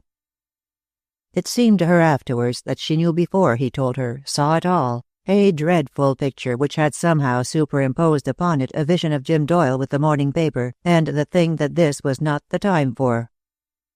"That's all," he finished. 11 at the club, 2 of them my own fellows. In France, you know. I found one of them myself this morning." He stared past her, over her head. "Killed for nothing, the way the Germans terrorized Belgium. Haven't you seen the papers?" "No, they wouldn't let you see them, of course, Lily. I want you to leave here. If you don't, if you stay now, you're one of them, whether you believe what they preach or not. Don't you see that?" She was not listening. Her faith was dying hard, and the mental shock had brought her dizziness and a faint nausea. He stood watching her, and when she glanced up at him it seemed to her that Pink was hard. Hard and suspicious, and the suspicion was for her. It was incredible. "Do you believe what they preach?" he demanded. "I've got to know, Lily. I've suffered the tortures of the damned all night." "I didn't know it meant this." "Do you?" he repeated. "No. You ought to know me better than that. But I don't believe that it started here, Pink. He was very angry this morning, and he wouldn't let me see the paper." "He's behind it all right," Pink said grimly. "Maybe he didn't plant the bombs, but his infernal influence did it just the same. Do you mean to say you've lived here all this time and don't know he is plotting a revolution? What if he didn't authorize these things last night? He is only waiting to place 100 bombs instead of 3, 1,000 perhaps." "Oh, no." "We've got their own statements. Department of Justice found them. The fools, they think they can overthrow the government. Can you imagine men planning to capture this city and hold it?" "It wouldn't be possible, Pink." It isn't possible now, but they'll make a try at it." There was a short pause, with Lily struggling to understand. Pink's set face relaxed somewhat. All that night he had been fighting for his belief in her. "I never dreamed of it, Pink. I suppose all the talk I've heard meant that, but I never—" "Are you sure? About Jim Doyle, I mean." "We know he is behind it. We haven't got the goods on him yet, but we know. Cameron knows. You ask him and he'll tell you." "Willy Cameron?" "Yes. He's had some vision while the rest of us. He's got a lot of us working now, Lily. We are on the right trail, too, although we lost some records last night that put us back a couple of months. We'll get them all right. We'll smash their little revolution into a cocked hat." It occurred to him then that this house was a poor place for such a confidence. "I'll tell you about it later. Get your things now and let me take you home." But Lily's problem was too complex for Pink's simple remedy. She was stricken with sudden conviction. The very mention of Willy Cameron gave Pink's statements authority. But to go like that, to leave Eleanor in that house, with all that it implied, was impossible. And there was her own private problem to dispose of. "I'll go this afternoon, Pink. I'll promise you that. But I can't go with you now. I can't. You'll have to take my word, that's all. And you must believe I didn't know." "Of course you didn't know," he said sturdily. "But I hate like thunder to go and leave you here." He picked up his hat, reluctantly. "If I can do anything—" Lily's mind was working more clearly now. This was the thing Louis Akers had been concerned with then, a revolution against his country. But it was the thing, too, that he had promised to abandon. He was not a killer. She knew him well, and he was not a killer. He had got to a certain point, and then the thing had sickened him. Even without her, he would never have gone through with it. But it would be necessary now to get his information quickly. Very quickly. "Suppose," she said hesitatingly, "suppose I tell you that I think I am going to be able to help you before long." "Help? I want you safe. This is not work for women." "But suppose I can bring you a very valuable ally," she persisted. "Someone who knows all about certain plans and has changed his views about them." "One of them?" "He has been." "Is he selling his information?" "In a way, yes," said Lily slowly. "We're the fellow who sells information," Pink said.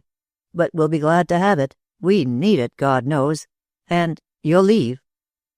"I couldn't stay, could I?" He kissed her hand when he went away, doing it awkwardly and self-consciously, but withal reverently. She wondered, rather dully, why she could not love Pink. A woman would be so safe with him, so sure. She had not even then gathered the full force of what he had told her. But little by little things came back to her. The man on guard in the garden, the incident of the locked kitchen door, Jim Doyle once talking angrily over a telephone in his study, although no telephone, so far as she knew, was installed in the room, his recent mysterious absences, and the increasing visits of the hateful Weslowski. She went back to Louis. This was what he had meant. He had known all along and plotted with them. Even if his stomach had turned now, he had been a party to this infamy. Even then she did not hate him. She saw him, misled as she had been by Doyle's high-sounding phrases, lured on by one of those wild dreams of empire to which men were sometimes given. She did not love him any more. She was sorry for him. She saw her position with the utmost clearness. To go home was to abandon him, to lose him for those who needed what he could give, to send him back to the enemy. She had told Pink she could secure an ally for a price, and she was the price. There was not an ounce of melodrama in her as she stood facing the situation. She considered quite simply that she had assumed an obligation which she must carry out. Perhaps her pride was dictating to her also. To go crawling home, bowed to the dust, to admit that life had beaten her, to face old Anthony's sneers and her mother's pity, that was hard for any Cardew. She remembered Eleanor's homecomings of years ago, the strained air of the household, the whispering servants, and Eleanor herself shut away or making her rare, almost furtive visits downstairs when her father was out of the house. No, she could not face that. Her own willfulness had brought her to this pass. She faced that uncompromisingly. She would marry Louis and hold him to his promise, and so perhaps out of all this misery some good would come. But at the thought of marriage she found herself trembling violently. With no love and no real respect to build on, with an intuitive knowledge of the man's primitive violences, the reluctance toward marriage with him which she had always felt crystallized into something very close to dread. But a few minutes later she went upstairs, quite steady again and fully determined. At Eleanor's door she tapped lightly, and she heard movements within. Then Eleanor opened the door wide. She had been lying on her bed, and automatically after closing the door she began to smooth it. Lily felt a wave of intense pity for her. "I wish you would go away from here, Aunt Eleanor," she said. Eleanor glanced up without surprise. "Where could I go?" "If you left him definitely, you could go home." Eleanor shook her head dumbly, and her passivity drove Lily suddenly to desperation. "You know what is going on," she said, her voice strained. "You don't believe it is right. You know it is wicked.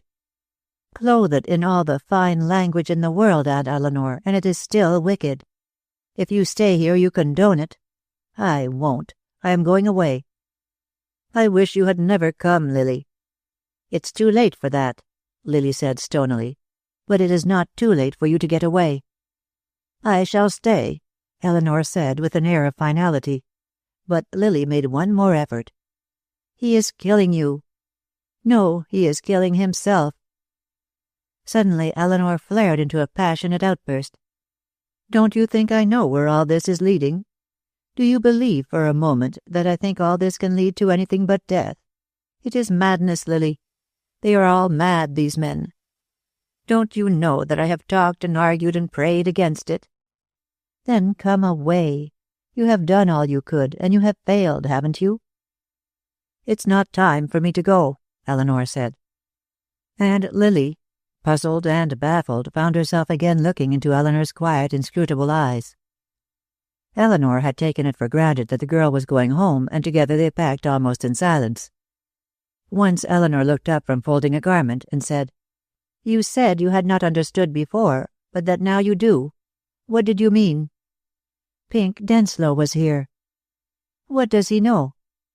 "Do you think I ought to tell you, Aunt Eleanor? It isn't that I don't trust you. You must believe that. But don't you see that so long as you stay here— he said that to me— you are one of them." Eleanor resumed her folding. "Yes, I suppose I am one of them," she said quietly. "And you are right. You must not tell me anything. Pink is Henry Denslow's son, I suppose?" "Yes." "Do they still live in the old house?" "Yes." Eleanor continued her methodical work. Chapter 28. Willy Cameron was free that evening. Although he had not slept at all the night before, he felt singularly awake and active. The committee had made temporary quarters of his small back room at the pharmacy, and there had sat in rather depressed conclave during a part of the afternoon. Pink Denslow had come in late and had remained silent and haggard through the debate. There was nothing to do but to start again in an attempt to get files and card indexes. Greater secrecy was to be preserved and enjoined, the location of the office to be known only to a small inner circle, and careful policing of it and of the building which housed it to be established. As a further safeguard, 2 duplicate files would be kept in other places. The committee groaned over its own underestimate of the knowledge of the radicals. The 2 buildings chosen for destruction were, respectively, the bank building where their file was kept, and the club, where 9/10 of the officers of the committee were members. The significance of the double outrage was unquestionable. When the meeting broke up, Pink remained behind. He found it rather difficult to broach the matter in his mind. It was always hard for him to talk about Lily Cardew, and lately he had a growing conviction that Willy Cameron found it equally difficult. He wondered if Cameron, too, was in love with Lily. There had been a queer look in his face on those rare occasions when Pink had mentioned her, a sort of exaltation, and an odd difficulty afterwards in getting back to the subject in hand. Pink had developed an enormous affection and admiration for Willy Cameron, a strange, loyal, half-wistful, totally unselfish devotion.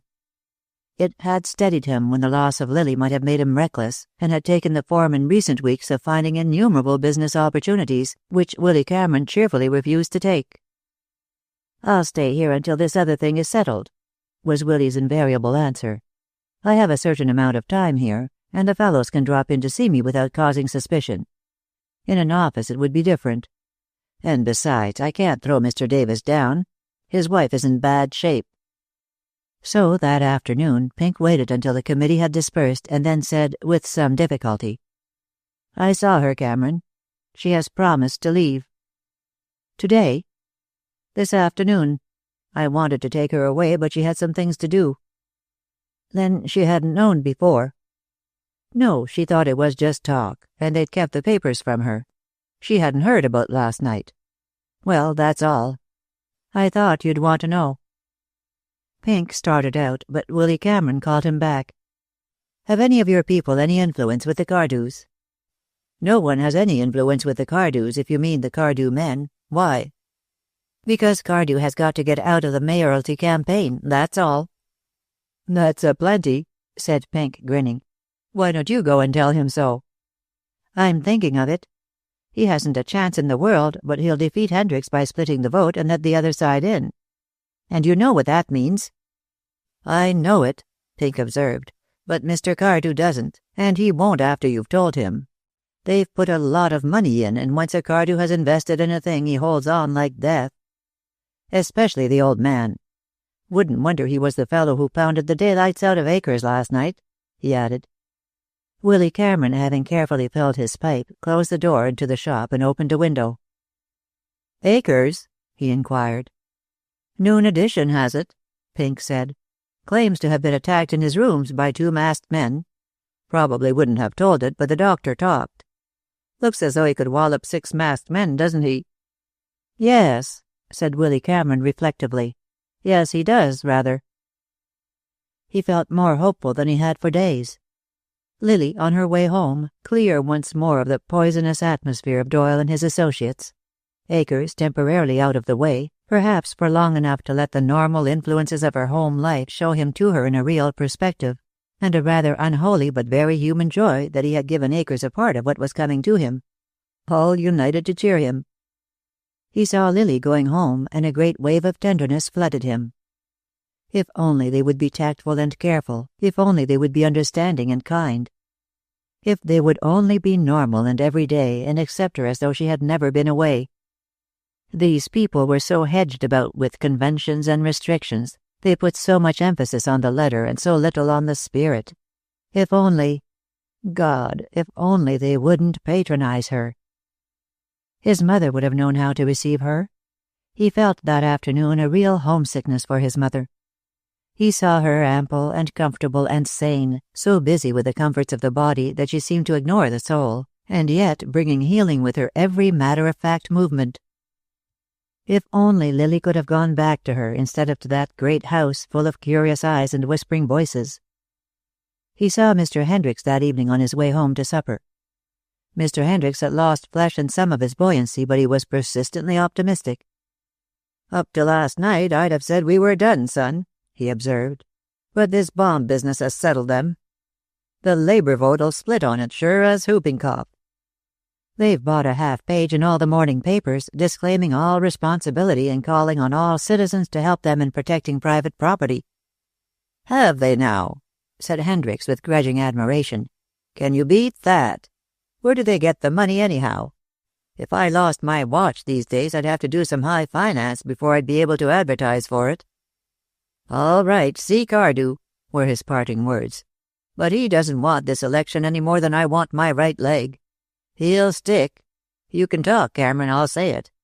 But you can't pry him off with kind words any more than you can a porous plaster." Behind Mr. Hendricks' colloquialisms there was something sturdy and fine. His very vernacular made him popular. His honesty was beyond suspicion. If he belonged to the old school in politics, he had most of its virtues and few of its vices. He would take care of his friends, undoubtedly, but he was careful in his choice of friends. He would make the city a good place to live in. Like Willy Cameron, he saw it, not a center of trade so much as a vast settlement of homes. Business supported the city in his mind, not the city business. Nevertheless, the situation was serious, and it was with a sense of a desperate remedy for a desperate disease that Willy Cameron, after a careful toilet, rang the bell of the Cardew house that night. He had no hope of seeing Lily, but the mere thought that they were under one roof gave him a sense of nearness and of comfort in her safety. Dinner was recently over, and he found both the Cardews, father and son, in the library smoking. He had arrived at a bad moment, for the bomb outrage, coming on top of Lily's refusal to come home under the given conditions, had roused Anthony to a cold rage and left Howard with a feeling of helplessness. Anthony Cardew nodded to him grimly, but Howard shook hands and offered him a chair. "I heard you speak some time ago, Mr. Cameron," he said. "You made me wish I could have had your support." "I came to talk about that. I am sorry to have to come in the evening, but I am not free at any other time." "When we go into politics," said old Anthony in his jibing voice, "the ordinary amenities have to go. When you are elected, Howard, I shall live somewhere else." Willy Cameron smiled. "I don't think you will be put to that inconvenience, Mr. Cardew." "What's that?" Old Anthony's voice was incredulous. Here, in his own house, this whippersnapper. "I am sure Mr. Howard Cardew realizes he cannot be elected." The small, ragged vein on Anthony's forehead was the storm signal for the family. Howard glanced at him and said urbanely, "Will you have a cigar, Mr. Cameron, or a liqueur?" "Nothing, thank you. If I can have a few minutes' talk with you." "If you mean that as a request for me to go out, I will remind you that I am heavily interested in this matter myself," said old Anthony. "I have put in a great deal of money. If you people are going to drop out, I want to hear it. You've played the devil with us already with your independent candidate who can't talk English." Willy Cameron kept his temper. "No," he said slowly, "it wasn't a question of Mr. Hendricks withdrawing. It was a question of Mr. Cardew getting out." Sheer astonishment held old Anthony speechless. "It's like this," Willy Cameron said. "Your son knows it. Even if we drop out, he won't get it. Justly or unjustly, and I mean that, nobody with the name of Cardew can be elected to any high office in this city. There's no reflection on anybody in my saying that. I am telling you a fact." Howard had listened attentively and without anger. "For a long time, Mr. Cameron," he said, "I have been urging men of position in the city to go into politics. We have needed to get away from the professional politician. I went in without much hope of election well, you can say to blaze a trail. It is not being elected that counts with me so much as to show my willingness to serve." Old Anthony recovered his voice. "The Cardews made this town, sir," he barked. "Willingness to serve, piffle. We need a businessman to run the city, and by God we'll get it."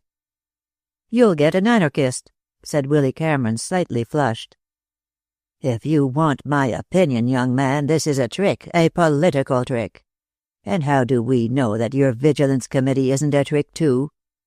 You try to tell us that there's an organized movement here to do heaven knows what, and by sheer terror you build up a machine which appeals to the public imagination.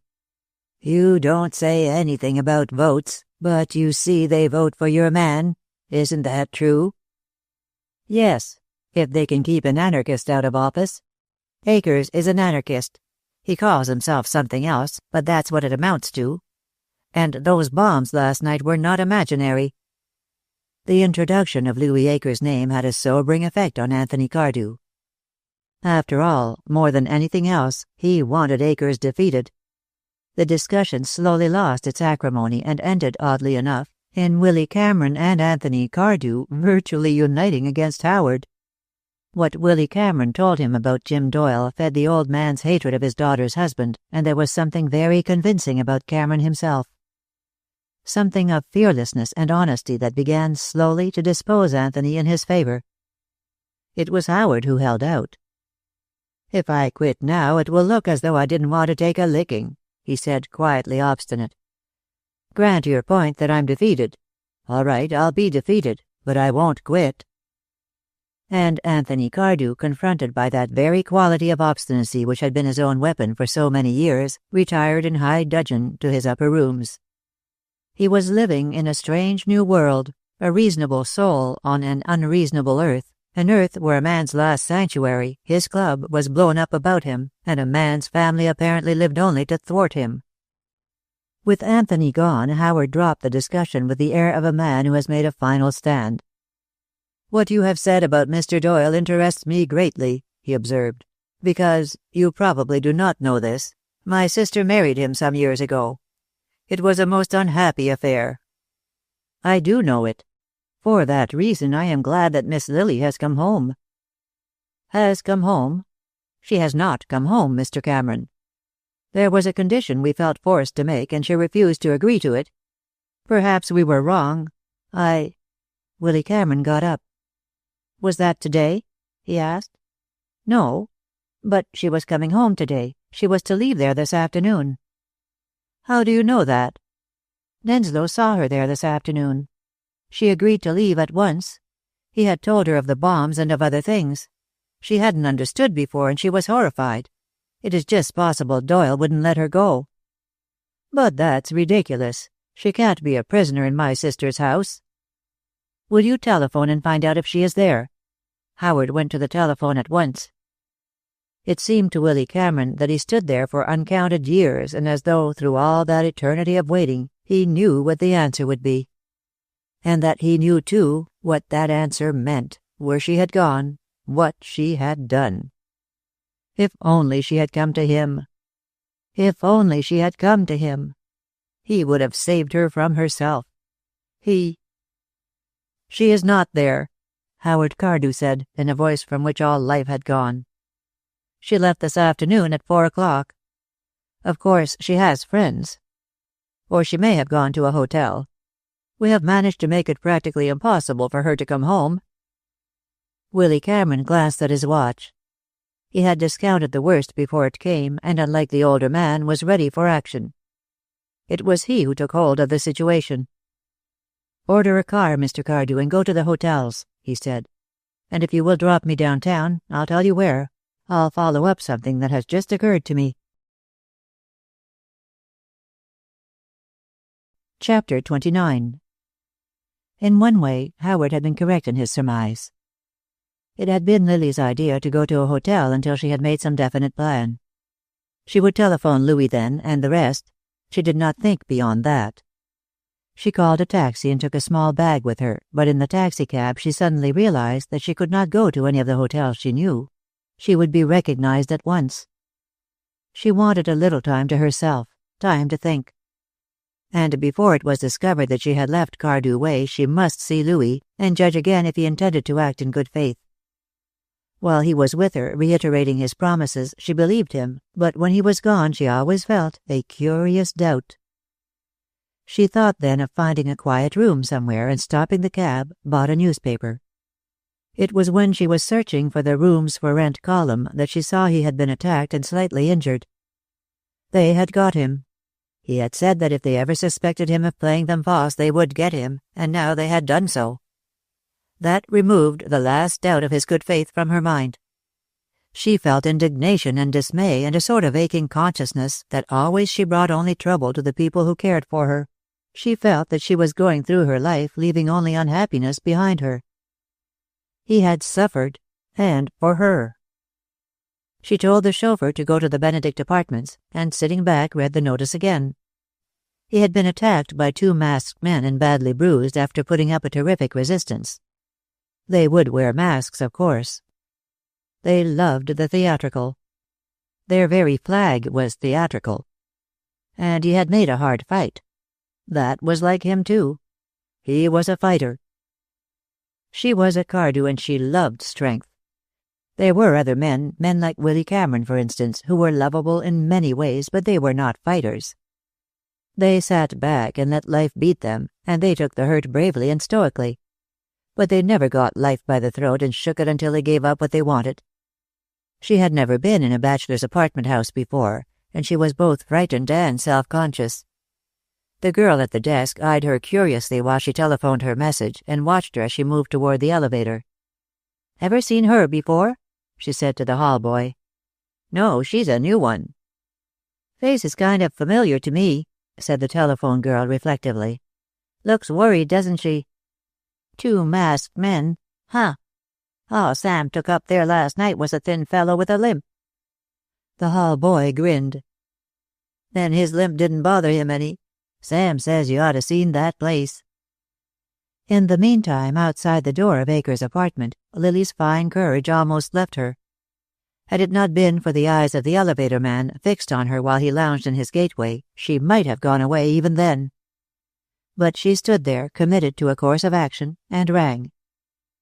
Louis himself admitted her, an oddly battered Louis in a dressing gown and slippers, an oddly watchful Louis, too, waiting, after the manner of men of his kind the world over, to see which way the cat would jump. He had had a bad day, and his nerves were on edge. All day he had sat there, unable to go out, and had wondered just when Cameron would see her and tell her about Edith Boyd. For just as Willy Cameron rushed him for the first time, there had been something from between clenched teeth about marrying another girl under the given circumstances. Only that had not been the sort of language in which it was delivered. "I just saw about it in the newspaper," Lily said. "How dreadful, Louis." He straightened himself and drew a deep breath. The game was still his if he played it right. "Bad enough, dear," he said. "But I gave them some trouble, too." He pushed a chair toward her. "It was like you to come. But I don't like your seeing me all mussed up, little girl." He made a move then to kiss her, but she drew back. "Please," she said, "not here, and I can't sit down. I can't stay. I only came because I wanted to tell you something, and I didn't want to telephone it. Louis, Jim Doyle knew about those bombs last night. He didn't want it to happen before the election, but that doesn't alter the fact, does it?" "How do you know he knew?" "I do know, that's all. And I have left Aunt Eleanor's." "No." "I couldn't stay, could I?" She looked up at him, the little wistful glance that Willie always found so infinitely touching, like the appeal of a willful but lovable child that has somehow got into trouble. "And I can't go home, Louis, unless you give me up," he finished for her. "Well?" She hesitated. She hated making terms with him, and yet somehow she must make terms. "Well?" he repeated. "Are you going to throw me over?" Apparently, merely putting the thought into words crystallized all his fears of the past hours. Seeing her there, too, had intensified his want of her. She stood there, where he had often dreamed of seeing her, but still holding him off with the aloofness that both chilled and inflamed him, and with a question in her eyes. He held out his arms, but she drew back. "Do you mean what you have said, Louis, about leaving them if I marry you, and doing all you can to stop them?" "You know I mean it." "Then I'll not go home." "You are going to marry me? Now?" "Whenever you say." Suddenly she was trembling violently, and her lips felt dry and stiff. He pushed her into a chair and knelt down beside her. "You poor little kid," he said softly.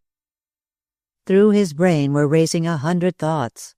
Lily his, in his arms, in spite of that white-faced drug clerk with the cold eyes. Himself in the Cardew house, one of them, beating old Anthony Cardew at his own cynical game. And persistently held back and often rising again to the surface, Waslowski and Doyle and the others, killers that they were, pursuing him with their vengeance over the world. They would have to be counted in. They were his price, as he, had he known it, was Lily's. "My wife," he said. "My wife." She stiffened in his arms. "I must go, Louis," she said. "I can't stay here. I felt very queer downstairs. They all stared so." There was a clock on the mantel-shelf, and he looked at it. It was 5:15. "One thing is sure, Lily," he said. "You can't wander about alone, and you are right, you can't stay here. They probably recognize you downstairs. You are pretty well known." For the first time it occurred to her that she had compromised herself, and that the net of her own making was closing fast about her. "I wish I hadn't come." "Why? We can fix that all right in a jiffy." But when he suggested an immediate marriage, she made a final struggle. In a few days, even tomorrow, but not just then. He listened impatiently, his eyes on the clock. Beside it in the mirror he saw his own marred face, and it added to his anger. In the end he took control of the situation, went into his bedroom, changed into a coat, and came out again, ready for the street. He telephoned down for a taxicab, and then confronted her, his face grim. "I've let you run things pretty much to suit yourself, Lily," he said. "Now I'm in charge. It won't be tomorrow or next week or next month. It will be now. You're here. You've given them a chance to talk downstairs. You've nowhere to go, and you're going to marry me at once." In the cab he explained more fully. They would get a license and then go to one of the hotels. There they could be married in their own suite. "All regularly and in order, honey," he said, and kissed her hand. She had hardly heard. She was staring ahead, not thinking, not listening, not seeing, fighting down a growing fear of the man before her, of his sheer physical proximity, of his increasing exuberance. "I'm mad about you, girl," he said. "Mad. And now you are going to be mine, until death do us part." She shivered and drew away, and he laughed a little. Girls were like that at such times. They always took a step back for every 2 steps forward. He let her hand go and took a careful survey of his face in the mirror of the cab. The swelling had gone down, but that bruise below his eye would last for days. He cursed under his breath. It was after 9 o'clock when one of the Cardew cars stopped not far from the Benedict apartments, and Willy Cameron got out. He was quite certain that Louis Akers would know where Lily was, and he anticipated the interview with a sort of grim humor. There might be another fight. Certainly Akers would try to get back at him for the night before. But he set his jaw. He would learn where Lily was if he had to choke the knowledge out of that leering devil's thick white throat. His arrival in the foyer of the Benedict apartments caused more than a ripple of excitement. "Well, look who's here," muttered the telephone girl, and watched his approach, with its faint limp over the top of her desk. Behind from his cage the elevator man was staring with avid interest. "I suppose Mr. Akers is in?" said Willy Cameron politely. The girl smiled up at him. "I'll say he ought to be after last night. What are you going to do now? Kill him?" In spite of his anxiety, there was a faint twinkle in Willy Cameron's eyes. "No," he said slowly. "No, I think not. I want to talk to him." "Sam," called the telephone girl, "take this gentleman up to 43. 43's out." Sam partly shut the elevator door. He had seen 43's rooms the night before, and he had the discretion of his race. "Went out with a lady at 4:45. Willy Cameron took a step or two toward the cage. "You don't happen to be lying, I suppose?" "No, sir," said Sam. "I'll take you up to look if you like. And about an hour ago he sent a boy here with a note to get some of his clothes. The young lady at the desk was out at the movies at the time." "I was getting my supper, Sam." Willy Cameron had gone very white. "Did the boy say where he was taking the things?" "To the St. Elmo Hotel, sir." On the street again, Willy Cameron took himself fiercely in hand. There were 6 reasons why Akers might go to the St. Elmo. He might, for one thing, have thought that he, Cameron, would go back to the Benedict. He might be hiding from Dan or from reporters. But there had been, apparently, no attempt to keep his new quarters secret. If Lily was at the St. Elmo... He found a taxicab, and as it drew up at the curb before the hotel, he saw the Cardew car moving away. It gave him his first real breath for 20 minutes. Lily was not there. But Louis Akers was. He got his room number from a clerk and went up, still determinedly holding on to himself. Afterwards he had no clear recollection of any interval between the Benedict and the moment he found himself standing outside a door on an upper floor of the St. Elmo. From that time on it was clear as crystal, his own sudden calm, the overturning of a chair inside, a man's voice, slightly raised, which he recognized, and then the thin crash of a wineglass dropped or thrown to the floor. He opened the door and went in.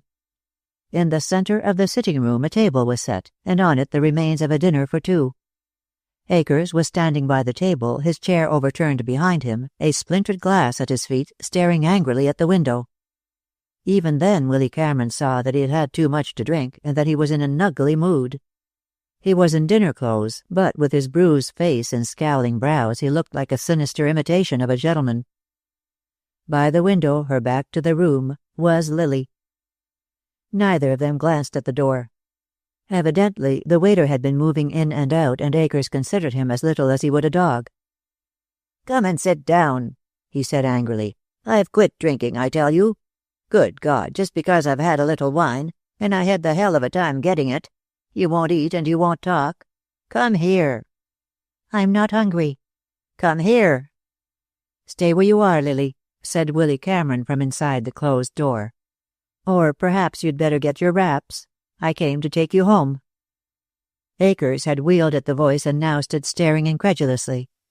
First anger, and then a grin of triumph showed in his face. Drink had made him not so much drunk as reckless.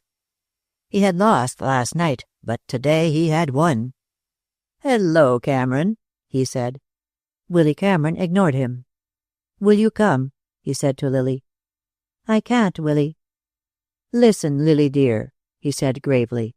"Your father is searching the city for you. Do you know what that means? Don't you see that you must go home at once? You can't dine here in a private suite like this and not expose yourself to all sorts of talk." "Go on," said Akers, leering. "I like to hear you." "Especially," continued Willy Cameron, "with a man like this." Akers took a step toward him, but he was not too sure of himself, and he knew now that the other man had a swing to his right arm like the driving rod of a locomotive. He retreated again to the table, and his hand closed over a knife there. "Louis!" Lily said sharply. He picked up the knife and smiled at her, his eyes cunning. "Not going to kill him, my dear," he said. "Merely to give him a hint that I'm not as easy as I was last night." That was a slip, and he knew it. Lily had left the window and come forward, a stricken slip of a girl, and he turned to her angrily. "Go into the other room and close the door," he ordered. "When I've thrown this fellow out, you can come back." But Lily's eyes were fixed on Willy Cameron's face. "It was you last night?" "Yes." "Why?" "Because," Willy Cameron said steadily, "he had got a girl into trouble and then insulted her. I wouldn't tell you, but you've got to know the truth before it's too late." Lily threw out both hands dizzily as though catching for support. But she steadied herself. Neither man moved. "It is too late, Willy," she said. "I have just married him."